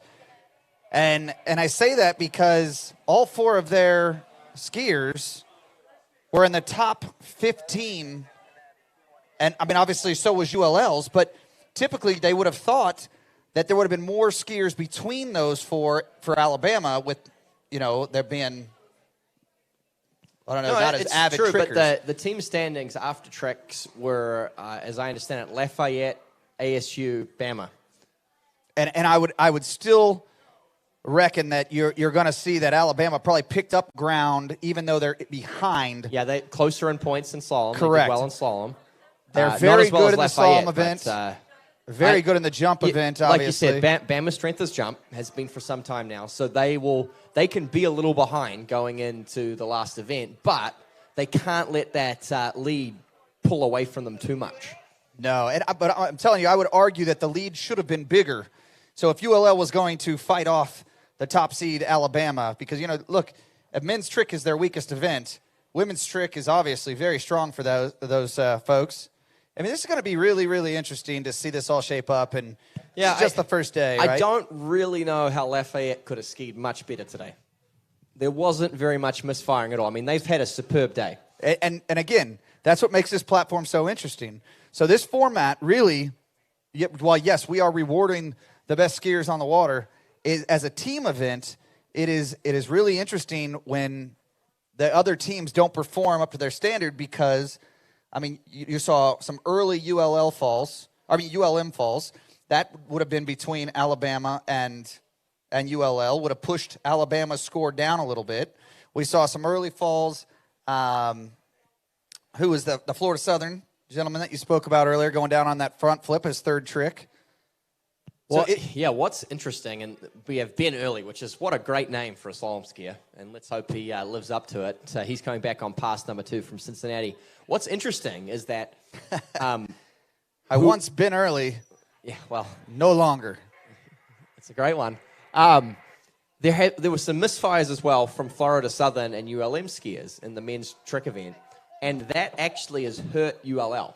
I agree. They skied really well, and they had an opportunity to have a big gap between them and Bama. Right. But because those Florida Southern and ULM skiers weren't up there in between Bama and Lafayette, they didn't actually get as much as a relative advantage as perhaps they should have with how well they tricked. And I think the same is a little bit true in women's slalom.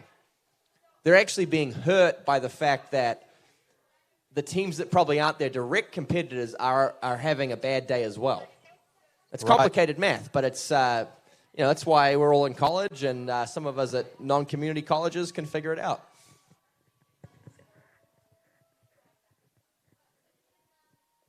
There's no rules about community college joining the NCWSA, so no, we're a very can't inclusive hold that organization. Against them. Very inclusive. Yeah.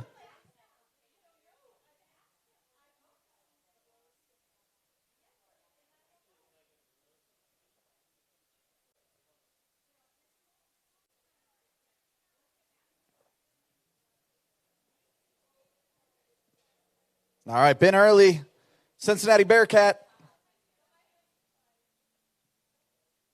Another one of those Midwest teams.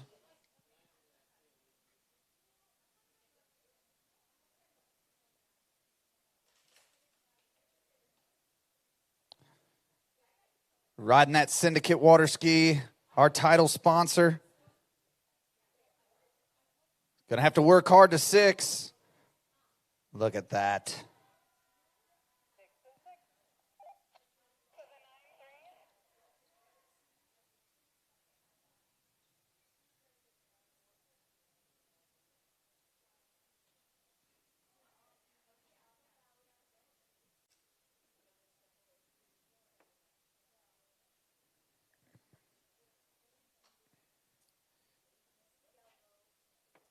Just think of the level of tricking. It took over 5,500 points to get on the podium.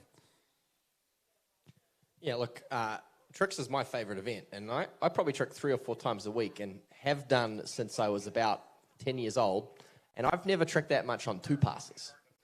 Yeah, well, and that's a little bit defeating, isn't it? We could talk a long time about your shortcomings, but well, we're going to you'd fill a lot. We want to fill some dead air. That's a good topic, isn't it? Oh, listen, it's all in good fun, but some incredible skiing already on the first day. 2022 Syndicate Collegiate National Championships. Ben Early working through his 3rd pass. He's on that Syndicate Pro slalom ski.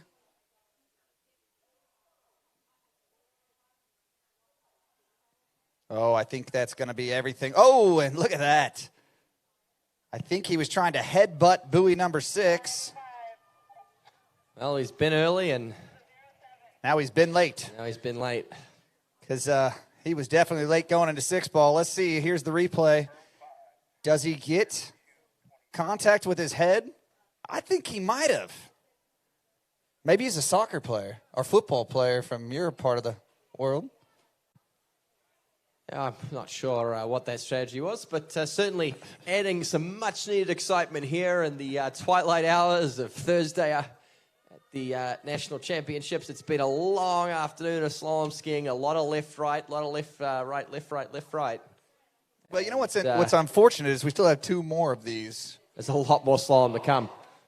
But you'd think they'd break those up. Well, no, they're doing their best. I think we only have 1 slalom event a day from here on out, so no more doubling up on That's slalom. Good.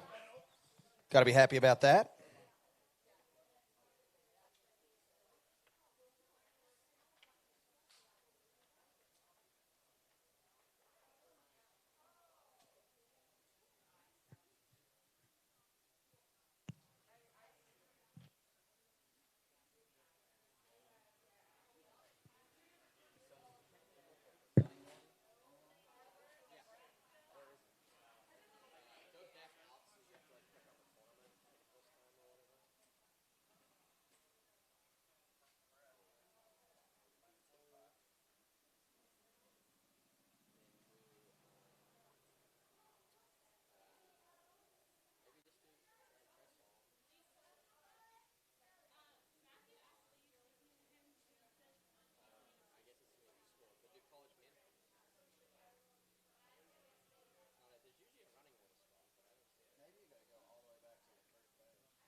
So Ethan Mortimer, Nebraska skier.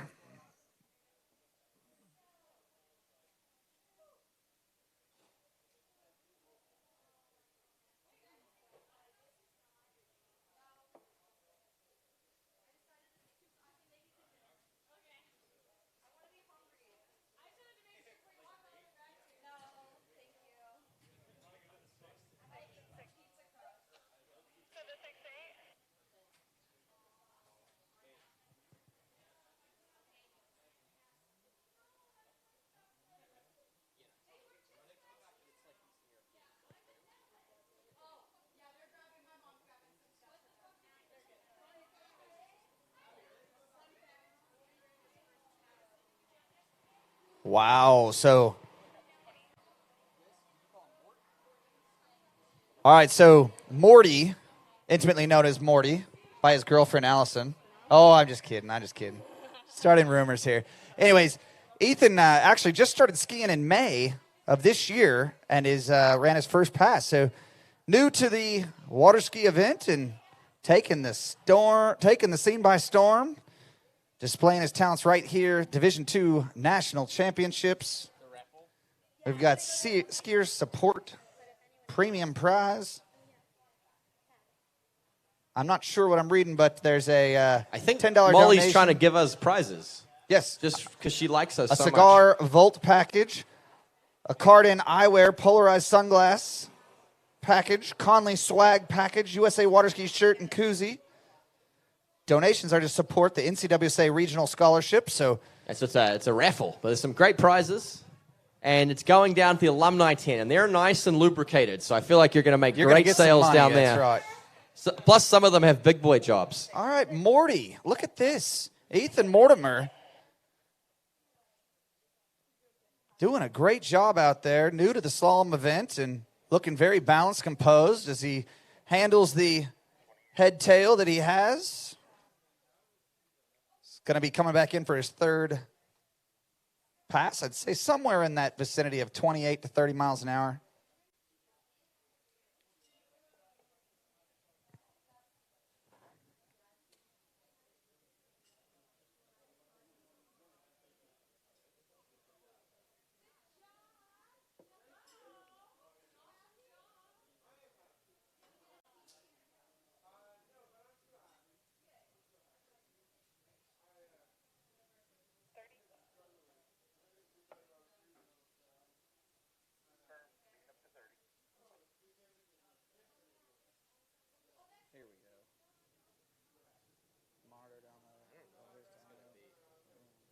Usually at NCWSA tournaments, there's an option, but maybe with college, it's different. Like, there's definitely a running order option when you do it for NCWSA tournaments. There goes one of your stickers there, mate. Oh, no.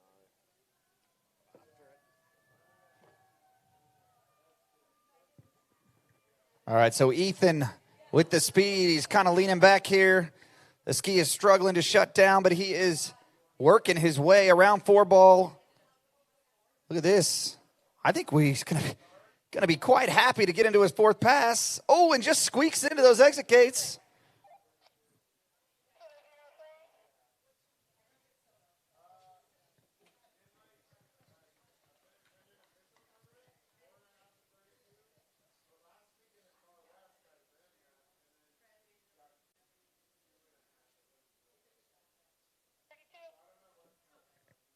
So that was, in fact, 30 miles an hour. He's going to be coming back in 32 miles an hour. Again, from nothing to 32 miles an hour in a little less than 5 months. I'd be happy about that. This guy might be a force to be reckoned with. Freshman, Great Nebraska. rate of improvement. I'd love to talk. I mean, you were a Midwest skier back in the day in college. They obviously do a lot of practice over the summer. Well, I mean, yeah. I mean, some places in the Midwest are still 75 degrees air and water. So, you know. Right, I mean, but, you know, I guess for us in the West Coast schools, we don't really do any practice over summer. Everyone kind of goes their different ways. And so we do all our skiing during the school year. So if someone started skiing in May, they would have had about 1 month of practice.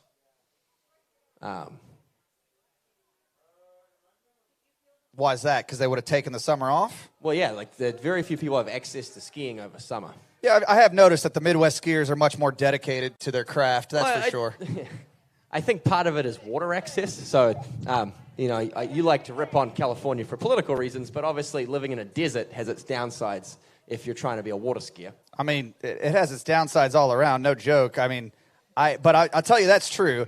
In the Midwest, we have quite a few purpose-built water ski sites. Not even purpose-built, just water in general that you can ski on. That's a good point. Lakes, I've been rivers. out on Lake Mendota, is it, in front of the Wisconsin Madison Capitol, skied out there, a beautiful place. I mean, even natural lakes. I mean, that's where we ski in San Diego. We're on the ocean. We're in Mission Bay. Yeah, no, I've never been invited out. It must be my my view of California. You're not going to invite me to come. Well, I mean, you are welcome to come to God's country rude if you'd like. things you've said you're right. I think we should take a tally of the rude things said. I think you're winning the mark here. I've not said anything rude, I don't think. Oh, today. here we go. Listen, if you'd like to get engaged on the webcast, let me know who's winning the rude remarks comment. No, I would actually love to come out and ski in the bay there. That would be awesome, but it's hard to head that direction. This is Ethan Mortimer of Nebraska, 2 at 32 miles an hour.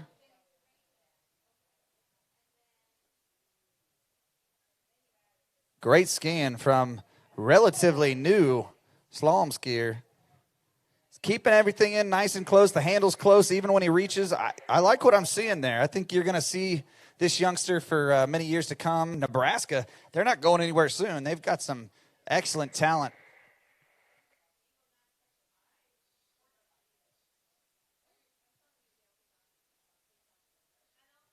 So, Curtis, I'm sure there are many, many schools here that would love to know what Courtney Williams is doing around this world. Is she going to grace us with her presence here in the U.S. for some collegiate water skiing? Yeah, I don't know. She, like most international students, you don't have a lot of options available to you unless you've got lots of money. You need somewhere where you can sort of waive international tuition, right? So San Diego State, for me, I was lucky enough that because I have family in the U.S., I got in-state tuition. But if you're international, it's about 10 times the price. And we don't have that kind of coin lying around. I mean, my old man is New Zealand's #1 semen salesman, but it's not quite enough to send her to Rollins College. I'll put it that way. So #1 seaweed salesman? No, semen sales. He sells bull semen. Bull semen? Yeah. So that's where you get it? Wow. Full of piss and vinegar? Something like that. Yeah, look, I mean, I think the Louisiana schools have the school backing and resources where they can waive international tuition. They have scholarships they can offer. I don't know if that's something it's not for everyone. You know, I think that hyper-competitive Louisiana school atmosphere. I think she would love to go something a little more relaxed. Like she spent some time in San Diego with me, but it's difficult for international students to make that work. Yeah, so interesting that you would say that anything is relaxed in California. I mean, tell me more about that. I mean, Louisiana, laid-back atmosphere. You don't think that Southern California, like the surfer vibe, is very laid back? Is that a thing still? I would think that some of the most laid back people in the world live in Southern California. Oh, I thought it was filled with liberal hippies. Is that not a... Well, are they not laid back? Not anymore. Well, yeah, the old Not school anymore. are, They certainly. used to be. Look, you're living in the past, mate. But I think you're letting a very small portion of the population drive your perception of everyone. I mean, that's not... I don't think it's commonplace. Are you saying that I might have some narrow-minded views? Well, I mean, I think it's done on both sides. I'm certainly not singling Hopefully you out. everybody at home and across the world knows that our banter is lovingly. I love Southern California, Northern California. No, I mean, I think there's a perception out there about attitudes at universities in general, which I think is driven by a few sort of very elite liberal arts colleges, typically in Northern California or the East Coast. I think my experience was a pretty laid-back, normal college. I think that's generally true. But no, I'd say some of the most laid-back people I've ever met live in Southern California.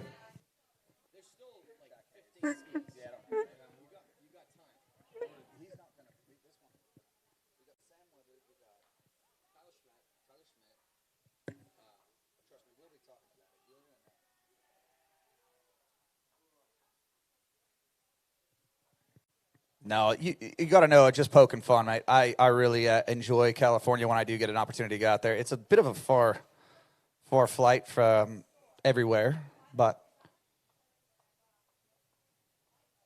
beautiful weather these time of the year, so who knows? Oh, it's largely why I live there. Is the weather's pretty unparalleled. I'm a big softie when it comes to the cold, so.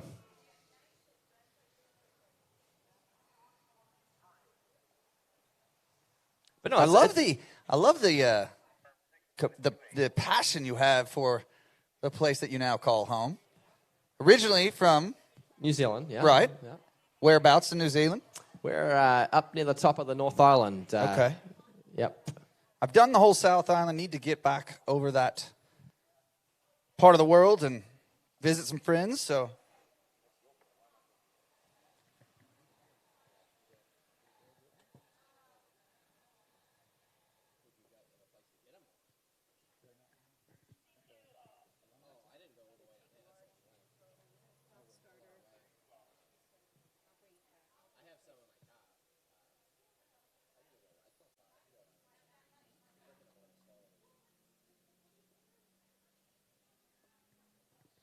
All right, so Jack Hayes, haven't heard line length. Looks like we've shortened a bit here.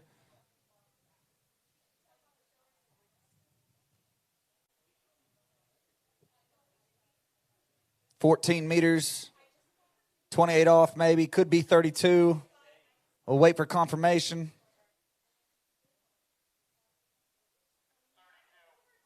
It is 32 off, so hey, look. Oh, here we are. Yeah, it's great work. Here's my perception of different parts of the U.S. as a foreigner, because I've traveled around quite a bit, and I think every part of the U.S. has a certain appeal to me. So I like California for the weather. The weather is fantastic. The downsides are there's no water. And as someone whose passion is water skiing, makes it challenging, right? Like, and it's also very expensive to live. So you look at these beautiful houses on this lake. If you were to spend the amount of money you would spend on one of these houses, you would be living in a rundown shack in San Diego. That would be the leaders of your great. Well, let's call it a country, because that's what it really is. You know, you can blame it on that. I will say we're straying off topic, but a fun fact: they did a study worldwide of the most unaffordable cities, and the top 20 were all in the Pacific Ocean. They're not all in California, but the top 20 were all on the Pacific Ocean. And there's something about, I think the weather is really good. Let's get to Jack here. Coming back in. This is the leader line length, 35 off. Jack Hayes needs a good start here. Big, strong lad. Look, he's in this pass. Big turn at 3. Needs all of 4. Oh, wow. Why? I'm at a loss for words here. Jack looked good out of 4. Maybe he just wanted to get his money's worth and get into a runoff here, but we've got a 3-way tie for first at the moment. Look at this, out of 4 ball, I'm not sure, maybe just couldn't make the edge change. That was 35, so we're just stacking up here. First place, 3-way runoff potentially. Wow, I'm confused there. He seemed like he could have thrown himself around 5. I mean, easily could have got a quarter buoy there. Yeah, I mean. And take the lead, I mean. That was huge. So I know that Konstantinos and Alex are going to be they're going to be scratching their heads saying, I'm still in this thing. No, so back to my review of the United States, because I think it's a fun topic. So that's California. That's great. The South in general, and I'm going to lump a lot of very different places here, but let's just say East Texas all the way to Florida, because there's a lot of similarities geographically. People are different. The cultures are different. I understand that. I like that it's green. I like that there's lakes and there's water.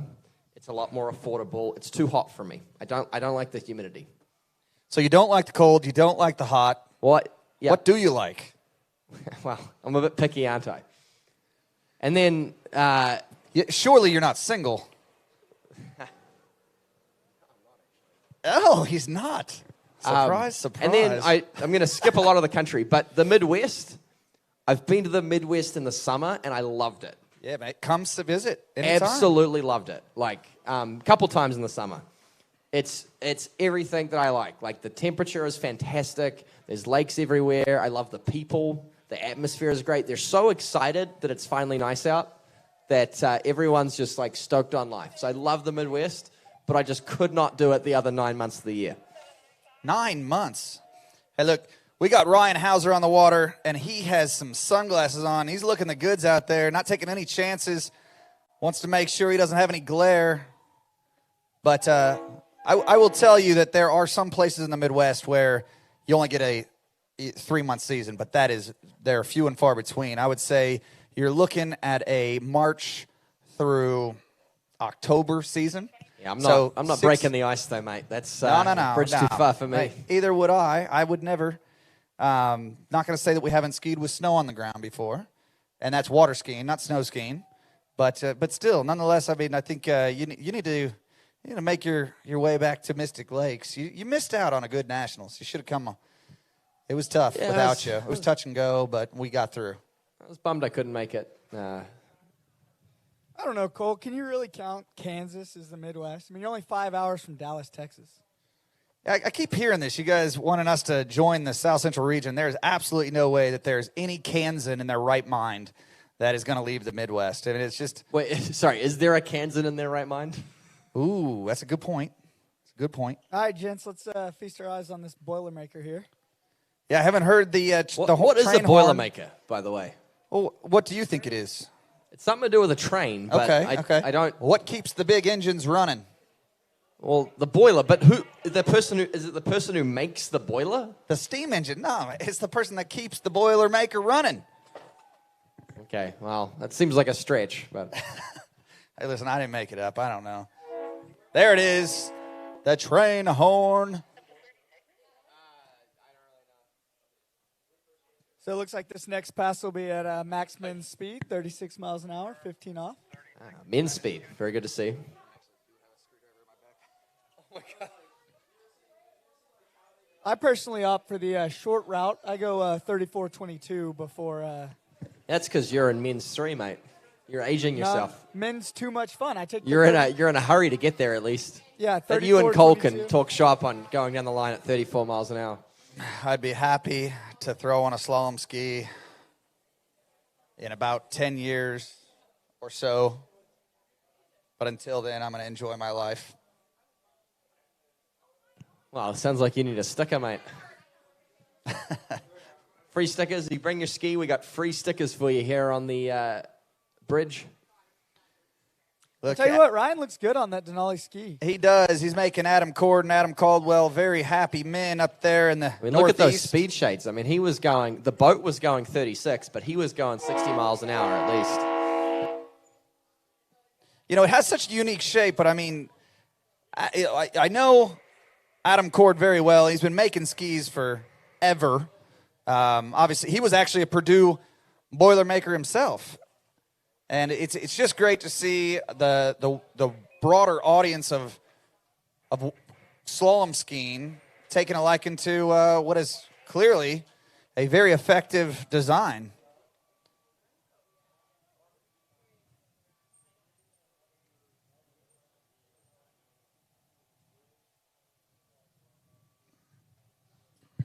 Well, Ryan will be pleased with those first 3 passes, and anything else after this is just icing on the cake.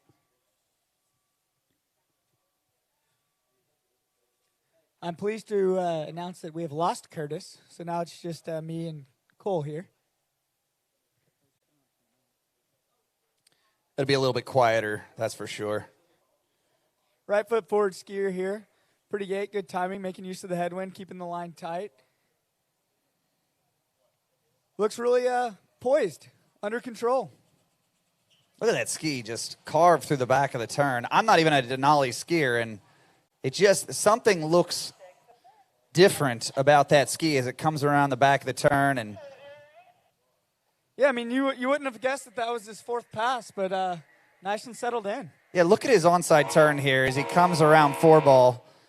He just continues to build angle all the way until he releases the ski into his edge change to his offside turn. So great skiing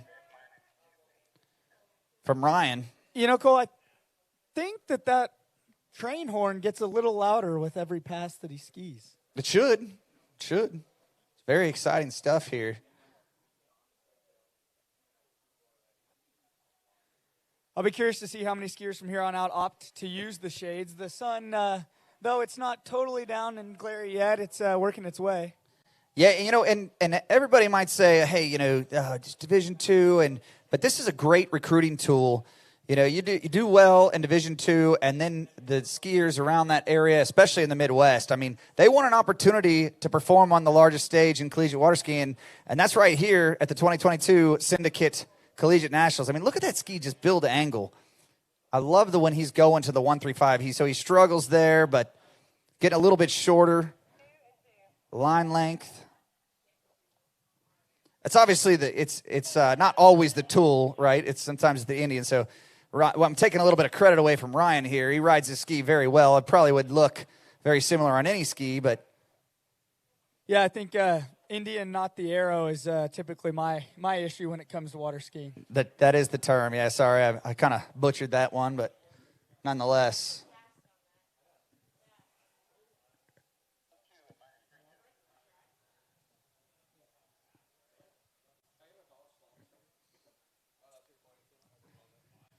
All right, so put your hands together. Ryan Hauser getting to his 5th pass. He is pumped about it. We are stoked about it.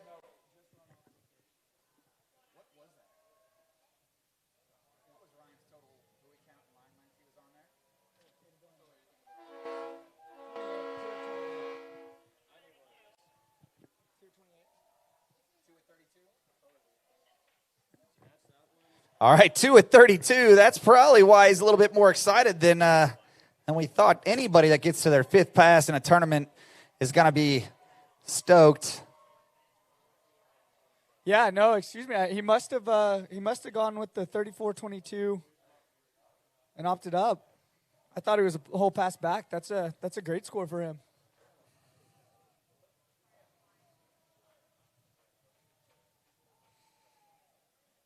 So are we getting to, where are we at here? Texas A&M, what seed were they? Number 1. This is the top seed of rotation 4, and then we'll have 12 more skiers. All right, so we've got 13 skiers left.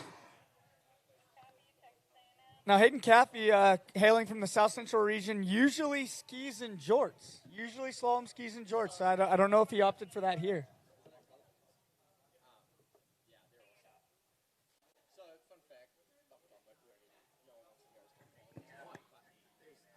And there he is, the infamous jorts.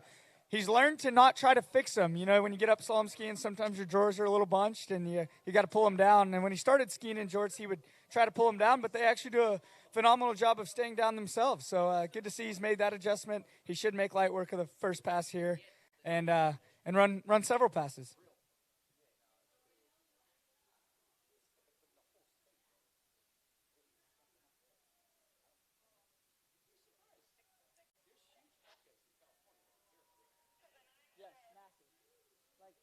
Redding, California is one of the most red places you can be.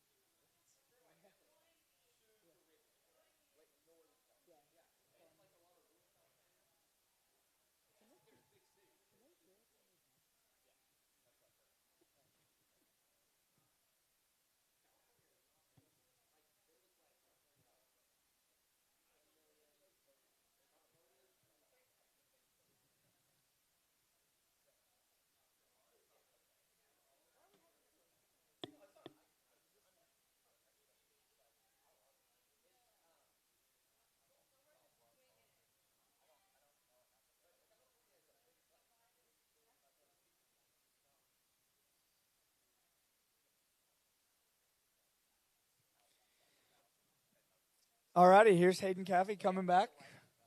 Second pass. Nice and tall in his gait. Looking a little timid at the buoy. Had to get a little deep to fight through the second ball. Maybe settle in for the rest of this pass.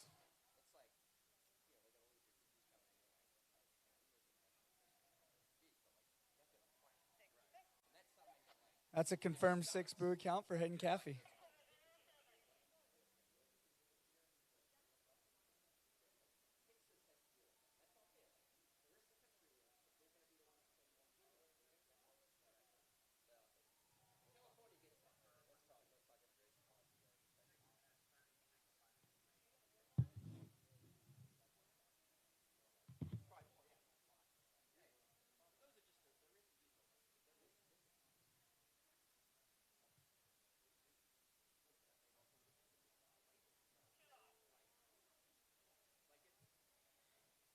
All righty, this will be 32 off, 36 miles an hour for Hayden.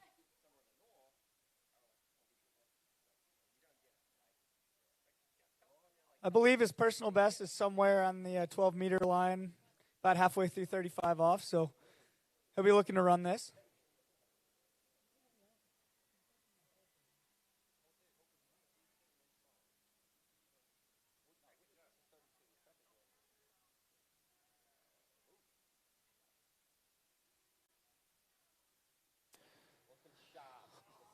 $32 off, about to go down. He's going to challenge our leaders one more turn. Little tip rise. Yeah, a little on the tail. Wouldn't it be great if he picked up a 4? 3 and 5. 4:35. I mean, we'd be in uncharted territories if we had 4 people stacked at 4 buoys at 35 off. You know, honestly, Cole, looking down the running order here, there's 2 or 3 skiers that I know have gotten that far down the line, at least at 35. So, all right, well, let's call United Rentals. Let's get some light towers in here just in case. We've got night slalom on the agenda. How many people on site do you think have ever been involved in a 4-way of any kind? Now you're talking a little bit out of my realm. Well, I don't know. I've seen 3-way runoffs, but 4-way, that's next level. Yeah, 4 dudes. Are we talking about runoffs here? Or are we Mate, it's a we family got show. Jack Hayes, show. one of the skiers tied at that 4 buoys here. He just came up and said he wants to see a 5. He wants to get out of the board shorts and start enjoying the evening. Is this Alex here? No, Jack Hayes. Jack, congratulations, man. You're in the Golden Retriever. Is that your dog on your shorts? Wow. Hey, guys, feast your eyes on the water. Do we have a way to get these on camera? Hold on. Yes, we will. Hold on one second. Coming back in, 12-meter line, Hayden Caffey. He's around 2 ball well. Okay, he rears up at 3. Oh, my goodness. I don't think he got outside that buoy. Again with the just not body sacrificing. Do they not realize this is the national championship? You couldn't script this. No, you couldn't. But heading for a 4-way team. All right, I've got Jack, Michigan State here. Jack, I want to know, how do you feel about being in a now 4-way tie for the lead at the moment? I feel great. In fact, I want to do a runoff, get my money's worth, ski again, you know. Well, that's not what you were just saying here. You were saying you were ready to get out of the board shorts. All right.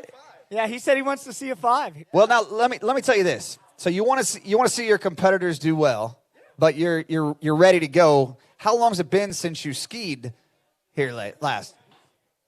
Like 10 minutes. Oh, okay.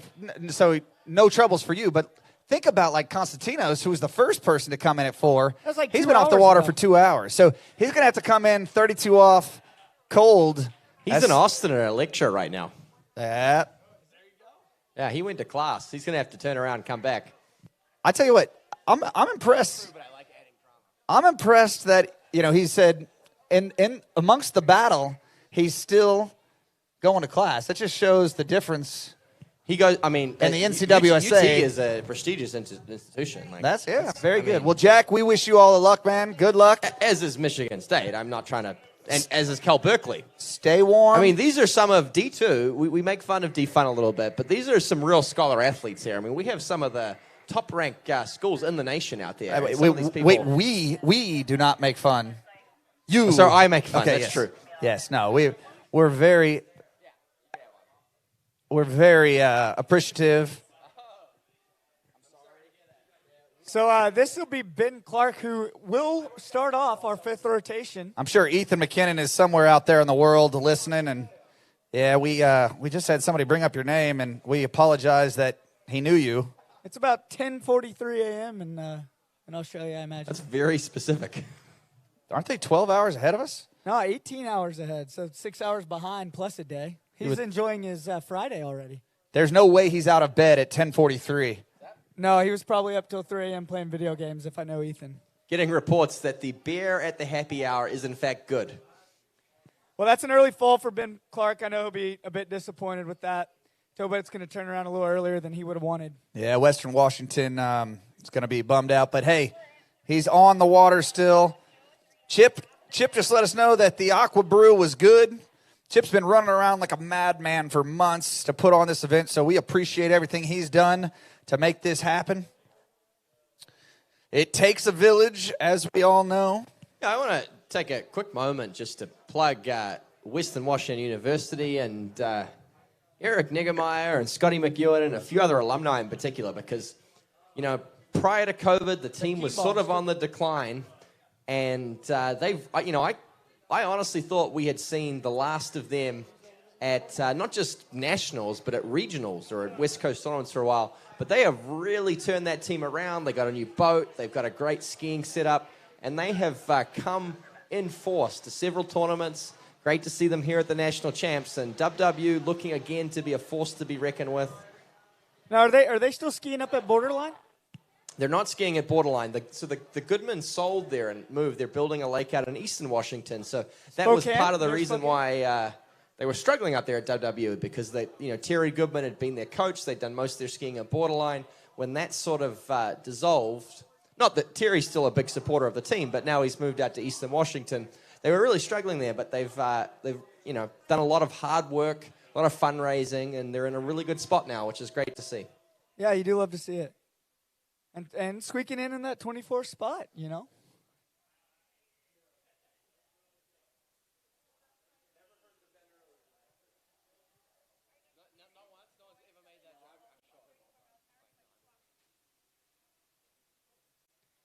Cal Poly, another West Coast region team. Now, Curtis, you did a bit of skiing in the West Coast. How far north do you guys go for tournaments in the fall? Well, this is, we'll just say Troy Richmond. Cal Poly is 34 miles an hour, 22 off. So we had a couple tournaments up in the Sacramento, Northern California area this fall, and then regionals were in sort of Central California. We have gone up to Washington in the past for regionals, sometimes spring tournaments. But most of our tournaments tend to be in Central or Northern California. Looked like a bit of a bobble there at 6. I don't know if there was a roller that came off the lake or what, but he held on to it and finished that pass nicely.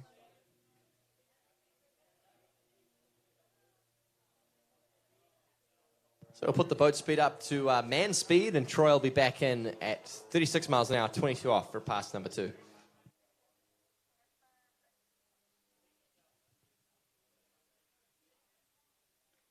No, we have a pretty limited pool of lakes we host tournaments at on the West Coast. Again, like Cole and I were talking about, water is an issue in California, so there's not that many lakes around, and even fewer that are 3-event sites. So we do our best, but there's a shrinking pool of lakes, unfortunately.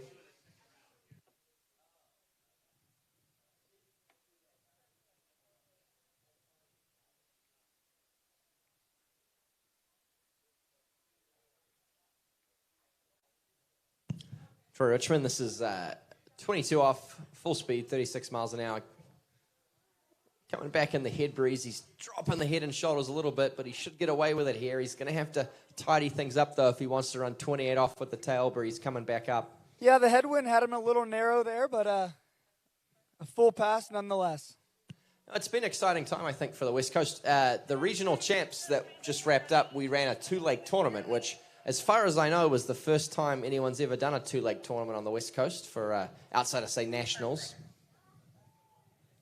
So it's certainly a lot of growth in the region. It's been a bit windy here today, Curtis, but I've skied in one West Coast tournament at Jovia's Pond, and the wind out there puts the wind here to shame, I tell you what.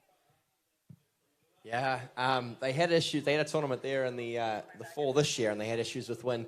It's actually it's a funny old place. My Slalom PB is at that lake, funnily enough. Was that at night when the wind wasn't blowing? No, you know, most years it's good, but every now and then it's pretty flat out there. It's sort of Kansas-esque farmland where that lake is. It's no hills for miles around, which is rare for California. And when the wind gets going, it's pretty brutal out there. This is 28 off for Troy Richmond. Certainly somewhat of a vertically challenged slalom skier, but he makes the best of what he's got. He wheelies out of 2. That'll be disappointing. 1.5 at 28 off for Troy Richmond. Yeah, I don't know if it's his height or, just not creating a good bit of width, but it looks like he's narrow out of 1 ball and just fighting for 2.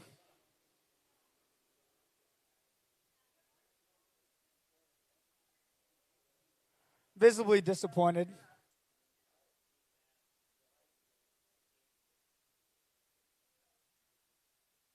Yeah, right there in the webcast, you can kind of get a view as that glare is picking up. Haven't seen any other skiers with sunshades on yet, but wouldn't expect if we would have a couple.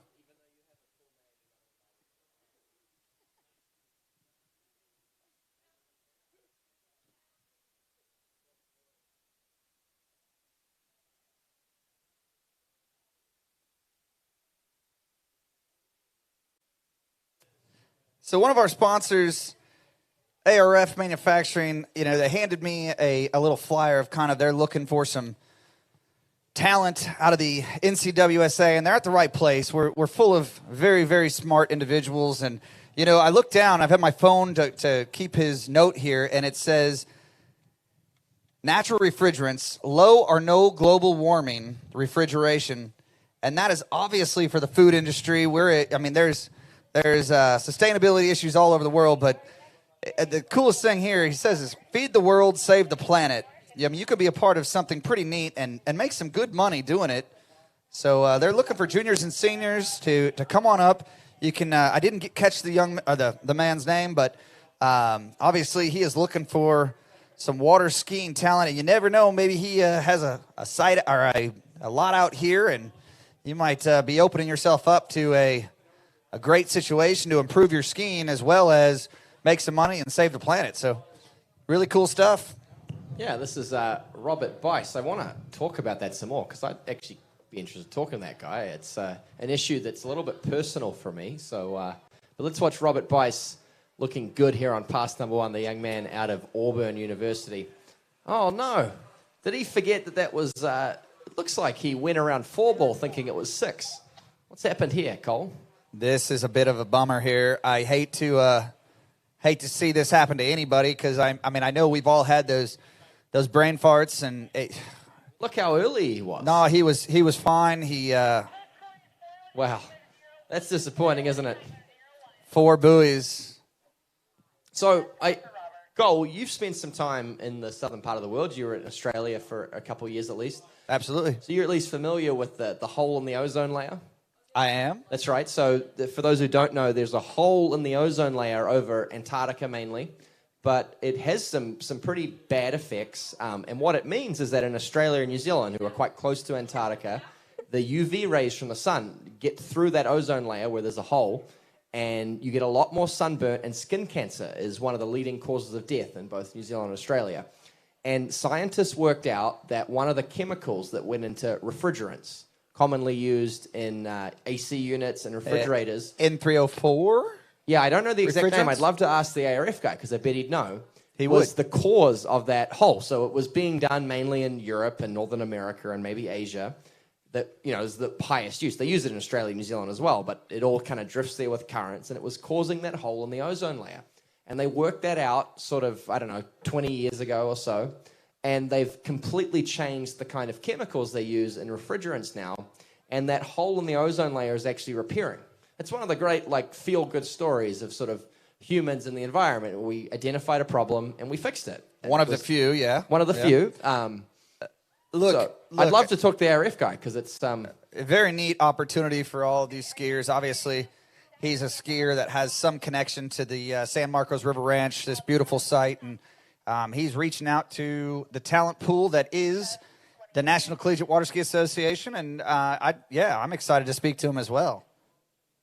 And you talk about the Earth and the ozone and kind of just Mother Nature, right? What an incredible feat it has to to naturally repair itself. And no, it's amazing. It's a great, I think one of the great scientific achievements of the last 30, 40 years. It's not talked about a lot because it only affects a small part of the world, but certainly where I come from, it's a serious achievement. Especially having that kind of unique gene that you have. I'm a fairly white pasty boy, yes. So, hey, listen, we've got Seth LaForge on the water from Arkansas. He is a Razorback. They've had a great showing today. Yeah, I want to give a shout out to Seth. That team kind of dissolved about 3-4 years ago, and Seth kind of stepped up and revamped it. Him and Claire Mira do a great job of running that team. They ski up at Roger Boskis' place, and outside of Fayetteville, Arkansas. And if anyone here has a relationship with Roger, give him a shout because he's on the fringe of putting in a bid to host nationals next year. And currently we don't have a site. So I would absolutely love that. I would love Collegiate Nationals, Fayetteville, Arkansas. I saw Raj just riding around. He's always on his mountain bike or he's judging, and obviously here to support his daughters. I know Andrew is going to be highly, highly recruited across the nation. But, I've heard talks that he might be staying close to home, continue his training. And, man, could you imagine the powerhouse that Arkansas would be if we could retain that kind of talent in that region? And Arkansas is so close to us. You talk about, really it's come to Midwest regional tournaments because there's some tournaments that are a few hours away. The Shoals in Hartville, Missouri State there. Mizzou. Oh, what just happened there? I think the speed was a little slow. He got a little anxious and was just moving faster than that ski was. So you two are from this part of the world. Can you explain to me as an ignorant foreigner why Kansas is pronounced Kansas, but Arkansas, even though it's spelt the same, is not pronounced Arkansas? Well, if you are a Kansan, like you said, but there's not many in their right mind, they definitely say Arkansas. So I grew up in Missouri, close to Kansas yet. I can't answer that question. I'm sure I'll get the text flooding in because I absolutely love being a Kansan. I know my wife, it's funny, grew up always telling people she was from Kansas. Really, she was a Missourian. But nonetheless, I think it's a valid question. Yeah, no, it's interesting because if you're from Kansas, you're a Kansan. But if you're from Arkansas, you're not an Arkansas. You're an Arkansan. I don't think I didn't follow a word he said. I'm not connecting to Jackson's Sorry, logic Jackson. here. Arkansas, but you're an Arkansan. You're not a Kansas? Or You're not an Arkansas. Arkansan. You're an Arkansan. Yeah, that's a great point. Now that we articulate it for you, and it makes sense. It's a great point. Anyways, listen. It's one of the great mysteries of the world, if you will. So Right next up on there the water, with Wyoming, and I can't say the last one. next we got Carter Hooten. His dad Jody is helping out here on site this week as an ACJ. A lot of supportive parents from the region, and Carter's just looking to ski a few passes here. He's been skiing well. Grew up skiing. He's got a sister that skis for the team. Yeah, Jody, one of those, just incredible talents on the water. I mean, I know, obviously, if he has anything to do with Carter's progression in the sport of water skiing, this young man's got a bright future ahead of him. So it's always fun when we do get to see Jody out on the water in all three events. He's an incredible three-eventer, and I'm sure some of his ski time has gone into developing his son here, Carter, but great to see him judging and being one of our assistant chief judges, helping my wife out. Carter's one of those skiers that likes to get his money's worth. He's well capable of getting into 32 off. He starts, I think, at 34.22 or 34.15 and just kind of works his way all the way up. So he likes to shorten the rope, speed up the boat, kind of back and forth, make great use of that zero-base scoring system. And so we should see Carter run several passes here. What's the agenda tomorrow, team? What's the schedule of events? I've got the schedule of events right here. Why don't you do some research there and let us know what we have in store for us. It's a big jump day. That is the schedule of events for Thursday, which I feel like I've got pretty under control at this point of the day. But thank you for the help. No, D1 women will jump and D2 men will jump. And D1 men will slalom and D2 women will trick. Thank you, Jackson. It's the first time you've been useful all day. That may not be the exact order, but those are the four events. 2 jump events. That sounds good to me. It's more like my kind of day. You got D1, D2, men and women. So there's 4 jump events and there's 3 days. So one of the days you got to jump twice, and it makes for a long day. But, better than 2 slaloms, I guess, Curtis. Well, as Curtis pointed out, we don't have to endure this pain anymore. It's just a Thursday thing. This is what this event is about, right? It's about the endurance, the stamina. We gotta. Please don't take this personally if you're one of the skiers out there or a fan of the skier. I was in college once too, and I slalom for my team because it's the way the system is set up. It's a great platform. It's a oppressive system where you're forced to slalom ski for your team. It's weighted equally with trick and jump. So the format is... don't hate the player, hate the game. The format is absolutely perfect. You can't make for a more exciting event, and we are rounding out. So I have a proposal that's out there that I have an answer for you. It's no. You haven't even heard it yet. Oh, sorry. So what we would do is we would replace women's slalom with an extra round of women's trick, and we would replace men's slalom with an extra round of men's jump. And I think college tournaments would be greatly improved. I disagree. I think you're off. I'm a purist. A wakeboarder turned into the 3-event world, and I just slalom is wow. The ski was chattering the whole way down the lake. I don't know if the winds kind of created a little chop, but Carter did look a little out of shape. Let's just hope he's all right, because the inside of the tip of the ski caught that buoy, and that can sometimes wreak havoc on tibs and fibs. So, obviously he looks to be okay, so that's great. But that's a scary kind of fall right there. Yeah, that was 34 miles an hour, 22 off. He was, he started out at 32.15, kind of working his way up, and he would have loved to get a little bit more.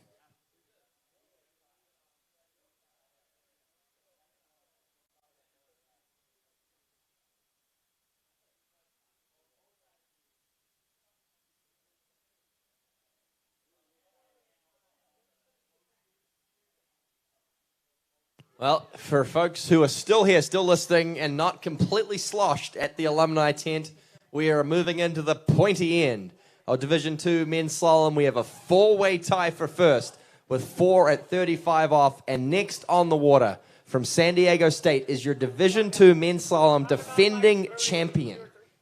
He took the title last year at Bennett's. Tyler Schmidt will be taking the water, and 4 at 35 is within his grasp as well. So did they forget the T on the webcast, or is his name Tyler Schmid? It's pronounced Schmid, correct. Schmid. Yeah. Say it again. Schmid. Okay. I think we're getting it right. I just want to make sure. Hey, listen, I appreciate that recap. This is it's a very interesting event nonetheless. Look, we've got a 4-way tie for first. I mean, you've already mentioned it. That's incredible. I've never seen a 4-way tie at the Collegiate National Championships, but it's crazy. I'd like to give a brief shout out to Tyler's family. His dad, Jeff Schmidt, who would like everyone to know he is a Newberry 10. And allegedly, Jeff has a wife. I've never met her. I'm not sure she exists. But if you're listening, Tyler's mom, hi. Well, they made Tyler, so someone's out there. That doesn't mean that it's Jeff's wife, but anyways, Tyler Schmid on the water, opening pass. Doesn't look as settled as I would think. The 135 side, the last couple skiers, there's been a lot of ski chatter. I think there's more wind out there than we think. Yeah, look, Tyler grew up skiing on the blustery, breezy waters of Mission Bay, where we have a pretty consistent sea breeze that gives you a head tail. He's used to a tailwind on the first pass. These choppy conditions will suit his style of skiing. So he'll be coming back at 36 minus 2.2. Okay, Curtis, so if Tyler is the defending national champion in the Division II event, what was his score last year? I believe it was 2.5. This man here knows. I was the boat judge, but I will say I was feeling a little under the weather at the time. 2.5 at 35? 35, yes. Okay, so obviously, I think 4 would be right up around personal best territory for him, but he's certainly capable of it. Well,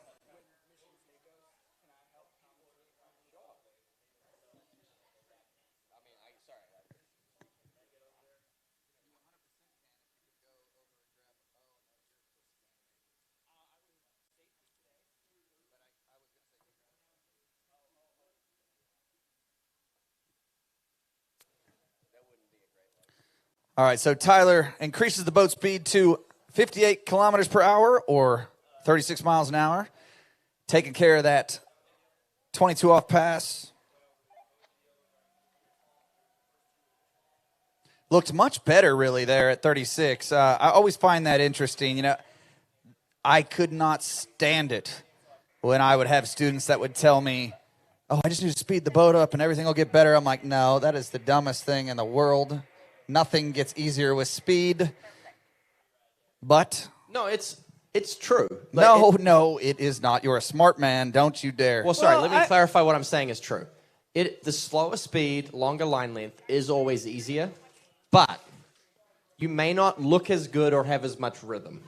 Yeah, the skis these days, they're designed to kind of come alive at faster speeds. So sometimes you see somebody on a bit more aggressive ski, they're going, say, 32 miles an hour, and as that speed increases, their skis kind of come alive and act right for them, I guess, so to speak. I agree, but not at 36 miles an hour. Those skis come alive at 30, 32 miles an hour. I mean, let's be honest. Right, this is tailwind, 28 off. It's no gimme. No gimme, because it's strong wind out there. He needs a good start. Does Tyler? A little aggressive on a one. He's giving me the nerves here, the shakes. Tyler Schmidt, he's down course. He needs to get back in this. Looks to be in good shape here as he heads around. Four ballers. Hit a body. Oh, he goes down. It's a big upset. Tyler Schmidt, the defending champion, goes down at 28 off, and this runoff is creeping ever closer. The four-way in Texas. Will it happen? It's an interesting approach. He was going to have the 35 tailwind. Yeah, look, in fairness, I think Tyler was less interested in winning the event and more interested in getting valuable team points. He wanted 32 off with the head breeze to try and knock that out. Unfortunately, the tailwind at 28 proving too much for him. Yeah, that's unfortunate. So maybe dealing with a little bit of glare as we see on the webcast there and also that tail breeze. That's true. We've seen a lot of skiers opt to wear sunglasses out there. Well, I've only seen one, maybe two. A couple. Yeah, two. So, again, we are in the fifth rotation here, Division II men's slalom at the Syndicate Collegiate National Tournament here. Big thanks to all of our judges and officials, all of our organizers. Of course, San Marcos River Ranch. I want to thank all of our sponsors. It just doesn't happen without you. Big thanks to Dolphin Wetsuits, and of course, the lake that we're on right now, the Dutch Bros Coffee Lake 2. Can't thank you guys enough for everything that you continue to do for our sport. Let's thank all of our towboat manufacturers, obviously Ski Nautique, Mastercraft, and Malibu. We've got lots of swag from Conley, also some shirts from Malibu. Bennett's Water Ski, continue to support collegiate water skiing. We thank the whole Bennett family. Aqua Brew, thank you. Action Horizons, the sponsor of the jump event, looking for their next superstar. Boat Town, if you have any questions about these beautiful towboats, reach out to Boat Town. Ski Finlandson, if you're looking to improve your water skiing, give Trent a call. Big thanks to him and everything that he continues to do. Pours into the juniors of our sport, the future, if you will. We've got Superior Disposal, Diesel Barbershop, Henley's Barbershop, a little competing sponsorship. Love that. Well, I typically go get my left and right side cut at different places just to compare quality, so we can support them both in the same cut. I like it. So if you're still hanging on with us on the webcast, we got Caleb on the water. That will be the fifth best, I guess, based on seating off the dock. We've got four more skiers: Sam Weber, Henry Van Housen, Eric O'Keefe, and Zach Butterfield. So if you're hanging on with us on the webcast, you're looking forward to seeing those next five guys. Probably some family back home getting excited for them. It's been a long day waiting. I'm sure they're just as excited as you are. Well, I can guarantee you that next Nebraskan skier is going to have some fans tuning in. A fan favorite in that Midwest area, Nebraska, Kansas, Iowa. Sam Weber and the Weber contingent, a big part in breathing some life into that Nebraska team. Obviously, also Allison, personal best today in the jump event. Hopefully she went up down and got her picture taken there next to the alumni tent. So another skier leaving it late on his opening gate there. Caleb, Cincinnati Bearcat, on the water.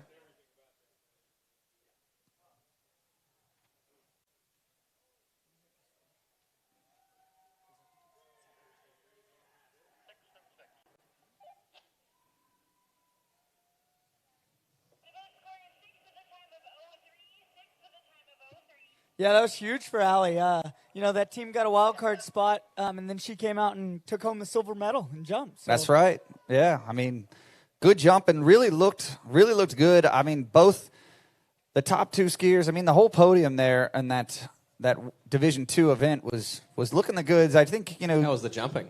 That was the jumping. Okay. Oh, here we go, Curtis. Listen.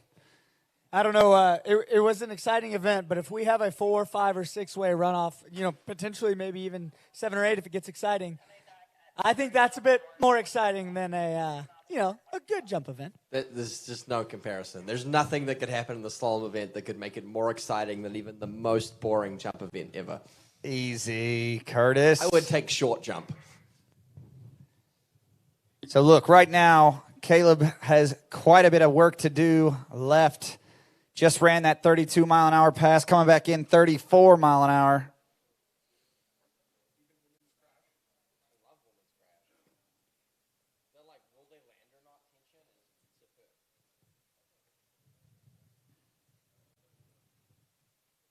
So luckily working into a head breeze here.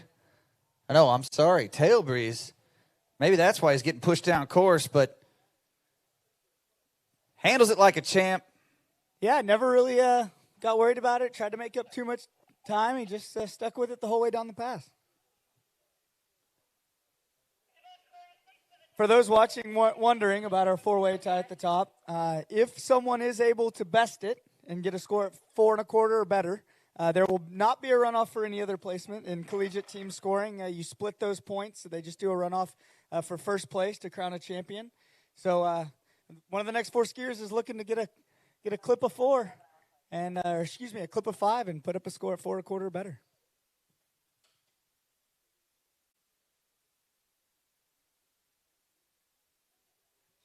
I'm sure as the excitement builds at the alumni tent, they're probably looking forward to a runoff. A little bit of extra skiing. Is there anyone at the alumni tent? Have we confirmed? I walked down there, and it is quite popular. Contrary to what I would think, there were let me see a good word. So more matured alumni than I would have expected. I thought the crowd would have been a little bit more young and lively, but there's a nice diversity of age groups down there. Hey, listen, you give me one thing in this world that doesn't get better with experience. Nothing. I could name a lot of things. Bananas. Bananas do not get better with age. I like a nice green crunchy ripe banana. I didn't say age. I said experience. Genocide, hate crimes. There's so many things that get worse with experience. Experience. You mean you get better at perpetrating them? You're really stretching here. Yeah, Ted Bundy. I mean, it's a classic. Oh, we're not talking with Married with Children. I see.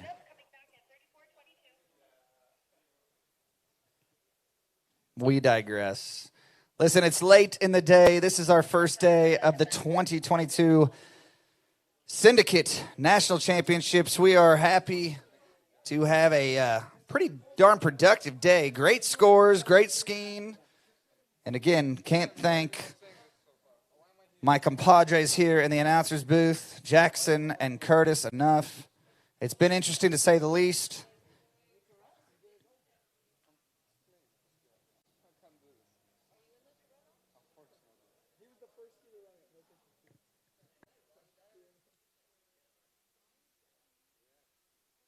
Oh, pumping the brakes a little bit there on his gate glide.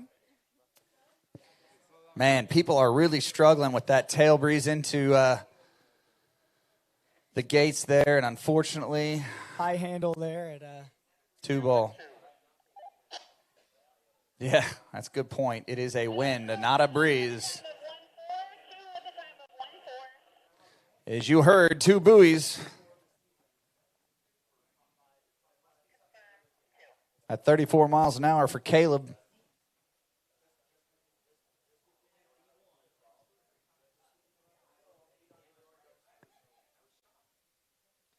Alrighty, the next skier, Sam Weber out of Nebraska. Cole, you spoke highly of him and his family in that group. I think he's kind of hoping to make a challenge at that leaderboard. Yeah, this kid definitely capable. Sam Weber, I can't say enough good stuff about him. He just absolutely goes to work, puts the time in on the water, puts the time in for his team. A youngster that has got a bright future in this collegiate ranks. I just proud of him to see what he's accomplished.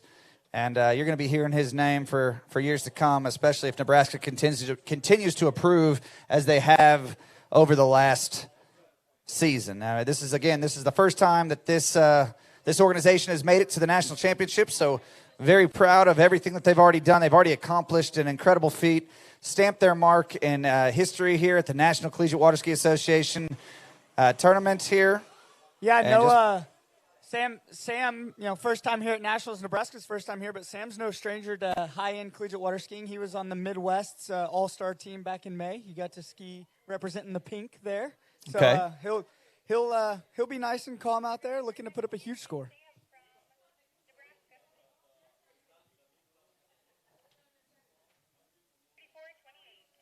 So a Nebraskan, but adopted by the Kansas junior team. He's spent many years. In fact, he coached the Kansas junior camp held at beautiful Mystic Lakes.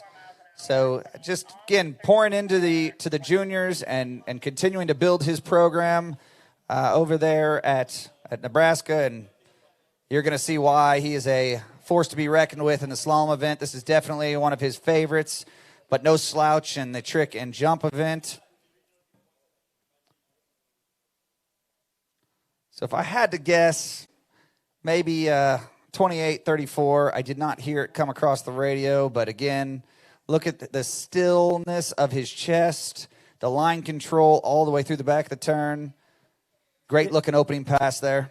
Yeah, beautiful looking. I think that Sam might be the first skier since all the way back in rotation 2 to opt with the 34-28, setting up for the 35 headwind. I think the other couple of skiers that are there tied went with the conventional 22-36 route and worked their way up, but Sam likes the shorter line and got nice and settled in there. Well, he's a tall skier, very strong, as I said before. I mean, just doesn't move much. No unnecessary movement, very efficient, works with the boat. Again, this young man's going to see some big scores, short line skiing here in the future very soon. Jackson, I'm a little confused by your logic. If he started at 28 off, how is he going to get 35 off with a head breeze? He's at 34 miles an hour. That was he started at woman's speed. Yeah, same as Constantinos back in round 2. The only 2 to do it. The other one started at 36. Thank you. Sorry. Confused is a constant state for me.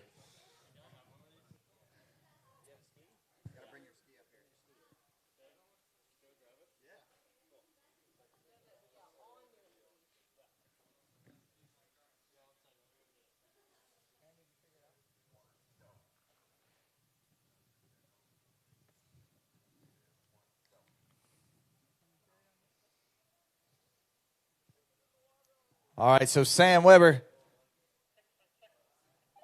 taking care of business there at 58K or 36 miles an hour, 14 meters, 28 off.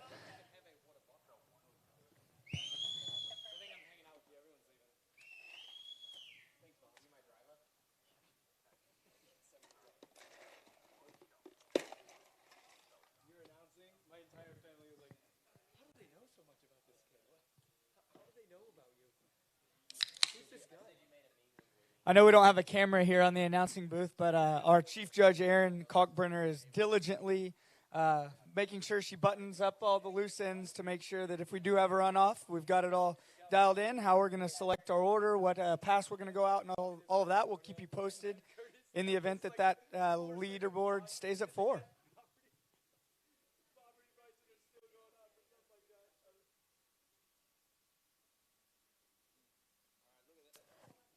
Look at that, giving Miss Erin Kalkbrenner a little bit of clout there. The chief judge here, Sam Weber, coming back in, 13 meters, 32 off. We set this up right. 32 downwind, he looks the goods out there. Boy, that was easy, eh? All right, boys, what's the prediction? Tell you what, that 32 off pass was smoother than Mumbai tap water through a first-time tourist. How long you been hanging on to that one? I'm not going to go into that from a bloke called Ed Donald in New Zealand. I can't take credit, but it's a great line. Hey, I'll tell you what. I'm going to go out on a limb here. I think 35 off is going down. The time is ripe. This young man can do it. He's got a head breeze. I mean, this is just it's ready. It's ready for him to go out there, prove that he is the slalom skier that we've known for so long. This young man is ready to take the scene by storm. Yeah, Sam Weber, Nebraska. It'd be great to see it go down. I heard a statement from a skier earlier that 35 off hasn't fallen in D2 nationals in several years. So maybe the first time in like 5 or 6 years that someone's run it. The time is now. Well, I'll tell you the winning score in D2 Nationals, this is going back a while, in 2015 was into like 41 off. But Stephen Neveu, too. Little Gus from the Slalom Gods. High on this boat. Working into one ball. Ooh, not the one ball he's going to want, but can he make it up right there? He does. He is back in the pass. Around 3 ball. This is looking really good. Oh, double pumped at 4. Got outside of it, I think. Did he get outside of it? Yeah, I'm calling 5. Oh, my gosh. You guys, he had that thing going. 5. He was looking great into 4 ball. Not sure what happened. Just pause for a minute for the picture. And it is 5 buoys. We have broke that tie. 5 buoys for Sam Weber. He is your current leader. Yeah, I think the other 4 guys might be a little bit bummed, but also, they can take their board shorts off and kind of start their night early. I'm not sure what happened there into 4 ball. I mean, he had that pass. I mean, this was looking as good. After 2 ball, he was looking better than he did at 32. And then finally, we can knock the slalom event on the head. Yeah, a double edge change there into 4 ball, still able to get around 5. Maybe he knew what he needed and looked at the starting list, but there's still one more skier that can... 2 more, I think. 2 more skiers, Eric O'Keefe and Zach Butterfield. I think they both... Jeez, I don't know about Eric O'Keefe. I've yet to see him run a pass. He's a strong subscriber to my movement.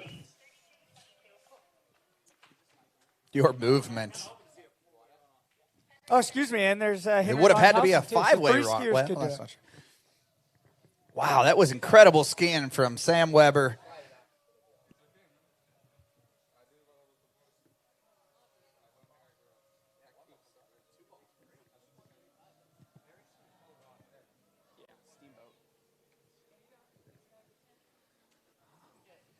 All right, Henry out of Michigan State.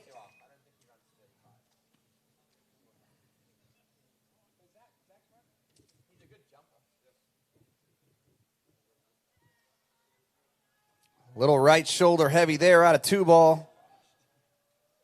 Yeah, he seems to be coming off the handle a little early. Yeah, maybe he's just playing it safe there. Tail breeze off. Ooh, Lordy B. We've seen a couple people sneak into those exit gates, haven't we? You know what? The fastest route from 2 points is a straight line, and he went straight from 6 right to that left gate buoy.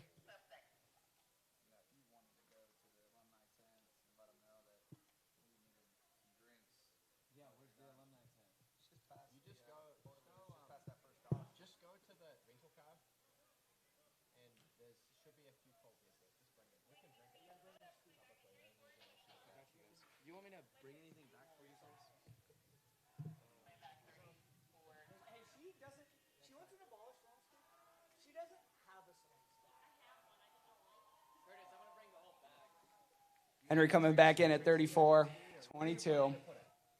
Yeah, Jack one of our skiers that was tied there at 4. He's joined us here at the announcing booth. Going to give us a little commentary on Henry.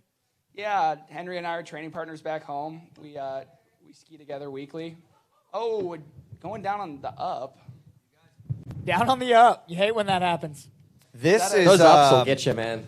The ups and downs of slalom skiing. What can I say? Listen, that's terrible for Henry. That's unfortunate. Well, it's okay because it's a class C tournament. He gets an out of course full. No, that is actually not true in the slalom event. It is. It's true. Is it only on your first pass? It's only if it's driver's there. No, you get an out-of-course fall at any point during your set as long as it's out of course. I think you're wrong on that one, but nonetheless, Aaron's I got love the rule book. All right, the chief judge is close and earshot. She's already opened the rule book, but It's academic. They've called driver error, but I am. Have they already? They have. The driver immediately called it. Like, I think he actually did something wrong. It's not just like when we say it to make the person feel better. I think legitimately the driver screwed up. maybe he must have grabbed the throttle or something. You know, grabbed the throttle on accident or pulled back. Who knows? I'm pretty confident Henry can get up on a slalom ski. Yeah, you would think. You would think his training partner was the leader for the better part of this event. So obviously, what is Jack capable? I'm sorry, what is Henry capable of, other than getting up on a slalom ski? Well, he's run into 28:36 before, and you know, he's a very strong skier, very, very, very strong skier. Do you find that his issues getting up are related to drinking at all, or is it performance anxiety? He doesn't even drink. Oh, wow. Wow, yeah, he's one of the only college skiers that doesn't drink. Hey, Jack, I think you're missing the punchline there. But hey, we're going to be on water with Henry again. Around 4 ball, dropping that right shoulder, but big strong skier, and makes it around 6 ball. So this is his money pass right here, 36 coming up.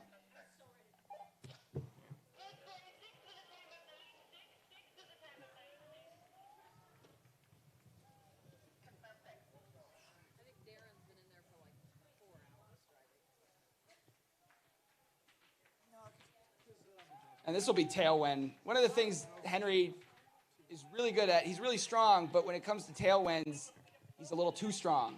You know, you got to be a little lighter behind the boat. Let the wind kind of move you down course.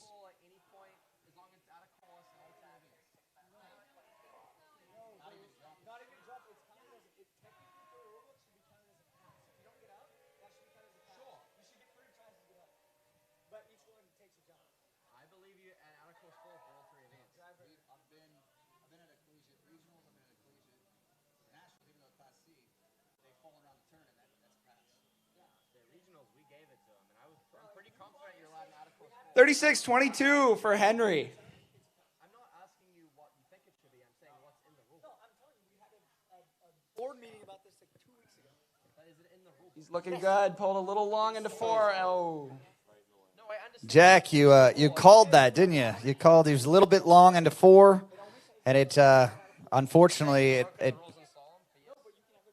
has essentially come to fruition at 6 ball. Yeah, it's just any sort of tailwind situation, even especially today with I'd say it's, you know, a pretty heavy tailwind. You got to just be able to be light on the boat and let the wind move you down course. So that's interesting strategy here for the Michigan State team. For the Michigan State team, you guys put Henry at the end of the event. Look at this. We got Action Horizons jumpers on the water. This is what we are looking for. That's why they have sponsored the full jump event and the full jump weight. Big thanks to all of the Action Horizons. Look at this. I mean, this is crazy.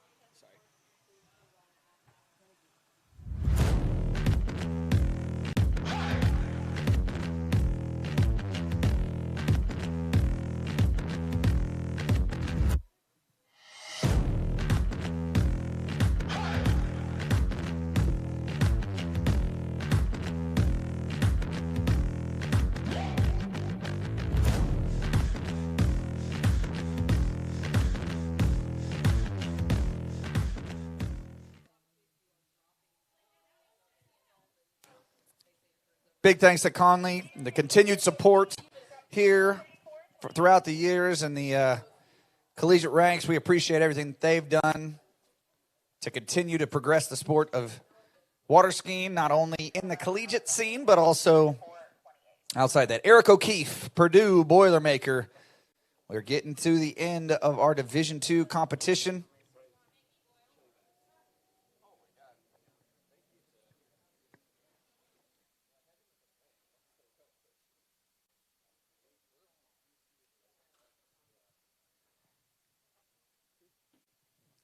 Yeah, just a reminder, if you're still hanging around the start dock, please pick up trash. Pick up trash near your tents. There's trash cans everywhere. We'd like to keep the site clean. Just announcements for folks here on site.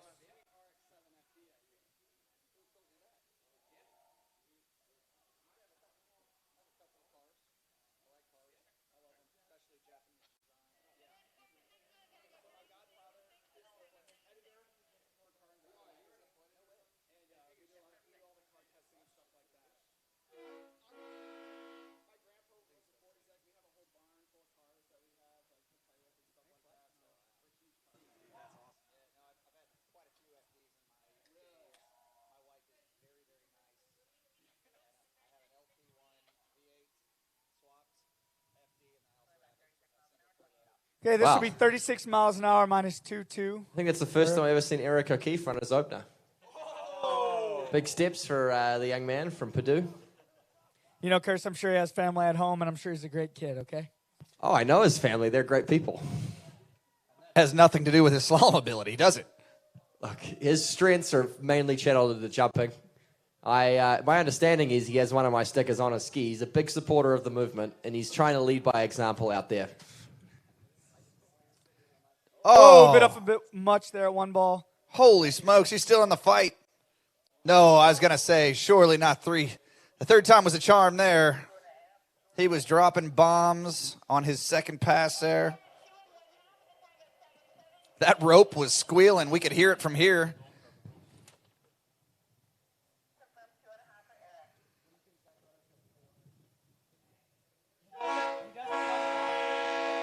So big team points for Purdue. Running that opening pass. Yeah, they're big stoked shout on out to that. him. Huge team points for Purdue. Not something you can bank on, Eric O'Keefe running an opener. So, well, much to O'Keefe's Curtis, everywhere will be rejoicing. Curtis, much to your delight, I think we've made it to our last slalom skier of the day. Favorite skier of the day. Unless Zach Butterfield, who is capable of putting up a score of 5 at 35 off, and then we get a runoff.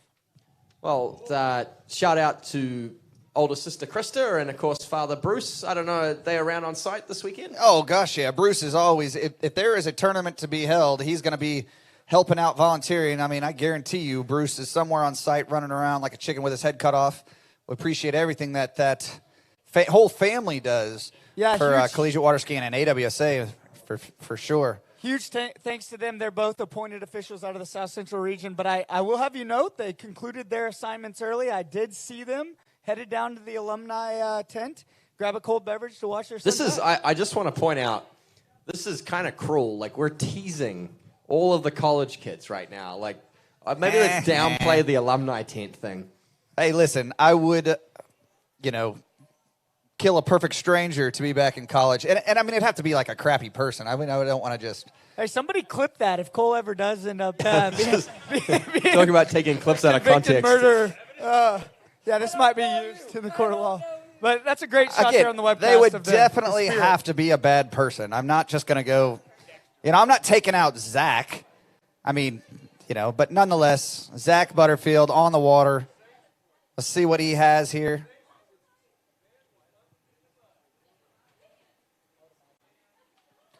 I'm going to say this is 22-36. We'll get confirmation of that.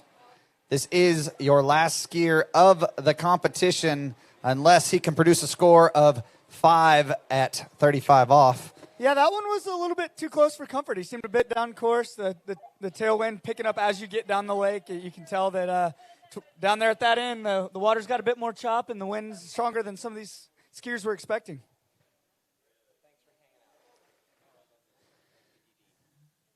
Zach riding a HO ski, our title sponsor of this 2022. Oh, never mind. I lied. Yowzer. And we can't mention the ski because they're not a sponsor. Man, your first mistake of the day, Cole. Yeah, I know. You made it so close to the end without making any mistakes. It doesn't happen often.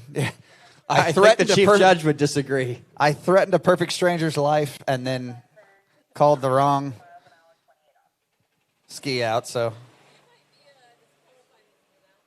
Oh, really? Is that So, is that a Aaron, we thing? were talking earlier because ULM had that successful gate challenge, and we said, I was saying, Nicole, that must be rough because now Zane Nicholson has won an argument with your wife and you haven't.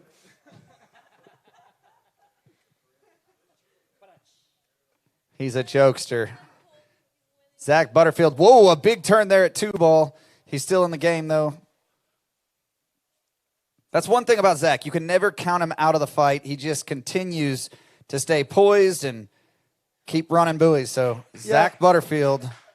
Zach's no stranger to rough waters. He skis up in Sherman, Texas at Bent Creek, one of the rolliest sites that you can ski at. The Stangies train there. The Butterfields train there. They, they're all good slalom skiers. I think it's a testament to skiing in tough waters. You can come to a nice site like this and put up big scores. Everything just feels better. Yeah, that's true. I mean, you got to have balance when you're in a movie body of water. So if you guys know what ski he rides over there, what did he start at? He started at the north end of the lake. That's a good point. That's a good point, Jackson. He's coming back at 32. All right, so this is 32 off. He's going to have to run 32 downwind. The wind is actually starting to let up a little bit. The flags don't show it, but it definitely up here on the bridge. Cole, we have a submission here. So right now, as things stand, we have a 4-way tie for second. Now, there's not enough medals to go around. So the suggestion that's come through is, can the individuals boat race for their placement from second through sixth? Aaron Kalkbrenner, we're looking for your opinion as chief judge. We've done it before. I'm not going to lie. We need to get Zach around this 6-ball and over to 5. Going to run this 32 off pass. I apologize. I thought we were at 6-ball. So Zach is still in this game. Yeah, not the prettiest 32, but he'll be happy to get through it.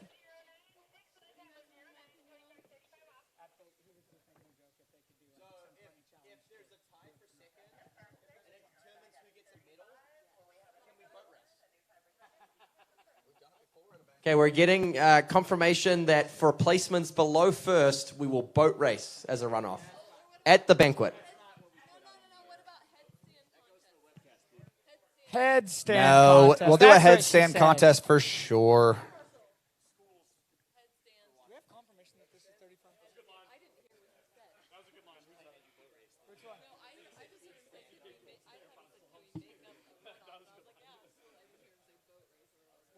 All right, so we are getting a crowd here around the announcer's booth. They are watching anxiously as Zach Butterfield comes in 35 off. He's challenging our leaders right now. We've got a 4-way tie with 4 buoys, and our leader, Sam Weber, 5 buoys at 35 off. Going to need a great start here. Big turn at 2. He's still in this. He's going to drop a bomb there at 4. Does he get back to the wake? He does. We have a runoff unofficially. 5 buoys at 35 off. Sam Weber, if you're in earshot, get your gear, buddy. You are in a runoff situation. Yep, confirmation from the judges. All 3 called 5, so. The judges have confirmed it. Drama, drama, drama. Go from a 4-way tie. Curtis, the skiing gods Texas are not versus in your Nebraska. favor. They are not in my favor. My movement has been wholly unsuccessful today.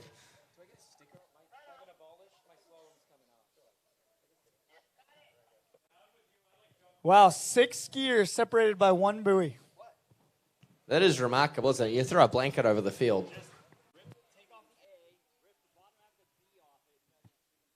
Okay, if we could get with Erin Kalkbrenner, she can maybe give us the final verdict on how we're going to do this. All right, so both of these skiers, obviously 5 at 35 off, are capable of running it. Now, this will not affect, this will affect the team points here, Curtis. They split the points no matter what. We're just crowning a champion. Okay. Points stay the same, but we are going to crown ourselves a Division II Syndicate Slalom champion here at the National Championships. Well, We've had so much fun today. We're not done. I think more importantly, we're about to once and for all settle what is the definitive Texas school. You reckon? Yeah, I mean, is it the Aggies or is it the Longhorns? I mean, we're about to finally answer that question. For decades, they've battled it out. Well, Sam is from Nebraska, so I'm not sure how you're going to settle the score. Yeah, no, okay, I should just get off the mic at this point. Nah, mate, you're doing a great job. We appreciate Slowing it. down mentally. All right, Zach Butterfield clearly would say has a slight advantage here. I mean, Sam was the 5th round skier, so it hasn't been too long since he's come off the water, but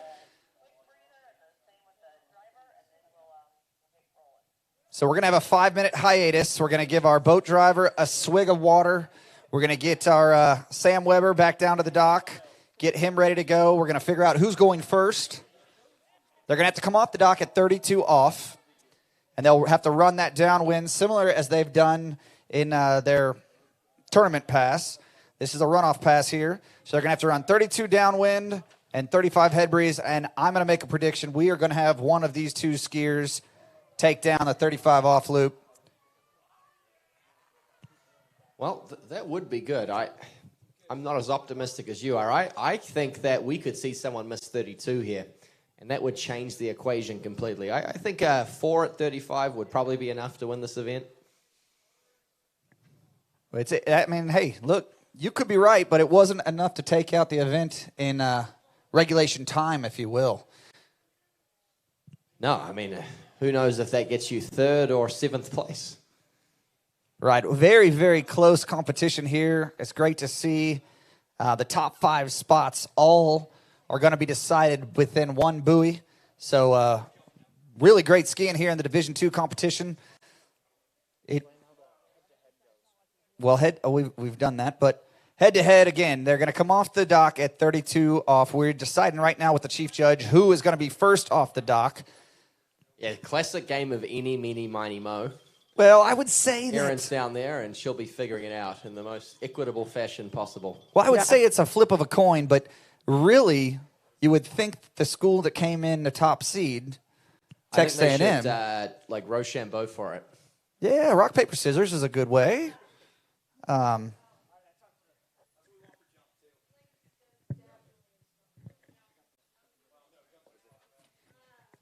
Alrighty, guys, I just got done talking to our chief judge, Erin Cockburner, how we're going to roll it. They selected at random, scoring selected at random. Sam Weber will be going out first, followed by Zach Butterfield. They're going to go out at 32 off in the tailwind and come back at 35 off in the headwind. They can tie again. It's not head-to-head rules, so if they tie again, we'll have a second runoff with head-to-head rules that time. But Sam's going to go first, and just for those uninitiated, head-to-head rules, Jackson, are that the person going second must exceed the previous skier. They can't tie them. Correct. That's my understanding, Curtis. Thank you. All right, so we have youth versus experience. The sophomore out of Nebraska versus the wily veteran, Zach Butterfield. Who will it be? See the whole family jumping up and down. They are a little bit nervous. Always tough. I mean, someone can be in their 70s. I don't know how I feel about these labels. Here we go. Of course, Californian, bringing his Californian views. Only and just let me just tell you that Samuel holds 19 years old. 6. Are they okay? Do we need to send out a search party? They were making their way down Lake 3 at a rapid rate of knots. All right, Sam Weber, 32 off, right off the dock. He made this first one look very easy, and he's doing it again. I mean, this is looking very clean. Little tip rise at 4-ball, but no problem. And there you have it.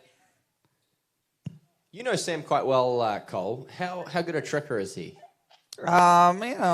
He strikes me as someone who's not a very good tricker, just from watching him slalom. You're wrong. I mean, not a flipper, tall in stature. He's obviously built like a slalom skier, but I'd say he's a 3,500-point tricker. Okay, so he's a pretty... Yeah, what I'm seeing from Samuel is that he looks fantastic on a slalom ski. But very balanced in the trick event as well. How clean was that? But when things get a little out of control, he doesn't seem to have that scrapping ability.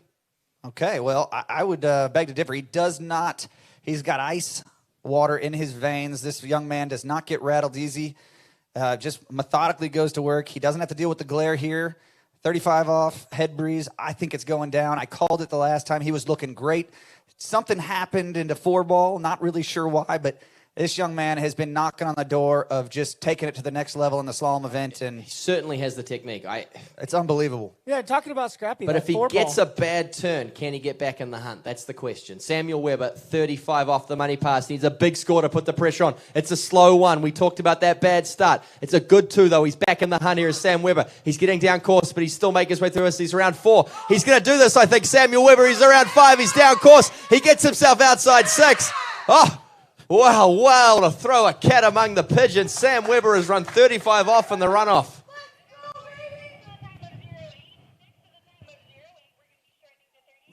I am like I've got chills. This young man has been knocking at the door of, like I said, taking it to the next level. 38 off. He has really turned up the temperature here at the Collegiate Nationals. I'm telling you what, Zach has a tall order ahead of him. But again, if anybody can do it, it's the veteran on the dock. But Sam Weber, the youngster, I mean, look at the smile on his face. You can see it from here. Yeah, this is tough. 38 off, the first line length with a rope physically does not reach outside the buoy line. So you have to start using your own body height to get around each buoy. Well, he certainly has that. Look, Sam Weber coming in 11.25. This is very, very exciting stuff.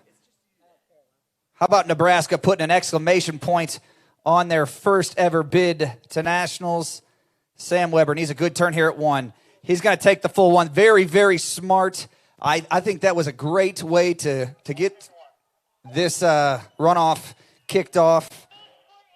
Yeah, 1 at 38, that's a huge score, and he's guaranteed second nonetheless, which huge testament to Nebraska.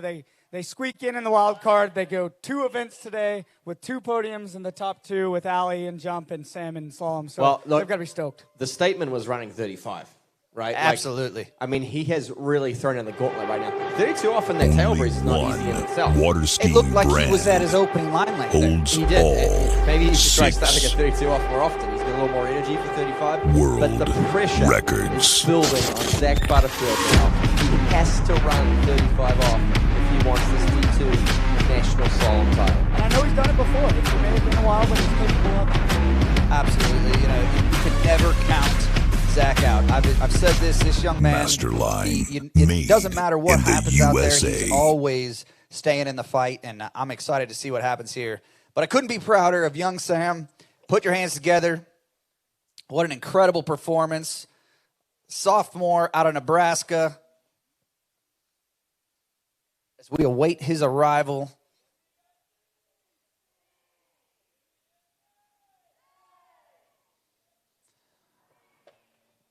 All right, Nebraska, where are you at? Put your hands together. Sam Weber, congratulations, my good friend out of Nebraska. Heading back to the dock with a lead right now. 1 full buoy at 38 off.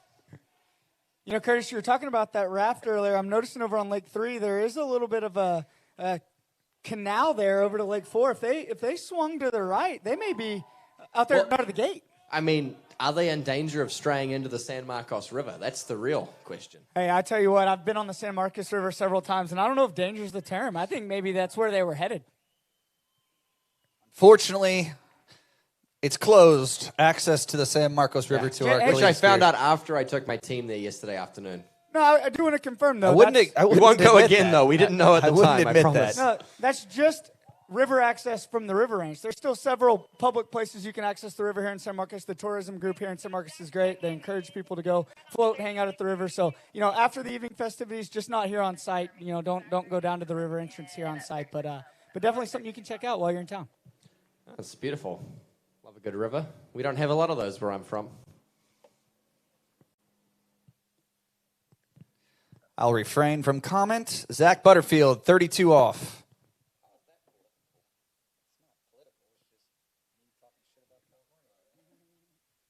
Yep. Here we go. 32 off. You got to be mean to run the green. And Zach Butterfield is looking the part right now. It's a little bit scrappy, but he's going to get it done. And that's all that matters because he's done the start part. He's going to drop down now at the southern end. 35 off to come. Yep, the scorebook doesn't say how you look, and in the books, that's 6. Well, see, I'm confused by both those comments because that was much better than his 32 off in the preliminary round, if you'll call it that. But Zach Butterfield taking care of business, like you said, he's done what he needs to do. He's got 35 into the head breeze.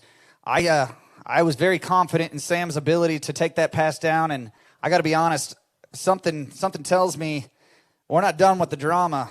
Zach is going to put his best foot forward and run this pass. I'm calling it. You make a good point because that wasn't really that scrappy of a 32, but compared to how good Sam Weber just looked at 32 and 35, it looked scrappy. I mean, Sam, such good form. But form, really, you know, how you look doesn't matter. Jackson's right. This is 35 off. This is the money pass. He has to run it. All right. We've got a lot of attention on the water at the moment. Going to need a good start. A little bit down course. It's not looking good. He's in big trouble here. He needs a miracle here at 4. He's not got it. And the D2 National Slalom title goes to Sam Weber of Nebraska. And you hear a big cheer, and I couldn't be happier for Sam. You know, Zach Butterfield has had an illustrious collegiate career, and he's not done. You're going to see him vying for the jump title. He's a great tricker. I mean, he's not done here, but what he has done is really put himself in a very good position in this overall competition. So, again, Sam Weber looked the goods today. He came out on top, and just an excellent day of water skiing all around. We have kicked off this 2022 Syndicate National Pro, and we are signing off. I'm Cole Kalkbrenner. We've got Curtis Williams over here, and Jackson, of course, filling in. Big thanks to everybody, all of our officials and judges.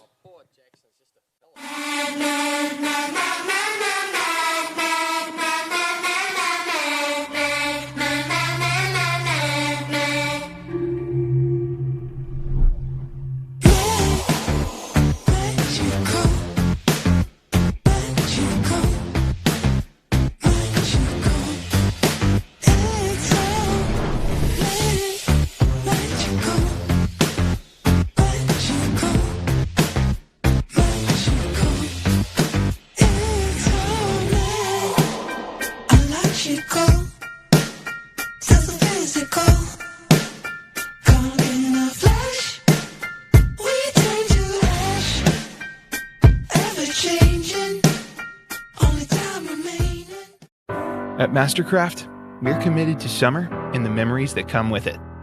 Whether it's more comfort and more wave options, or just more performance and reliability than ever before.